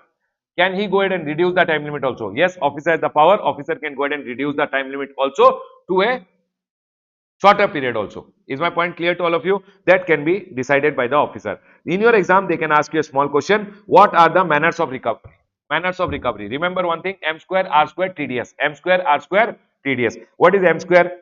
Recovery through an application to magistrate. Your officer will tell the magistrate, M for magistrate, and magistrate will tell you, now pay the court fine. Magistrate will do the recovery of the amount, GST amount from you as if it is court fine. If you don't go ahead and pay the court fine, they'll send you to jail. So magistrate के through demand का recovery can be done. Secondly, M for movable and immovable property. Officer will go ahead and take your movable property, sell it off and recover the amount. Thirdly, M square done. Magistrate, movable, immovable property. R for realization of bond. You would have gone ahead and given bond to the department. Baba, provisional assessment may you would have given a bond with bank guarantee. Whatever bond is there, he will realize the bond with bank guarantee and recover the amount. R for refund or any other amount of such person due payable to such person. Proper officer will say, Ramesh, we have to give a refund of 1 lakh rupees. No, you have to pay us 50,000. We'll deduct from the refund. Or income tax ka refund has to come to you. GST officer will call the income tax officer and tell, hey, Ramesh ka refund is there. No, don't give him. Give it to us. Refund ke through adjustment can be done. Either your proper officer will do, or he'll ask other GST, other officer, specified officer means other government ka officer to go ahead and deduct. Next. People, R is realization of bond, R is refund adjustment. T for third party ke through. From third party from whom amount is due or may become due. For example, madam has to go ahead and pay me some amount. Department will go ahead and tell, she has to pay to the department. She will not pay me now, she will pay to the department officer. If she pays me, no, she will become person in default. Is my point clear? My LIC say amount is going to become due. Department will tell the LIC, you pay the amount to us, don't pay Ramesh. This is called third party say recovery. We also call it garniship proceeding. We also call it what, everyone? Garniship proceeding. And D for district collector. My GST officer will make one certificate and give to the district collector and tell district collector, now do one thing. Collect this amount from Ramesh as if it is land revenue carrier. District collector will come to my home and collect the amount from you. Next, everyone, S. S for selling of goods. When my truck is going, no, department will say, hey, truck, come inside. Now we'll sell all these goods and we'll recover the amount. Officer will sell all my goods and recover the amount. Can you tell me, everyone, what are the modes of recovery, everyone? Magistrate ke through recovery can be done. Movable, immovable property. R for realization of bond. R for refund adjustment. T for third party. D for detaining and selling of, D for district collector. And S for selling of goods. They can detain my goods and they can sell my goods. Is my point clear to all of you? Sir, I don't have money. Please give me installment. You can go to the officer and officer can go ahead and allow you to pay little late. Deferred payment can be allowed, or he can go ahead and give installment. Maximum installments is how much, everyone? 24. Remember one thing, there is no self-assessment tax ke liye installment. Self-assessed tax, you only told in your return. And that amount ke liye you are asking, no, that amount has to be paid. There is no installment. Remember, installment is always subject to what, everyone? Interest. By chance you defaulted in one installment also, total amount will be recovered immediately from you. And beggars ke liye there is no installment. If the amount is less than 25,000, don't ask for any Installment. They are telling installment not allowed if the amount is less than 25,000. Got it, everyone? Next, remember. One last point which you can remember, they can tell you, Ram, a person, after the recovery started, went ahead and passed his property to his wife at a lower consideration. Baba, all these transfer of properties are considered as what, everyone? Void. What they are telling everyone? Transfer of property to be void in certain cases. They are telling person or amount became due from him, then he can go ahead and create a charge. Create a charge means, might be you went ahead. Everyone listen to me very carefully. Create a charge means you went ahead and mortgaged it and took a loan, or you part with the property. Part with the property means, everyone, you sell off the property, and with your intention is to defraud the government revenue. Defraud means you are doing this so that you can go ahead and fool the department. Then they are going ahead and telling such transfer shall be void. You are trying to go ahead and transfer the property so that you can collect all the money and run away. Then department is selling such transfer is considered as void. But if you are going ahead and transferring the property so that you can collect the money and pay to the department, that's okay. But what they are telling, if you part with the property or you create a charge to defraud the revenue, then Baba, it is always considered as void. But sir, I did it bona fide intention. My intentions were good and I have done for adequate consideration. I sold it for correct consideration. One crore ka property sold for 1 lakh. No, 1 crore ka property was sold for 1 crore only. And sir, I didn't even know that there is a demand order which has come against me. I didn't even know about it. Sir, I did not know such sum was payable by me. Or if you go ahead and transfer the property with the proper officer permission, then the transfer will not be considered as void. When is the transfer not considered as void, everyone? If you do with bona fide intention, for adequate consideration you have gone ahead and done, you didn't even know about such proceedings, and Baba, you have taken proper officer ka permission and done, then they are going ahead and or this or this or this. If you have taken his permission and done, then Baba, that transfer will not be considered as void. Are we clear? You can have a small question in your exam regarding this. Please be very careful. These are some of the things I wanted to tell you guys, everyone. Some important points from my point of view, everyone. Can I close the discussion, everyone? Now, no. One point which has come for you guys over here in demand and recovery. No, they have gone ahead and given who can issue you show cause notice and who can give you a demand order. Who can issue a show cause notice to you and who can give you a demand order. One small amendment ka point has come. Please come over here. Please come. Everyone see, they have gone ahead and told which officer will give you show cause notice, which officer will give you a demand order. They have gone ahead and decided the officer. Are we clear? First, always remember, superintendent, if he has to go ahead and give you a show cause notice, the maximum limit should be only up to how much, everyone? 10 lakh. 10 lakh he can give you a show cause notice, whether it is under CGST, whether it is under IGST. If it is IGST, then it will be up to 20 lakh. If it is CGST and IGST together, it should be up to how much, everyone?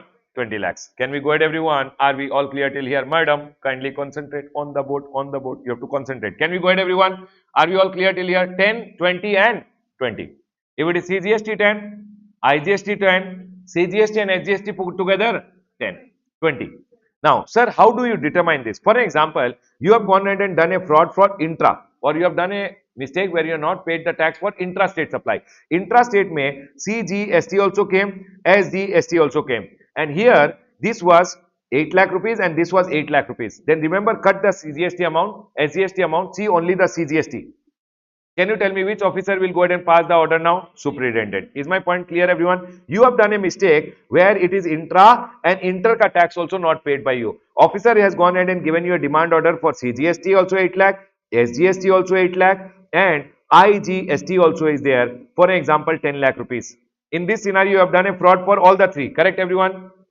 Arey, intra also problem is there. Inter also he wants to demand. So, Baba, in this scenario, don't see the SGST amount. See the CGST and IGST. How much is the CGST and IGST over here? 18 lakhs. 18 lakhs means CGST and IGST amount. Then who will give you order? Superintendent. Chalo, did you guys understand, everyone? Now, if the amount is above 10 up to 1 crore, it is deputy or assistant commissioner who is there. Are we clear? And here, if the amount is above 20 lakh, not exceeding how much? 2 crore. Above 20 lakhs and not exceeding 2 crore. So, I'll go ahead and tell you. For an example, I have gone ahead and done a mistake where it is CGST and SGST ka mistake. I have not gone ahead and paid the tax, and here it is 15 lakh rupees and here it is 15 lakh. Can you tell me everyone? You will see only CGST amount. Array, CGST is 15. Are we all clear till here? For example, I have gone ahead and done an intra-state supply which I have not paid the tax. Officer caught me and he wants to give me a show cause notice. Intra-state means only IGST is there. Amount involved is 15 lakh in IGST. What to do everyone? Where will it come? Above 20. So it is not exceeding 20. It will come again to superintendent. Is my point clear to all of you? So for example, this amount is 30 lakh, 50 lakh rupees over here. IGST amount which I have not paid is 50 lakh. Where will it come everyone? Is my point clear to all of you? Above 20 up to what everyone? 2 crore. Is my point clear? For example, I have gone ahead and done a mistake in C also 15 lakh, S also 15 lakh, I is 50 lakh rupees over here. Don't see the CGST amount. See this two ka total. How much is it everyone? 65. Where will it come? Above 20 up to 2. So who will give you the show cause notice and demand order? Deputy Commissioner. Is my point clear to all of you? Can I give more example or got it? Remember one thing everyone. If it's an intrastate transaction, see only the CGST amount. If it's an interstate transaction, see only the IGST. If you have defaulted in both CGST also, SGST also, IGST also, C and I. For example, over here it is C and I which you are seeing. S you don't have to calculate. Is my point clear to all of you? Now they have gone ahead and told if it is additional or joint commissioner, again high rank officer, when above 1 crore, above 2 crore, above 1 crore, above 2 crore, and this is also above 2 crore without any limit. Please remember this limit because it has come newly. They can go ahead and ask a small question. And they have gone ahead and told where a show cause notice is issued under section number 74A involving demand of both CGST and IGST, the proper officer shall be determined on the basis of the combined amount of CGST and IGST, irrespective of individual amount of CGST and IGST, which may exceed the prescribed limit or not. You have to combine and then determine. Did I already tell you everyone? Combine and then determine the officer. Is my point clear? Then what they have gone ahead and told, the proper officer shall be determined on the highest amount of tax in the show cause notice and statement. For example, everyone listen to it very carefully. Department has gone ahead and told you once show cause notice has been given for the year 17-18, 18-19, 19. Okay, 1 minute. We'll take the recent one 24-25, 25-26 and might be 26-27 also officer wants to go ahead and give you a demand order. Are we clear? For this they have gone ahead and given you show cause notice. For others ke liye, no, they will not give you show cause notice. There is something called a statement which is like a show cause notice which they have gone ahead and given. For 3 years they are demanding from you. Here they have gone ahead and told we want to demand CGST from you 10 lakh, here it is 50 lakh and here it is 2 crore. It is might be to 1.8 crore. Can you tell me which officer will give me show cause notice and demand order? See the highest. 1.8 crore CGST amount.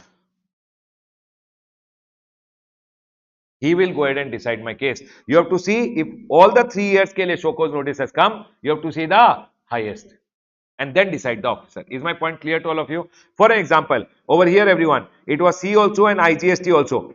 10 lakh, 50 lakh and 1.8 crore. Which year? Highest is 3.6. 3.6 means which one? The officer will be this officer. Is my point clear to all of you? Then they have gone ahead and told the proper officer shall be determined solely on the basis of amount of tax excluding penalty. For example, everyone over here now, they have gone ahead and demanded from you 50 lakh rupees tax, interest 10 lakh and 50 lakh rupees tax, interest and penalty.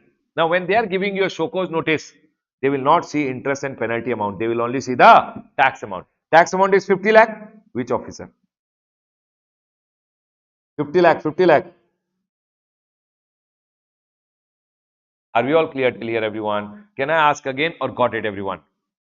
Got it? People, if it's an intrastate transaction, see only the CGST amount. If it is an interstate transaction, see IGST amount. Intra and inter both see C and I, not S. Are we clear everyone? If they have given you show cause notice for 2-3 years together, highest have to be seen and then you have to determine the officer. If they have gone ahead and given you a show cause notice for tax, interest, penalty, only tax has to be seen, officer has to be decided, interest penalty not to be seen. Is my point clear to all of you? 100%. You can go ahead and get a small question on this. I like it, everyone. Please remember from exam point of view, that is very important. Are we all clear, everyone? This is it, what I wanted to talk about, important from exam point of view. Can I close the chapter, everyone? Done. Now, the next chapter which we are going to do is appeals and revision. Everyone, please come to appeals and revision. Appeals and revision from exam point of view, after demand and recovery, I can go ahead and say it is B graded. Means demand and recovery has very good chances of coming. Appeals and revision, B graded. Might come, might not come. Okay, everyone. Now listen. Appeals and revision may, people over here, the most important point which you should remember. First of all, when you are going against the appeal of the adjudicating authority, you should always go for an appeal to the appellate authority. Right, everyone? When you are going to for an appeal to the appellate authority, you have to give pre-deposit. Yes, everyone, the pre-deposit is something which goes ahead and comes in the exam. You should remember the pre-deposit, in case you are going for an appeal to the appellate authorities, is always 10% the amount of tax in dispute. Okay, listen. For example, you got an order which was 1000 crore rupees ka, okay, and you have CGST amount 1000 crore and SGST amount is 1000 crore. Okay, everyone, how much is the CGST, how much is the SGST? 1000 and 1000. You have gone ahead and told, I admit that I will pay 200 crore and 200 crore. Are we clear? Screen is not working? Okay. Oh. Now it's working, everyone.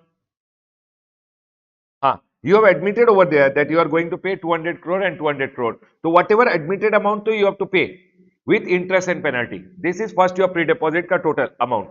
Admitted amount along with interest and penalty you pay. What is the tax? CGST and SGST. What is the tax in dispute?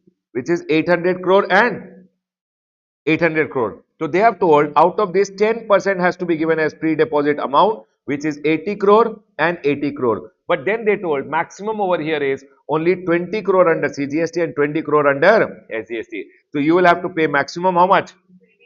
20 crores. Under CGST, 20 crore under SGST. If it was an IGST ka case, 40 crore. Please remember this point. Are we all clear till here? Done.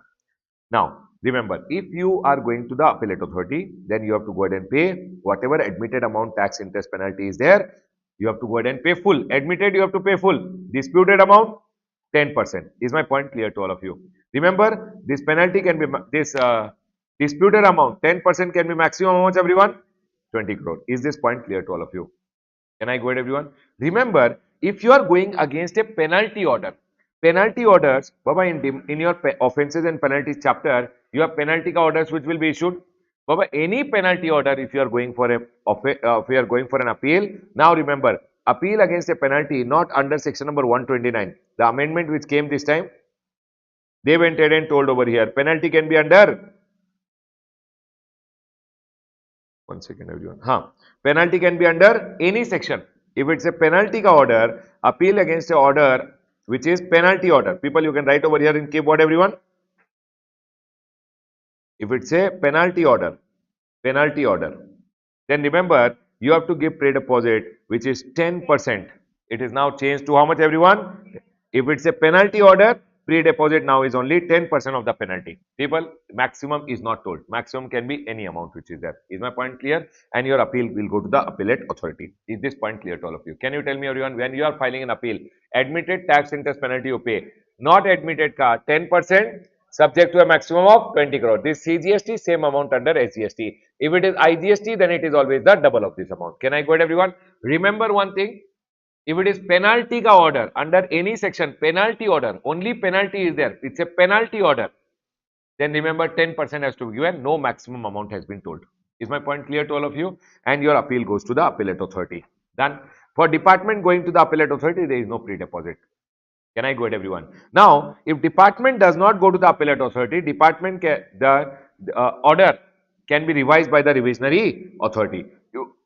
You might go ahead and see one small point over here regarding a question which goes ahead and says talk about the revisionary authority. Can I go ahead, everyone? So you can go ahead and say if any order is passed by a subordinate, the senior can go ahead and revise the order basically. If order is passed by whom? Subordinate, revisionary authority on his own motion, or if they have received any information, or SGST or UTGST commissioner told the revisionary authority, then revisionary authority will go ahead and say the subordinate passed the order, no, get me all the records. He will go ahead and verify, and after verifying, the revisionary authority can go ahead and pass a revisional order. Is my point clear? They can tell you in the exam, write a short note on revisionary authority. Please remember this point. This is okay, everyone. Other than this, now if against appellate authority ka order or against a revisionary authority ka order, if you want to go ahead and file an appeal, then you have to go to the appellate tribunal. Are we all clear till here? People, tell me one thing. First of all, adjudicating authority will pass an adjudication order. When they pass an adjudication order, when they go ahead and pass an order, against this order, either you go, any person can go or department can go. Do you guys agree with me? If you want to go, you have to go ahead and give a pre-deposit which is there. Pre-deposit may tax, interest and penalty which you have admitted to, you have to pay, plus everyone, 10% of tax in dispute. Disputed amount you have to go ahead and pay 10% up to a maximum of 20 crores. Is my point clear? Penalty order 10%. Are we all clear, everyone? And your appeal goes to the appellate authority. And department, there is no pre-deposit. If department does not go within 6 months, department does not go within how much time? 6 months plus 1 month. Then, Baba, whichever order is there, if revisionary authority wants, revisionary authority can go ahead and revise the order. And they will pass a revisional order. Against this order, Baba, always remember, appeal goes to the appellate tribunal. Again, appellate tribunal ka case mein pre-deposit is important. Remember one thing, appellate tribunal ko when you are going ahead and filing an appeal, first of all, what is the fees for filing an appeal? Every 1 lakh rupees, every 1 lakh rupees of tax ke liye you have to pay 1000 rupees. Every 1 lakh rupees of tax ke liye you have to pay fees of 1000, and it can be maximum how much, everyone? 25,000. And Baba, they have gone ahead and told there is no minimum fees which is payable. People over here, remember how much, everyone? 1 lakh rupees for every 1 lakh rupees for every 1000 rupees for every 1 lakh rupees, and its maximum how much? 25,000. Minimum will be how much? If appeal does not involve tax, interest and penalty or fees any amount, then remember one thing, if this dispute is not on tax amount, dispute is not on interest, penalty, amount is not there, then remember minimum fees is how much, everyone? 5. But fees is only 5,000. And no appeal for no fees for rectification of appeal, no fees for the department also. So if I am going to file an appeal, if the amount is 20 lakh rupees, how much? 20,000 I have to give. Amount is 30 lakh rupees involved. 25,000, 25,000. Is my point clear? Now, whenever you are going ahead and filing an appeal to the appellate tribunal, always remember pre-deposit you have to remember. See, already you are given 10% here. Additionally, you have to go ahead and give a 10% pre-deposit, which will be up to maximum will be how much, everyone? See, admitted amount so you have to pay. But additionally, you have to go ahead and pre-deposit how much, everyone? 10% of the tax in dispute. Are we all clear till here, everyone? Appellate tribunal. See, you had gone ahead and paid penalty order ke liye how much over here? Penalty order how much? 10%. One point which I have written over here, you can remember, penalty order, if you are going to the appellate tribunal, remember additional 10% of the penalty amount has to be given as pre-deposit and there is no maximum amount. When you are going to whom, everyone? Appellate tribunal. Are we clear? First was how much? 10%. Penalty order ke liye again you have to pay here also 10%. It means if I go ahead and talk about pre-deposit, it becomes 20% over here. Is my point clear to all of you? People, tell me one thing, everyone. Normal pre-deposit, I'll talk about 10% subject to a maximum 20 crore. Here also 10% subject to a maximum of 20 crore. Penalty order above also 10%.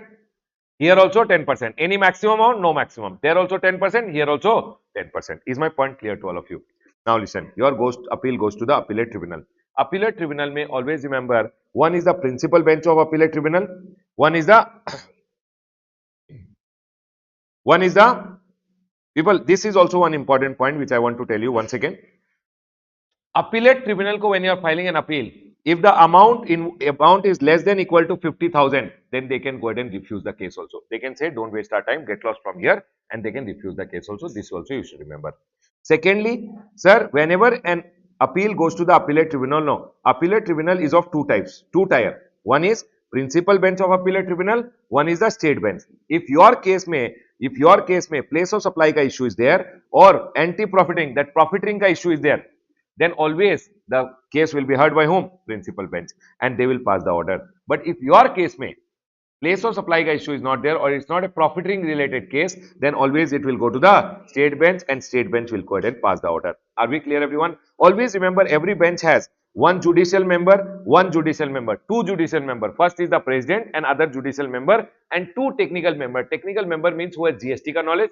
Judicial member means judiciary ka knowledge. Are we clear? Four people are there. But always remember one thing, in a bench, any appeal shall be heard by a bench of only one judicial member and one technical. Always your hearing will be done by how many members? One judicial and one technical. But any appeal not involving amount up to 50 lakh and not involving question of law. Amount is up to 50 lakh, not involving question of law, can be heard with president approval by a person who is only single member. So can you tell me, generally your case is heard by two people. Can one single member also hear? If your case involves amount up to 50 lakh and there is no question of law, there is a question on factual issues which is there, then Baba, it can be heard by single member also. And then Baba, your case will, order will be passed over here. Remember one thing, appellate tribunal, principal bench, state bench. Principal bench ka order always goes to Supreme Court first. State bench, then it goes to High Court, and then it goes to Supreme Court. People, tell me one thing, everyone. When it goes to appeal to the state bench, order to High Court, principal bench directly goes to whom, everyone? Supreme Court. Here it is High Court and then Supreme Court. Remember one thing, when you are going to the High Court and Supreme Court, you should have gone ahead and deposited the entire amount of tax which is there. Are we all clear till here? Entire amount has to be deposited. Only then they will go ahead and entertain your appeal. Is my point clear to all of you?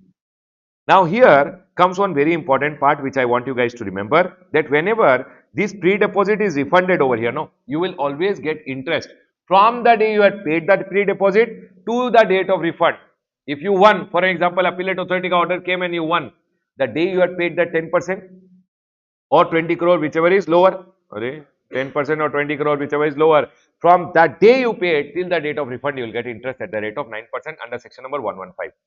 Here one order came because of appellate tribunal and you got the refund. Then also remember one thing, appellate tribunal ka order came, then also you'll get refund at the rate of 9% under section number 115 from which day? Date of payment till the date of refund. Two payments. Here it will be two payments. One will be the appellate authority ko what you paid, one will be appellate tribunal ko which you paid. Both the pre-deposit from date of payment till the date of refund, date of payment till the date of refund, you will get interest. Is my point clear? Now, if you get a refund because of High Court or Supreme Court order, then Baba, refund is given at the rate 9% interest under section number 56. 56 goes ahead and says, see, you gave the amount, appeal heard, High Court, Supreme Court, can take 10 years also, no? Department is telling, we will not give you so much interest. Once the order of the court comes, High Court or Supreme Court, you apply for refund. We will give you the money within 60 days. If you don't give within 60 days, then we will give you interest at the rate of 9%. Is my point clear? Baba, remember, appellate authority and appellate tribunal, if their order comes and you get the refund of interest, interest is always at the rate of 9%. Is my point clear to all of you? But from the date of payment till the date of refund. But High Court and Supreme Court, because of their order, if you get the refund, it is always the day, once the order has come, apply. Within 60 days, if they don't give, then interest will be given at the rate of 9%. Is my point clear to all of you? This is something which I want you guys to remember. Other than this, one point which I want you guys to remember, which are the orders which cannot be appealed against. Against this order, you can't appeal. SSIT, you just have to sit. What is sit, everyone? Sanction of prosecution ka order. You are, of commissioner told, take him to jail, prosecution sanctioned. That order you can't appeal. Seizure or detention of books, document, register ka order, as for seizure orders. Then I for installment facility. You asked for deferred payment or installment, they rejected it. And that order you can't appeal. And T for transfer order. Sir, you transferred my case from this officer to that officer. He was my friend. Baba, all this Kelly, you can't file an appeal. Is my point clear to all of you? I like this point, remember. The next one over here, people, one point which I want you guys to remember. See, when can revisionary authority not revise an order? When can revisionary authority not revise an order? If you have already gone in the appeal ka chain, appellate authority, appellate tribunal, High Court, Supreme Court, then revisionary authority will not touch your order. Are we clear, everyone? But revisionary authority, any point, for example, appellate authority or appellate tribunal ka order came. After that, any point was not being touched upon by the appellate authority or appellate tribunal, that ke liye revision is possible by the revisionary authority. Revisionary authority, that particular point which was not being touched upon by the appellate authority or appellate tribunal can be touched by them. Means they can go ahead and revise that point. What is the time limit? From the original order, adjudicating authority ka original order say 3 years ka time limit, or Appellate authority or appellate tribunal का order came, from that order 1 year, whichever is later. Original order से how much time? 3 year. और appellate authority, appellate tribunal court का order से with how much time everyone? 1 year. From the original order, the time limit is 3 year. From the order in appeal, the time limit is 1 year, whichever is later. Remember one thing, appellate authority will not touch a order. 6 months have not passed, because 6 months to department can go to appellate revisionary authority will not touch an order. Revisionary authority will not touch an order when? People, did I tell revisionary authority only over here? I told revisionary authority only, no? Baba, remember one thing, revisionary authority will not touch an order when you have gone for a normal appeal ka chain which is there. But in the normal appeal ka chain, any point not touched upon, they can go ahead and touch. They can do the revision. Within how much time, everyone? 3 years from the original order or 1 year from the order in appeal, whichever is later. From that time, within that time, they can go ahead and revise that order. Within that time, they can go ahead and revise the order to revise that particular point. Next, everyone, period of 6 months has already expired. 6 month ka period already gone. 6 month ka period already gone.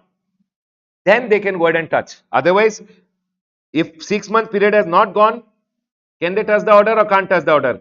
Revisionary authority shall not revise if period of 6 months has not expired or 3 years are gone. 3 years have expired.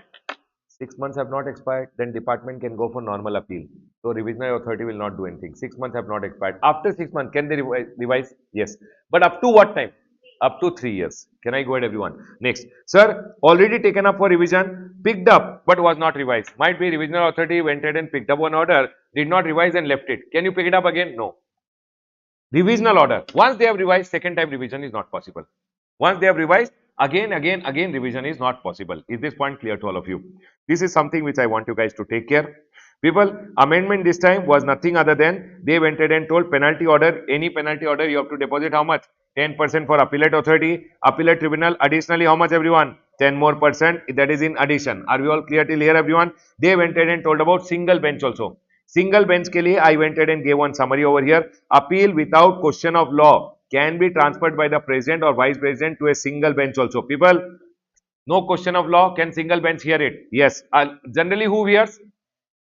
2 people. But can single bench hear if question of law is not there? If single bench member later finds question of law is involved, it must send the case back to reconsider. If the same issue for the same taxpayer was heard or decided by 2 bench earlier, the appeal must be again heard by 2 bench member only. Means, for an example, one person ka case was already heard by 2 people. Then next time is if the same person is coming for the same issue, then it should be heard by 2 people also. And they are telling appeal up to 50 lakh and not involving question of law may be heard by single bench member with whose president, everyone? 50 lakh. Whose permission? President's approval. People, 50 lakh and not involving question of law. Is this point very clear to all of you? And they have told 50 lakh limit is calculated by adding all taxes. All your taxes which are there, CGST, SGST, IDC, you have to add it. ITC or penalty amount across all issues and period in the order. What they have gone ahead and told, sir, see here, the amount of 50 lakh, the cumulative tax and interest involved or the amount of fine, penalty which is there shall be determined with reference to all issues and all tax period in the order appeal against. Are we all clear with this point, everyone? So if they have gone ahead and given you an order which has tax, CGST, SGST, IGST, put all of them together, see the 50 lakh amount which is there. This is what they are trying to say. Sir, all the tax should be added. If they have gone ahead and given you an order which is relating to penalty, please go ahead and take all the penalties of all the periods put together. Done, everyone? This is something which is important. Other than that, there is nothing. Everyone listen to very carefully. Section number 120, I want you guys to remember. Section number 120. Very, very important from exam point of view. Listen. For an example, 120 what goes ahead and says? No, I will go ahead and tell you quickly. 120 goes ahead and says, for an example, department wants to file an appeal. But you know what? Board, the CBIC can go ahead and fix monetary limit. The CBIC can go ahead and fix what, everyone? Monetary limit, where they can go ahead and tell the department for 100 rupees, 200 rupees, 500 rupees, 5 lakh and all, don't go ahead and waste your time. Department is telling this guy is wrong. For example, department is going ahead and telling in case of Khushi, right? Khushi ka case mein, Khushi is wrong. Department knows she is wrong. But department is telling if I file an appeal in our case, no, we will lose lot of time going to the appellate authority, appellate tribunal, we'll lose time. So we'll not go ahead and file an appeal. Even if she is wrong, let her think she is right. So what Khushi did, next time she went ahead and did the same offense, but this time the amount was higher and department filed an appeal. So Khushi can't go ahead and tell the department that last time to you went ahead and told, last time when you did not file an appeal, it means I thought that I am correct. Now you can't go ahead and file an appeal in the same issue because last time you did not file. No, you can't contend that. Last time the department did not file an appeal because the amount was less. This time the department is filing an appeal because the amount is more. You can't go ahead and say that you can't file an appeal because last time you did not file an appeal in the same issue. That is told by section number 120. And in section number 120, the limits have now been fixed by the court. They have gone ahead and told if department wants to go for an appeal, GST 80, then it should be 20 lakh rupees. If department wants to go to High Court, the limit is at least 1 crore. If department wants to go to Supreme Court, the limit is at least 2 crore. And they have gone ahead and told if dispute pertains to tax with, without penalty or interest, Baba, see only the tax amount, aggregate of the tax. See GST, SGST put together, tax, and then determine this limit. If your order is there which involves interest only or penalty only or late fee only without any tax, then Baba, you have to see the amount of interest or amount of penalty or the amount of late fee. For example, you get an order which has tax, interest, penalty, all the three. Take only the tax total and determine this limit. If you got an order which has only interest, take only interest amount. Total, CGST, SGST, IGST, total interest. If an order came which is relating to penalty only penalty is cut total. If an order came which is regarding to late fee, take the amount of late fee only. And now they are going in and telling interest, people, 1 minute. If the order relates to tax, interest, penalty, all the three, then all the three. If relates to only interest, only interest, only penalty, only penalty, only late fee, then amount of interest or amount of penalty or amount of late fee. Tell me one thing, tax, interest, penalty, all these three things are there. Only tax. Tax is not there, interest, penalty and late fee, all the three. Only tax is there, only tax total. Only interest is there, only interest ka total. Total means CGST, SGST, IGST, everything. Correct everyone? Under that interest, penalty, interest. If only penalty is there, CGST ka penalty, SGST ka penalty, IGST ka penalty put together. Then they have gone ahead and told if it's an erroneous refund ka case, the amount of refund in dispute including CGST, SGST, IGST, UTGST and cess. Are we all clear till here? What they are telling? If refund ka case is there, then remember one thing, only the refund amount. Don't say interest and all, see only the refund amount. And then department will go ahead and decide where to go. GST 80, High Court, Supreme Court. Are we all clear till here? But remember one thing, this section, no, just give me a second everyone. Here, one point which you should remember, which I feel can be important from exam point of view, everyone listen. I'll tell you from the book. Exclusion, when monetary limits specified above shall not be applicable in the following circumstances. It means all these monetary limit does not make sense. For example, one person is telling GST ka provision is only wrong. Department will not see the amount and department will file an appeal. When one person is going in and telling GST ka law is wrong, or one person is going in and telling, sir, these rules and regulations which are made under GST is wrong, then department will not see the amount, department will file an appeal. When you are going ahead and telling one order, instruction, circular issued by the government or by the board is wrong, or where the matter relates to these issues, valuation ka matter, classification ka matter, refund ka matter, place of supply ka matter, or any other issue which is recurring in nature or which involves interpretation of the provision of law, rules, regulation, etc. Baba, remember this very, very important. Valuation ka matter, classification ka matter, refund ka matter, place of supply ka matter, or any issue which is generally recurring in nature, department is telling will not see the amount, we will file the appeal. Number one, you are telling GST law is wrong, rules and regulations are wrong, orders, notifications, circulars, if you are going in and challenging, in that scenario, department is going in and telling we will file an appeal. If all these issues are there, then also department is telling we will not see the amount, valuation issue, classification issue,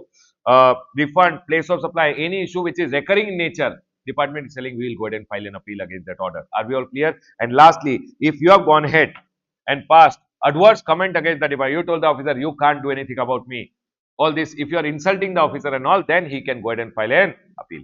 Are we clear? These are some of the important points which I found. I went ahead and told you over here. Please take care of this. Is my point clear to all of you, everyone? This section last time had come in the exam. This time might come, might not come, but this is a good section, everyone, to go ahead and consider for your exam. Can I close the discussion, everyone? People, in appeals and revision, these are some of the important sections which I can go ahead and say. Rest, Baba, reading to everything you can read. But remember, pre-deposit I told you, interest calculation which I told you, penalty orders ke liye I told you, when you are going in and filing an appeal, when department will not file an appeal, this point I told you, these are some of the best points which are there. Please be very careful about this in the exam. About pre-deposit, you must do some questions so that you don't make mistakes in the exam. We are done with the chapter of appeals and revision. But liability to pay in certain cases, no, I'm not going ahead and talking anything about this. This chapter, this chapter is a reading category chapter, everyone. Reading category chapter, you can just read from exam point of view. I will not go ahead and discuss this chapter, but you can remember amalgamation and merger wala point you can read and go. Liquidation is a good point which is there. Director is a good point which is there. Here, this guardian wala point, partner wala point. These points are some of the good points which are there, which you must read and go. Liability to pay basically goes ahead and says who will be liable to pay. Principal and agent both are there. Who will be liable to pay? When agent goes ahead and supplies, both principal and agent will be liable. So that is what they are going in and talking over here. Theoretical chapter, you can just read and go. Please come to the next chapter, offenses and penalties. A graded chapter, everyone. A graded. You must do all the things from this chapter properly and go. Please come to the chapter of offenses and penalties. Now, the next chapter which we are going to do is offenses and penalties. A graded chapter from exam point of view. People, see, these first sections which are there, no, section number 122. Section number 122. This, Baba, you have to go ahead and cover everything. You can't go ahead and leave it. But still, I'll go ahead and tell you one thing. Section number 121, no, there are 21 offenses which are told.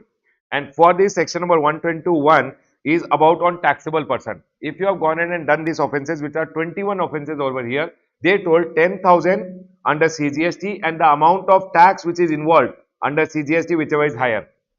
This is under CGST. If it is IGST, it is double the amount. Can I go ahead, everyone? Next. Here, 121A has come, which has gone ahead and told that if a person has gone ahead and issued bogus invoices, all those things, they have told over here, any person who retains the benefit of a transaction covered under 1, 2, 7 and 9 of subsection 1. What is 1, 2, 7 and 9? Whichever is underlined over here. Supply without invoice or issues incorrect or false invoice. Issue invoice without supply. People, 1 minute. Bogus invoice or supplying without invoice. And then next one here. ITC taken without actual receipt. ITC taken on the basis of bogus invoice, or ISD has distributed the ITC in contravention. If these four offenses are there, if you are a person who has gone ahead and retained the benefit, you know what were happening? People were taking registration on the name of their employees, their friends, and they, when police used to come, they used to say, catch them. I don't know. Are you guys able to understand? You retain the benefit of the transaction, right? You will also be penalized under section number 122(1)(a). Are we all clear till here, everyone? And they are going and telling any person who has retained the benefit and at whose instance transaction has been conducted, he shall be liable for a penalty, which is how much, everyone? Amount of tax evaded, amount of ITC availed of or passed on. This is one important section which I feel you should take care, everyone. Okay? The next one here I have seen. Here they can go ahead and give you a small section in the exam. Please be very careful about it. Small point can come. That says, sir, if you help people in going ahead and doing all these offenses, if you have helped someone in doing these offenses, or if you are going ahead, for example, I told you I'll give you goods and service without bill. You told, ha. I told you I'll give you the service without bill. You told, ha. For you also penalty will come over here. That is what they are going ahead and telling. If somebody is, number one, if you deal, I deal, or in any goods or has reason to believe that are liable to confiscation, or you receive or you are concerned with supply of service which you know have reason to believe are in contravention. People, if you are helping me in doing an offense, are we clear, everyone? Or you are receiving any goods or services in contravention, or they are going ahead and telling what, everyone? Next one. If you fail to appear before the officer when you called for a summon, you did not go for a summon, or you fail to issue an invoice. Generally, normally you are not issuing an invoice. Any person will be penalized up to 25,000. Remember one thing, 25,000 is under CGST and 25,000 under SGST. This point I like it. 125. Section number 125 says whose no one is there. Section number 125 is there. It means any mistake, any wrong thing if you do for which any penalty is not specified anywhere, for that penalty under section number 125 is there, which says penalty up to 25,000 will be charged from you.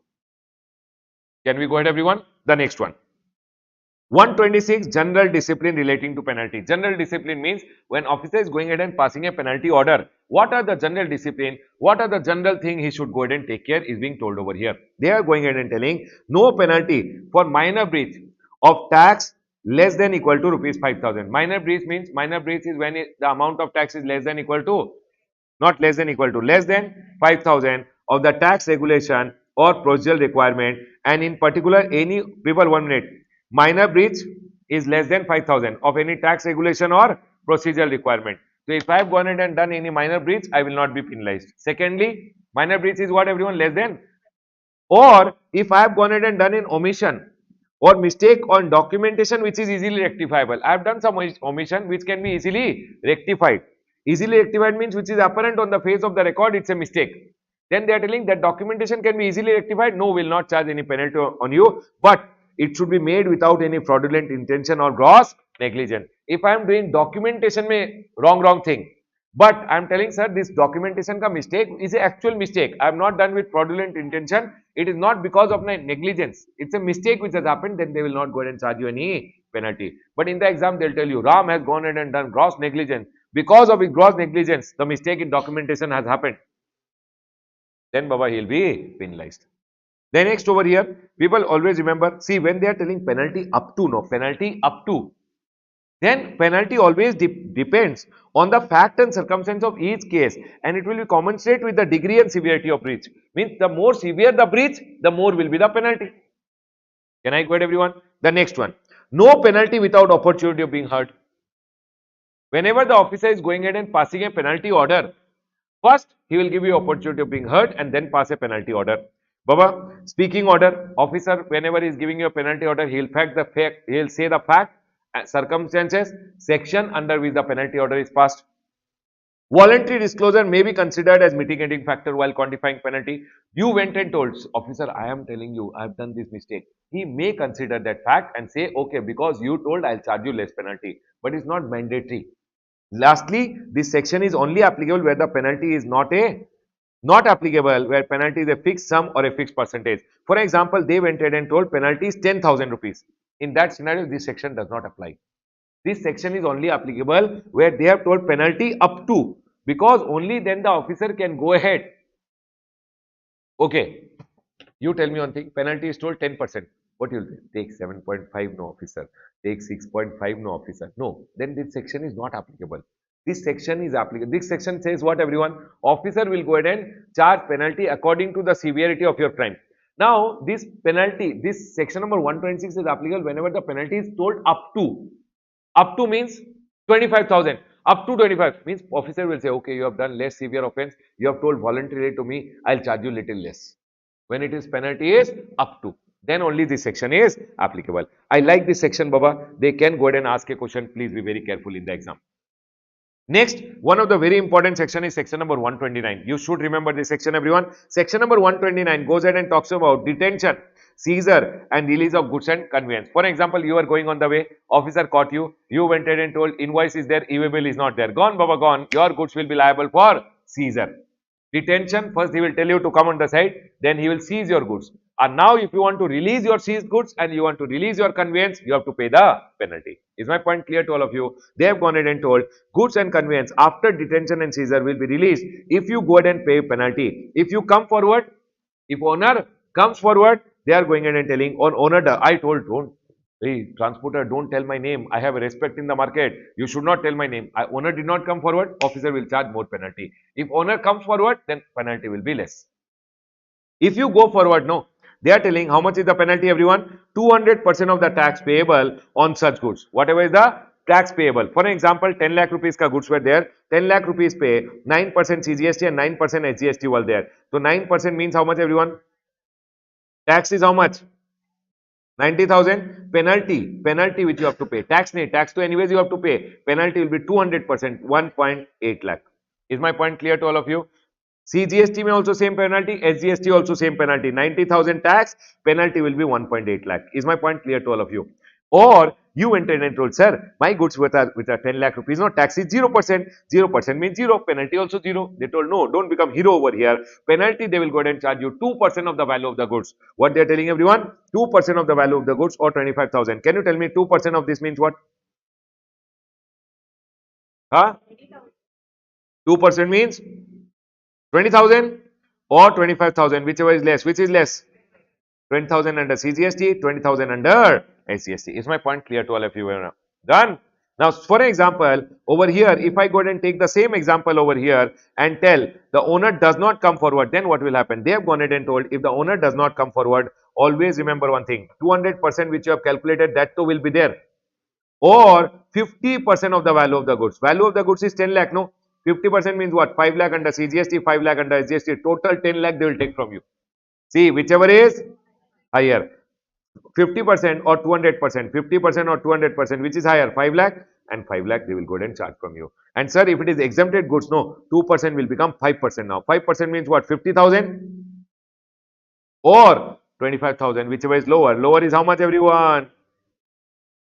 So 25,000 and 25,000. They have gone ahead and told exempted goods 5% or 25,000, whichever is lower. Are we all clear till here, everyone? Remember one thing, if you go ahead and want, they will go ahead and clear your goods. They will first issue a show cause notice within 7 days. Then they will pass an order within 7 days. And you penalty paid, proceeding concluded. And if you don't pay the penalty within 15 days of receipt of order, then they will go ahead and sell the goods and the conveyance. Remember one thing, this was to release your goods. If you want to release your truck also, no, you have to pay at least 1 lakh rupees. 1 lakh rupees under CGST and 1 lakh rupees under SGST. They have gone ahead and told conveyance shall be paid on release of 1 lakh rupees or penalty whichever is less. For example, everyone, owner came forward, then the penalties are here. Owner did not come forward, then the penalties are here. Same amount of penalties will be paid by whom? Truck ka owner also, or 1 lakh rupees, whichever is. For example, if I go ahead and tell you, owner came forward. Now, conveyance का release के लिए, truck का release के लिए, how much? This is for the goods. Truck के लिए, sir, 1.8 lakh was the penalty. 1.8 lakh was the penalty, or 1 lakh rupees, 1 lakh, which is lower. So truck ka owner has to pay 2 lakh rupees over here. Either the penalty amount or 1 lakh rupees, whichever is lower. People, what they are telling over here, see, 1 lakh or penalty amount, whichever is less. Sir, what if the point comes over here and conveyance a release? Then penalty is how much? How much is the penalty over here? 5 and 5, no? 5 lakh or 1 lakh, 5 lakh or 1 lakh, which is lower? 1 and 1. Is my point clear to all of you, everyone? It means generally what happens, no, the truck owner who is there, they pay 1 and 1 or the penalty amount, whichever is lower. Is my point clear to all of you, everyone? This pay, please remember one question they can go ahead and ask everyone. Now, the next section, which is the most important section in this chapter, is section number 132. Please come to section number 132, everyone. Section number 132 goes ahead and says you will be sent to jail if you go ahead and do these offenses. People, can you guys see these offenses, everyone?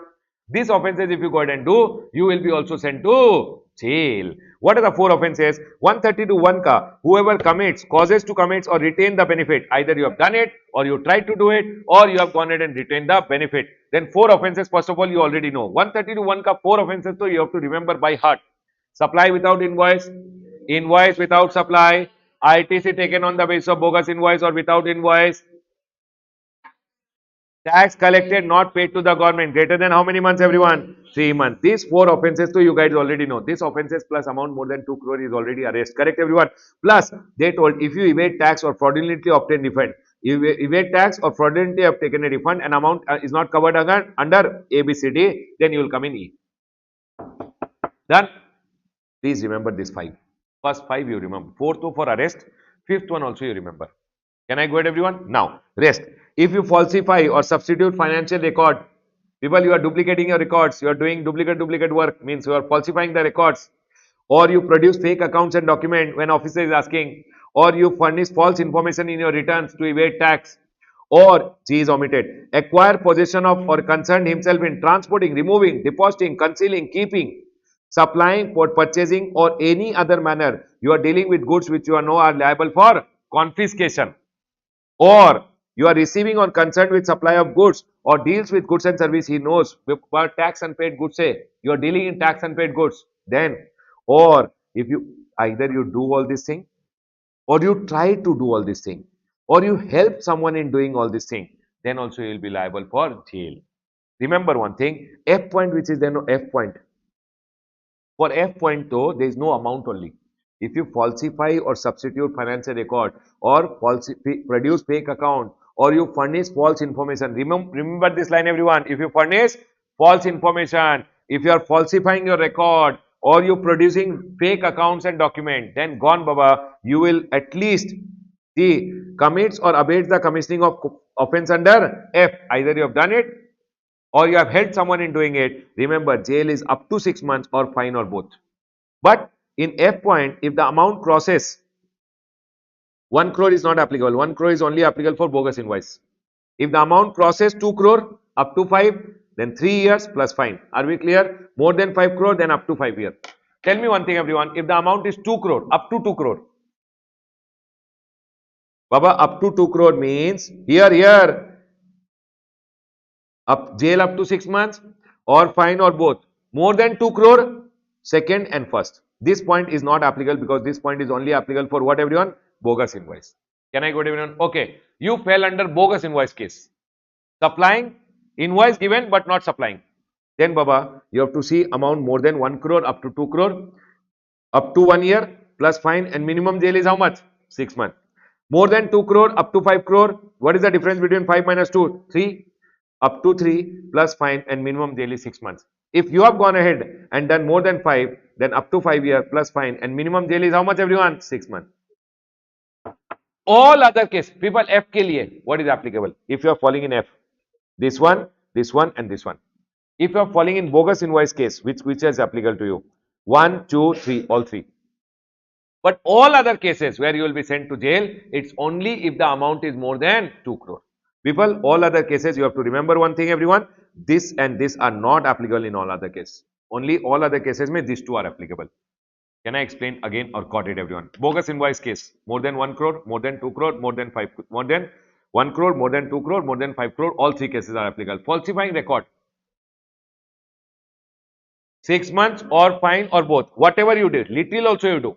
But if the amount crosses 2 crore, amount crosses 5 crore also, it's different. Can I got everyone? But any other case where you have to go to jail, remember one thing, should be more than 2 crore and more than 5 crore. Remember, if you subsequently do any offense, now you have become habituated person. If you subsequently do any offense, then remember any amount you will go to jail plus fine and minimum jail is how much everyone? 6 months. Can I close everyone? Minimum jail unless the judge has a adequate reason to make it even less than that. Minimum jail in all the cases is minimum 6 months unless there is an adequate reason to be recorded. Remember this point. Can I go ahead everyone? Next. Now, sir, I will pay money, please leave me. Pay money and they will leave you. That case comes in compounding everyone. You can see one compounding a question in the exam. Very, very important. Listen everyone. Compounding. Section number 138, compounding of offense. Everyone listen carefully. Compounding of offenses. Any offense before or after institution of prosecution. What do you mean by before or after institution of prosecution? Commissioner went ahead and gave one sanction letter. Take him to the jail. That sanction letter has been given by the commissioner. Still, you can say, Commissioner, I'll pay money, he will leave you.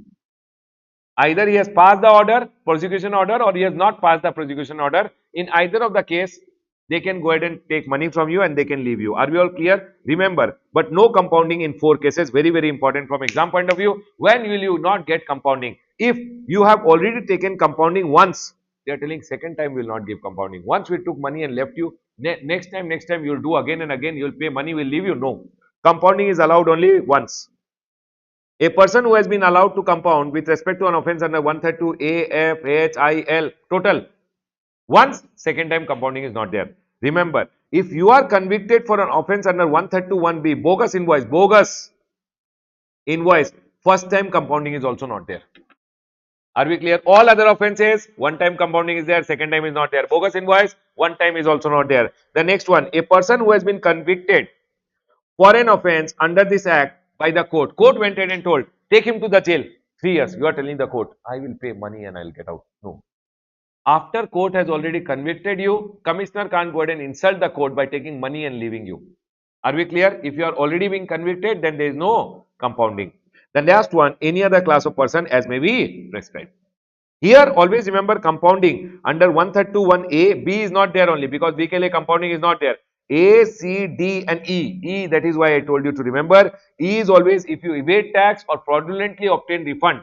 Evade tax or fraudulently obtain refund and you are not covered in the first four, then you are covered in E point. And remember one thing, in this scenario always amount is more than 5 crore or amount is 2 crore to 5 crore. Remember your offense ka amount is tax ka amount is more than 5 crore or 2 to 5 crore. You have to pay minimum 75% and maximum will be how much everyone? 50. Minimum is 50%, maximum will be 75%. You have to pay compounding fees just to not to go to jail. For an example, I'll go ahead and tell you, you have gone ahead and done an offense where the amount involved is 6 crore rupees. 6 crore. Minimum how much everyone? 50% means 3 crore you have to pay. Maximum is how much everyone? 75%.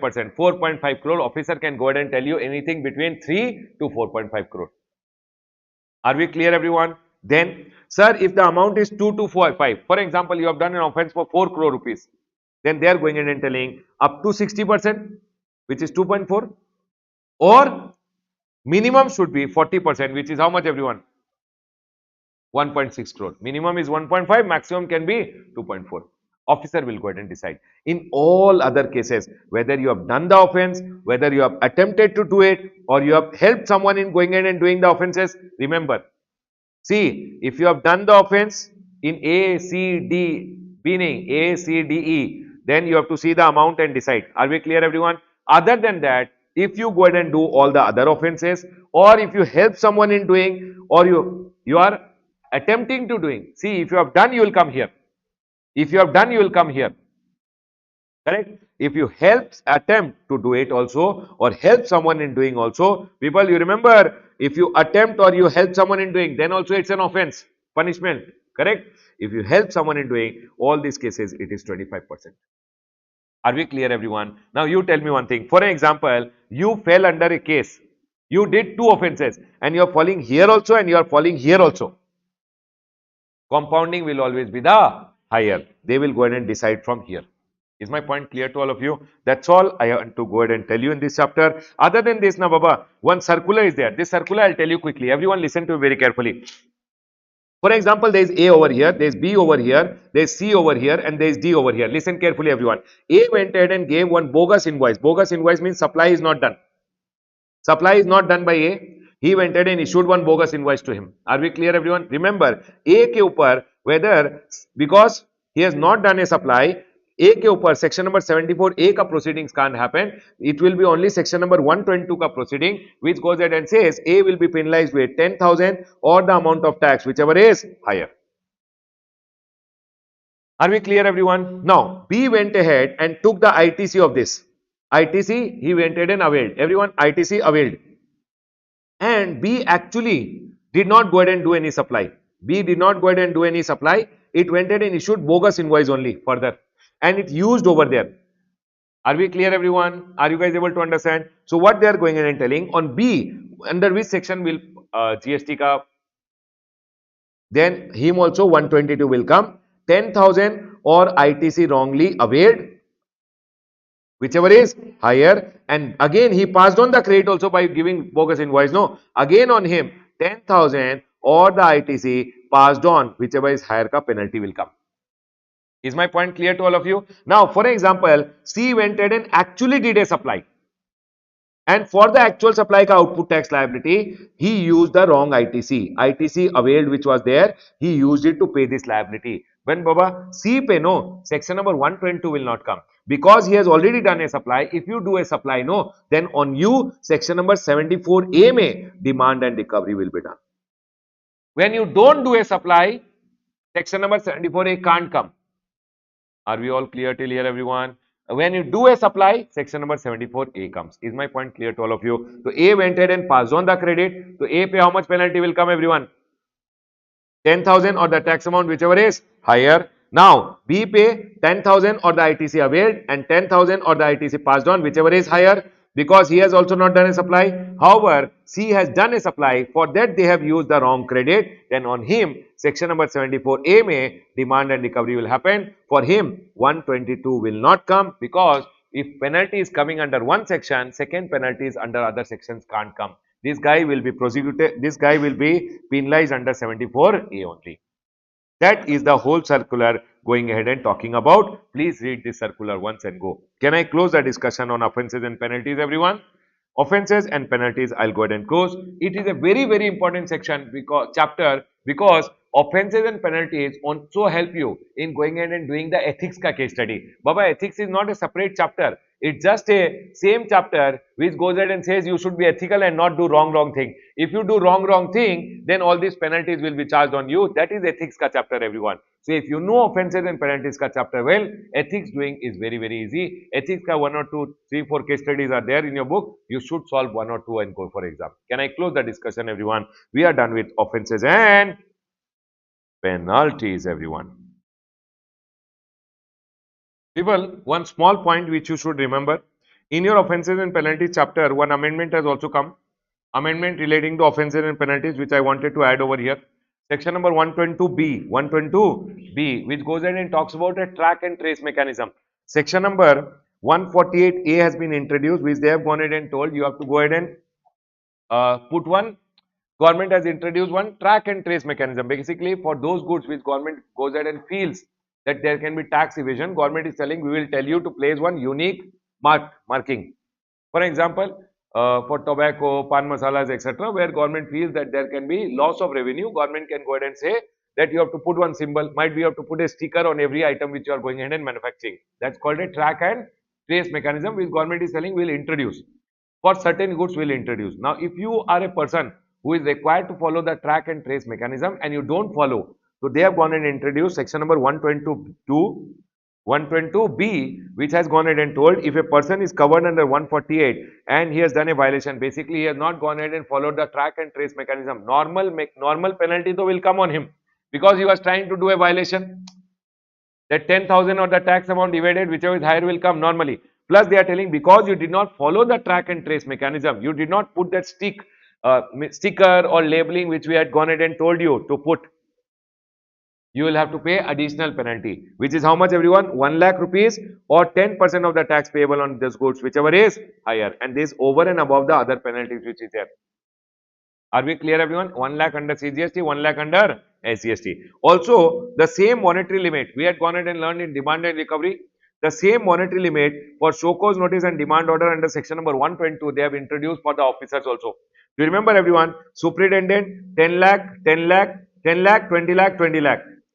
Deputy or assistant commissioner who is there 10 lakh, more than 10 up to 1 crore, more than 20 up to 2, more than 20 up to 2. And the last one, additional or joint commissioner who is there, it's always what, everyone? Above 1 crore without any limit, above 2 crore and above 2 crore. The same thing they have gone ahead and told in demand and recovery, they have introduced for here also. This is all about your chapter of offences and penalties. Now, the next chapter which I want to go ahead and do is the chapter of place of supply, A graded chapter. Everyone, listen to me very carefully. When you go ahead and talk about place of supply, there are 4 sections which are there. One is section number 10 and 11, which is relating to place of supply. Whenever you are determining place of supply for what, everyone? Goods. You go ahead and apply section number 10 and section number 11.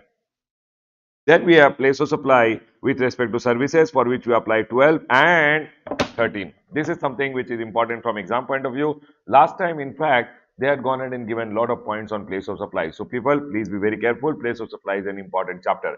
Everyone, place of supply, when we start with section number 10 and section number 11, section number 10 has section number 10(1)(a), which goes ahead and says, if your supply involves movement, movement, where the movement terminates, that becomes at the place of supply. If it's a bill to ship to model, bill to ship to, I'll bill it to you, but ship it to the other person. People, I'm going in and revising most of the point because everything in this chapter is mostly important. I bill to you and ship to the other person, then not the other person ka location, the person whom I am billing to, that person location is the place of supply. That supply does not involve movement. I am over here, this chair table, I sold it over here only.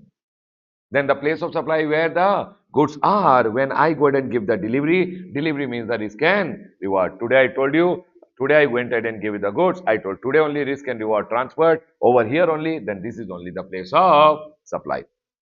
Supply to unregistered person. Listen to me very carefully. Supply to unregistered person का case में they have gone ahead and told you should always go ahead and see the address which is given, the address on record. Sir, I don't have the address which is there. I have gone ahead and supplied. For example, you came to my shop. I went ahead and sold you a mobile phone. I don't know your address. My location becomes the place of supply. Here, one circular had gone ahead and told that supposingly e-commerce operator के through one goods is sold where billing location unregistered person has gone ahead and bought one goods where he went ahead and told bill it to me but ship it to my father. Then always remember one thing, the shipped location, the delivery location becomes the place of supply. The next one over here, if you have gone ahead and assembled or installed something, wherever you are installed, doesn't matter where the location of supply is there, where the location of recipient is, that does not matter. You always have to go ahead and see the place of supply. Actually, in place of supply, we don't see location of recipient. We always go ahead and see what everyone, place of supply, because place of supply is the destination to find out intra or inter. Now, if you have supplied some goods on board means you are going in a plane, you are going in a train, you are going in a ship, you are going in a bus, then Baba, you are on board. On board means you are going on it. Correct, everyone? In that scenario, supplied on board is always where the goods were taken on board. Where the goods were loaded, that becomes the place of supply. The next one is section number 11 over here. If I have imported the goods, if I have imported the goods from outside India, for example, the goods came to Kochi port. The goods came to Kochi port. Remember one thing, but I am located in Karnataka. The place of supply will be Karnataka, where the location of importer is there. If I have gone ahead and sent some goods outside India, for example, I have sent the goods to Dubai, the place of supply is location outside India, which is Dubai. The next one over here, services ka case mein you have to go ahead and remember place of supply in case of services. Section number 12 goes ahead and says where location of supply and location of recipient. Location of supply and recipient both are in India. Then section number 12 is applicable. Section number 12 too is the general rule which goes ahead and says if you are going ahead and supplying a services to a registered person, services. Baba, when it's 12 applicable, when supply and recipient both are in India. Then it says residual rule over here. Sir, if I'm going ahead and giving to a registered person, for example, you came from Delhi to Tamil Nadu and I went ahead and filed. I'm in Tamil Nadu, you are in Tamil Nadu. I filed your return for you in Tamil Nadu, but you're coming from Delhi. The place of supply will be what is the location of the registered person? Where are you coming from? Delhi. So the place of supply is Delhi. Sir, if I'm giving services to an unregistered person, then what will happen?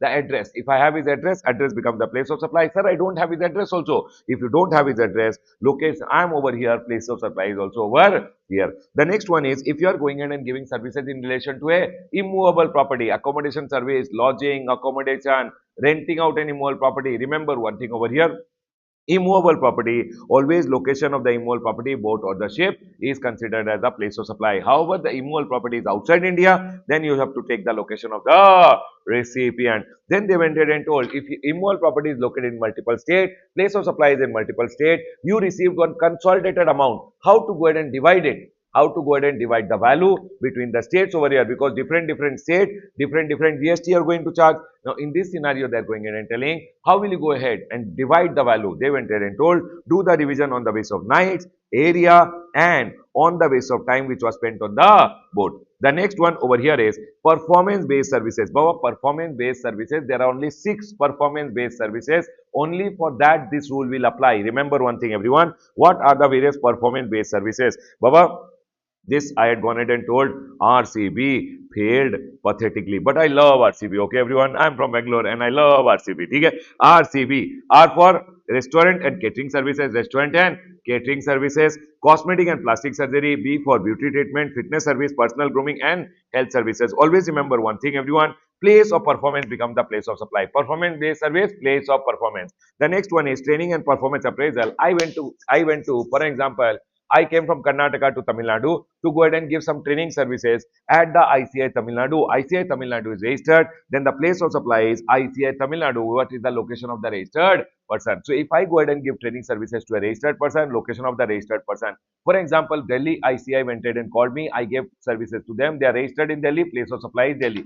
Now, for example, one person from Delhi went ahead and told me, please come and give training services to us. But our employees are sitting in UP at a client location. Then Baba, remember one thing, even if because he is a registered person, his location only is the place of supply. Doesn't matter where I go ahead and give the services. But supposingly he's unregistered, then the place where I give the training, that will become the place of supply. Is my point clear to all of you? Registered person, location of registered person, unregistered person, place of performance. Admission to an event or park always is the place of the event or the park. If I am going in and selling entry ticket for my park, where the park is located, that becomes the place of supply. If I go ahead and organize an event for anyone, everyone, if I go ahead and organize an event for anyone, for example, over here, Khushi went ahead and told me, sir, for my business, can you organize one conference? I told, okay, I'll organize a conference. Khushi is registered in Tamil Nadu. I am from Karnataka. Khushi is registered in Tamil Nadu. Then always location of registered person becomes the place of supply. But I went ahead and organized an event for her. For example, she went ahead and told, only for classroom purpose, she went ahead and told me,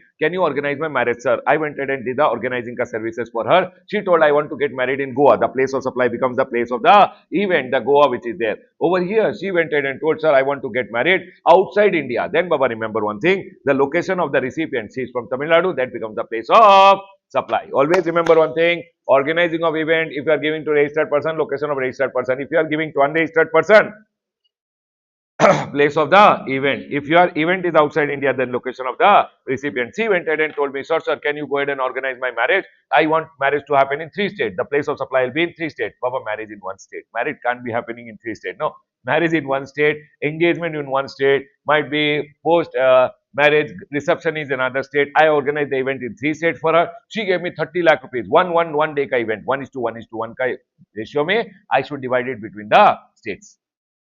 Then they went ahead and told transportation of goods and passenger transportation service. For example, I went ahead and transported the goods for you. I am giving you courier services. Then always remember on, or I am a GTA. I am giving you transportation of goods ka services. Remember, if I give to a registered person, always location of registered person becomes the place of supply. If I am going ahead and giving to an unregistered person, for example, you came to me and you told you want to send this as a courier, where you handed over to me, that becomes the place of supply. Story over. If you are registered, location of registered person. If you are not registered, where you hand it over to me. The next one over here is passenger transportation service. Always remember one thing, in case of passenger transportation, if I give it to a registered person, location of registered person. For example, I am Indigo Airline, registered in Maharashtra. You are going ahead and telling me that, sir, I want to go ahead and travel and I am a registered person. You gave me your GST number, then as per your GST number, I'll go ahead and charge you GST because location of registered person becomes the place of supply. But if you are unregistered, where you jumped in the flight, that becomes the place of supply. For example, you booked a flight from Coimbatore to Bangalore. The place of supply is what? Coimbatore over here. If you booked a flight, return flight from Bangalore to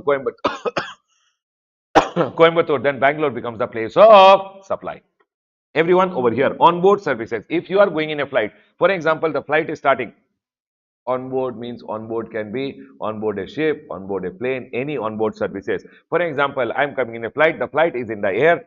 Now, flight company is registered in Maharashtra. They go ahead and give me some services in the flight. For example, I went ahead and told them I want some extra leg room space which is there. They went ahead and told, okay, pay 500 rupees. We'll go ahead and give you extra leg room space. We'll go ahead and give you the bigger seats which are there. They went ahead and charged me 500. They went ahead and gave me a service. For the service, what is the place of supply? Always remember one thing, everyone. The first scheduled departure point of the flight becomes the place of supply. Goods ke liye, it is where the goods are taken on board. Services ke liye, it is where the flight started from. If the flight had started from Bombay, came to Bangalore and then going to Delhi, then what is the starting point? Bombay. Bombay becomes the place of supply. The next one over here is, sir, telecommunication services. Baba, telecommunication services provided through fixed line. Always where the fixed line has been located, that becomes the place of supply. Otherwise, remember one thing, postpaid ka case mein, telecom services. For example, Jio went ahead and gave me the services. Jio will always go ahead and see my place of supply. Jio according to Jio, my what is the place of supply? Always my billing address. Sir, if billing address is not there, not billing address. For an example, postpaid, you understand billing address, right? Everyone, postpaid is always the billing address. For example, this is Jio over here. Jio went ahead and sold his recharge vouchers to one distributor. Distributor goes ahead and sells recharge vouchers to you. For prepaid mobile, earlier vouchers used to be there. You have to scratch and then go ahead and recharge. Now, in this scenario, when Jio went ahead and sold the voucher to this distributor's address becomes the place of supply. When this distributor went ahead and sold it to you, then where the vouchers are sold, that becomes the place of supply. Everyone, always remember one thing, if it is true selling agent, reseller or distributor, address of the agent or the reseller becomes the place of supply by any other person to the final subscriber where the prepayment is sold. If prepaid services are provided through internet, then it is always the address on record. Sir, if address on record is not available, then always remember one thing, everyone. It is always the location of the supplier. If circuit ke through internet connections etc. are given through circuit. Now, for example, circuit is located. If circuit ke through it is given, then where the circuit is located, that is the place of supply. Location of the circuit becomes the place of supply. However, if the circuit is located in two states, the place of supply is in two states. Now, for example, I am BSNL. I went and did internet connection for one institute, for one people, for one company where the circuit is located in two states. Then remember, place of supply is in two states. How will I go ahead and bifurcate? One circuit is in one state, one circuit is in another state. So 1:1 ka ratio mein I'll go ahead and bifurcate the amount. The next one, they went ahead and told financial and stockbroking services. Always remember one thing, if I'm a bank and I'm going ahead and providing you services, then I will go ahead and take your address and I'll go ahead and give that is the place of supply. But for example, you came to me, I'm a bank over here, you came and told me, sir, I want to make a demand draft and you are not my account holder. It means I don't have your address. If I don't have your address, my location becomes a place of supply. Remember one thing, everyone, banking company. If I'm a banking company, I go ahead and give you the services. Stockbroker giving you the services. Your address becomes the place of supply. If your address is not there with me, I am here, place of supply is also over here. Insurance services ka case may always remember one thing, always address location of recipient will be taken. If that is not available, unregistered, registered person, location of recipient, unregistered person, address on record. Is my point clear to all of you? Here they have gone ahead and told, everyone tell me one thing. Here they have told advertisement services to the central government, state government, which is meant for the state or union territory. Always remember one thing. If I go ahead and give services to the central government, state government, advertisement services, then central government went ahead and told, Beti Padhao, Beti Bachao, Beti Padhao, Beti Bachao Abhiyan is there. Can you please go ahead and do the advertisement for me in 3 states? I went ahead and did the advertisement for the government in Delhi, UP and Bihar. What is the place of supply? 3 states over here. In this scenario, what will be my value of supply? What will be my value of supply? If government went ahead and gave me 10 lakh rupees, what is the value of supply with respect to each state? So they went ahead and told, always remember one thing, place of supply is each state where you went ahead and did the advertisement. And in this scenario, the value will be in the proportion to the amount which you have gone ahead and collected separately. If that is not there, please go ahead and apply rule number 3 over here. Rule number 3, Baba, everything if you see, whenever you give advertisement to the government, might be through newspaper, printed material, hoardings which are there. If I go ahead and do the advertisement, it is always the amount which is payable by the government. Correct, everyone? If I go ahead and do the advertisement for the government in a train, government gave me a consolidated amount, then always remember one thing, on the basis of the railway track in each state, train is going from 5 states and I did the advertisement for the government, then 5 states are the place of supply. The Baba, because the train is going from 5 states, the place of supply in 5 states, how do I bifurcate the amount which I have received from the government? That will be divided on the basis of ratio of railway track. Utility bill, all these are okay. Railway ticket, government went ahead and told me, can you do the advertisement for me behind the railway ticket? I told, okay, I'll give the advertisement service to you. Now the advertisement is shown in Bangalore, in West Bengal and Odisha. Then the place of supply is in West Bengal and Odisha. In this scenario, how do I go ahead and bifurcate? If a single amount is given by the government, you have to bifurcate on the basis of number of railway station.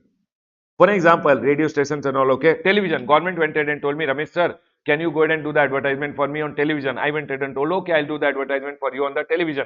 Government told, I want advertisement in 3 states and government went ahead and gave me 10 lakh rupees consolidated amount. How do I divide the 3 amount within the 3 states on the basis of viewership figure of all the 3 states? Are we all clear till here? The next one over here, all these are okay. Internet wala. If government went ahead and told me to do the advertisement over internet, Baba, remember one thing, because internet advertisement can be seen across India, the place of supply is all the states and I have to go ahead. Services deemed to be across all the states and how will the amount be divided, everyone? What government gave? It will be divided on the basis of internet subscriber. If government went ahead and told me to send SMS and do advertisement for the government, I told, okay, I'll do it. Then on the basis of telecom subscriber.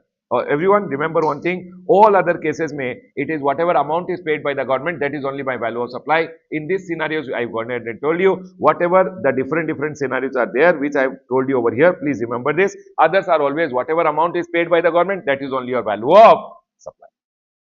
Everyone over here, see, whenever you are giving advertisement services to the government, then you go ahead and apply this rule. Whenever you are giving advertisement services to the government, then you go ahead and apply this rule, right, everyone? But supposingly, you are going ahead and doing, for example, I went ahead and gave one hoarding is there.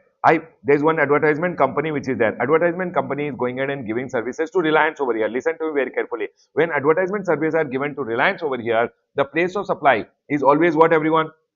as per section number 12.2 general rule. Location of registered person. Is my point clear to all of you? But I went ahead and gave one hoarding which is attached to the advertisement company so that they can use it. My question to all of you, place of supply will be as per section number 12.3 because it's an immovable property. Okay, tell me one thing. I am responsible to go ahead and do the advertisement for them. I am giving them advertisement service. In turn, they are giving the advertisement service to Reliance. Then what will happen, everyone?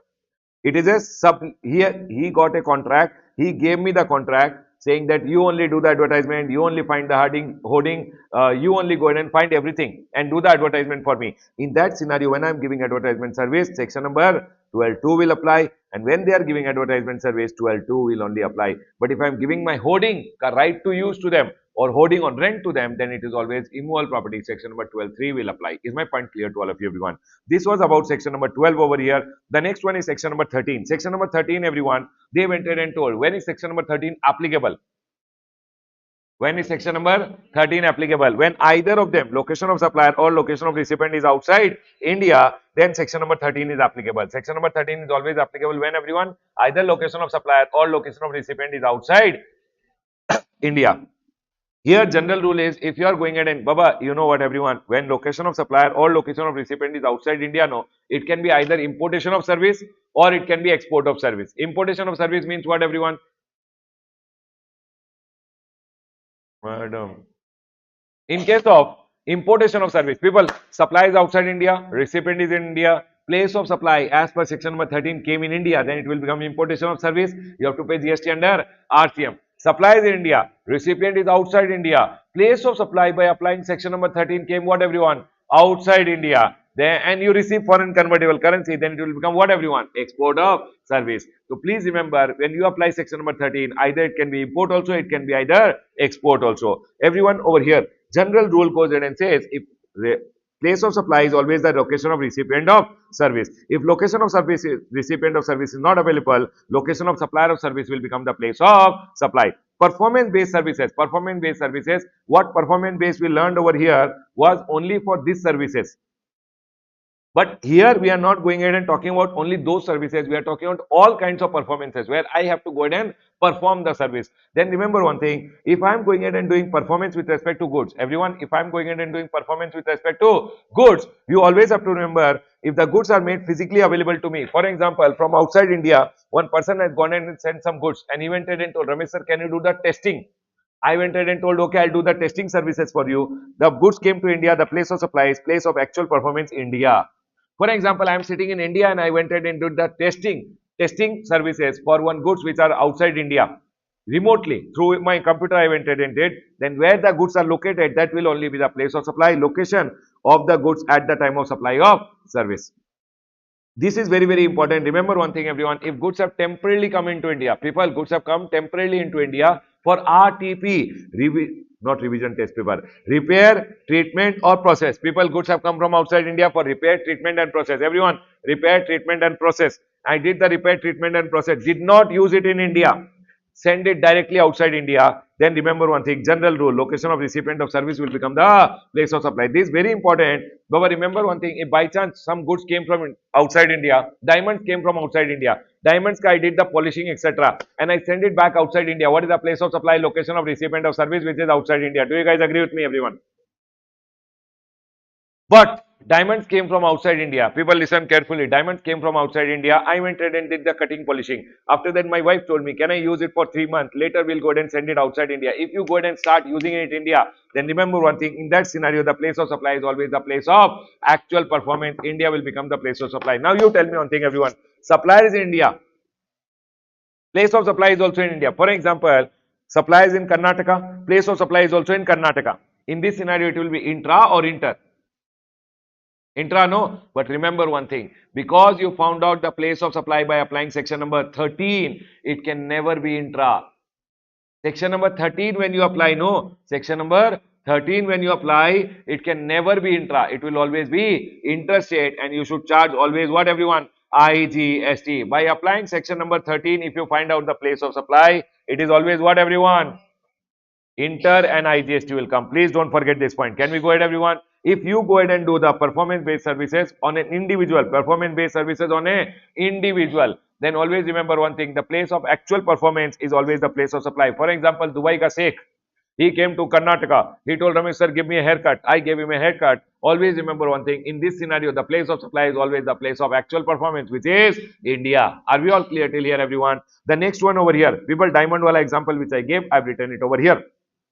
If immovable property related services are given, always place of the location of the property becomes the place of supply. Event related, organizing or admission to an event. Organizing or admission to an event related service, always the place of the event is the place of supply. Now, for an example, I went in and organized an event for Taylor Swift. Taylor Swift went in and told me, Ramesh sir, can you organize the event for me in London, Dubai and India? I went in and organized the event for her in London, Dubai and India. Then remember one thing, in this scenario, because one place is in India, the entire contract, the place of supply will become in India. If services in three means performance-based service, immovable property related service and organizing of event services are given at multiple location and one location is in India, entire place of supply will become in India. Now here they went ahead and told, sir, for example, you went ahead and gave services in 3, 4 and 5 in India, but in India also multiple states may.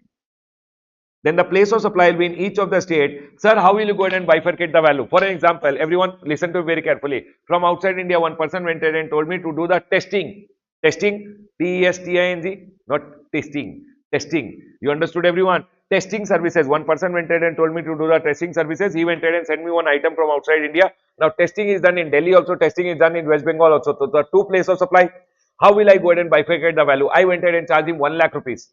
If it is one item which had come in India and I went ahead and charged him 1 lakh rupees and the item was tested in two states, I have to divide the value between two states over here. They have gone ahead and told rule number 7 will apply over here. Services supplied on same goods, divide the value in between the two states proportionately. Are we clear, everyone? Equally, basically. Sir, two items came from outside India and I did the testing services on these two goods.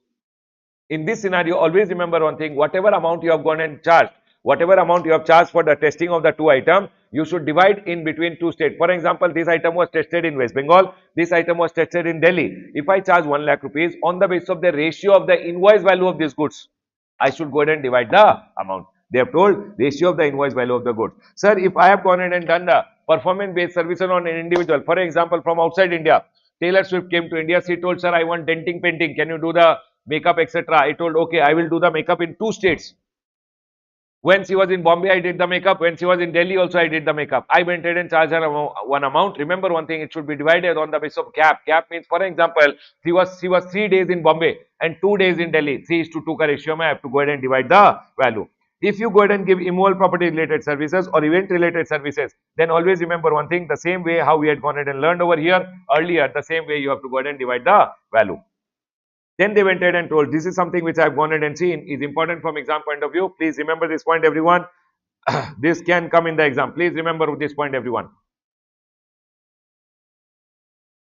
Services to banking company, services by banking company, financial institution and NBFC to their account holder. Remember one thing, services by banking company, etc. to their account holder, always location of supplier of service. But if it is not given to account holder, general rule will apply. Are we all clear till here, everyone? The next one over here is intermediary services. Baba, intermediary services, no, one circular has also come. What do you mean by intermediary services, everyone? What do you mean by an intermediary? Two principal people are transacting. One is here, one is here. Two people are going ahead and transacting. One person here, one person here. And I am the person in between who is facilitating the transaction. Then I am called an intermediary. I am a broker. They are talking about a broker over here. They are not talking about an agent as per section number 71C. He sold to me, I sold to him. No. They are talking about a broker over here. Broker means two people are principally transacting over here. I am helping them in doing the transaction. So I'll be called as giving what, everyone? Intermediary services. Is my point clear to all of you? That is the clarification also which came over here. And intermediary services, always remember location of supplier of service. If the broker, I am located in India, my services ka place of supply is India only. This point is very, very important from exam point of view. Remember, sir, hiring of means of transportation including yacht. If I am going ahead and giving what, everyone? Car, bus, etc. ka hiring ka services, including what, everyone? Yacht. Up to 1 month, short term hiring basically it is. If I am giving up to 1 month, then place of supply is always location of recipient, location of supplier of service, location of supplier of service. But if it is air and ship, air and vessel, other than yacht, or if it is more than 1 month,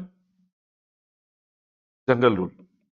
Location of recipient of service. Everyone over here now, passenger transportation services. Always remember one thing, where the passenger jumps in the flight. For an example, Emirates airline is there. Emirates went ahead and told Ramesh sir, you want to go from Delhi to Dubai. Where I jumped in the flight? Delhi. Delhi is the place of supply. That's all, everyone. The next one over here is, sir, services on board. Same as the earlier, services on board is first scheduled departure point of the flight which is there.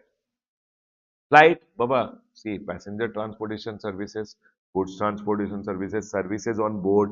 Always remember one thing, sir. All this can be through train, rail, ship, air, anything. Can I go to everyone? First scheduled departure point. OIDR service. People, you remember Netflix. Netflix is from outside India. Went ahead and gave you services in India. Then remember one thing, your place, the place of supply is always the location of recipient of service. Here, government went ahead and told, in order to prevent non-taxation of such service and double taxation. For example, one service was being taxed in India also, one service was being taxed outside India also. In that scenario, government had gone ahead and told everyone, what government have gone ahead and told, in order to prevent double taxation or non-taxation, might be one service is there which is not taxed in India also, which is not taxed outside India also. Government is going ahead and telling, government can go ahead and notify the place of supply, the place of effective use and enjoyment, where the service has been effectively used, that will become the place of supply. And here, government went ahead and issued two notifications. For example, from outside India, medicines have come to India. People from outside India, medicines have come in India. We went ahead and did on the medicine testing, etc. Medicines were tested. And after the testing was done in India. Goods were made available in India. Place of supplies should be in India. But I went ahead and told, sir, this medicine so consumed in India only. No, we went ahead and gave it to monkeys, rats, etc. and did the testing. But the actual testing report was used outside India. We sent the testing report back to the company outside India, and hence the effective use of my services outside India. So government went ahead and told, in case of pharmaceutical sectors, R&D services, always location of recipient which is outside India only will become the place of supply. The next one, government went ahead and told, services of MRO, maintenance, repair and overall services. Maintenance, repair and overall services means, for example, one plane has come from Dubai to India, and we did the MRO services, maintenance, repair and overall services. After the MRO services, the plane went back to Dubai. The effective use will be where, everyone? In Dubai, and hence the place of supply is the location of recipient which is outside India.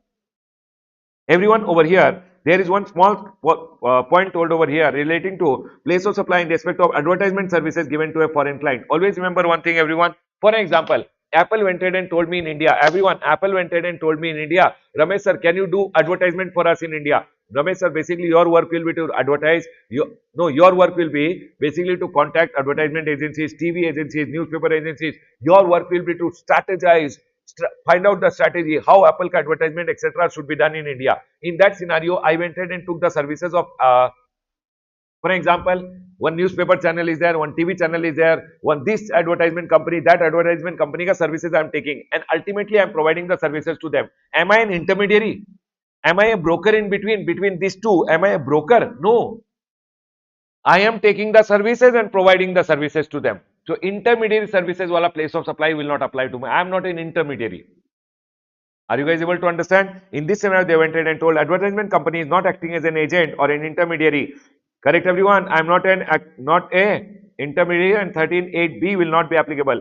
Now you tell me one thing.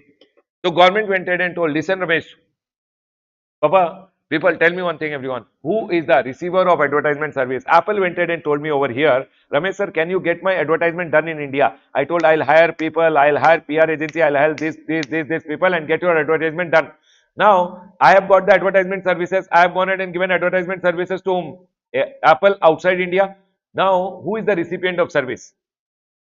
Apple, you are telling. Government went ahead and told the people who are receiving is basically the people who are seeing the advertisement in India. So here the clarification came, no. Although might be advertisement shown in India, the person seeing the advertisement is not the recipient. Apple is only the recipient. Representative of foreign client in India. Apple ka some representative is there in India. He is not the recipient. Target audience cannot be considered as the recipient. Recipient is outside India only. Place of supply of advertisement services always apply general rule. Place of supply of advertisement services always apply what, everyone? General rule. But tell me one thing. For example, I told Apple, I will connect you directly to these people. I will connect you directly to these people, advertisement houses. You can pay them directly, contact them directly, do everything. I want my commission. Then intermediary, and that time what will happen everyone? Location of supplier, India will become the place of supply. Is my point clear to all of you everyone? Now here there are some circular which are there. Place of supply in case of cargo handling services. For example, I am Adani Ports over here. Adani Port went ahead and did cargo handling services. Cargo came, cargo they went ahead and stored for some time, and then they put in a ship and supplied. One officer went ahead and told, because you are storing the cargo, it means you are giving immovable property related services. So they went ahead and clarified over here, we are not only storing the cargo, we are unloading the cargo, we are loading the cargo also. That's cargo handling services. General rule will be applicable and not immovable property wala rule. Place of supply in transportation of goods. See, Baba, passenger transportation is given, but goods transportation services is deleted from here because goods transportation services ke liye general rule is applicable. Remember one thing. Then next, in case of custodial services, what do you mean by custodial services, everyone? Custodial services means, everyone listen to me very carefully. For example, I am a bank. I am a bank. Now, what bank go ahead and do? No, bank go ahead and give custodial services to foreign client. Foreign client, too, they will go ahead and say, sir, you want me to go ahead and take care of your investments in India? We will take care of all your investments in India. Our work will be to keep all the investment documents safe. All the investments should be properly maintained. All documentation should be done. All your investment card details, I will go ahead and maintain. Everything will be taken care by me in India. So, in this scenario, bank is not providing banking services. So you can't go ahead and apply this banking services wala rule over here. Custodial services ka case mein always general rule will apply. Is my point clear to all of you? That's all they have gone ahead and told. General rule will apply. The next over here is data hosting service provider. For example, there is a data hosting service provider. I am over here. I went ahead and told Apple ko I went ahead and told I want iCloud services. When Apple gives me iCloud services, that is OIDR services. Do you guys agree with me? Location of recipient of service becomes the place of supply. But we are not talking about it. You know what happens? Whenever you go ahead and take Apple say iCloud services, no, your data is stored in a cloud. That cloud is basically maintained by data hosting service provider. Who maintains the cloud, everyone? Data hosting service provider. So basically these data hosting service providers go ahead and give the services to them. Basically what they do, no, they go ahead and have servers, inverters, big servers are there, backup is there, where they will actually, your data will be stored here only. So they will go ahead and bill to him, he will go ahead and bill to you. Are you guys able to understand, everyone? So when they are going ahead and billing to them, what is the place of supply, they went ahead and told. Because DHSPs, data hosting service providers, they have all the backups, generators, everything. They will store your data in India only. So they are giving services to Apple, and Apple is going to make the payment to Apple is going to give the services to you. When Apple gives you the service, that's OIDS service. When these DHSPs give services to Apple, which rule will apply? So they went ahead and told default rule, general rule will apply. The next one over here, this already we entered and understood. One point over here is relating to software development. Everyone, I went ahead and developed software for Apple. Apple went ahead and told Ramesh sir, for this phone, can you develop a software? I developed the software. Software development, when which rule will apply? General rule will apply. Are we clear, everyone? General rule will apply. Now, in this scenario, what happened? Now, Apple went ahead and gave me one mobile phone also. In that mobile phone, I did the testing of the software also. In this scenario, remember one thing, testing of the software becomes ancillary. Principally, it is what, everyone? Software development, and for principal and the ancillary supply, what rule will apply? General rule will apply. The last one over here is satellite launch services. Remember one thing, satellite launch services, whenever you are going ahead and giving to international clients. Baba, what's a satellite? Satellites are goods, and you are transporting the goods to space. Yes or no, everyone? In this scenario, always remember one thing, goods transportation services, if the recipient is from outside India, general rule will apply. If it is in India only, both supplier and recipient, then you have to apply transportation of goods wala rule, because it is goods transportation services. People, place of supply from exam point of view is very important. Sometimes they go ahead and give 5 to 6 mark small points, they will go ahead and ask you. I believe in this chapter I don't want to do any choose and choice. That's why I've gone ahead and revised the entire chapter. Can I go ahead, everyone? I'll close my revision on the chapter of place of supply. The next one over here, which I want to go ahead and talk, is importation under GST. Baba, imports under GST, nothing very important. Two things you can remember over here, OIDR and OMGs. Plus, you can also go ahead and remember one thing, everyone. In case of bond-to-bond transfer, when they go ahead and charge IGST, IGST is always on 3.8 ka value under the Custom Tariff Act.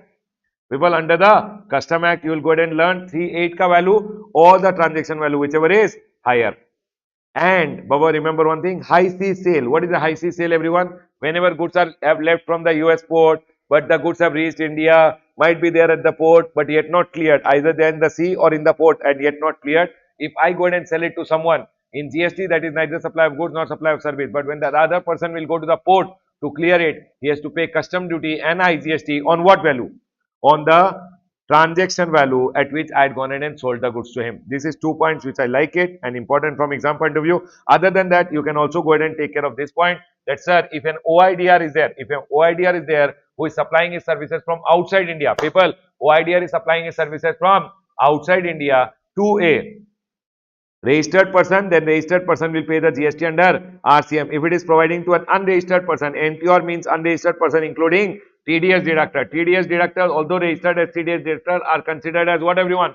Unregistered. So if I am an OIDR supplying services from outside India to unregistered people, for example, you, or to a TDS deductor, then OIDR will take special registration in India and collect the GST under forward charge mechanism. Remember, for them, special simplified registrations are given where they will have to obtain compulsory registration in India. And also for over here, it is told for whom, everyone? Online money gaming. So if a person from outside India is going in and supplying online money gaming in India, people, person from outside India is supplying what? Online money gaming in India. Remember one thing, everyone, recipient, whoever it is, doesn't matter, always forward charge mechanism will be applicable. The online money gaming wala person has to take a simplified mandatory registration in India. I want you guys to remember this point and this point and these 2 points which I've gone ahead and told you, very, very important from exam point of view. Please come to the next chart, everyone. Exports under GST. See, Baba, exports under GST may, the point which I find very, very important from exam point of view, which you should remember, is this point, everyone. Rule number 96B. For example, I have gone ahead and exported the goods. Outside India. People, export of service ka case mein to supply is in India, recipient is outside India, place of supply is outside India. You have received foreign convertible currency. Only then it is export of service, and you go ahead and get an ITC refund or IGST paid ka refund. People, you go ahead and get it only when it's a export of service, and it is export of service only when you have received the foreign currency. But in case of goods, what happens? No, the day goods leave India, export of goods, and you go ahead and take the IGST paid ka refund, or if you have given annuity or bond, you take the ITC ka refund.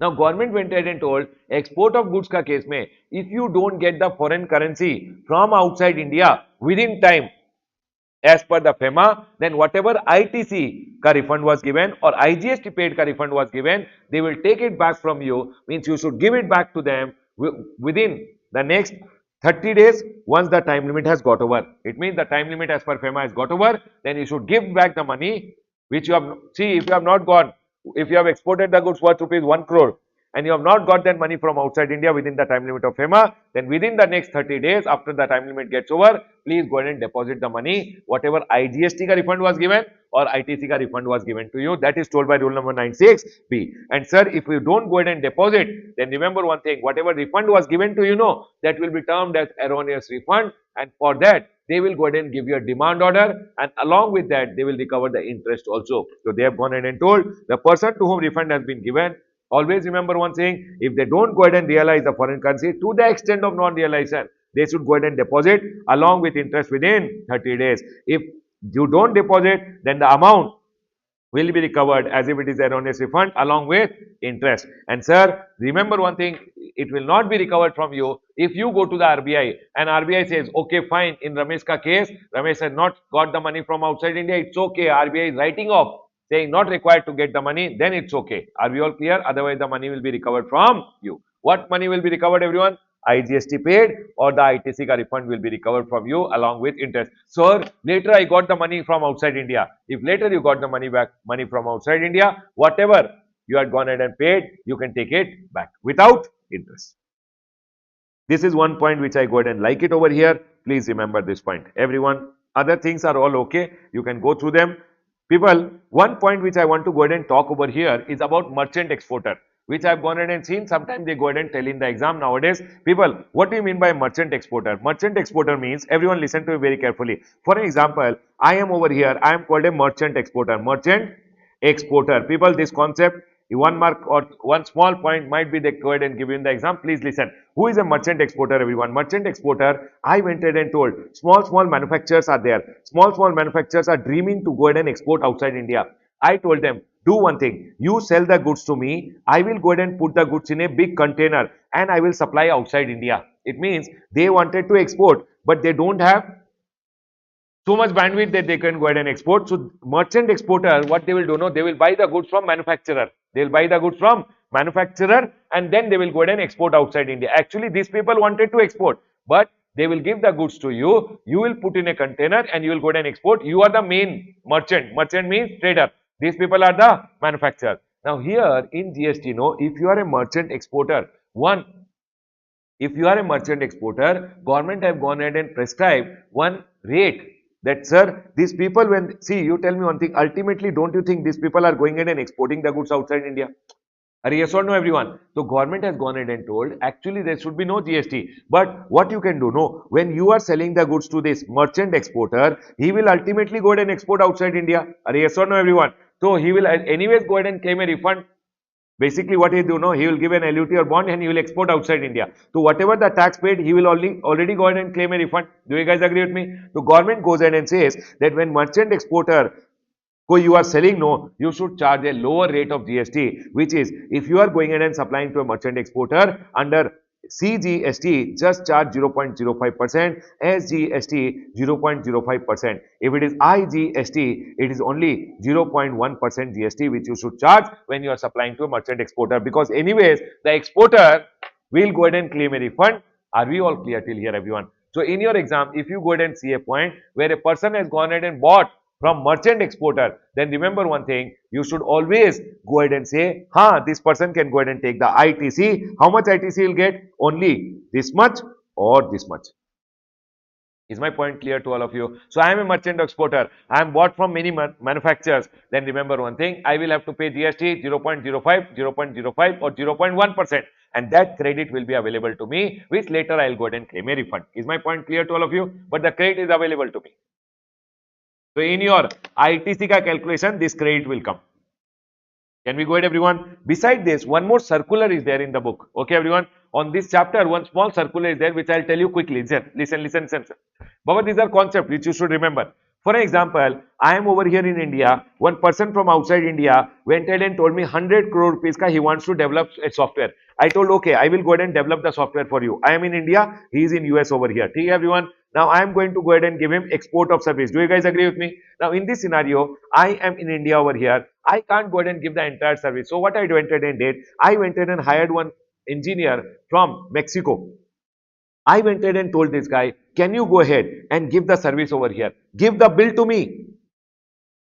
But give the service to this guy, make the software. People, who is the main contractor? I am the main contractor. How much is the contract for? 100 crore rupees. I am giving export of service over here. Is my point clear to all of you? But I told one guy from Mexico, can you please go ahead and help me in developing the software? 40% work was done by him, 60% work was done by me. Listen carefully. He went ahead and paid 40 crore rupees to this guy and he paid 60 crore rupees to me. Are we clear, everyone? Here one question came, sir, I am over here. For me, how much will be export of service? Supply is in India, recipient is outside India, place of supply is outside India, and foreign convertible currencies should be received, and we both are not mere establishment of distinct person.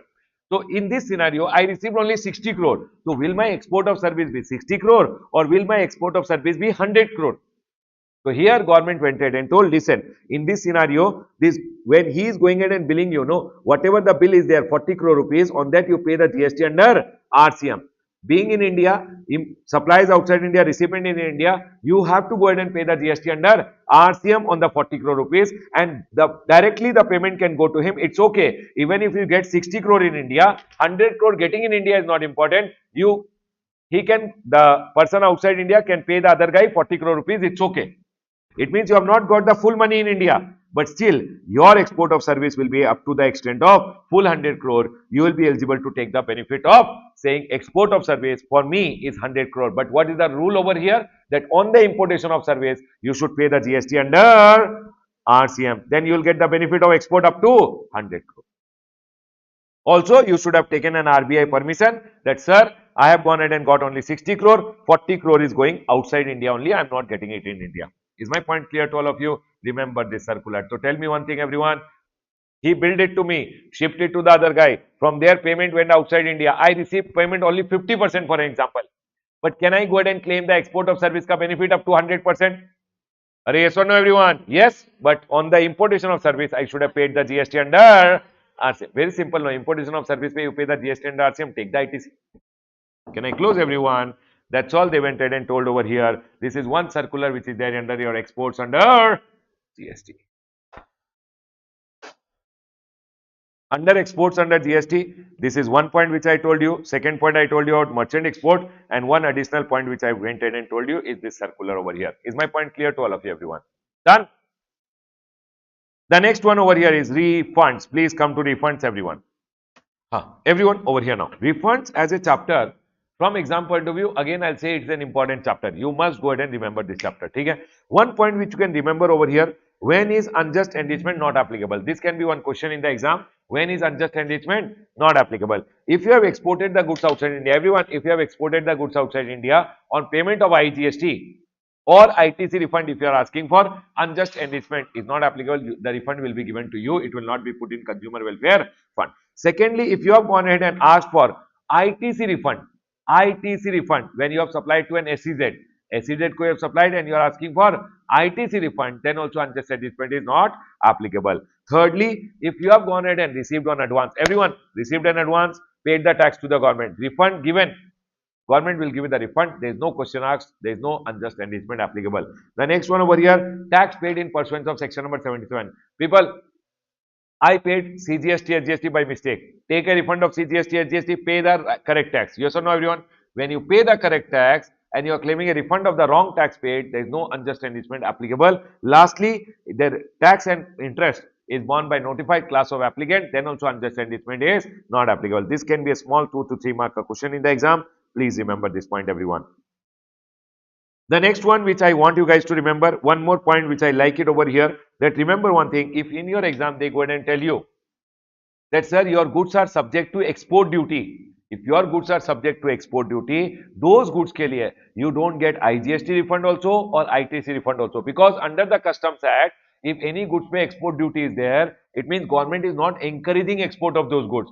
And if export of those goods are not being encouraged, then those goods ke liye under GST Act will not give you refund to show you that you are encouraging. No, in GST Act also ITC or IGST ka refund is not given if goods are subject to what, everyone? Export duty. This is one point which I want you guys to remember. The next page may, if I go ahead and tell you over here, listen to me very carefully. Here, okay, this I will go ahead and tell you, rule number 89.4 and 89.5. Everyone listen to me very carefully. Rule number 89.4 and 89.5 is something which students tend to forget. So I want to go ahead and quickly revise for you. People, what is rule number 89.4? People, what is 89.4, everyone? Refund of ITC. Refund of ITC on making what, everyone? Zero-rated supply. Now listen to me very carefully. If it is, see, the formula says net ITC, what is the maximum refund? Maximum refund permissible over here. Maximum refund which you get under rule number 89.4 is net ITC multiplied by turnover of zero-rated supply of goods which you have done under LUT plus turnover of zero-rated supply of services which you have done under LUT divided by adjusted turnover. It means what is the ITC refund you are getting on this on account of what, everyone? Zero-rated supply. You have to go ahead and find out. In your exam, they are telling you find out the what, everyone? Maximum ITC which you will get the refund under 89.4. How to find out? The net ITC you have to take multiplied by turnover zero-rated supply of goods under LUT plus turnover of zero-rated supply of service under LUT divided by adjusted turnover. What do you mean by net ITC? Always remember, net ITC of inputs and input services only has to be taken. People, now listen to me very carefully. People, listen to me very carefully. You tell me one thing, everyone. If I go ahead, I will go ahead and tell you over here. For example, I went ahead and bought some goods. Which I am going ahead and using to make my domestic supply, which is taxable supply. Will I get the ITC? Yes or no, everyone? Yes. Domestic supplies are there which are taxable. I'll get the ITC. I have to use it over here. Do you guys agree with me? I went ahead and bought some goods which I want to take the ITC. These goods are basically used and made for domestic supply, which is exempt supply. If output is exempt, will I get ITC or I'll not get ITC? I'll not get ITC. I went ahead and bought some goods which I'm going ahead and using to make zero rated supply, which is on payment of IGST. Zero rated supply on IGST payment. It means LUT bond is not given. So people, what will happen to the ITC? I will have to use it. Do you guys agree with me? So till here, no refund. Supposingly, I went ahead and bought some goods on which I went ahead and took the ITC, and Baba, later I have gone ahead and used it to make zero rated supply under LUT for goods. If you have gone ahead and given LUT or bond, this ITC will be refunded. Do you guys agree with me? I went ahead and made zero rated supply under LUT for services, and I went ahead and bought some input services on which I have gone ahead and bought. What to do? LUT are given. So these two will be what, everyone? Refunded. Are we all clear till here, everyone? So you tell me one thing, everyone. Now, you know, in practically what happens, all these goods and input services are not separate. They are one input and input services which are being used for making domestic supply also, zero rated supply on IGST payment also, zero rated supply under LUT also. Is my point clear to all of you? Baba, all these are not separate. These are all common only in practical life. Can we go ahead, everyone? And hence, can you tell me, everyone, in this scenario, if I tell you net ITC means which ITCs will you take? You will take the first one. Second one is not ITC only. You will take the second one. You will take the third one. No, the second one you will not take. You will take the third one. You will take the fourth one, and you will take the fifth one. Do you guys agree with me? So this is your net ITC. Net ITC means 1, 3, 4, 5. Is my point clear to all of you? Because the second one is not credit only. All other credits you will go ahead and take. People, which credit you will not take? Which is used for making domestic supply, which is exempt. Are we all clear till here? Otherwise, all the credits you will go ahead and take in your net ITC. Is my point clear to all of you? Now, in your net into turnover of zero rated supply of goods under LUT, turnover zero rated supply of service under LUT. Because you will get the refund with respect to this and this. Divided by what turnover will you take? 1, 2, 3, 4, 5. Which one should come in your turnover? In the numerator, whatever you have taken, that only you will take the denominator. Numerator, you took only 1, 3, 4, 5. Denominator also 1, 2 will not come. Because if numerator may it is not there, denominator may also you can't take the turnover. Do you guys agree with me? So it will be 1, 3, 4, 5. Is my point clear to all of you? 1, 3, 4, 5. Is my understanding clear first of all? It means whatever ka you took ITC, that ka you took the turnover also. Now I want to go ahead and tell you guys, listen everyone. One is net ITC. Net ITC, you will always go ahead and take the all the credits other than. First of all, input and input services you will take, and input and input service with domestic supply, which is exempt supply related, you will not take the credit. Is my point clear to all of you? Because that is not the credit only. Is my point clear? Multiplied by turnover of zero rated supply of goods under LUT and plus turnover of zero rated supply of services under LUT. Is my point clear? Divided by adjusted. Remember, turnover of zero rated supply of goods. Turnover of zero rated supply of goods under LUT. How do you find out this? Listen. First of all, whichever period ke liye you are asking for refund, July, August, September, for example, you are asking for refund of all the 3 periods. So, sir, how will you take the turnover? First, see the export invoices. For example, it is coming 10 lakh rupees ka export invoices are there for this period. These goods are exported at how much, everyone? Export invoices 10 lakh. But these goods can be sold in the Indian market only at 5 lakh rupees. Then government is telling you are trying to inflate your sales. Showing 10 lakh means you will get more ITC refund. So government goes ahead and says your export invoices ka value, or if those goods are domestically supplied, take that ka 1.5%. If the goods are domestically supplied at 5 lakh, 1.5 times means how much, everyone? 7.5 lakh. You have to go ahead and take whichever is lower. Can you tell me which is lower in this?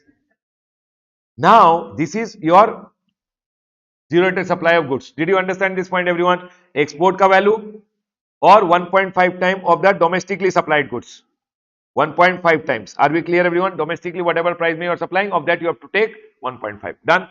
Or they are going in and telling, take the shipping bill ka value. In your exports, you would have filed the shipping bill. In that, you have shown a value. In shipping bill, I showed only 6 lakh. Gone. You will get only refund up to 6 lakh rupees. Can I go ahead, everyone? Explain this again or got it? Export invoices compared to your domestic supply ka 1.5 time. Whichever is lower compared to your shipping bill ka value, whichever is lower. Is zero rate supply of goods clear to all of you? Services के लिए no, always remember one thing. For example, I am going in and asking for refund for the period of July, August, September. July, August and September. Listen carefully everyone. Now, in this period, I received total payment for my services 50 lakh rupees. How much payment I received totally? 50 lakh. But out of this, no, 10 lakh relates to advance, which I am going to give services in the next quarter. It means, have I given the services now or next quarter? So, Baba, next quarter means delete this because this relates to next quarter. Earlier, I have received 20 lakh rupees for which service given now. Add it to 20 lakh, add it. 70 minus 10, 60 lakh is your supply of service. People, I received total payment 50 lakh. 10 lakh relates to next quarter. I reduced. Earlier, I have received 20 lakh, which is relating to this quarter. Add. That's all, everyone. Did you understand turnover of zero rate supply of service?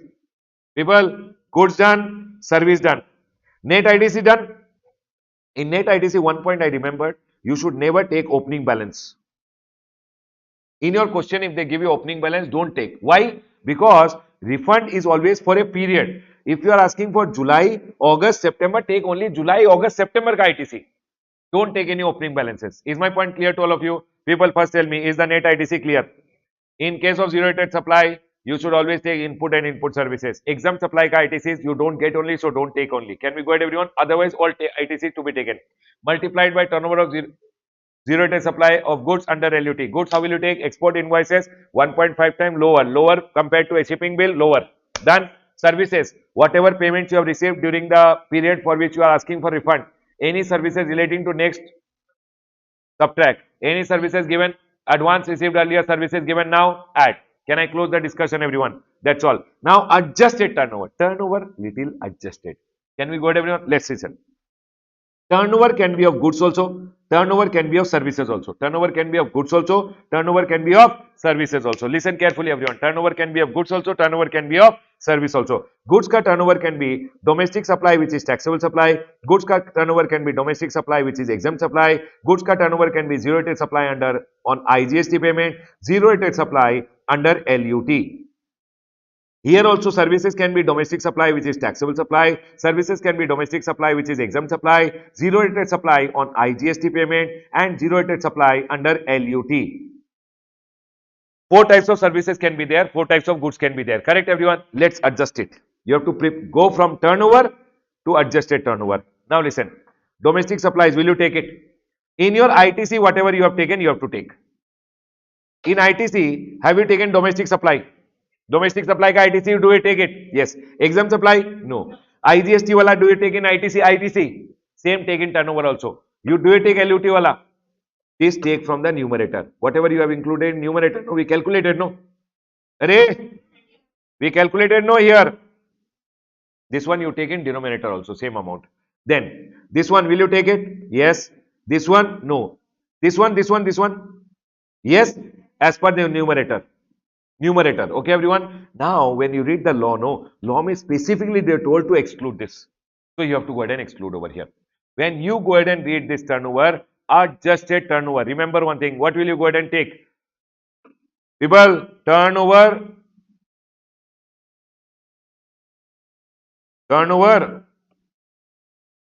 We are going to do it. Turnover to adjusted turnover. Listen. Turnover can be of goods also. Turnover can be of service. Goods ka turnover means domestic taxable, domestic exempt, zero rated supply, IGST, zero rated supply, LUT. Do you guys agree with me? Here, domestic taxable, domestic exempt, zero rated supply, IGST, zero rated supply, LUT.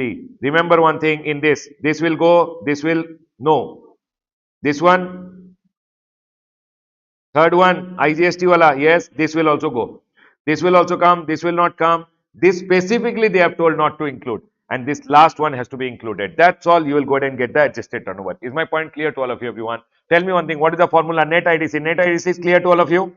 Multiplied by zero rated supply under LUT for Goods also, service also, is it clear? Divided by adjusted turnover and you will get the maximum refund. Is this 89.4? Now we go ahead and talk about 89.5. People over here now. 89.4 may only input and input services are there. Can I go ahead everyone? Now 89.5 comes. 89.5. Listen to me very carefully. What is section number 89.5 going ahead and telling? Section number 89.5 goes ahead and talks about. Listen. Section number 89.5 goes ahead and talks about what? It goes ahead and talks about inverted duty structure. Inverted duty structure. Let me go ahead and tell you quickly about inverted duty structure. Everyone listen. For example, Baba, remember, inverted duty structure can happen only as a result of goods. Only as a result of goods. Okay? Now, for example, I went ahead and bought inputs. The rate of GST is 28%. I went ahead and bought input services. The rate of GST is 18%. I bought capital goods. The rate of GST is 18%. Done, everyone? Now, output which I am making, no, output A is 28% GST. Output which I am making in output A is 28%. Output B which is there, no, is 18%. Input pay rate is 28. People, input pay rate is 28. Output is 28. Is it inverted or same? Same, not inverted. Will you get any refund for this or nothing? But the other one which is there is inverted. Input is 28%. Output pay rate is how much, everyone? 18. So is there a difference? The differential will be refunded to you. Can I go ahead, everyone? But always remember one thing. In this, net ITCs are taken only for inputs. Net ITCs are taken only for inputs. Not input services, not capital goods. Can I go ahead, everyone? Now, I'll ask you very simple. Can you tell me, for example, this is 1 crore rupees over here. The sale over here is 20 crore and here also sale is 20 crore. People, I want to ask you one question. Can you tell me, out of this 1 crore, 28% means 28 lakh? Array, 28 lakh. Chalo, I want to go ahead and say, this ka sale over here is 50 lakh rupees and this sale is also 50 lakh. Can you tell me, everyone, how much is the sale over here? 50 lakh and 50 lakh. If I want to go ahead and bifurcate this GST amount in between both of them, how will I bifurcate? On the basis of their turnover. So 28 lakh means how much belongs to A? 14 lakh. How much belongs to B? 14 lakh. Correct? Listen, what they are trying to say. They are telling, Ramesh, listen, people over here, net ITC you take it, multiplied by zero rated supply ka turnover divided by adjusted turnover. Okay, everyone? Listen, can you tell me net ITC means only inputs, right? How much? 28 lakh multiplied by turnover of inverted duty structure, not zero rated supply, sorry, inverted. What is the inverted duty structure ka turnover, everyone? 50 lakh. And what is the total turnover? 100 lakh. This will give you inverted duty structure related ITC. How much is ITC related to inverted duty structure? Arey, what is calculator required? Not required over here. 14 lakhs. Correct? Arey, everyone. Did you understand this much, everyone? It means first what you did, you went ahead and found out the ITC of your inputs. Inputs ka ITC you bifurcated between both the inverted and non-inverted on the basis of their turnover. Did you get it? Now this 14 lakh rupees which is there, this 14 lakh rupees which is there is for what, everyone? This 14 lakh is for what? Inverted duty structure. Do you guys agree with me? Now out of this 14 lakh, you have to go ahead and deduct the tax payable. Are we clear? How much is the tax payable, everyone? 50 lakh pay. How much is the 18%? 9 lakh. So you do one thing, everyone. 9 lakh is the tax payable. How much is remaining? You will get a refund over here. That's all. Now you know what happened. People went to the court and told, see sir, they are telling they will give me refund only of what, everyone? Inputs. Inverted duty structure mein they will give me a refund only of the inputs. Correct? But sir, okay, you are trying to say that 14 lakh will be refunded, but out of that will deduct the tax which is payable on the inverted duty structure. How much is the tax payable? 9 lakh will deduct that. But why are they deducting 9 lakh from my credit of inputs? This 14 lakh relates to only inputs ka credit. And they are telling out of that only will deduct 9 lakh. 9 lakh is my tax payable. No, this 9 lakh I will pay from my inputs, input service, capital goods. That is my wish. No. Why are they assuming that this 9 lakh is paid out of my inputs ka credit only? Are you guys able to understand? Because this credit relates to only inputs. Why are they going ahead and assuming that this 9 lakh is paid out of the inputs ka credit? So here government told, the court went ahead and told the government, please make some changes over here. So they went ahead and told, okay, you have to pay 9 lakh no on your inverted duty structure. We'll assume that you have paid it in the ratio of inputs, input plus input services ka credit. In this ratio you have paid. It means you have used little your inputs also ka credit and little input services ka credit also. We'll assume it like that. So can you, this is called net ITC. Inputs means only net ITC. Array, here net ITC means only inputs ka credit, no? So can you tell me 9 lakh into inputs divided by input plus input services, how much is inputs ka credit? 28 lakh divided by inputs is 28 lakh plus input services ka credit is how much? 18 lakhs. Are we clear everyone? People tell me one thing. First you went ahead and did what? Out of the inputs ka credit, how much relates to normal goods? How much relates to inverted duty structure? Is this very easy everyone? Out of that you are deducting what? What is the tax payable with respect to inverted duty structure? But this tax payable, why will I deduct entirely from my inputs? 14 lakh is credit relating to my input. 9 lakh you are telling to be deducted from this input, means 9 lakh you are assuming I am paying from my inputs ka credit only.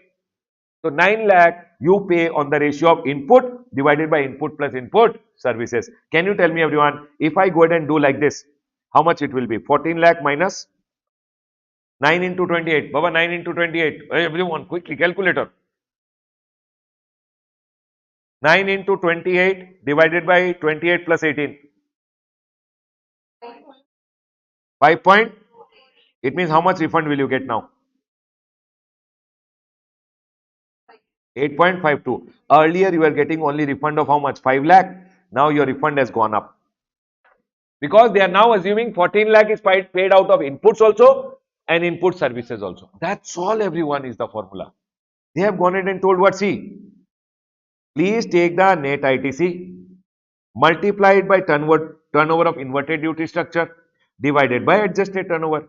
People, net ITC multiplied by IDS ka turnover divided by adjusted turnover. Adjusted turnover same as what we have learned earlier. Same you can take. Then whatever is the tax, it relates to inverted duty structure. From this you have to deduct what? The tax which is payable. The tax which is payable should be deducted in the ratio of input divided by input plus input services. These inputs are called net ITC because here net ITC means only inputs. Is the point clear to all of you? 100% everyone. Now listen, they have gone in and told you got under 89.4 and you got under 89.5 the maximum refundable amount. Do you guys agree with me? Maximum refund. Are yes or no everyone? Now this maximum refund is maximum. It means, for example, you got the maximum refund, you will get how much everyone? 8.52. 8.52 lakhs, you will get the refund. Of what everyone? ITC. Now they are telling this refund you went ahead and asked for the period July, August, September. July, August, September. This quarter ke liye you have asked for the refund. And the refund is coming how much everyone? 8.52 as per the formula. People, they are telling once you go ahead and finish the quarter, you would have filed your GSTR 3B, no? After you file your GSTR 3B for the whole quarter, your ITC balance was only 6 lakh. How much? And today when you are filing the refund claim can be filed within 2 years. Refund claim you are filing, then your e-credit ledger balance is only 4 lakh. How much refund will you get? 4, 6 or 8? They are telling this is as per the formula maximum. But this quarter got over, your e-credit ledger was only 6 remaining. As per formula it is coming 8.52. But you already used the credit, Baba. Your credit ledger was only 6. And later when you file the refund claim, that time so it became 4 only. So in your e-credit ledger, refund is always debited. So how can we debit 8 if your refund credit ledger has only 4? So maximum refund is always as per formula, or once the quarter or period for which you are claiming a refund is got over, the GSTR 3B is already filed, whatever is your ITC balance, or when you are filing the refund application, what is your credit ledger balance, whichever is lower. For example, over here everyone, my credit ledger balance was 14 lakh rupees. Can you tell me which refund will I get now? Array, 8, 6 or 14? 6 lakh. Now 6 lakh will be given out of 14 lakh. In 14 lakh, I have IGST also, I have CGST also, I have SGST also. Will it be given from IGST, CGST or SGST is the question. Are you guys able to understand everyone? So they went ahead and told how much refund are you getting? 6 lakh. No. For example, my IGST balance over here is 5 lakh rupees. My CGST balance, for example, is over here 7 lakh rupees, 7 plus 5, 12. And this is also 2 lakh. Baba, actually it is equal only generally, but I'm giving for an example. Now, can you tell me this 6 lakh will be paid out of what? First, it will be paid 6 lakh, full IGST will be paid. It means IGST full 5 lakh will be used over here. How much more to pay? 1 lakh. So, it will be paid 50,000 from here and 50,000 from here equally. People, are we all clear till here? First, you will pay out of IGST, then you will pay out of what everyone? CGST and SGST equally. Chalo, I'll go ahead and tell you one thing. For an example, over here, this was 4 lakh rupees. People, 4 lakh. This was over here 9 lakh. 9 plus 4 is how much? 13 and 1 lakh was there. Okay? Now 4 lakh will be used completely. Okay, I'll take this to be 9.5. 9.5 lakh plus 14. How much it is everyone? 13.5. This is 50,000. Do you guys agree with me? So can you tell me 6 lakh will be paid out of what? First 4 lakh. 2 lakh you need more. But because it should be equally from both of them, you first pay 50,000 and 50,000. 5 lakh gone. How much you need more? Whichever head has balance, you give from that. People, this also I have gone ahead and written over here. Remember, this point I explained you over here. This point I explained you over here. This formula, which I just now told you, as per the formula, as per the credit ledger balance, whichever is lower, and after that, IGST balance, CGST, SGST equally, and then in the event, whichever head has balance, from that you will be giving it. Is my point clear to all of you, everyone? Are we all clear with this? In refund chapter, there are some circulars which I'll go ahead and quickly tell you, everyone, so that you remember for exam. Okay? Everyone, always remember one thing. See, if your goods are subject to export duty, if your goods are subject to export duty, ITC refund or IGST refund you will not get. Correct, everyone? Now, they went ahead and asked one question. Sir, if my goods pay, nil rate of duty is there, nil rate of export duty is there, then also, is it like it is subject to export duty or not subject? Government told when it is nil duty means 0%, and 0% means there is no export duty. If there is no export duty, you will get ITC refund also or IGST refund also. Is my point clear to all of you? That's all is the clarification. Secondly, people went ahead and told, sir, you know what? You went ahead and told in case of inverted duty structure, I'll get a refund of the inputs only. Now, inputs means what, everyone? Inputs means what? Other than capital goods, everything is input. Now, for example, I purchased packing material, I purchased raw material, I purchased packing material, I purchased spare parts which I put as an expense in the P&L account. All this becomes what? Input, because I am not capitalized it. Now, I bought some spare part which I put in the P&L, so it's an input. I went ahead and bought stationery, I put in the P&L, it's an input. So all the inputs will be taken in the net ITC calculation. This GST officer is telling whatever is your raw material, only that I'll include. Packing material, spare part which you have put in the P&L, I'm not taking input. Government went ahead and told the officer, everything other than what is capitalized is input, and net ITC, in your formula of net ITC, that can be taken in the net ITC ka calculation. Is my point clear? Then people went ahead and told over here, people, these two circular ke liye, I'll go ahead and tell you directly. Everyone over here. For example, I bought this bottle. People, I went ahead and bought this bottle on which the rate of GST was 18%. In 2022, I bought it. Today, when I am selling in 2026, the rate of GST, when I bought, it was how much, everyone? 18%. Today, the rate has become 12%. 22 may bought, today I am selling, it is how much? 12%. Is it inverted duty structure? When I bought, it was 18. Today, when I am selling, it is 12%. So, government went ahead and told, if it is sold in the same point of time, then you will get IDS refund. But if it is different point of time, then you will not get IDS refund. So, I bought bottle which was 18% in 2022, now I am selling in 26, it is not the same point of time. I will not get any inverted duty structure ka refund. But for example, I bought the bottle in this year only at 18% GST, but because there is an exemption notification, we say that you can go ahead and supply that item to the government at 5% only. Same item, bought at 18, supplying to the government. They told if you are supplying to the Indian Army, you should charge only 5% because of an exemption notification. So I am charging only 5. Will I get IDS refund because it is the same year? If it is the same point of time, you will get IDS ka refund. Is my point clear to all of you, everyone? For example, I'll tell you, I bought inputs. I went ahead and bought some goods.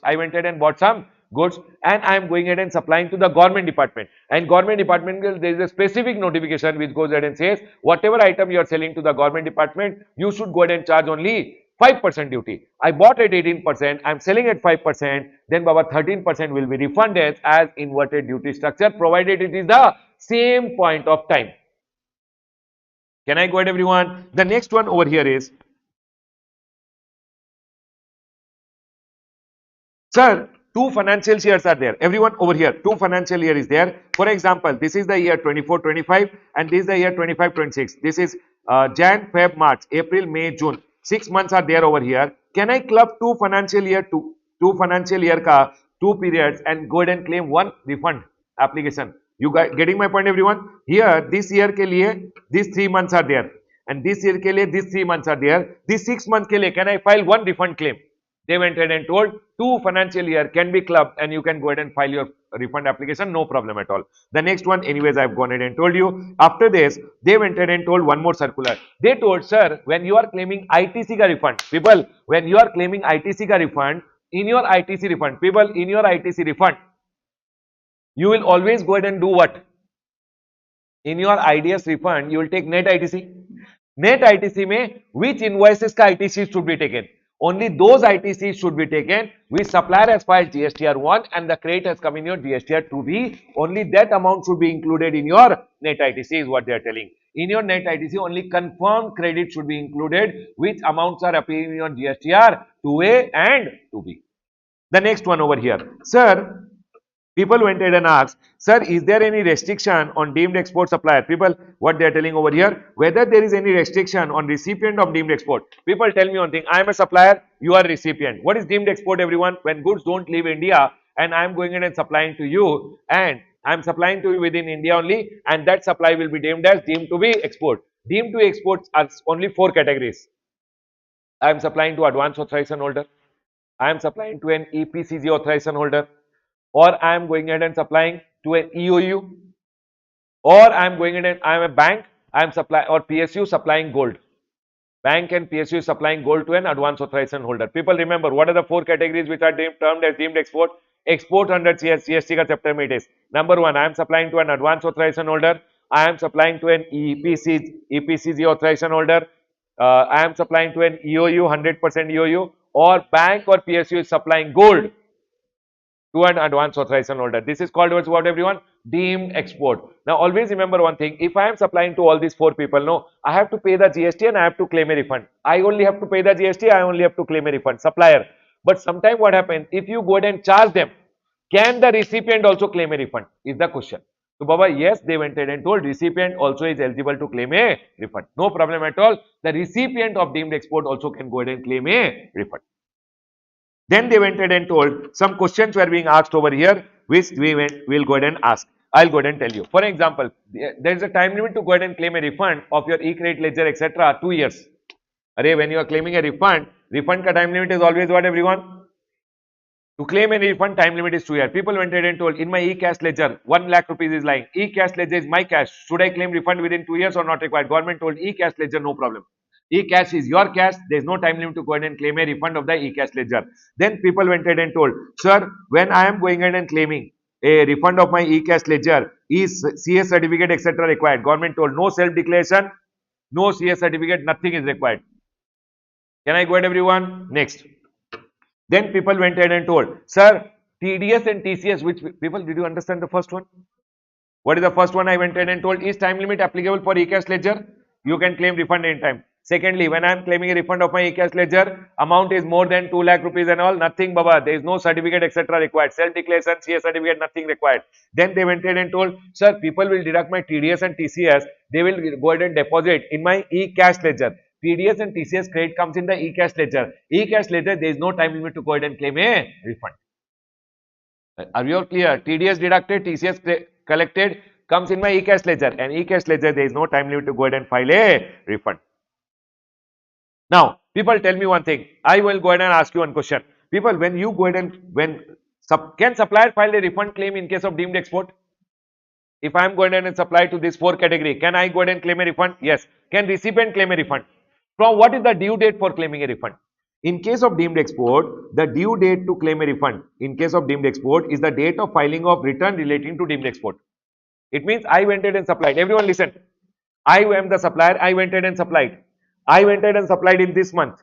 I went ahead and supplied in this month. I will go ahead and file my return. After I file my return, I should go ahead and file the refund claim within 2 years.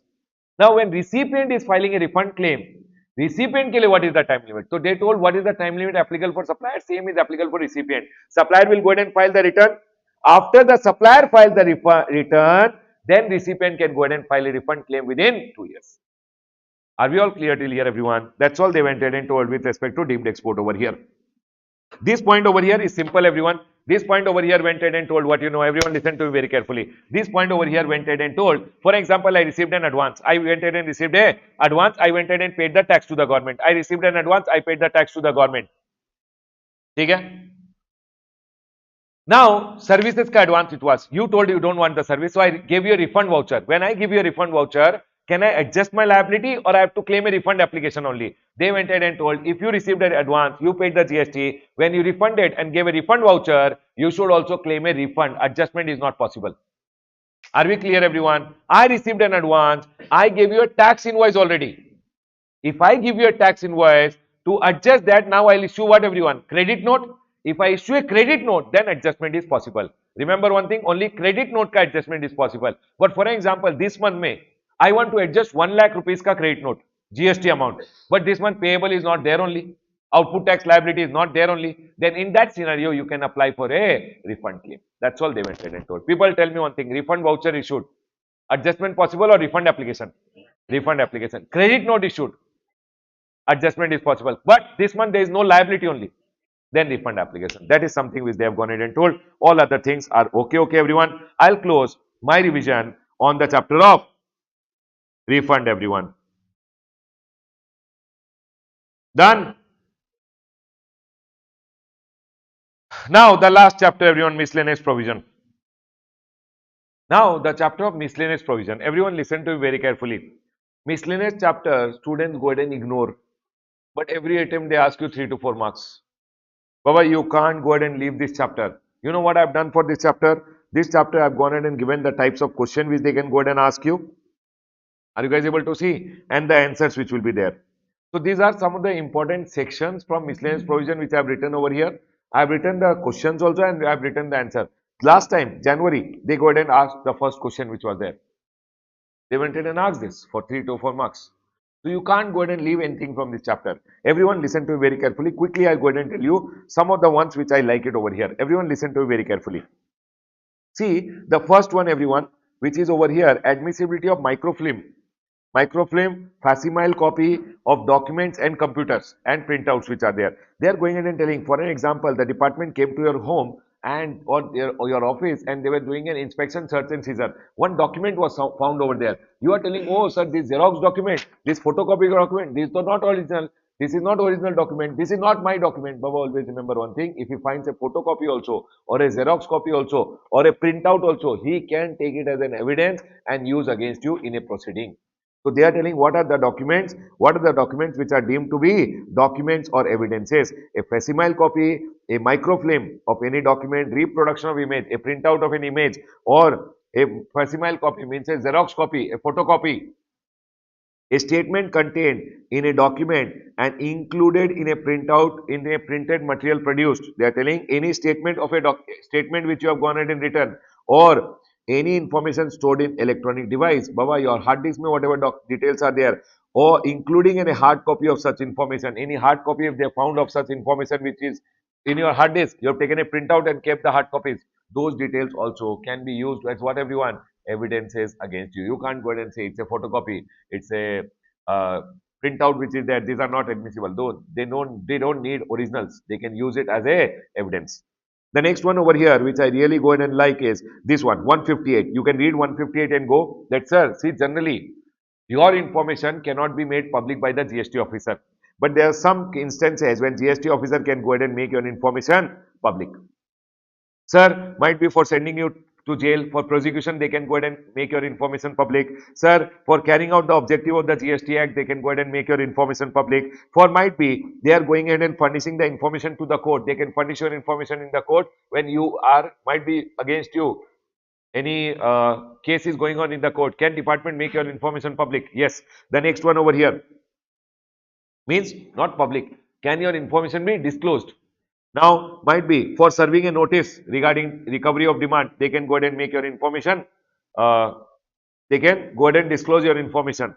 Then they are telling over here, sir, for inquiry into the conduct of a GST officer or might be in lawful exercise of the power. For all these reasons, they can go ahead and make your information not public. They can disclose your information at various places. Are we all clear till here? These are the objectives which are there. One question which I really like from here, sir, what are the systems which are being notified where consent-based sharing of information can be done? You know what happened, everyone? Listen to me very carefully. For example, I am over here. I am the registered person over here. I will always file GST website pay, my returns, etc. Now, this is one bank or this is one credit institution who is going in and giving me credit, or might be this is a bank and they want my information relating to sale. So what can happen? No, government have developed accounts aggregator as a system. Accounts aggregator or public tech platform for frictionless credit. There are two platforms which are developed, accounts aggregator and public tech platform for frictionless credit. You know what will happen if I give the permission to these people? No, this permission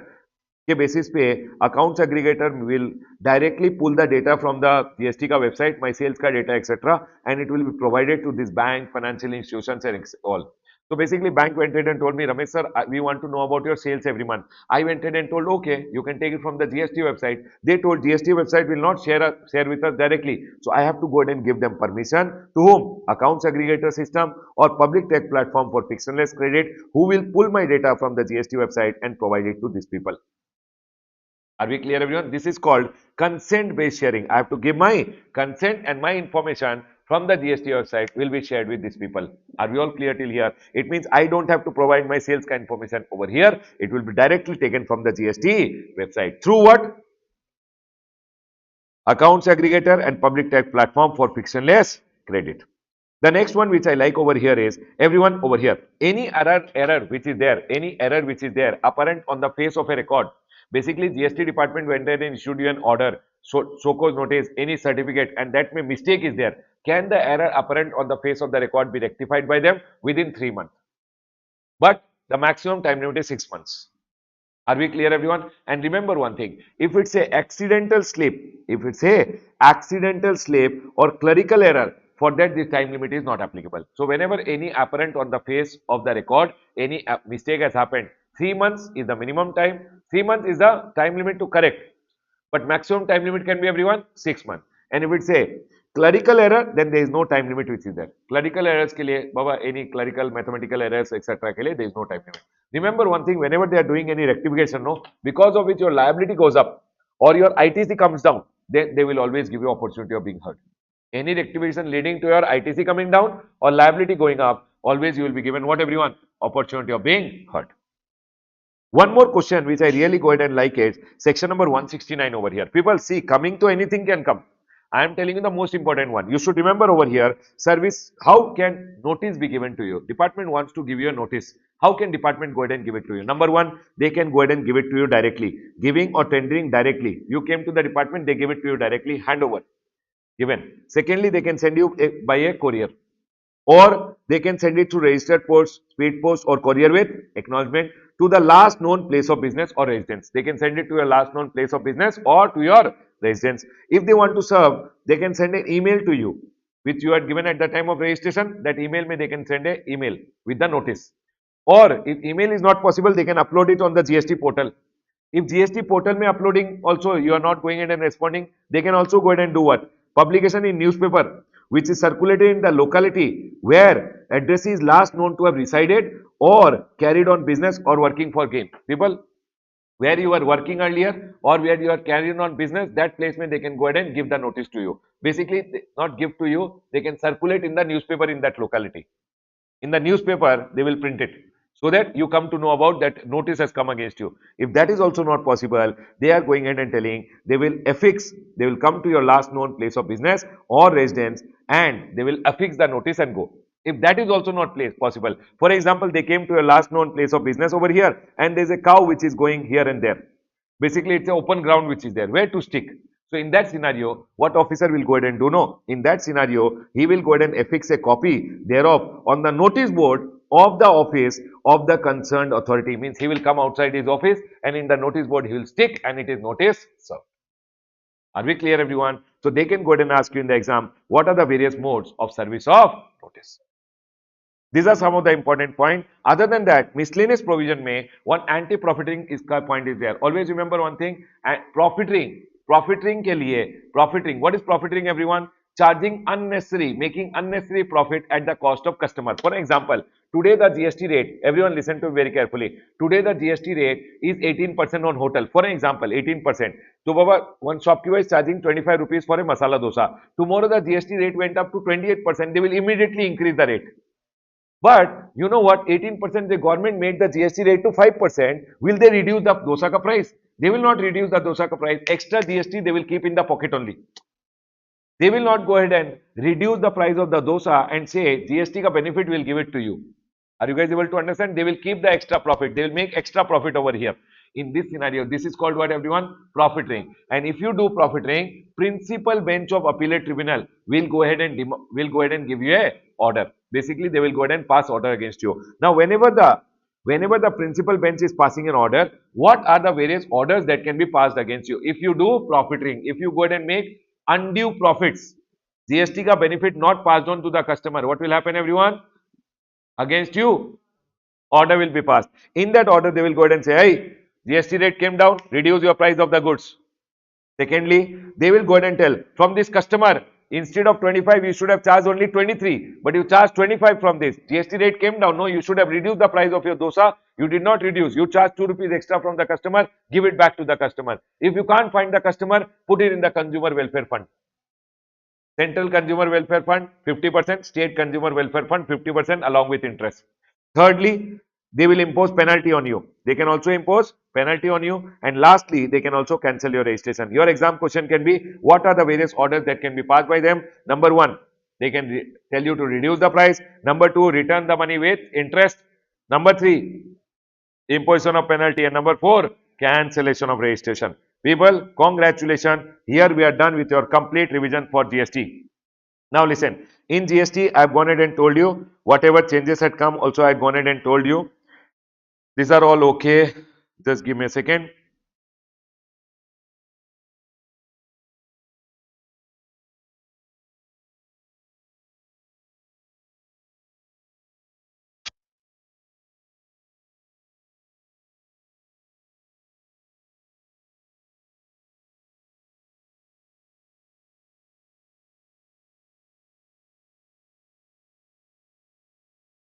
Most of the points which were important from your amendments also, I have gone ahead and covered when we were doing the revision all the. Are we clear, everyone? Congratulations, people. We are done with the revision for GST.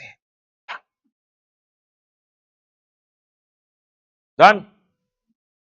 People, let's go ahead and now do the chapter of, now start with the revision for what, everyone?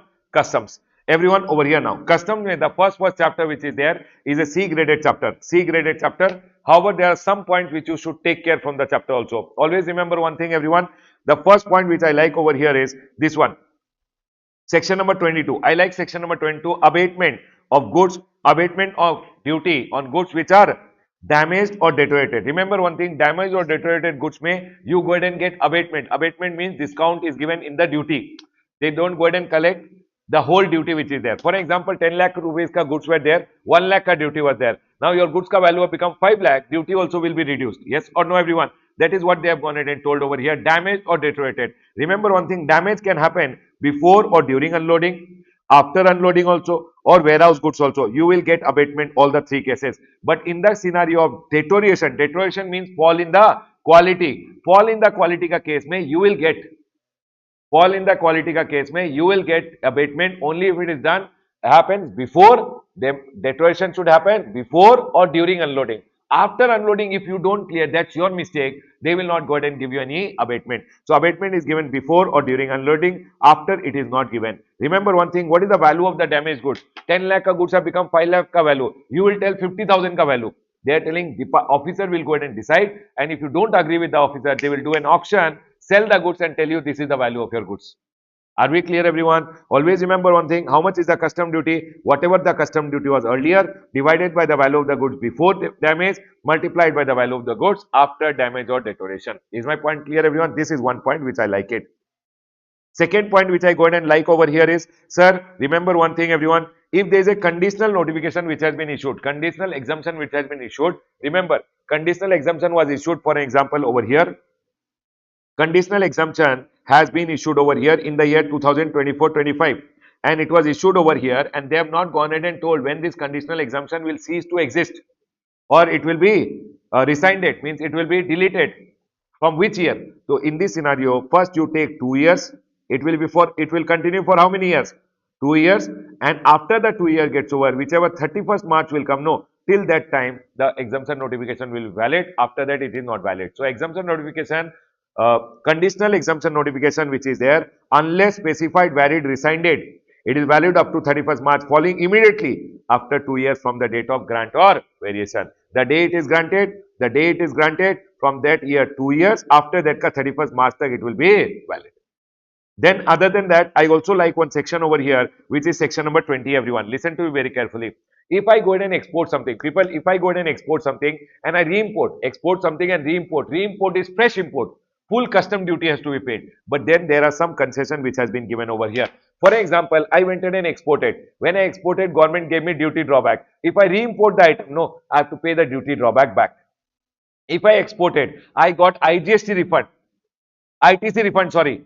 Then Baba, I gave LUT or bond, I got ITC refund. If I export it, if I bring it back, re-import, I should pay the ITC which I have got a refund. I exported, I went ahead and exported, gave a, sorry, one second. I went ahead and exported, I got a refund of IGST. Went ahead and exported, I got a refund of IGST. Are we clear? If I go ahead and export, I got an IGST refund. Re-imported, the IGST refund has to be returned. Is this point clear? I exported. When I exported, I did not go ahead. Now what I am telling, I exported, I gave an LUT or bond. I did not pay the IGST. If I re-import, whatever IGST was not paid, I have to pay it now. That's what they are telling. Sir, if you have got a duty drawback, return the duty drawback. If you have got IGST refund, return the refund which was there. Okay, everyone? If without payment, if you are given a LUT or bond, then Baba, IGST not paid on the exportation has to be paid. The very, very important point over here is goods imported. Everyone listen to me very carefully. I went ahead, imported some goods. I went ahead and imported some goods. After some time, the goods started making noise. This is the AC which I imported. AC mein some noise is coming. So I will send it back outside India to that person who will do the repair. He will use some material, he will use some labor, he will do the repairing over here and he will send the goods back. Do you guys agree with me? In this scenario, re-import is fresh import. I have to pay full custom duty. But then government went ahead and told Ramesh, in this scenario, you can pay the custom duty on going and coming of freight and insurance plus whatever is the material used plus the fair cost of repair. If it did not charge you also, what was the fair cost of repair? For example, 2 lakh rupees ka material used, the fair cost of repair was 3 lakh, going and coming of freight and insurance was 1 lakh, so they will charge you duty on 6 lakh rupees, the custom duty will be charged. Is my point clear to all of you, everyone? Done. This is what is told over here, but remember one thing, re-import should happen within 5 years plus 2 years. Re-import after repairing should come back within how much time? 5 years plus 2 years, and same goods should be re-imported. I sent AC. He went ahead and told I can't repair, I'll send you new AC. New AC means full duty. The next one over here is, sir, no change in ownership between the time of export and re-import. It means, sir, when I exported, I was only the owner. When it came back, also I am only the owner. Then I should pay duty on what, everyone?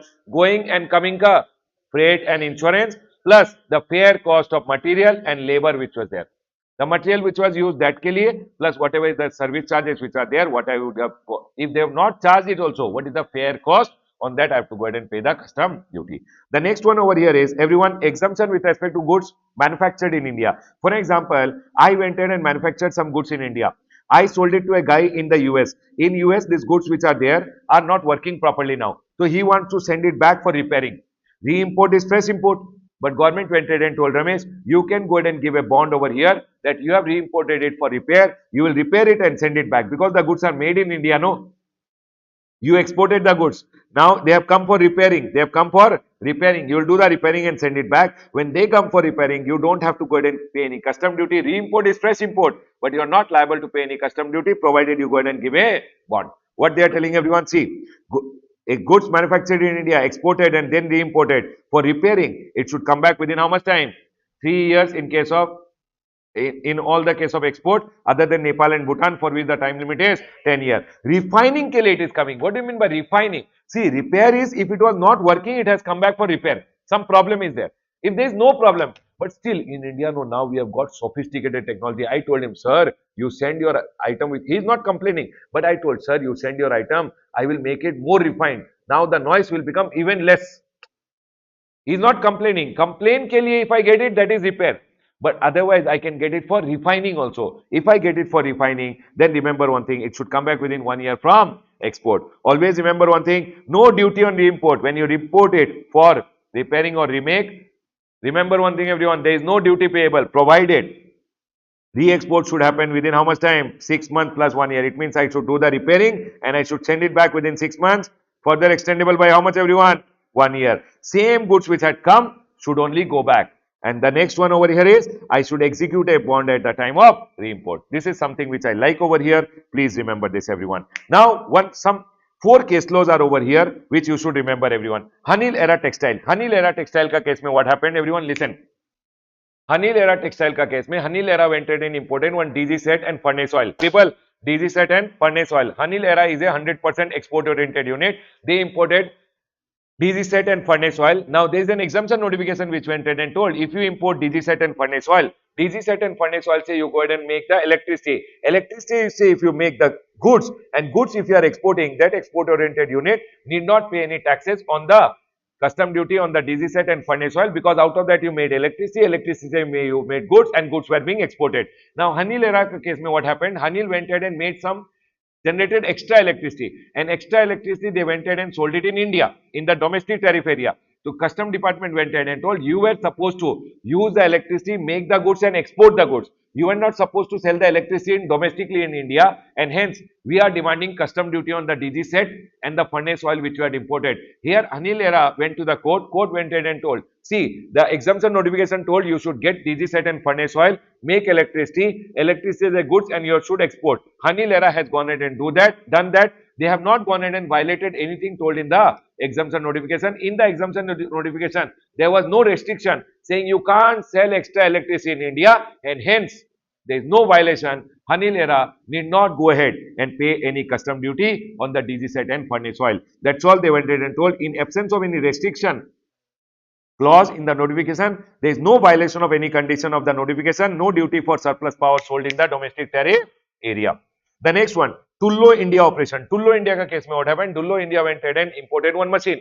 That machine was actually exempted from duty, but for that you have to get a certificate from the government ka officer. Now that government officer delayed the certificate, public functionary, government officer, he delayed the certificate because of his custom department told we will not grant you the exemption because you did not get the certificate. Tullo India went to the court and told, sir, it was none of my mistake. Public functionary, the public officer did not go ahead and give me the certificate. What's my mistake? And hence his exemption cannot be denied because of a delay which is not within his power and control. It is because of the GST, because of the public functionary, and hence the importer cannot be denied the benefit of exemption. The next one, PPL display. PPL displays went ahead and imported screens, for example, screen to make television. Now those screen mein some screens were broken. Now one exemption notification is there. If you import the screen say you make TV and you export, then screen pe there is no duty. Are we clear everyone? But you know what happened? Some screen could not be used because those screens were broken. Other screens we invented and made TV and we exported. Now custom department went ahead and told some screen which you did not use, we want custom duty. Here government went ahead and told those screens were imported to use it. Those screens were imported to use, but taxpayer could not go ahead and use because those screens were broken. The taxpayer, the importer, basically the importer will be eligible to take exemption with respect to the entire lot, including the ones which we could not use it also because they were not usable. The next one, Tirupati Udyog. Tirupati Udyog ka case law is Tirupati Udyog went ahead and supplied some goods to the SEZ. From domestic tariff area to SEZ, is it export? No, export means taking the goods from India outside India. Outside India means outside the territorial waters of India. And SEZ is within India only, and hence it is never termed as export in Custom Act, and hence you will not have to charge any export duty. Neither the Custom Act nor the SEZ Act goes ahead and says supplying from domestic tariff area to SEZ is an export, and hence no export duty is payable. Are we all clear till here, everyone? Can I go ahead, everyone? Other than that, okay, Baba, everything is there, but still, these are some things which I wanted you guys to remember. Done? Next thing which is there is your import procedure. In import procedure, no, everything is okay. But you should remember one thing, everyone. Once I have gone ahead and seen one small MCQ coming. So you should remember. First of all, always section number 29 which comes, which goes ahead and says that you should come to a custom port or airport. After section number 29, section number 30 comes that whenever you are coming from outside India, you should file an import general manifest, or an import report. Along with that, passenger and crew arrival manifest also should be filed. Now, after you have reached the port over here, what will this officer go ahead and do? He will file an entry inward. So, people, whenever you are coming, come to a custom port or airport. After that, you will file the import manifest, import report. Then what will happen?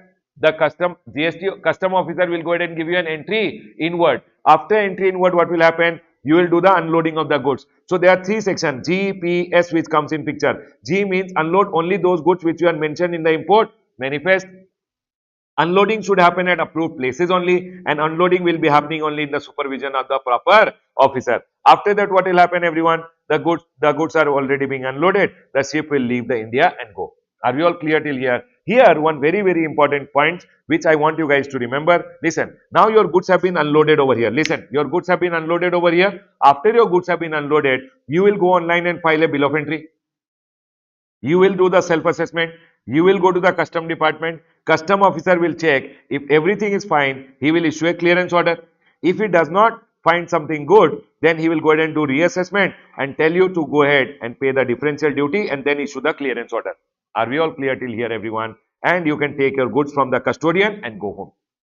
Is my point clear to all of you? Now here, you know what? Last time they went ahead and asked one question. Section number 48. Sir, if your goods are there with the custodian and you don't go ahead and clear, then what will happen? Baba, if goods after clearing, after landing, if goods are not cleared for home consumption or warehouse or transit within how many days? 30 days. Custodian may go ahead and give you a notice to the importer, and with the proper officer ka permission, the custodian in whose custody the goods are there can go ahead and sell the goods. Animal and perishable goods and hazardous goods with the proper officer ka permission can be sold anytime. And arms and ammunition ka case may always remember, it can be sold at such time, such place and such manner as the central government may direct. Baba, this question came in the last attempt. Can we go ahead, everyone? Now remember, for your May 26, one point you can remember, when you are filing your bill of entry, everyone, when you are filing your bill of entry, you have to do self-assessment. Plus, you have to make the payment of the duty. But some people are also allowed deferred payment of duty. Deferred payment means, see, generally you should make the payment and then only goods will be cleared. Generally, you should make the payment and then only goods should be cleared. But deferred payment means postpaid facility is allowed. File bill of entry, clear it. File bill of entry, clear it. We will clear the goods immediately. Later, after 15 days, you can make the payment together. So, what is deferred payment of duty? Always remember one thing. Who are the people who are eligible for this? There are two people who are eligible for this. Number one, if you are authorized economic operator tier 2 and tier 3, plus you are a authorized public undertaking, authorized economic operator tier 2 and tier 3, and Baba, AEO means authorized economic operator and authorized public undertaking. Only these two people are eligible for this postpaid facility. Are we all clear till here? Sir, what is the due date under deferred payment facility for all the bill of entries which you have filed and are checked by the GST office custom officer between 1st to 15th, 16th is the due date. Bill of entry which is 16 to the last of the month, 1st of the next month is the due date. And remember, for bill of entry from 16th to the 31st of the March, 31st March is the due date. Remember, if you don't make the payment on due date, interest at the rate 15% will be charged from you. And if you lapse the payment on the due date greater than once in 3 months, 3 months may once if you have delayed, it's okay. But if you lapse more than once, then Baba, the facility will be withdrawn. This facility, I like it, everyone. Please be careful about it. Other than that, one point which you can remember, what is warehousing without warehousing? What do you mean by warehousing without warehousing? Listen to me very carefully. For example, my goods have come from outside India. People, my goods have come from outside India and my goods are lying over here in the custom port. Baba, you know what? When do you have to file bill of entry? What is the time limit to file bill of entry? If the goods are going to arrive today, 1 day prior your bill of entry should be filed. Remember one thing, everyone. Bill of entry, the time limit to file is to be filed before the end of the day, preceding the day on which conveyance arrives at the custom port. People, if conveyance is going to arrive today, by previous day your bill of entry should have been already filed. Can I go ahead, everyone? By previous day your bill of entry should have already been filed. So previous day was a holiday. They don't care. Your bill of entry should have been filed 1 day even more prior. This day or this day is a holiday, then before this only you should have filed it off. Including holiday, they are telling. 1 day prior the bill of entry should be filed because custom port pay, they don't want any congestion. Is my point clear to all of you? Now you tell me one thing. For example, my goods have come from outside India. The goods are lying over here. And I am telling, sir, my goods have come, but I can't file bill of entry because I don't have the required document. The exporter who is there is yet to file, send me the document. I have not received the document. Then you can go ahead and request the proper officer over here and tell him, sir, please transfer the goods to a custom warehouse. He will go ahead and tell you, please give a bond. No, he will not ask you a bond because this is called warehousing. Without warehousing provision being applied on you, he will tell, it's okay, we will go ahead and transfer the goods to the custom warehouse unless you receive the document. Because I am telling, I don't want to warehouse the goods. I just want to keep the goods in the warehouse so that at the port you don't charge me any demurrage charges. Demurrage means if you go ahead and put the goods in the port, they go ahead and charge you parking charges because you are putting the goods in the port and not clearing on time. That's called demurrage charges, and those are huge. So you can transfer your goods to the custom warehouse without warehousing provisions being applied on you, and that's called warehousing without warehousing. Is this point clear to all of you, everyone? This is one point which I like it. Everyone over here. The next chart may export procedure may no export procedure may one point which you can read and go is over here, everyone. E-cash ledger. Baba, remember one thing they can tell you about. Please write a note on section number 51A. Payment of duty, interest, penalty. Every deposit toward duty, interest, penalty, fees or any other sum payable under the Custom Act or Custom Tariff Act or any other law has to be paid through what, everyone? E-cash ledger. Baba, in GST we pay TIPLO, tax, interest, penalty, late fee or any other amount. Tax, interest, penalty, late fee or any other amount through what? Cash. In customs, we have customs ka e-cash ledger in the customs ka portal where we go ahead and pay duty, interest, penalty, fees or any other amount. DIPLO, duty, interest, penalty, fees and any other amount through what, everyone? E-cash ledger. But here one point you have to remember, amount available in the e-cash ledger may be used for making payment of DIPLO under Custom Act or Custom Tariff Act. Balance in the e-cash ledger after payment may also be refunded. What are the cases? E-cash ledger is not applicable. They can ask you in the exam, 3 mark ka question, what are the cases when custom may e-cash ledger is not applicable? Remember one thing, with respect to goods imported or exported in a custom station where custom automated system is not in place. For example, you are importing or exporting from a port where custom automated system, ice gate ka portal ka etc. system is not there, everything works manually, then Baba, in that scenario, you need not use e-cash ledger. Secondly, with respect to accompanied baggage, you are coming from outside India with some of your baggages which are there, baggages, Baba, baggages, correct, and custom port may you are caught, airport may you are caught. Now you will tell, sir, I have to first open e-cash ledger, then make the payment. No, Baba, in that scenario, e-cash ledger is not required because you are not a regular importer or exporter. So in that scenario, e-cash ledger is not required. Thirdly, other than those used for making electronic payment of any duties of custom including cess, surcharge or any duties of levy or IGST or compensation cess or IPLO, other than, except those. People, can you tell me, when do you have to make online e-payment? Under customs, e-payment is mandatory for 2 people. It means when you are filing your bill of entry, you can't make manual payment. E-payment has to be done. It means online you have to go ahead and make the custom duty ka payment. In what cases? If you are a accredited client program, if you are under what everyone? Accredited client program. If you are under accredited client program, or if you are filing a bill of entry where duty is more than equal to 10,000. Now, if you are going ahead and making payment of duty where the duty amount is more than equal to 10,000, then only it is online payment mandatory. Supposing I am paying duty only 5,000, can I pay without the e-cash ledger also? They are telling yes. If it is more than equal to 10,000, e-cash ledger. If it is other than, see, with other than those used for making electronic payment. When do I have to not make electronic payment? When it is less than 10,000. So that time e-cash ledger is not mandatory. It means I can go to the bank and deposit my duty also in cash. This is one point which I like it. Remember everyone, what are the cases? E-cash ledger is not required. Everyone, next one over here is transit and transshipment, not very important. Come to classification, everyone. See, Baba, in classification, no, asking, so they can go ahead and ask anything. But in classification, one question, one point which they can ask you is write about a note on the explanatory notes which are there. What are the various explanatory notes? So basically, if you are going and reading the custom tariff act, if you are reading the custom tariff act, people, if you are reading the custom tariff act, when you are reading the custom tariff act, no, you will see dash, dash, dash, dash, dash, dash. In the custom tariff act, there will be all these points which are given. Now they are going and telling, what do you mean by dash? They are telling dash means it's a sub classification of the article covered by the above heading. Heading is one dash. Heading ka sub classification is always double dash. They are telling double dash is the article sub classification of the immediately preceding article with dash. Double dash, what is triple dash? It means double dash wala item ka sub classification. Sub article is the sub classification of immediately preceding article with dash or dash dash.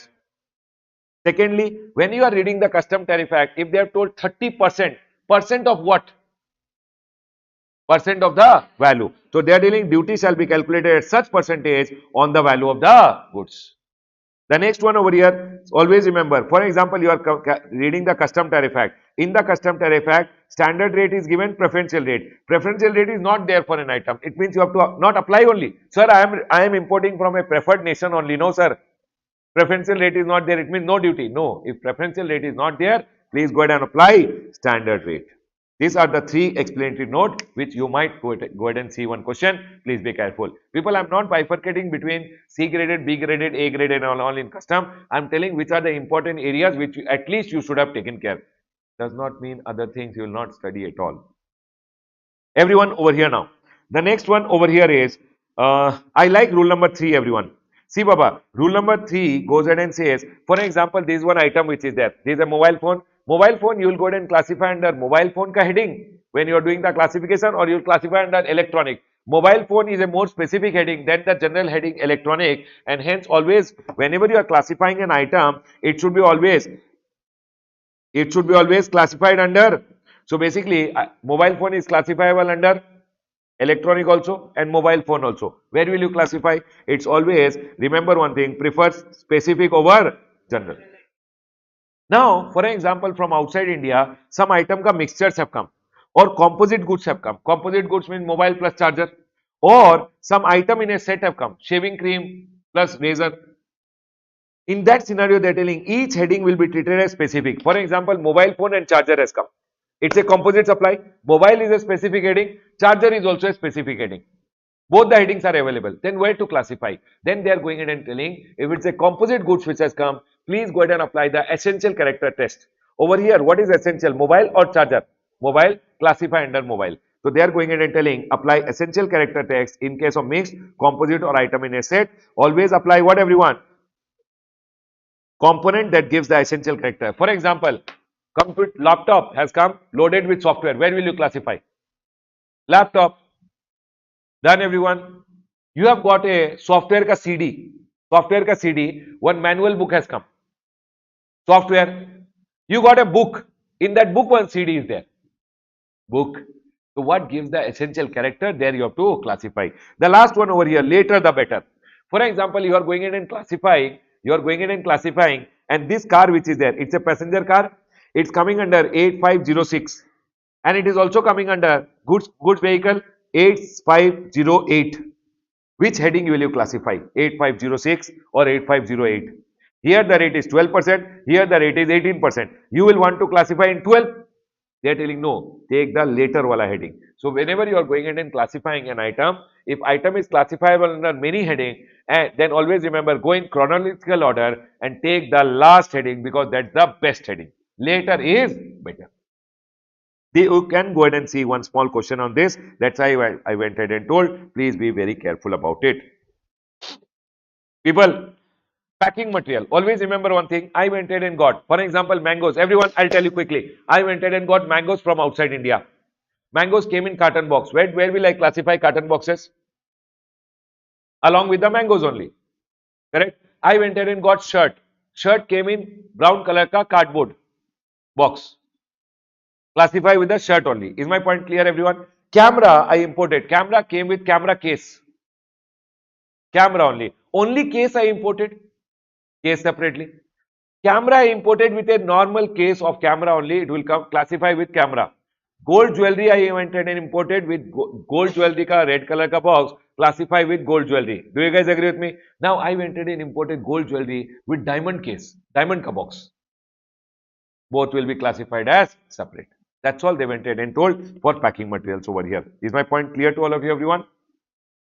Done, Baba. All these are okay. You can see one question. Might be they go ahead and tell you on project import. What is project import, everyone? If you are going in and importing for a new project, if you are going in and importing for a new project, or you are expanding a project, if you are importing for a new project, or you are doing expansion of an existing project by 25% at least, then that's called project import. Project import may whatever you go ahead and import, machine, tools, parts, etc. Always remember everything will be classified under project import and one rate of custom duty will be applied on that. That is what is called project import. Baba, import for a new project or expansion of a project which is at least how much, everyone? 25%. Project import can be industrial project, irrigation project, power project, mining project, oil exploration project, notified by the central government. Notified project currently are metro project, monorail project, airport development project. Eligible imports, all machine can be imported, instrument, apparatus, appliances, tools, etc. Auxiliary item, component, raw material required for the initial setup of the machine or substantial expansion, initial setup of the unit or substantial expansion, and spare parts and other raw material and consumable for maintenance of the plant and project also can be imported, which is only how much, everyone? Spare part only 10%. Treatment, all imports will be classified under 9801, which is the concessional heading for project imports. That's all, everyone. These are some of the important areas from your classification ka chapter. Can we go ahead, everyone? I'll now move to the most important chapter of your valuation, everyone. Please come to valuation, everyone. Valuation, the most important chapter, everyone. Listen to me very carefully. In valuation, come over here to determination of assessable value, because this is the most important part. In your exam, you will get a question where they will go ahead and tell you to find out the CIF value, assessable value. Is my point clear to all, everyone? Listen to it very carefully. First of all, you always start with what, everyone? X factory price. You always start with what, everyone? X factory. X factory means what, everyone? See, the cost of production of the item plus profit. Listen to me very carefully. After that, the goods will be loaded. The goods will come to the custom port. When the goods reach over here, no, that price is called FAS price. Then the goods will be loaded in the ship. Loading charges and export duty if you charge, that is called FOB. After that, the cost of transportation and insurance will be there. So FOB plus these two costs will give you what, everyone? CIF. When the goods hit the Indian port, no, till that every cost has to be included. It means X factory, loading, unloading, reaching till the port. Port may loading in the ship, and on the way transportation and freight, everything, all cost before this has to be included. Is my point clear to all of you, everyone? That's all you have to remember. Till the goods hit the Indian port, the CI price has to be, everything has to be included in this. Is my point clear to all of you? Now, this calculation is something which you have to understand. Listen, you always start with X factory.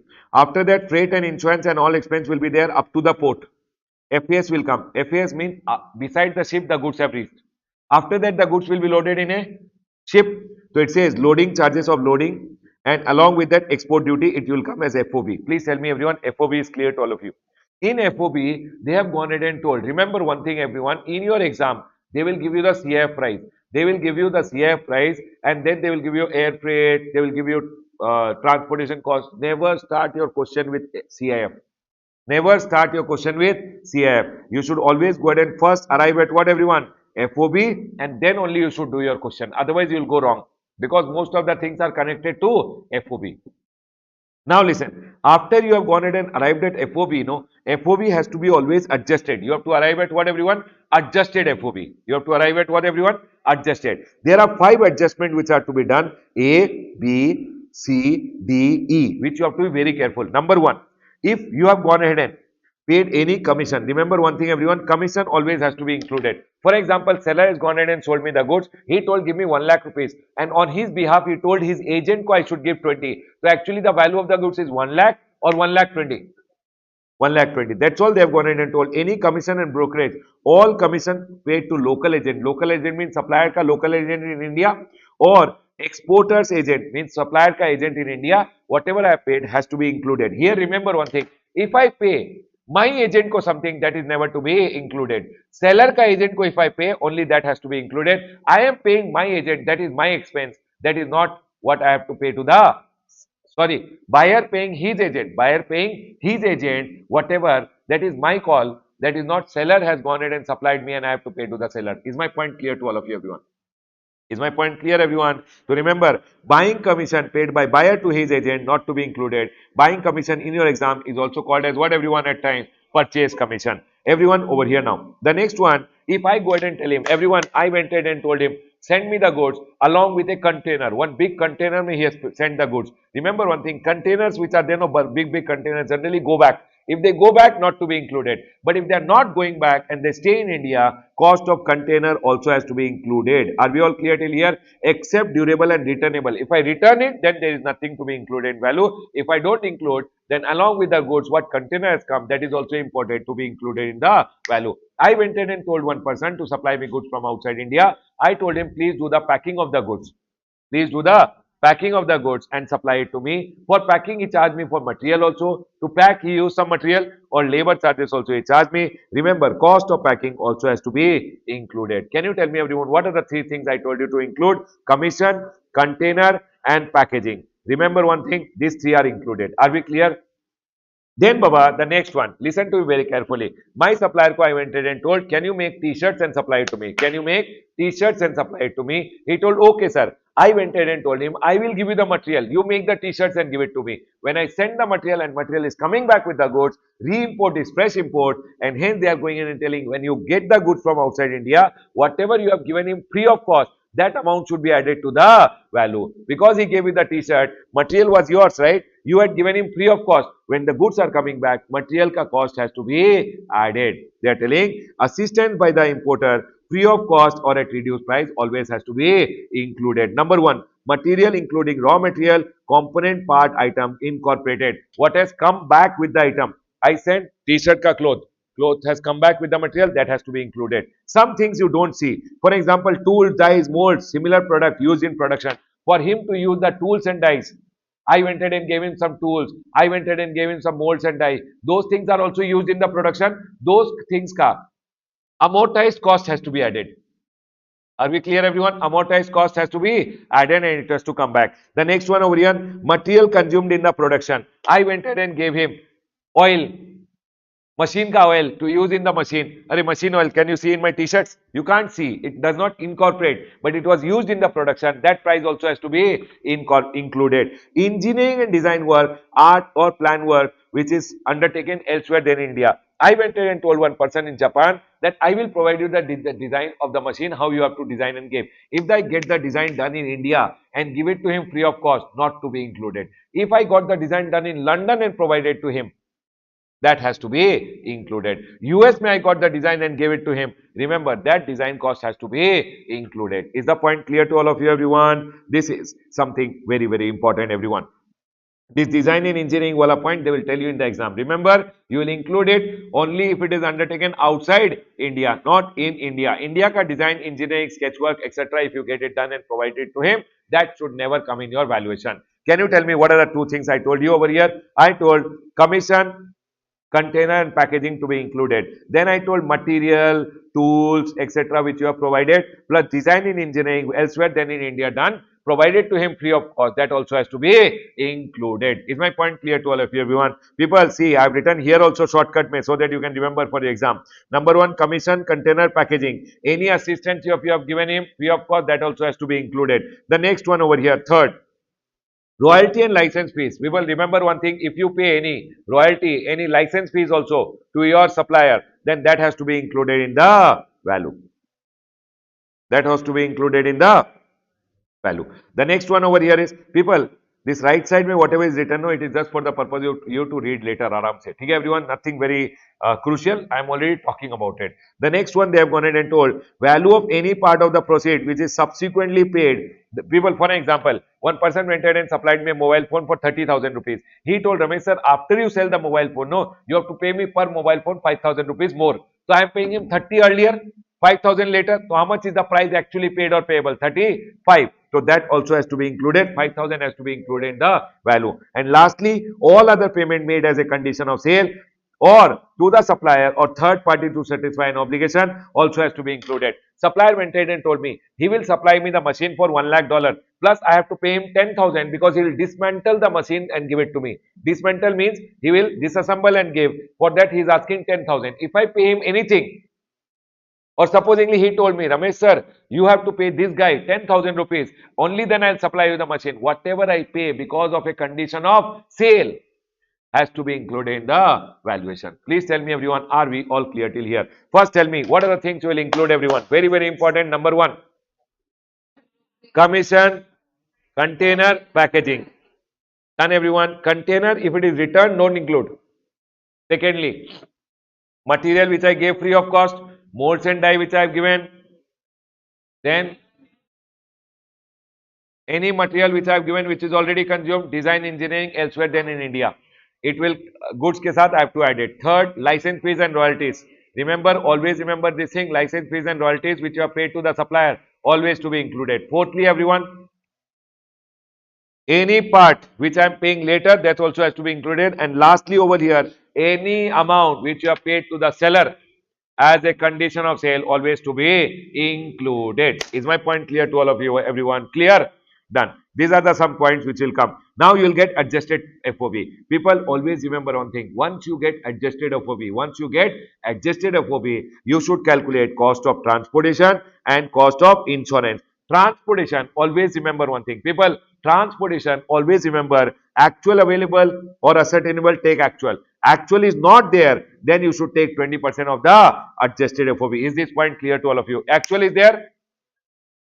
Actual is not there? 20%. Remember, this says cost of transportation, loading, unloading, handling charges to the place of importation. All the cost of transportation, loading, unloading, handling charges actual with 20% you compare in case of air. Other cases, actual is there, take actual. Actual is not there, take 20%. But in case of air, we always compare actual and 20% and take whichever is lower. Is my point clear to all of you? See, all cases, actual is available, take actual. Actual is not available, then you will take what everyone? 20%. Is this point clear to all of you? But in case of air, we compare. Compare how much? Actual and 20%, whichever is lower. And lastly over here, insurance. Insurance, remember one thing, actual is given, take actual. Actual is not given, take 1.125% of the adjusted FOB and you will get your CIF over here. Is my point 100% clear to all of you? Now I want to go ahead and tell you something. People, I want to go ahead and explain this with the help of one example, which I know most of you make wrong in the exam. So I want to go ahead and do it with you guys. Everyone listen to me very carefully. Listen, product Vertigo, it was imported by Mrinal Sen. Everyone listen carefully. This is a good question. By air. Air means cost of transportation, always compare. Actual or 20%. From Singapore to Hyderabad. The details are given over here. Product Vertigo at Singapore X factory. X factory. How much everyone? X factory is how much? $7,500. Is my point clear to all of you?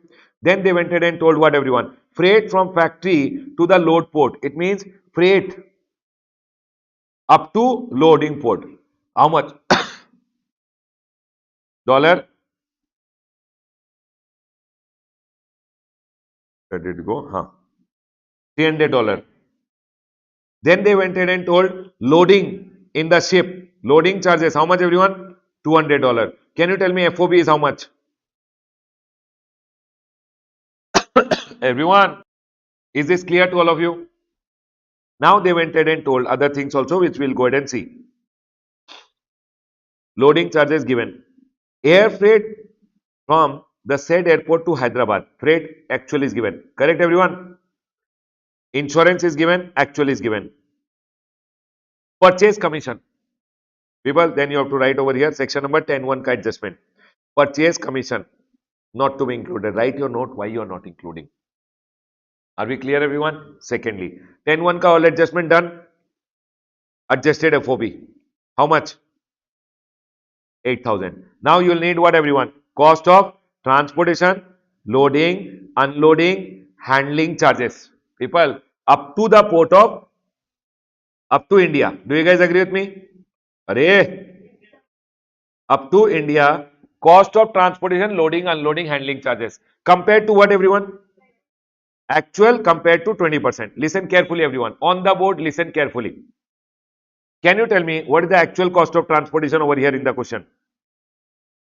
1,350. Okay. 1,350. And 20% is how much? How 1,600?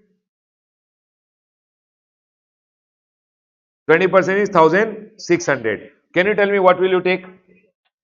13? You will take 1350, right everyone?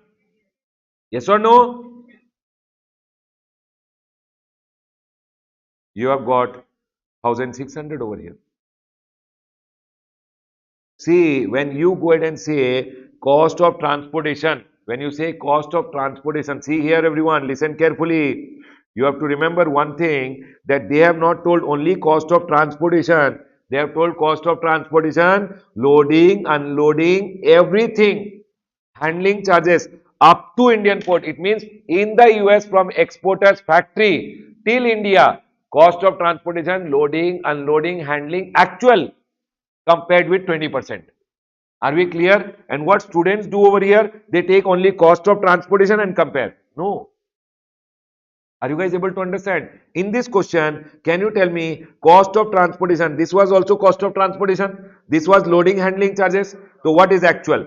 Actual will be 1,350 plus 300 plus 200, which is how much everyone? 1,850. 1,850. Compare it with the actual. Actual is done. Compare it with 20%. 20% is of this 1,600, right everyone? Which is lower. 1,600. Are you guys able to understand? You can't take only cost of transportation. You have to take cost of transportation, loading, unloading, handling charges. Actual or 20%. Did you take 20% now? Arey, did you take 20% now? When you take 20%, it is deemed that loading, unloading, handling charges are already included in 20%. Then why did you again include? Remove this from here. Because 20% is always deemed to always include what? Loading, unloading, handling charges. It means this has to be removed from here. Are we clear? Now your answer will be like 7. This will become your working note. Answer is $7,500. This is already deleted. Correct? Then cost of transportation is how much? 1,600. Cost of insurance will be how much? Actual is given 1,400. Answer $10,500. People, if you see over here, this is $10,500. Is my point clear to all of you? People, I want to ask you one question. In the same question, if you would have by chance, for an example, over here, this actual came to be $2,000. Then you would have taken 1,850. It means that time how much you would have taken over here? That time, people, 1 minute. 1 minute. I'll go ahead and tell you one thing.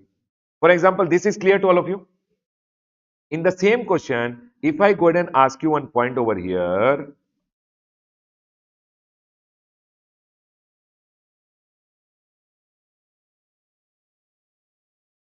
and tell you one thing, that sir, supposingly in the question, when you go ahead and calculate 20%, no. For example, 20% came to be 2000 rupees. This is 10,000 over here and this came 2000. For example, I'm telling. Okay, everyone. For example, this was 9,500. So 9,500 plus 500, it came to be what, everyone? 10,000 over here. And 10,000 ka this came to be 2,000. Which one will you take? 1850. Will you include 1850 over here? Hey Baba, 300 plus 200 is already included, no? So don't include 1,850. You have to take what, everyone? 1,350 only. Because 500 is already there. Can I explain again or got it? People, please remember always, in case of air, be very careful. Take actual cost of transportation, loading, unloading, handling charges compared with 20%, whichever is lower. If you take 20% above, remove handling charges, loading, unloading charges, because 20% deems to include already cost of transportation, loading, unloading is already deemed to be included. This question is very, very important. Mineral Sen wala question, product vertigo. I've done with you guys. Can I go ahead, everyone? Now listen to me very carefully. One thing which I see students getting confused in the exam is, I'll tell you, everyone, listen. They go ahead and take two things. One, they say demurrage charges. One, they say ship demurrage charges. What is the difference between ship demurrage and demurrage charges? See, Baba, after your goods have come to India, if you don't go ahead and clear your goods from the port, no, if you don't clear your goods from the port authorities go ahead and charge you demurrage charges because your goods are lying in the port. Do you include any demurrage charges which happens in the Indian port expenses? Do you include or don't include? Don't include. This is called demurrage charges, and demurrage charges at the Indian port you will not include. But they told you ship demurrage charges at the Indian port. Ship demurrage charges means the mother vessel came and stood over here. The mother vessel put one anchor over here and it is standing over here. When the mother vessel is parked in the Indian Sea, Indian government is going in and telling at the port, we'll go ahead and charge what, everyone? Ship demurrage charges. Now, these ship demurrage charges, although incurred at the Indian port, this is because from here goods will be loaded in small ship and it will be brought to India. So ship demurrage charges are incurred before the Indian port, but they go ahead and tell you ship demurrage at the Indian port. So remember, ship demurrages are always to be included because they are the expenses incurred prior to the ship reaching the Indian port. My question, these small boats are used. 1 lakh was the charges for this small boat. Will you include this also? Yes. Ship demurrage charge, all these small boat ka charges are always to be included because this is cost of transportation. Can I go ahead, everyone? But only if you take actual, you should include it. If you take 20%, it is deemed to include all these expenses. Are we all clear till here, everyone? That's it, everyone. You will be able to get the CIF. Now, once you get the CIF, you have to go ahead and take rate of duty and rate of exchange. Once you get the CIF, you need what, everyone? Rate of duty and rate of exchange. Now, listen, rate of duty and rate of exchange. Duty, no, D for duty, D for deferred. Deferred means always later. Duty is always deferred because government generally always increases the duty. Every time, if you see, duty always gets increased. So, government says we'll always take the late wala. So, if you go ahead and see over here, if you have got the goods from outside India, first, if you have imported the goods from ship, bill of entry would have been filed. First ship would have come, you would have filed entry inwards. And then you will file bill of entry, whichever is later. Because sometime what happens, no, prior bill of entry, prior to 30 days prior to the estimated arrival can be filed. You file bill of entry, later the ship ka unloading permission entry inward was given, whichever is later has to be taken. Bill of entry filed earlier, then bill of entry or entry inward, whichever is later. Sir, if bill of entry is filed later, then entry inward or bill of entry, whichever is later. In case of only ship entry inward is applicable, but if your goods are coming by air, arrived, plane arrived, you file the bill of entry to clear, whichever is later, bill of entry or arrival date, whichever is later. If you have gone ahead and sent the goods for warehousing, I first put the goods in the warehouse, later I'll clear from the warehouse. To send the goods in the warehouse, I'll file which one? Into bond bill of entry, and later I'll file ex bond, which is later in these two. That's why it is always ex bond bill of entry, whichever is later. Don't write in your exam into or ex, which is later. No. Into bond, first you file to send the goods in the warehouse. You file X bond bill of entry to clear from the warehouse. Which bill of entry you are filing later? X bond has to be taken. Are we clear, everyone? Next, in case of export, first always you go ahead and file what? Shipping bill, and then the department gives you late export order. Arey, you file a shipping bill, then they give you a clearance order that you can export, which is later. So late export order ka date is taken in case of exports.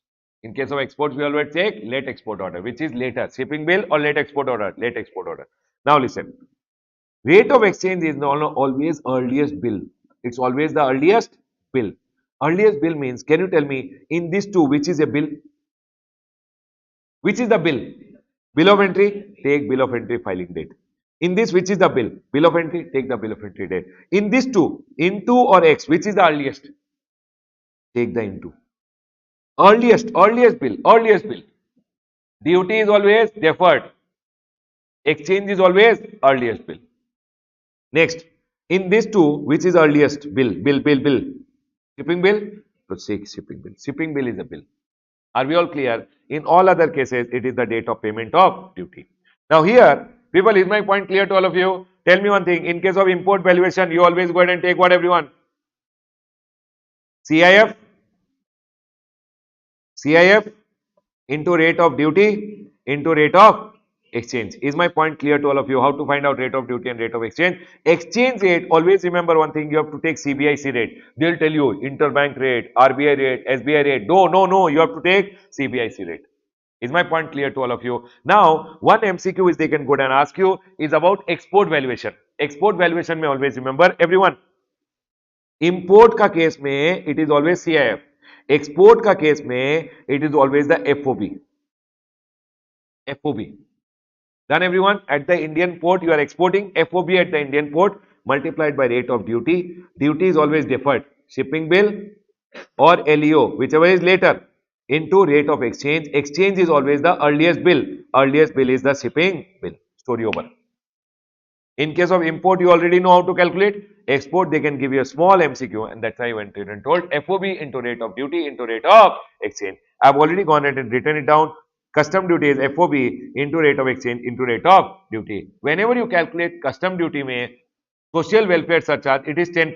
Do you guys already know that? But in case of export valuation, remember one thing, social welfare surcharge never calculated, because in case of export, there is no social welfare surcharge. Is my point clear to all of you, everyone? We are done with your valuation over here. Valuation is done. Please come down, everyone. We'll go ahead and do types of duties. Now, the chapter of types of duties. Baba, listen to me very carefully. Types of duties as a chapter is actually a continuation of the chapter of valuation only. For example, you went ahead and found out, everyone over here, you went ahead and found out the value, you went ahead and found out the assessable value. Once you find out the assessable value, which we learned in the chapter of valuation, what are the various duties you have to go ahead and charge is told over here in your values, in your types of duties ka chapter. Number one, you will go ahead and charge basic custom duty. Everyone, you will charge basic custom duty, which is standard rate or preferential rate on which amount? On this amount. Are we all clear till here? Now, one total will come. On this, you have to go ahead and charge CBD under section number 3.1. CBD under section number 3.1 means, basically see, now CBD under section number 3.1 is basically over here. They have gone ahead and told, in order to go ahead and charge, we'll charge CBD 3.1, because in India, see, in India what happens, whenever you go ahead and earlier, goods pay excise duty used to be there. They are telling, in order to go ahead and balance this effect, we go ahead and charge countervailing duty on imported goods also, so that they become par with the Indian goods. At the rate of excise duty, we'll charge on the imported goods also. But now to India, excise duty is not there, only few goods pay excise duty are there, and hence they have gone ahead and told section number 3.1. If you have gone ahead and imported only those goods on which India excise duty is there, on that import goods also excise duty will come, but the name will be CBD 3.1. They have gone ahead and told it is levied only on alcoholic liquor, tobacco product, HP man. What is HP man, everyone? High speed diesel, petroleum crude, motor spirit, aviation turbine fuel and natural gas. And it is levied at the rate excise duty on like article when they are manufactured in India. India may whatever excise duty is there on those goods, import pay also excise duty will come. But as of now, it is not relevant too much, because currently in India, excise duty is not there on many items. Can I go ahead, everyone? Now, So people, this amount which is there, it will be charged on this amount A, and you will get one total over here. Are we clear, everyone? After the total, you have to charge social welfare surcharge. Remember one thing, social welfare surcharge is only on the CVD 3.1 and it is on basic custom duty. What are the two things, everyone? Basic custom duty paid is there and CVD 3.1 paid is there. Remember, people go ahead and students go ahead and calculate on B point over here, total. No, no, no, no, not on this. You should only calculate on the duties which are there. You will calculate social welfare surcharge. Only on basic custom duty and CVD 3.1. You will get a total over here. Are we all clear till here, everyone? C point. Now tell me one thing. In India, earlier VAT used to be there. So goods ke upar VAT used to be charged. But imported goods that person sold in India, there is no VAT. From outside India is sold, there is no VAT charged. But Indian goods pe to sale pe VAT is there. If I am manufacturer, if I sell, VAT is there. But if I buy from outside India from someone, for example, I went ahead and bought from an Indian guy, he will charge me VAT. If I import, there is no VAT. Now to counterbalance this, when government went ahead and told, we will go ahead and charge countervailing duty under section number 3.5. Indian goods pay VAT and sales tax, imported goods pay sales and VAT and sales tax ka same amount, we will charge, calling it as CVD 3.5. But CVD 3.5 currently, because in Indian goods VAT and sales tax is not there, CVD 3.5 is only on one goods which is there. They have gone ahead and told it is levied only on import to counterbalance the effect of what, everyone? VAT and sales tax, which is levied on like article. Maximum rate is 4% and it is levied only on HP man. Currently, it is only on HP man. Now listen, you will get one total. You will get one total. On this total, you have to go ahead and charge safeguard duty, CVD under section number 9, which is subsidized article, and anti-dumping duty, and you will get one total. These three which is there, from these three, the first one, safeguard duty, is something which I want you guys to remember. Listen to me very carefully. If any article, remember, safeguard measures, Government of India has gone ahead and told, if any article is coming from outside India, if any article is coming from outside India, which outside India ka government has given a subsidy, we are not subsidy. If any article is coming into India at an increased quantity, because of which domestic industry is getting tensed. For example, one calculator in India is sold at 120. Now outside India, say huge quantities of calculators are coming. One China ka exporter went ahead and told Ramesh, if you buy 1 lakh unit, no, we will go ahead and give you at a very less price, might be 100 rupees only. In India, it is coming landing at 100 rupees only. It means landing, that person from China is giving calculator at 100 rupees. Are we clear? Because he has good machines which are there. Are you guys able to understand? And he's sending the goods to India at just 100 rupees. India, we were charging custom duty and it is landing at only 110. Indian domestic industries are selling calculator at 120. From where will you buy calculator? 120 or 110? 110. Baba, you can go ahead and say, sir, make in India and all. You will not care about it. At the end of the day, when you have to pay the money, you will say, I'll go ahead and buy it 110 only. Yes or no, everyone? So in this scenario, don't you think huge imports are coming into India, because of which that person who made the goods outside India is sending huge quantity into India, he is giving it at lesser price. Yes or no, everyone? Because he has good machines, because he has good technology, etc. Indian industries are going ahead and telling, sir, we don't have good technology, we don't have good machines. We are not able to make at such low price, sir. Whose mistake? Domestic industry ka mistake. So government goes ahead and says, for the time being, I will safeguard you. Because huge quantities are coming in India, for the time being, I will safeguard you. Plus, but please make sure, everyone, please make sure that you go ahead and get good machines and you also start competing with them. Only CVD, I will go, for the time being, the goods are coming at 110, your goods are 120, so 10 rupees I'll go ahead and charge what? And CVD on, sorry, safeguard duty. Government is selling what, everyone? For the time being, I'll go ahead and charge what? Safeguard duty.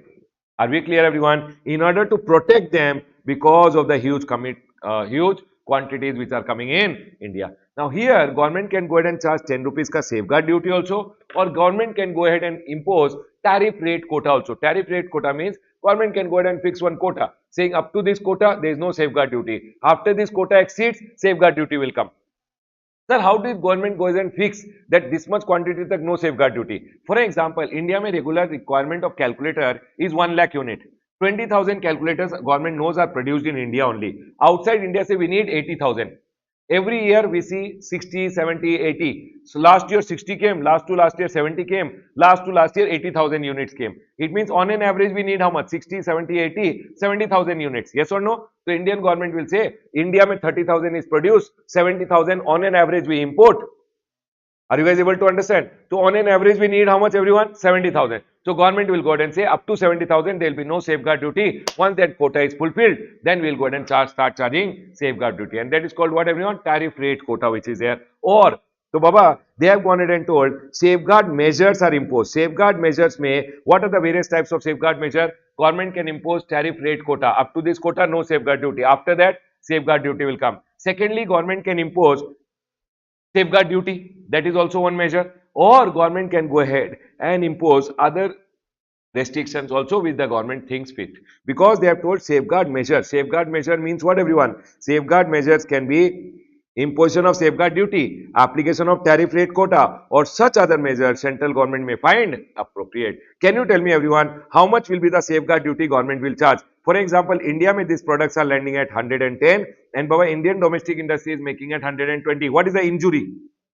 10. So safeguard duty will be 10 rupees. Is my point clear to all of you everyone? That's all they have gone ahead and told. Safeguard duty will be injury margin. Now sir, what is the minimum level of quota which the government will fix? Last 3 years का import का average. Last 3 years का import का average. Now this is one very important question from exam point of view. What are the cases safeguard duty is exempted? What are the cases safeguard duty is exempted? Just give me a second. Listen everyone. They have gone ahead and told what are the various cases exemption will be given. They are telling if article is coming from one developing country only, if the share of that import of that article from the developing country is only up, is not exceeding how much everyone? 3%, does not exceed 3% of that article coming into India. For example, if I go ahead and tell you over here, one example, Thailand, China, Singapore say the goods are coming into India, and developing country, developed country is not our brother, will not give any exemption. Only developing country ko will give exemption. Only one developing country said it is coming, but it is coming 60%. Baba, no exemption, safeguard duty will come. Second case, goods are coming from one developing country only. Developed, no exemption, developed, no exemption. If goods are coming from developing country and share of import is only 3%, safeguard duty will be exempted. Is my first point clear to all of you? Second point they went ahead and told, if the goods are coming from more than one developing country, then Baba, the aggregate of import of that article, each with less than 3, put together comes up, does not exceed 9. Less than 3, up to 9. Then only it will be exempted if it is coming from more than one country. For example, over here, it is coming from developed, no exemption, developed, no exemption, developed, no exemption, 2 developing, right? 2 developing. Now, are both of them less than 3? Exemption. People, here it was 3 exact exempted, but here each with less than 3, total should not be crossing 9. Is total crossing 9? No. So it will be exempted. Is my point clear? See here. Developed, no exemption, developed, no exemption, developed, no exemption, developing. Developing, is it more than this? But 3, no exemption. Less than 3, less than 3, less than 3. Total is how much? 7, so exempted. Can I go ahead everyone? Everyone over here. Developed, no exam, developed, no exam, developed, no exam. Is it more than one developing country? 10% no exemption. This is less than 3. But total is how much? 9 point? Not exempted. Not exempted. None of them are exempted because it should not cross 9. Are we all clear till here everyone? Secondly, they have gone ahead and told, thirdly, they have gone ahead and told, if the import of that article is done by SEZ or EOU, you tell me one thing, SEZ, EOU imported, they are anyways going to export it outside India, no? They are anyways going to export it outside India. Indian government goes ahead and says, okay, fine, anyways you have imported, you will go ahead and export it outside India, will not charge any safeguard duty on you. unless the notification specifically says that on them also safeguard duty will come. Generally, import done by SEZ or EOU, safeguard duty does not come. But what if you cleared those articles, SEZ cleared the article in India, then safeguard duty will come on the article. Or SEZ went ahead and made the goods out of that article and those goods were cleared in India, then in that goods, how much ever material was used, that material pay safeguard duty will come. Is my point clear to all everyone? This is the 3 point which I have told over here. Remember one thing, importing from one developing country up to 3% exempted. More than one developing country, each with less than 3. Total should be up to 9, then exempted. Sir, if import is done by SEZ or UU, then also they have gone ahead and told exemption will apply. Done everyone? This is something very, very important. Please remember everyone. The next one, everyone, which I want to go ahead and tell you, everyone listen to me very carefully. Now, the next one over here, which I want to go ahead and talk is CVD on subsidized article. For an example, everyone over here now. China ka government is going in and telling the Chinese guy, China ka government is telling a Chinese guy, you go ahead and send the goods to India, you go ahead and send the goods to India, I will go ahead and give you subsidy. So Chinese government is giving the subsidy. Indian government is telling, we will go ahead and charge anti-subsidy duty, which is called CVD on subsidized article. Any article coming into India at a subsidized rate, the Chinese government is giving him subsidy so that he can send it to India and kill the Indian industries. India has to protect his domestic industries. India government will say, you are giving subsidy, we will charge anti-subsidy duty, which is called CVD on subsidized article. Are we clear, everyone? The next one. Here, I want to go ahead and focus on one point, which is ways of circumvention. For example, Indian government went ahead and told Chinese calculator coming into India, Chinese calculators coming into India, CVD on subsidized article will apply. Now, Indian government went ahead and told Chinese calculator coming into India, CVD will apply. You know what Chinese guy went ahead and did? He went ahead and tried to do circumvention. Means I went ahead and tried in India to import the goods by circumventing. You know what I did? I got the calculators into India, name change from calculator to mini typewriter. That's called circumvention. I went ahead and changed the import ka country. I first send it to US. From US I am getting it. That's called circumvention. I went ahead and got the calculator into India in piece, saying, sir, it is not calculated, it's parts of the calculator which has come. That is called circumvention. And if you do circumvention, no, Indian government is telling we will charge duty on that circumvented product also now. Are we clear, everyone? So one exam question can be there. Sir, CVD on subsidized article was applied, but one person, what are the ways you can go ahead and, what are the ways it will be called as what, everyone? Circumvention. If you alter the description, name and composition of the article, secondly, by importing that article in unassembled or disassembled form, or by changing the country of origin, it's called what, everyone? Or any other manner whereby the countervailing duty imposed is made ineffective, then it will be called as what, everyone? Circumvention.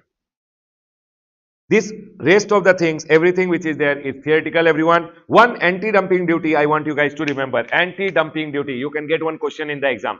Sir, how is anti-dumping duty calculated? For example, one US ka guy is there, and that US ka guy has 1 lakh pen remaining with him. For example, he had a big order which had come, he fulfilled the order, and after fulfilling the order, he has 1 lakh pen which are lying with him just like that. He thought, let me dump it in India. Indian government is telling, if you dump in India, our domestic industry will die because you will dump at a lower price. We will charge anti-dumping duty. Are we clear, everyone? That's called anti-dumping duty. Anti-dumping duty. Dumping is an act where something is sent to another country so that all at a very lower price, lower than your cost also. Can I go ahead, everyone? I'll explain you how to calculate. Remember one thing, anti-dumping duty. Anti-dumping duty is always margin of dumping or margin of dumping or injury margin, whichever is lower. Now listen, for example, USA, one pen has to come to India. US may normal selling price of that pen is 100 rupees. He is exporting it to India, export price is 50 rupees. How much is he dumping in India? What is the margin of dumping? 50 rupees. These goods come in India. India ka resale price by the domestic seller of this pen is 100 rupees. Okay, everyone? This pen came to India at 50. In India, may basic custom duty etc. applied 20 rupees and now it is 70 at landing price. How much is landing price? 70. Can you tell me how much is the injury? Papa, always when government charges all this anti-dumping duty, no, government sees a causal link, cause and effect link. Cause is the dumping, 50 rupees. Effect is only 30. So whichever is lower will be charged by the government. Can you tell me, everyone, what is the anti-dumping duty to be charged now? Whichever is lower. So when you import, government will charge 30 and make it 100 rupees so that it is at par. Is my point clear to all of you? Remember, their normal selling price minus export price will give them what, everyone? Normal selling price in the country is 100. They are sending to India at how much, everyone? 50. What is the dumping? 50. Margin of dumping is 50. In India, it is coming at 50 plus basic custom duty, etc. It is coming at 70. Indian domestic industries are selling at 100. So 70 and 100, which is lower? Sorry, what is the loss? Injury? 30. So 30 or 50, whichever is lower will be charged. Are we all clear till here? That's all they went ahead and told over here, which I wanted you guys to remember. People, this is what is dumping over here. And this is the whole calculation which has been told. Do one or two question and go. Don't forget from this. People, listen to me very carefully. Always remember one thing. If they tell you safeguard duty to be calculated, safeguard duty is always on the assessable value. Safeguard duty is always on the assessable value. Is my point clear, everyone? After that, CVD on subsidized article. Normally, how they tell you to calculate, you calculate. Anti-dumping duty, you already know how to calculate. You will get a total. Can you guys see everyone total? People, can you guys see the total? This total is called total value under section number 38. You know what, everyone? On this value under 38, IGST under section number 37 is charged. On which amount IGST is charged, everyone? On this amount, IGST will be charged. And this value is also called value under section number 310. Value under section number 310, on which GST compensation cess under section number 39 of the Custom Tariff Act. 39 ka section mein GST compensation cess will be charged and total will come over here. Tell me one thing, everyone. First, you will always go ahead and take what, everyone? Assessable value. Everyone listen to me very carefully. Assessable value. On the assessable value, you will charge basic custom duty. Do you guys agree with me? Your total will come. Then you will charge CVD under section number 31. Do you guys agree with me? Then CVD 31, once you have gone and charged.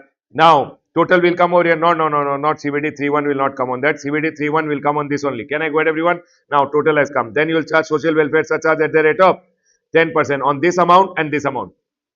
Can I go ahead, everyone? Now you will get a total over here. On that total, you will charge CVD under section number 35. Then you will get a total over here. Now you will have to charge safeguard duty. Safeguard duty is always on the assessable value. Are we clear, everyone? Then you have subsidized article. Subsidized article ka case mein, they will tell you how much is to be charged. And then they have anti-dumping duty over here. Anti-dumping duty, I told you how to calculate. You will get a total. This total is called what total, everyone? Value under section number 38. Value under section number 38. And remember one thing, 38 ka value pe 37 mein under section number 37 IGST is charged on this value. Is my point clear? And Baba, this is also called 310 ka value. Custom Tariff Act ka section number 310 ka value, on which 39 ka GST compensation cess is also charged on this amount, and you'll get a total over here. In your exam, if they tell you, please tell the total custom duty, then remember one thing. This is custom duty, this is custom duty, this is custom duty, this custom duty, these are custom duty. IGST and cess paid under the Custom Act is also custom duty only. Done. One point which you should remember. This is 38 ka value, no? Okay? If supposingly I had done bond to bond transfer, you know what is bond to bond? My goods are in the warehouse and I sold it to my friend. So my friend will go and clear, no? When he or she goes to clear, they will pay custom duty on 38 ka value or transaction value, whichever is higher. People, listen to very carefully. For example, my goods have come from outside India. I got them shifted to the custom warehouse. Are we clear, everyone? Now, I went ahead and sold the goods to my friend for 10 lakh. Under GST Act, this is called bond-to-bond transfer, neither supply of goods nor supply of service. But when my friend will go to clear the goods from the custom port warehouse, he has to pay the custom duty normally. But IGST will come on which value? 38 ka value, which I told you, or transaction value, whichever is higher. For example, 38 ka value came 8 lakh and transaction value is 10 lakh. So he'll have to pay IGST on which amount? Whichever is higher. This is one point which I wanted to tell you guys. People have written this down also. In case of bond-to-bond transfer, 38, 310 or transaction value, whichever is higher. For your exam purpose, this is good enough. And whatever I have gone and told you, the important points, please take care. Coming to anything can come, but these are the most important point which you should be taking care. Are we all clear till here, everyone? Chalo, let's move to the next chapter. The next chapter is what, everyone? Baggage. See, baggage, if I go ahead and say, generally, Baba, if you go ahead and talk about this, baggage is extremely easy for you guys. Do you guys agree with me? Sir, yes, baggage, anyways, we know there is no problem at all.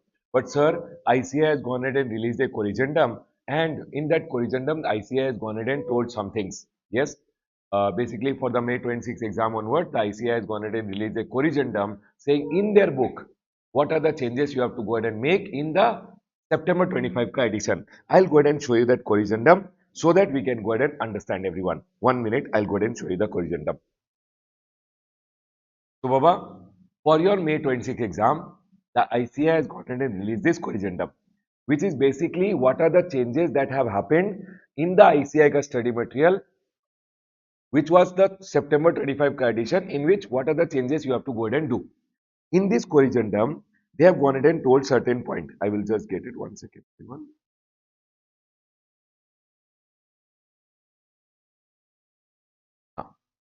In this corrigendum, they have gone ahead and told that, okay, sir, you should go ahead and take care of certain things. If you are reading our study material, which is there, the ICI ka study material, which one, everyone? The September 25 edition. Are we all clear till here? So if you are reading the ICI ka study material, then you have to go ahead and take care of this corrigendum, is what they are trying to say. But Baba, if you have gone ahead and taken classes from me, or you have gone ahead and taken classes from your teacher, mostly these changes are already taken care. Why? Because these changes are some wordings, some things which they have missed in the September 25 edition when they were going ahead and writing the book. Some small mistakes happened.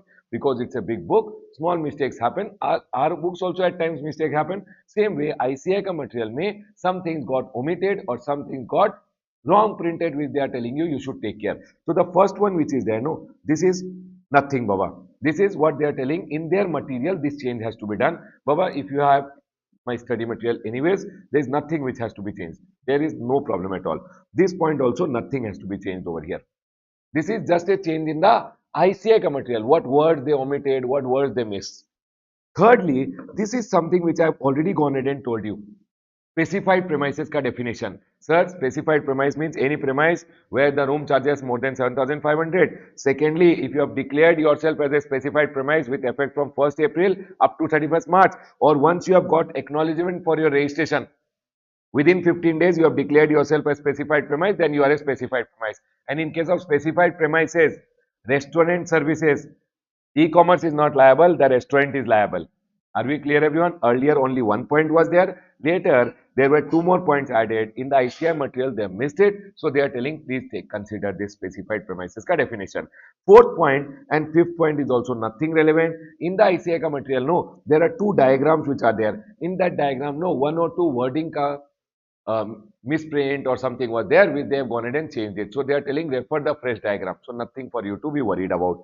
This line which is there was one line in the ICA ka one chapter mein where they are telling ignore that line. That's all they are going and telling. So nothing again to be relevant about. What is the most important point which you have to be taking care? This point and one more point which is there over here, which is relating to baggage. What they have gone ahead and told in baggage, I want to go ahead and tell you with the help of my chart. Everyone see over here. You have to go ahead and remember baggage may everything remain same. If you are writing your exam in May 26, baggage may everything remain same except Baba, now you know what, in baggage the social welfare surcharge which was there has been deleted. Social welfare surcharge has been deleted. As a result, whenever you do baggage ka question in your exam, remember you should calculate only how much duty, everyone? 35%. Baggage exceeding the general free allowance, how much is the duty, everyone? 35%. Social welfare surcharge is not required to be calculated in case of baggage. Are we clear, everyone? Secondly, in your baggage, one more change which has come. This annexure 1 ka items were there, no? In annexure 1 item, only on firearm and cartridges more than 50%, the rate of duty which will be applicable will be 70%. How much, everyone? 70%. Social welfare surcharge is anyways not applicable for baggage. Is my point clear? Listen. So for firearm, firearm, cartridges more than 50. How much is the duty, everyone? 70%. Is this point clear to all of you? Now you tell me one thing. Sir, then annexure 1 ka remaining items which are there, this one, alcoholic liquor, more than 2 liter, gold and silver, other than ornaments, and this thing, these four items which are there, this. What will be the rate of duty? In that scenario, remember, there is no, these items which are there, these items which are there can't be cleared either on 35% or on 70%. No, this can't be clear on 35% or 70%. On this, whatever is the actual rate of import duty applicable, not baggage ka duty, whatever is the actual rate of import duty applicable, that will be applicable is what they are going ahead and telling. That's what is the change over here, which is the last paragraph ka change. Are we clear, everyone? So this corrigendum ke liye please don't be scared. In the corrigendum, the only thing relevant is specified premises ka definition and the last point, which is baggage. Are we all done, everyone? That's all is the change which has come because of the corrigendum. Done? Now, everyone, so in your baggage chapter, when you are solving, what are the things you will take care, everyone? First of all, baggage mein what is the rate of custom duty will apply, everyone? 35%. And secondly, over here, annexure 1 item, what will you take care, everyone? On this 2 item, you should calculate how much duty, everyone? Firearm and cartridges more than 50. Cartridges up to 50 comes in general fee only. Do you guys agree with me? And cartridges more than 50 will come in 70%. Will you apply social welfare surcharge and all? Nothing. Now you tell me one thing. Annexure 1 ka 1, 2, 3, 4. Remaining item, what will happen? Baba, don't apply baggage ka duty. Normal imports pay, whatever normal duties are applicable, no, normal custom duty, not baggage wala duty, 35% or 70%. Normal duty will apply. You know what, everyone? In your exam, though, always you go ahead and calculate only 35% duty. If in your exam, they go ahead and say, for an example, firearms is there, or they told cartridges more than 50, then what will you say? You have to go ahead and say, sir, for this fire, only one note has to be written. That firearm and cartridges more than 50, 70% duty is applicable. That's all. You don't calculate. You calculate only what, everyone? Normal custom duty. And for this, you will write a note.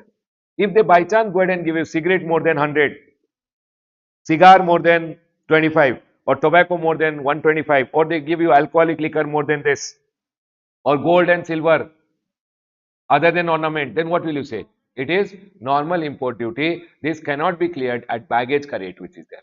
That's all, everyone. Is my point clear? On that item, the normal custom duty will apply. Baggage ka rate of duty will not be applicable. Is this point clear to all of you? That's all is the change in the baggage ka chapter, and that's all is your corrigendum which has come. Are you guys relaxed now? Done? Now, everyone, baggage is done over here. Let's go ahead and now move to the next chapter, everyone. Let's come to the next one, assessment. Now listen to very carefully.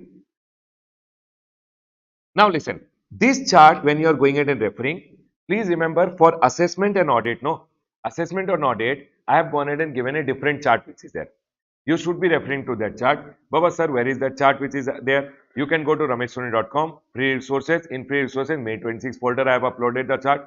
Or if you want, you can go to my Telegram channel, CA Ramesh Soni, and you can download the chart. That chart is relating to provisional assessment, where assessment and audit ka chart, everyone, everything is same. Only provisional assessment has changed. Provisional assessment ka regulations have changed. So we have to go ahead and study from the amended chart which is there. As of now, you can listen. Later, you can go ahead and download it and keep it. Can I go ahead, everyone? Now listen.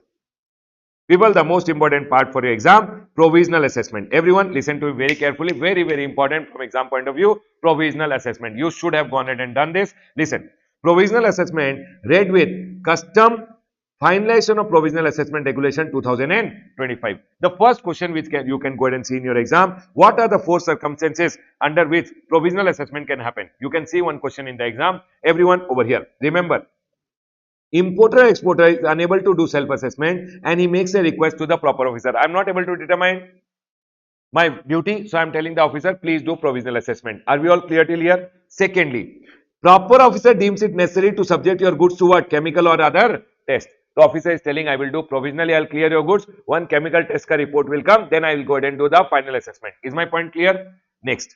Importer exporter produces all necessary document or information, but proper officer deems it necessary to make further inquiry. You have given all the documents, but officer is telling, I want to do further inquiry. Then he will tell, I will do inquiry report will come and then I will finalize. So provisionally I will clear your goods. Later after finalization, I will go ahead and clear the goods. No, I will clear the goods now. Later I will finalize and charge you the extra duty which is there.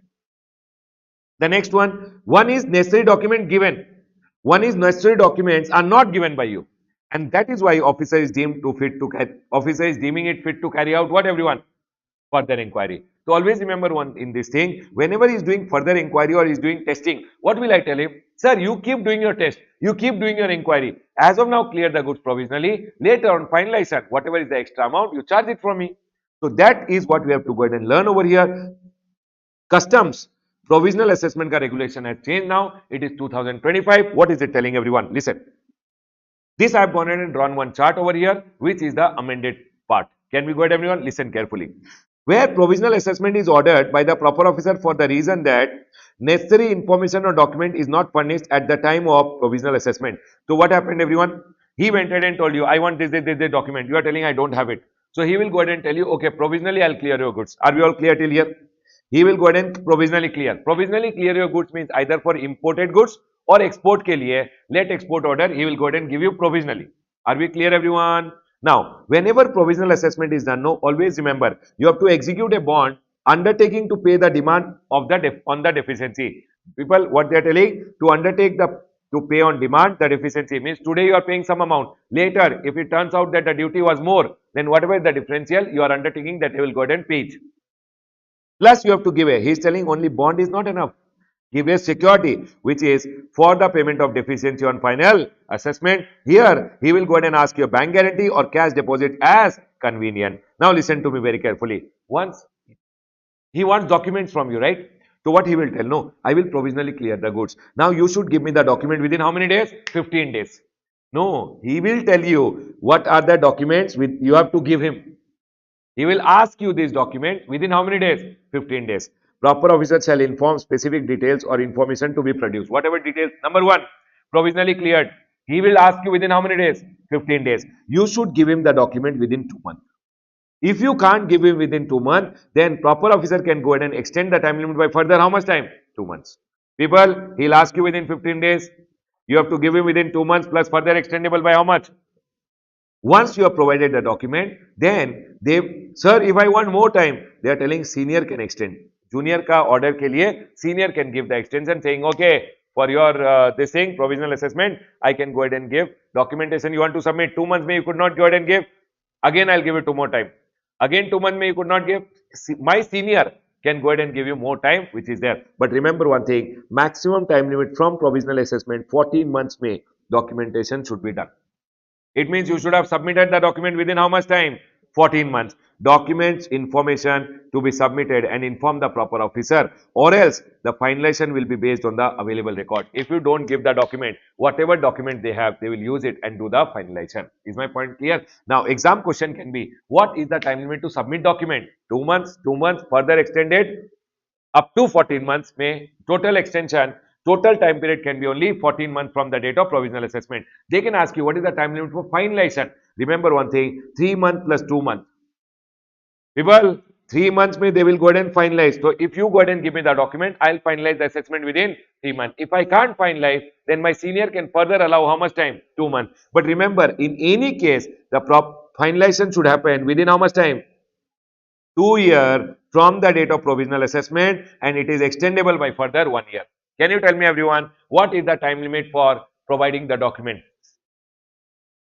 2 months, 2 months, extendable up to 14. Don't write 2 months and come, or don't write 14 months and come. 2 months, 2 months, extendable up to 14 from the date of provisional assessment. What is the time limit for finalization? 3 months, extendable by 2 months. Total period can be 2 years, further extendable by 1 year.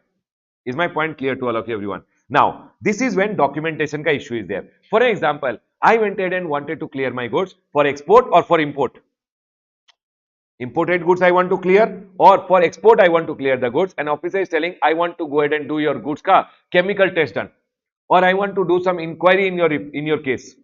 Then inquiry ka report will come.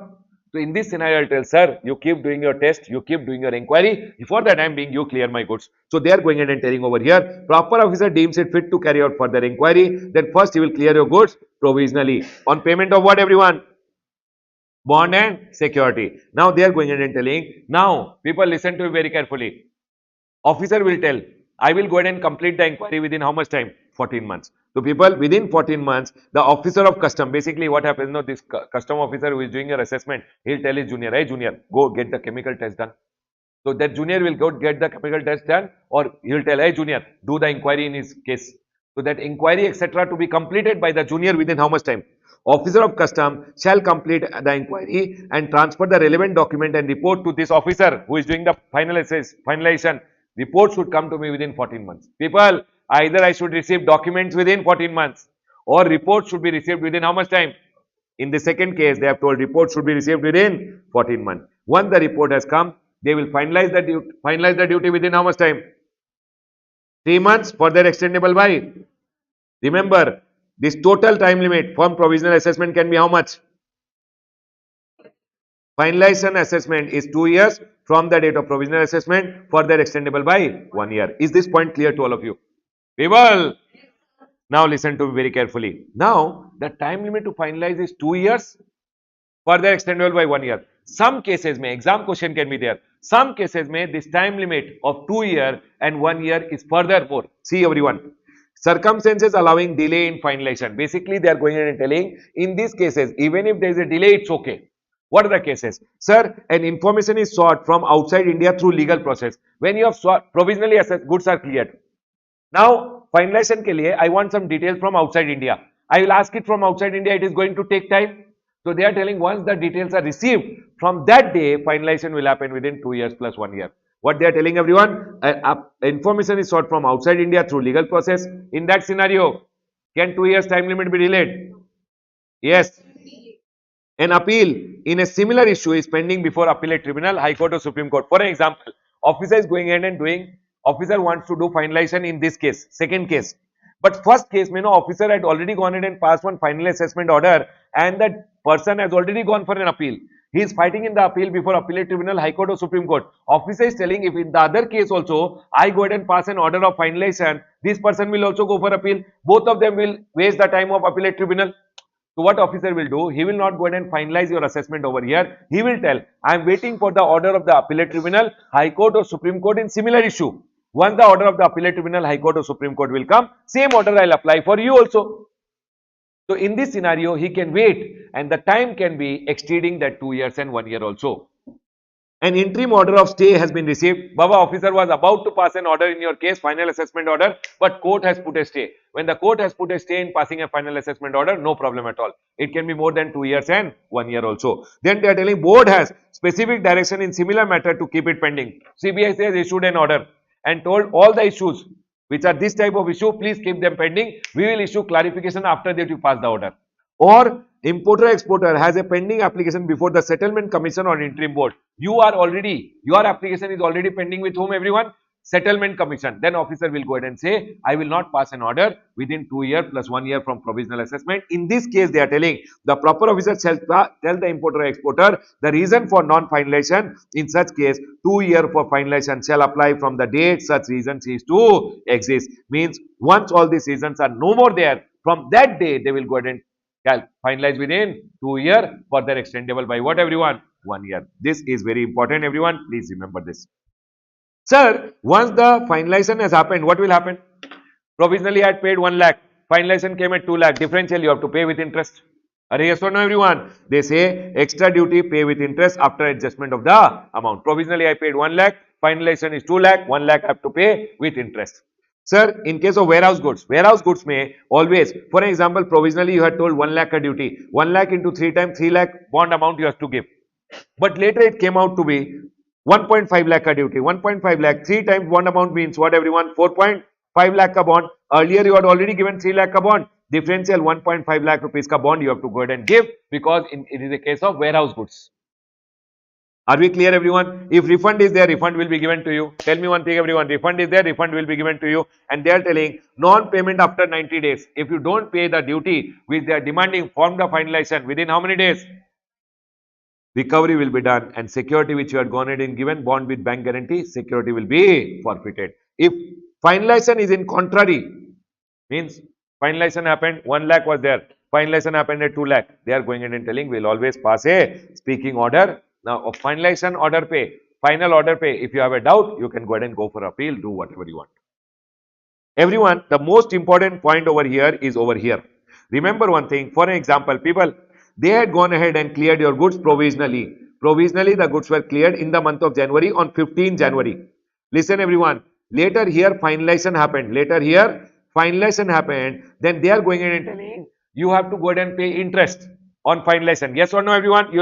For example, provisionally you had paid 1 lakh, finalization happened at 2 lakh. How much you have to pay? 1 lakh, no. So this 1 lakh you have to go ahead and pay with interest at the rate of 15%. From which day interest will start?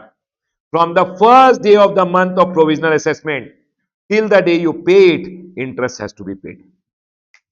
In case of this, always remember provisional assessment may the first day till the date of payment you have to pay interest. This is very, very important, which you should remember. Everyone over here now, I've gone ahead and told, in case of shortfall, pay the interest from the first day of the month of provisional assessment till the date of payment. Are we clear, everyone? And remember one thing, if they are going to refund you the amount, refund within how many months? From the date of assessment of duty, finally. Are we clear, everyone? People, which day was final assessment done here? They will give your money back within how much time? 3 months. If they don't give within 3 months, for example, earlier you had paid 2 lakh, now it is only 1 lakh.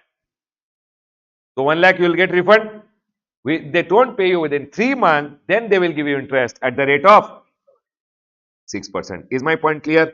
Finally, or else interest at the rate of 6% till the date of refund. People, this is something which I wanted you guys to be very careful. I am 99% sure they will ask you an exam question in your May 26 attempt. Everyone listen to me very carefully. Tell me one thing, everyone. Hey, what happened over here? Provisionally, you cleared the goods between the month. Finalization happened. You paid the amount here. From the first day till here, you have to pay how much, everyone? Is this point clear to all of you? Secondly, you had paid provisionally. Finalization happened. Finalization happened. From the date of final assessment, if you have to get a refund, you will get within how much time? 3 months. If you don't get, after that, you will get an interest at the rate of 6%. Is this point clear to all of you? Rest everything in the chapter remains same, Baba. Rest everything in the chapter unjust enrichment and final assessment, audit, etc. remains same. You don't have to go ahead and do anything. Is my point clear to all of you, everyone? People, rest all the things are same. There is nothing changed in the chapter. Can we go ahead, everyone? Just go through the other things which are there. Everyone, are we clear with this point, everyone? But you have to remember, what are you going to study? This is very, very important. Can I go ahead, everyone? Now we are going to go ahead and move to the next chapter. The next chapter is which one, everyone? Refund. Come to refund, everyone. Refunds, Baba, C graded chapter. I'll not go ahead and talk anything about this. You guys can read it at home. But one point you can remember, everyone. Sir, when is unjust enrichment not applicable? This point you can read and go. This point I like it. By chance they go ahead and ask you one question. When is unjust enrichment not applicable? Just read once and go. Please come to the next chart which is there. Custom IGCRS rule. Everyone, custom IGCRS rule. Listen to me very carefully. In custom IGCRS rule, you have to go ahead and remember some points which I'll tell you over here. Listen. One is, if you have gone ahead and imported the goods, which you had got concessional rate of duty. Rate of duty actually was how much, everyone? 30%, but you paid only 10. 20% you had got concession. Do you guys agree with me? If you go ahead and use the goods as per the notification, why you had imported, you are using for that only, then no problem. But if you don't use the goods which you had imported at concessional rate of duty, if you are not using it for the purpose which you had imported, you are told I will make bottles out of it, and you went ahead and imported the steel, you told I'll make bottles out of it, but you did not make the bottles. Then they are going ahead and telling, if you clear the goods within India, then Baba, you will always have to go ahead and pay duty with interest. And always remember, you have to go ahead and record the details in your quarterly statement, which is GST IGCR 3. Now, sir, if imported goods are used for the process, no problem. If you are not using it, cleared in India, you have to pay the duty along with interest. Whatever concession was given, concession amount has to be paid with interest. Sir, can I go ahead and re-export it back outside India? Yes, sir. I got the goods from outside India at concessional rate of duty. I can export it back also outside India. The time limit to export, everyone, always remember one thing, within a period specified in the notification, whatever is told in the notification, in that time you have to export. If notification does not say anything, the time limit to export it back outside India is always 1 year from the date of import. Are we clear, everyone? Sir, can this time limit to export the goods outside India be extended? Yes, sir, it can be extended up to 3 months. They can ask you, sir, if you are going ahead and exporting the goods, re-exporting, you had imported the goods, people, you had imported the goods at concessional rate of duty, you got the concession, you use it for the process, no problem. If you don't use for the process, cleared in India, pay the differential duty. If you re-export it outside India, your duty will be refunded. Whatever 10% you would have paid, Initially, you had gone ahead and imported and paid only 10. No, that 10% will be refunded to you. But there are some clause which is there. They have gone ahead and told, remember one thing, re-export should happen within 1 year, further extendable by what everyone? 3 months. And there is a note which is there. Remember, whatever re-export you do know, you should record the necessary re-export ka documents ka detail in your quarterly statement IGCR3. Secondly, also remember over here, re-export ka value means your FOB value should be more than, should not be less than the value of the goods at the time of import. At the time of import, the CI value was $1 lakh. Okay, everyone, export mein value is how much, everyone? FOB value should be at least $1 lakh. It can't be less than that. It means what you had spent at the time of getting the goods, when you are exporting it, the value should not fall. Is this point clear to all of you? This is one point which I found important. The next page, this also comes as a question in your exam. Remember this point, everyone. When you are sending the goods for job work, what is the process you have to go ahead and follow? What is the process you have to go ahead and follow when you are sending the goods for what, everyone? Job work. Number one, inputs came, inputs are cleared at concessional date of duty. Number one, the principal who is sending the goods for job work, no, principal should always send the goods for job work. When he is going ahead and sending, he will maintain the record, not always send. Principal should always maintain the records, and he should furnish the records in the in the IGCR3, the form which is there, which is your quarterly statement. It's not no more monthly, everyone. It is what, everyone? Quarterly. In the IGCR3, you have to say these are the goods I have gone ahead and sent for job work. Secondly, you should go ahead and send it along with a invoice. Wherever applicable, e-way bill is also required. What they are telling, under a cover of invoice plus e-way bill. Sir, but in GST, so we learned delivery challan.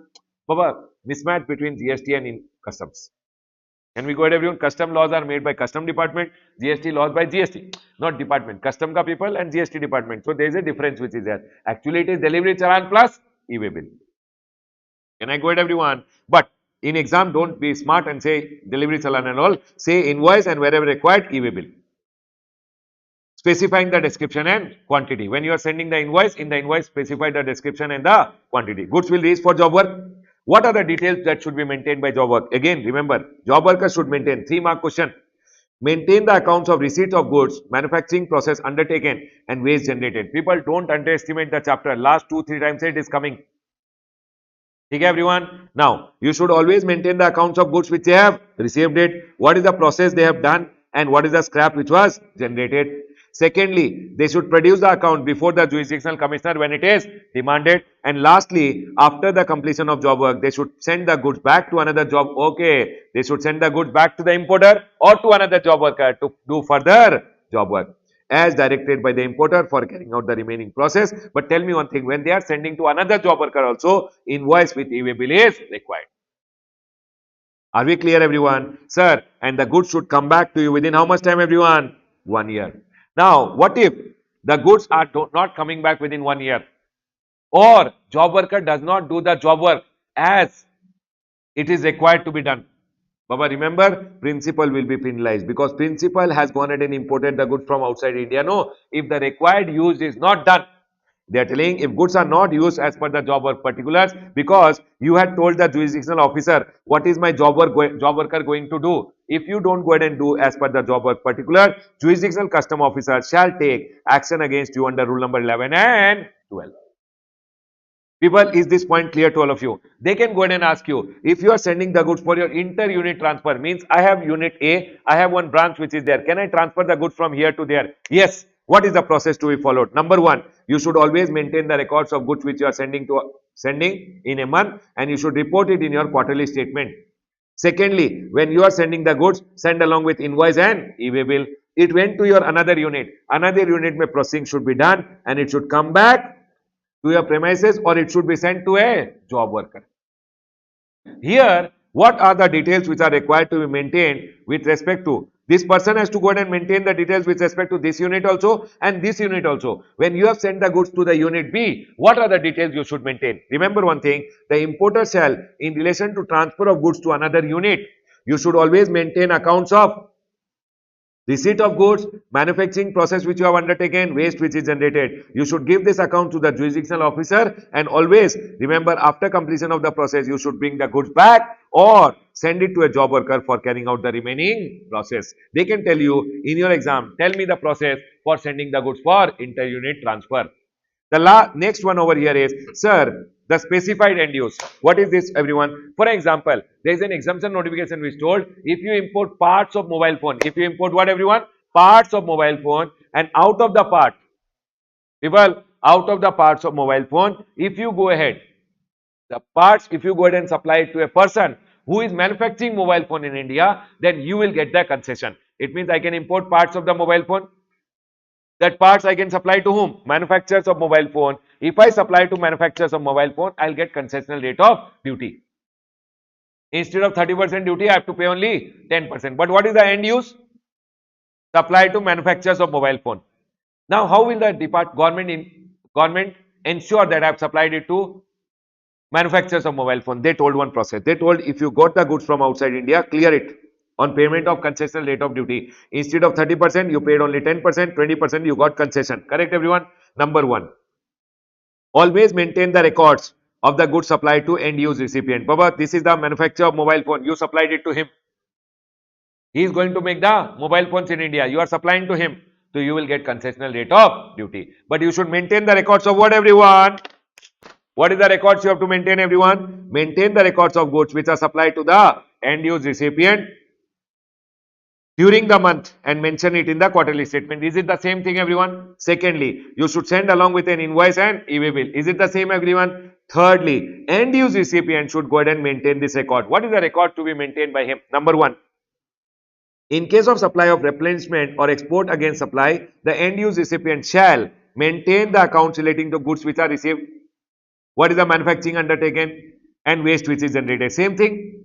Produce the accounts to the jurisdictional officer and produce the relevant detail to the importer. He should give details to the importer saying, sir, I have used it for the process I told I will make mobile phone. See, I have gone ahead and made mobile phone. That document should be given by you. See here. Produce the relevant details to the importer for fulfillment of benefit under the notification. It means I should take the details from him whether he has used it for the end use which is making of mobile phone. Are we all clear till here? This can also be your exam question. That, sir, if you are supplying for end use recipient, number one, what is the principal should do? He should maintain the details and furnish in the quarterly statement. Secondly, send along with invoice and e-way bill. Thirdly, what are the details to be maintained by end use recipient? Goods received, manufacturing process undertaken, waste which is generated. Secondly, he should produce the details to the jurisdictional officer on demand. Thirdly, he should give the relevant details to me because I have gone ahead and taken the concession. No, so he should go ahead and give the details to me. It says produce the relevant record to whom? Importer for fulfillment of such benefit under the notification. Because I took the benefit, I should have the details from him. What did he do actually? Are we clear, everyone? The most important part of your chapter over here is if you go ahead and import one capital goods from outside India. People, if you go ahead and import the capital goods from outside India, you have used it for the end use. You have imported capital goods from outside India and you have used it for the end use already. After that, for example, 2 years, the end use was if you import one machine, you should use it for 2 years to make bottles. I made bottle, end use is already done. Sorry, I was given concession to use the machine for what, everyone? Whatever process. I have already used for the process for 2 years, done. Now after that, I will go ahead and start using it for my other work also. Or I will go ahead and sell the machine. Then I have to pay a duty. They are telling, sir, you went ahead and imported one capital goods. Capital goods, you cleared at concessional rate of duty. For example, instead of 30%, you paid only 10%. It means 20% was given as what, everyone? Concession. Now you should use it for the specified use. You are telling, I have already used it for the specified use only, sir. Then they are telling, after that, machine is already used for the purpose. For the intended purpose or the specified purpose? Yes, sir, I have used it. Then what will you do with the machine now? Now, sir, I don't know what to do with the machine. They told now you can start using the machine for whatever domestic work or whatever other work are there. You can use it, but you have to pay custom duty. Are we clear, everyone? You have to pay what, everyone? Custom duty. They have gone ahead and told you can clear the machine after use for specified purpose, but you have to pay the differential custom duty on the depreciated value. which is with along with interest. Sir, for example, I got one capital goods. They are telling how much ever time you have used, how much ever time you have used for every first year ka use. Remember, year is always calendar year. For the first year, Jan, Feb, March, April, May, June, July, August, September, October, November, December. First year, you will get how much depreciation? 4% per quarter, which is 16%. Are we clear, everyone? Then, second year onwards, it is 3%. Third year, it is 3%. Fourth year, it is how much? 2.5. Fifth year, it is 2.5 per quarter. Thereafter, it is always 2%. And you will find a value. Are we all clear till here, everyone? Listen to me very carefully. What they are going in and telling everyone, whatever is the value of the capital goods, give depreciation 16%, then 12%, 12%, then 10%, 10%, and it is 8% thereon. Means after that, every year it is 8%. You will find out a value. Your goods ka value minus depreciation. Depreciated value you have found out. Baba, remember it's straight line method, not WDV. You found out the value. On that value, you have to pay the concessional rate of duty which is applicable. Is my point clear to all of you, everyone? They have gone ahead and told there is no upper limit. Whatever concession was given, actually what happens? No. That value pay, you have to go ahead and calculate the duty minus whatever you have already paid. Already you would have gone ahead and paid no earlier 10%. Now, on the depreciated value, calculate the actual duty. Whatever you have paid, deduct it, and the net amount you have to go ahead and pay. Is my point clear, everyone? Now listen. No upper limit for such depreciation. Depreciation is from the date capital goods comes into use till the date of actual clearance. And remember one thing, the importer shall make voluntary payment of the duty along with interest, and the particulars should be furnished in the GST IGCR 3, which is the quarterly statement. Quarter always means comprising of any 3 calendar month, which is ending with March, January, February, March, April, May, June, July, August, September, October, November, December. Month, year means always calendar year. Sir, if I go ahead and do any violation, what will happen? They are going ahead and telling rule number 11 and 12 May, they will go ahead and charge you what, everyone? Penalty. Rule number 11 and 12 will apply on you. Baba, rule number 11 is just going ahead and telling whatever the benefit etc. is given to you will be taken back from you along with interest at the rate of 15% if you don't do compliances. Secondly, they are also telling you will be penalized with a penalty up to how much, everyone? 2 lakhs. This chapter may very important is this one. This one is also important. This also can be asked. This also can be asked. They can also go ahead and ask you, sir, within how much time you should re-export. Also, this point can come over here. Done, everyone? These are some of the most important points from the chapter. Now, we have the last chapter, which is warehousing. Please come to warehousing, everyone. Warehousing. Everyone listen to very carefully. Warehousing starts with section number 57. Baba, goes up to section number 73. But let's go ahead and talk about the most important sections which are there. Everyone see over here. They go ahead and say section number 57. 57 talks about public warehouse. Public warehouse means where anyone ka goods can be kept. Section number 58 comes over here, private warehouse. Private warehouse means only that person who has gone ahead and taken the license, his goods can be stored in that warehouse. Then we have special warehouse. Special warehouse means only where dutiable goods can be stored. Dutiable goods, dutiable notified goods. So here you can go ahead and see what are the notified goods which can be stored in a special warehouse. Special warehouse may gold, silver, other precious, semi-precious metal can be stored. Goods warehouse for the purpose of supplying to duty-free shop in a custom area. Supplying as stores to aircraft and vessel. Aircraft and vessel leaving India, to them you can go ahead and supply as stores, or supplying to foreign privileged person. You can see a 2-mark question in the exam. What are the things you can go ahead and store in a special warehouse? Gold, silver, precious metal.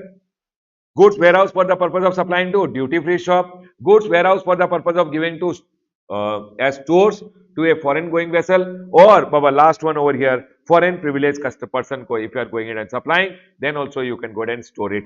Then you can store it in where, everyone? Special warehouse. Supplying as stores to vessel or aircraft, or supplying to foreign privileged person.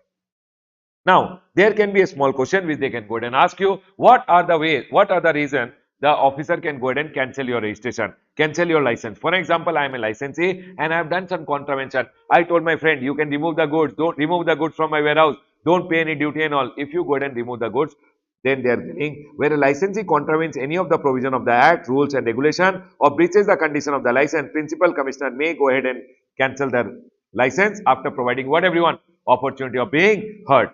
He will go ahead and pending an inquiry, Principal Commissioner may suspend the operation. No new goods can be deposited during suspension, and also after cancellation, old goods should be removed within how many days, everyone? Tell me one thing. What are the various warehouse we went ahead and spoke about? I told public warehouse over here. Correct, everyone? Then I went ahead and told special private warehouse, 58A special warehouse, 58B cancellation. Now listen, 59 is there. For example, everyone listen to me very carefully. My goods have come from outside India. I want to go ahead and clear. You see everyone, I am only over here. Correct or not? I want to go ahead and clear my goods from outside India which has come. So what will I do? I will go ahead and file a bill of entry. Yes or no, into bond bill of entry. Now, along with the into bond bill of entry, section number 59 goes ahead and says you should give a warehousing bond which is 3 times of the self-assessed duty. Everyone, how much is the duty, everyone? Duty ka bond amount? 3 times. Section number 57 went ahead and told you public warehouse, private warehouse, special warehouse, then Baba, cancellation.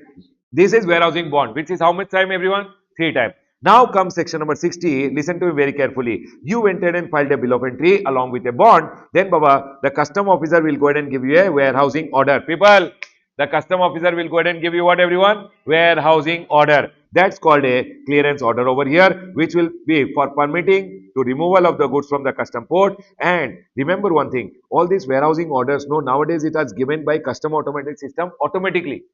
Unless there is a doubt, they go ahead and give the custom automated system gives you an automatic clearance order. Is my point clear to all of you? Remember, very, very important, it is to remember that clearance order say your warehousing period is calculated.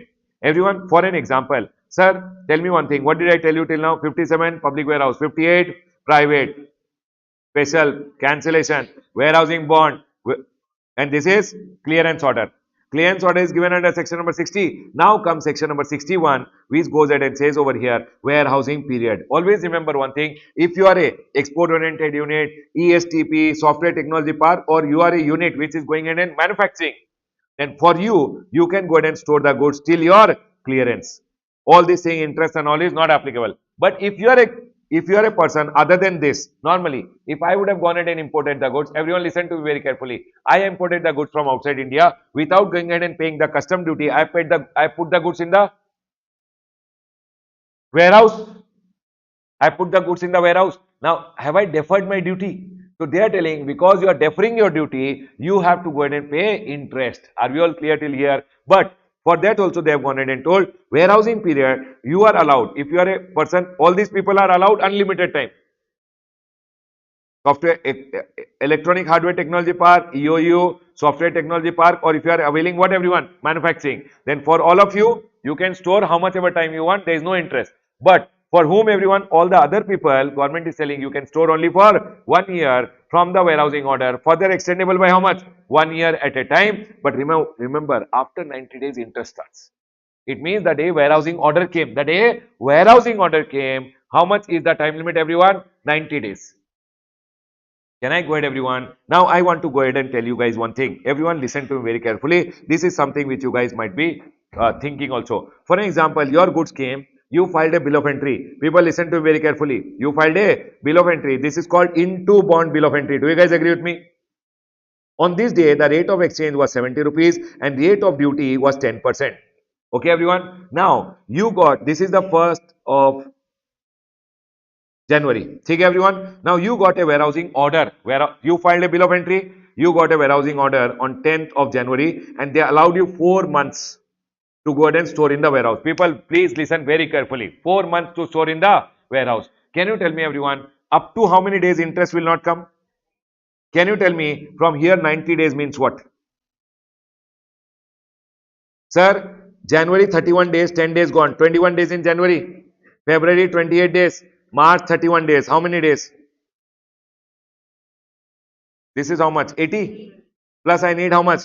10. So 10th of April, 90 days gets over. Correct, everyone? Can you tell me when does 4 month get over?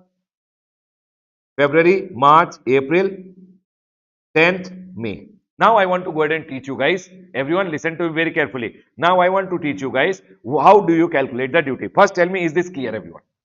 Is this clear?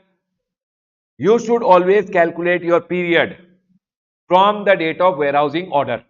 Warehousing order came here 1 month, 2 month, 3 month and 4 month. Are we clear everyone? Plus 90 days tak it is interest free period. Is this point clear to all of you? Now you know what everyone, I went ahead. People listen carefully. I went ahead and filed a bill of entry over here which is ex-bond bill of entry. On the date of ex-bond bill of entry, rate of duty was 20% and rate of exchange, 1 minute everyone, I'll write it like this, rate of exchange which was there was 80 rupees and rate of duty became 20%. For example, my goods ka value is $1 lakh. Can you tell me everyone, in case of goods put in the warehouse, I have to go ahead and file the rate of duty and rate of exchange. Exchange is the earliest bill, which is the first bill, into or X? Into. So exchange is always 70 rupees. Is this clear to all of you? Duty is always deferred. Into or X? X. So it will come 20%. Please tell me, is this clear to all of you? Are we all clear? Will you get the custom duty now? Interest calculation is not required because you cleared the goods within 90 days. First tell me, is this clear? Can I move ahead everyone? Second, if you go ahead and clear after the 90 days, what will happen? For example, I cleared on 20th of April. I cleared over here. I filed an ex-bond bill of entry. Ex-bond bill of entry pay rate of exchange was 80 over rate of exchange was 85 and rate of duty became 25%. Can you tell me everyone how much will be my $1 lakh ka goods are there? $1 lakh ka goods are there. $1 lakh into duty will always be deferred. Deferred means into or X? X. So, hare 25% into rate of exchange is always the earliest bill. Earliest means 70. Can you tell me duty?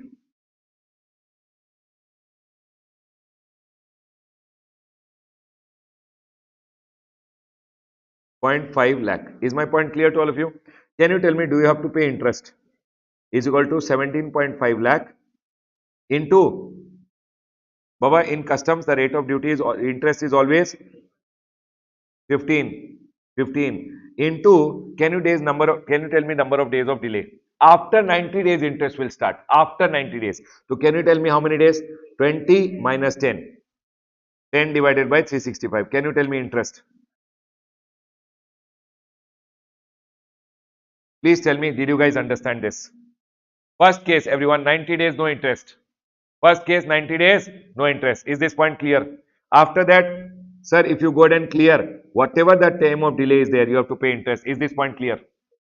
Now listen. Sir, your time limit to clear was how much, everyone? Are your time limit to clear was what, everyone? 4 months. You had got the warehousing order for how much? 4 months, no? Listen. If you clear within 90 days, there is no interest. If you clear after that, but within the warehousing period, you have cleared within the warehousing period, after 90 days interest will come only for the 10 days. Is this clear everyone? Now sir, your warehousing period allowed was how many months everyone? 4 months. So till here if you clear, it is okay. But for example, you don't clear within 4 months, which was the time allowed to you. After that, for example, you cleared on 25th of May. Did you clear on time or late?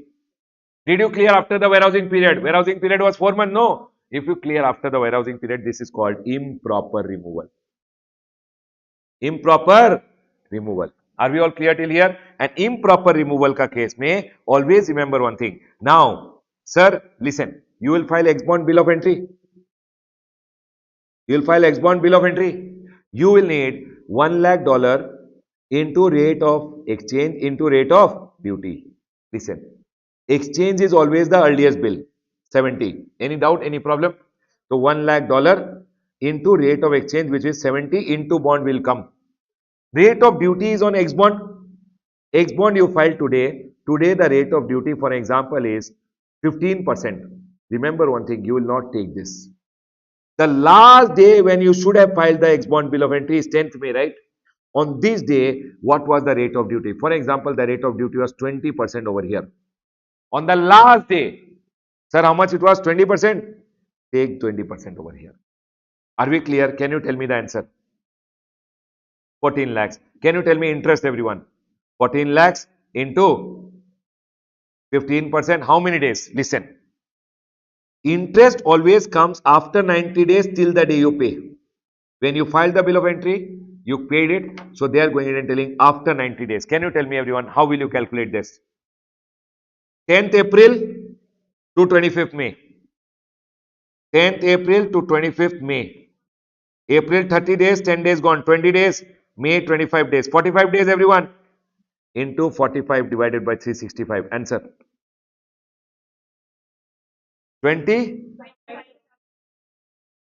Is my point clear to all of you? Listen, this is the only important point which you have to remember from exam point of view. Number one, if you clear within 90 days, no interest. After 90 days, interest will come till the date of clearance. But ex-bond bill of entry ka rate of duty will apply. But if you go ahead and clear after the time limit has passed by, after the time limit is gone, you are given 4 months ke liye or 5 months ke liye or 6 months ke liye, how much ever was allowed to you. If you clear after that period, remember one thing, interest always has to be paid till the date of clearance, but rate of duty will be the last day the goods should have been cleared. Is my point clear to all of you, everyone? Are we all clear till here, everyone? Now listen. Always remember one thing. That's it, everyone. Always remember, when you are depositing the goods in the warehouse, they will allow you to deposit your goods only if there is a duty on the goods. Only if there is a duty on the goods, then only they will allow you to deposit the goods. You deposited the goods, but when you are clearing the goods, no, that time the duty was exempted. Till that time, first rate of duty was 20, but the time you are clearing, so they took the goods. Later, when you are clearing, the rate of duty is 0. If your duty is 0, interest is also 0, because 0 ka 15% is also 0. Remember, if no custom duty on clearance, no interest shall be payable. Is my point clear to all of you? Everyone tell me one thing, everyone. I went ahead and told 57, public warehouse, 58, private warehouse, 58A, special, 58B, cancellation, 59, warehousing bond 3 times, 60, everyone. Clearance order. From clearance order, the time limit has to be seen, everyone. Not into bond. Clearance order ka date.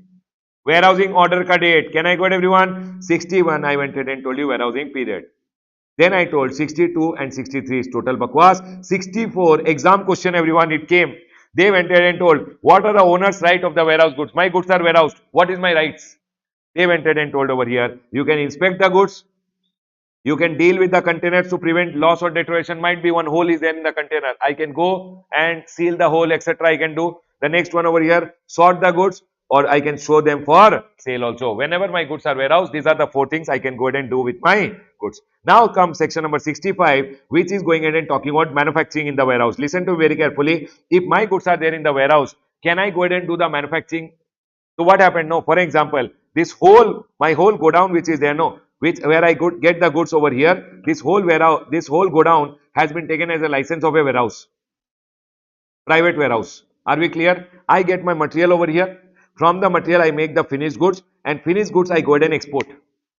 Are we clear? Then they are going ahead and telling, if you go ahead and import the goods, if you put in your private warehouse, anyways custom duty will not come. Do you guys agree with me? You made the finished goods. Finished goods you exported. Any custom duty or no custom duty? Export pay anyways duties are not there. Do you guys agree with me? It means imported material pay no duty, etc. If end product, if you do manufacturing in your warehouse, end product is exported, no duty payable on imported material. On this imported material there is no duty, and export pay anyways export duties are generally not there unless specifically told. But my question, imported material pay any duty or no duty? Now imported material waste is generated. If you have exported the goods, no, forget export duty. I don't want to talk about export duty. Export duty applicable, then you have to pay. I am telling imported goods pay, there is no duty payable because you made the final product and exported. Waste generated, no, put one fire in the waste, no duty payable. But if you clear the goods in India, this waste in India, for example, imported material pay rate of duty was 18%, waste pay rate of duty is 5%. Just pay 5%. How much, everyone? Just pay. Waste or refuse destroyed, no duty payable. But if it is cleared in India, pay the duty on the waste or refuse as if the waste or refuse was imported. Are we all clear till here, everyone? Listen to me very carefully now. The next one over here is end product. End product, if you clear in India, if you clear this finished goods in India, then whatever material was used, no, that material pay you have to pay the duty. Which you have cleared in India, whatever material was there, if you cleared the goods in India, to those goods which you have cleared in India, how much material was used, that much duty has to be paid. They have gone ahead and told over here, cleared within India, import duty on imported material used in the finished goods. Waste or scrap ka what to do? Waste or scrap, if you clear in India, no, whatever material was there in the waste on scrap, that much duty has to be paid. It means waste or scrap pay here, 18% duty will apply.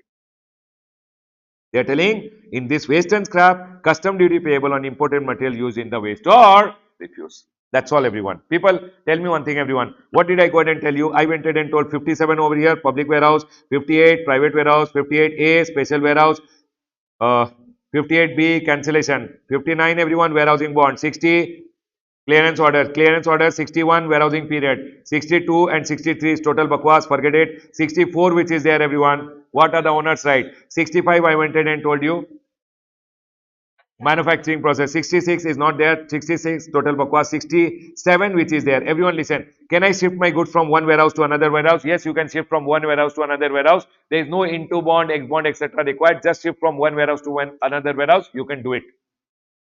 Are we clear, everyone? Then 68 comes over here. If you want, you can also clear your goods for home consumption. Yes or no, everyone? If you clear the goods for home consumption, file a bill of entry.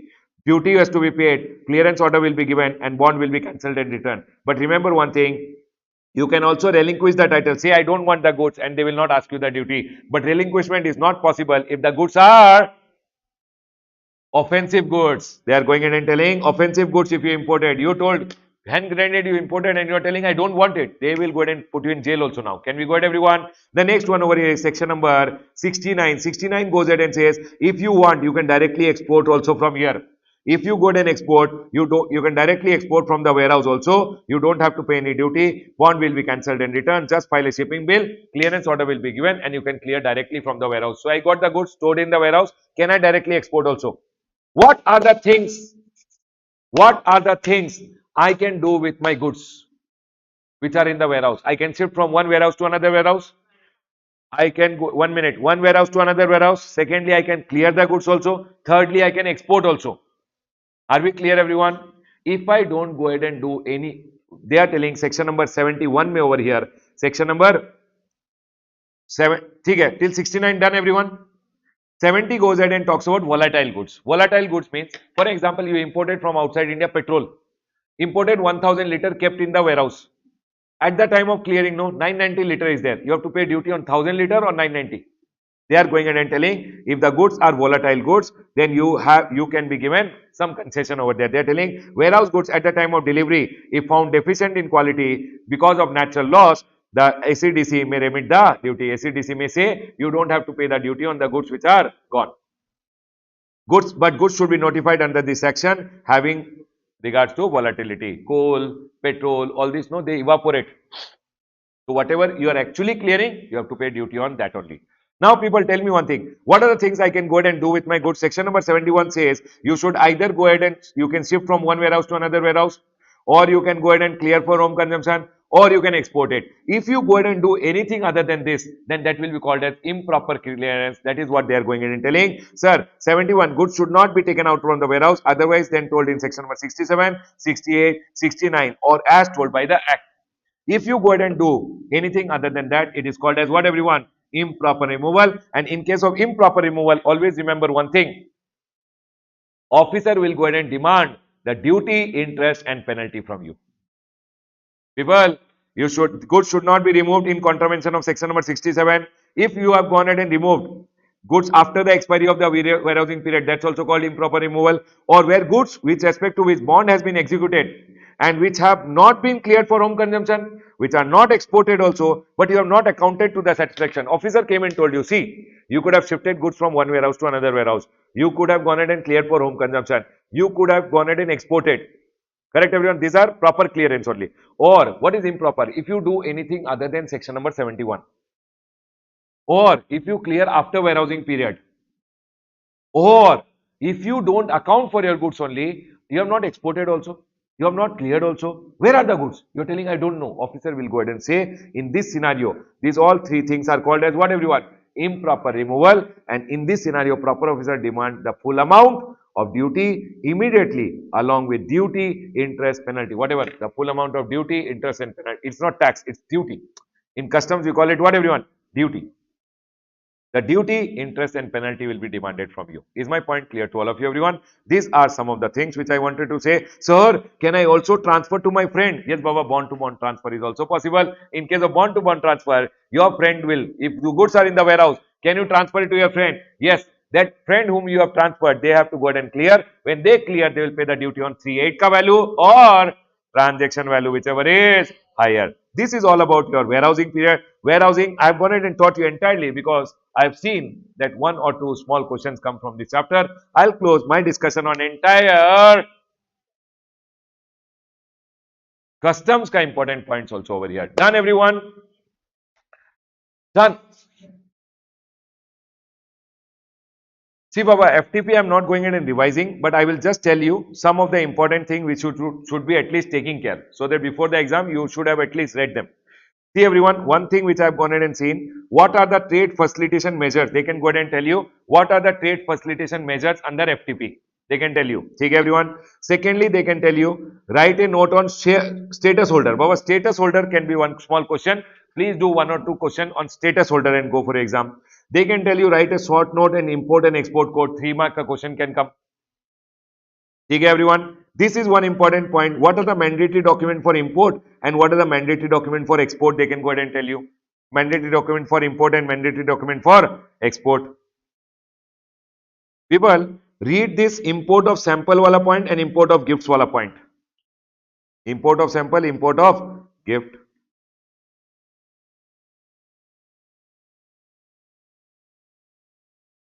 Advance authorization. People remember advance authorization. You should read and go. DFIA, duty free import authorization.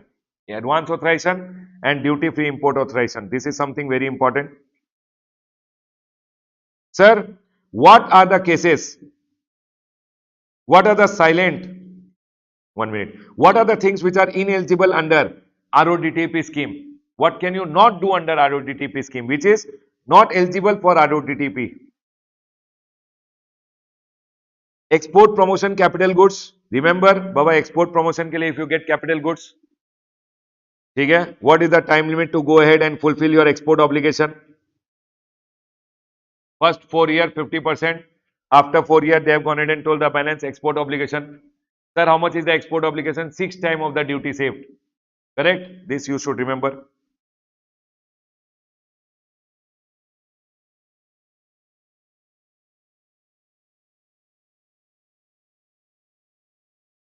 Baba, read the deemed export categories under exports. This is something which I can go ahead and tell you. Baba, this last chart is just about the definitions which we use when we go ahead and learn customs. So there is nothing about it. Can I go ahead, everyone? I'll go ahead and close over here. The entire GST is already done, customs and FTP also. Remember one thing, everyone. Remember one thing. You have to do question answers to score good in the exam. Right, everyone? Done, people? I hope all of you enjoyed the revision. I'll go ahead and close my revision for the entire IDT over here. Congratulations, people. Done? Done. Done. I hope all of you enjoyed the marathon. If you enjoyed it, do leave me a comment and also share the video with your friends. All the best, guys. Do subscribe to the channel and hit the like button if you really enjoyed the marathon. All the best, everyone, for your exam. Bye, guys. Take care.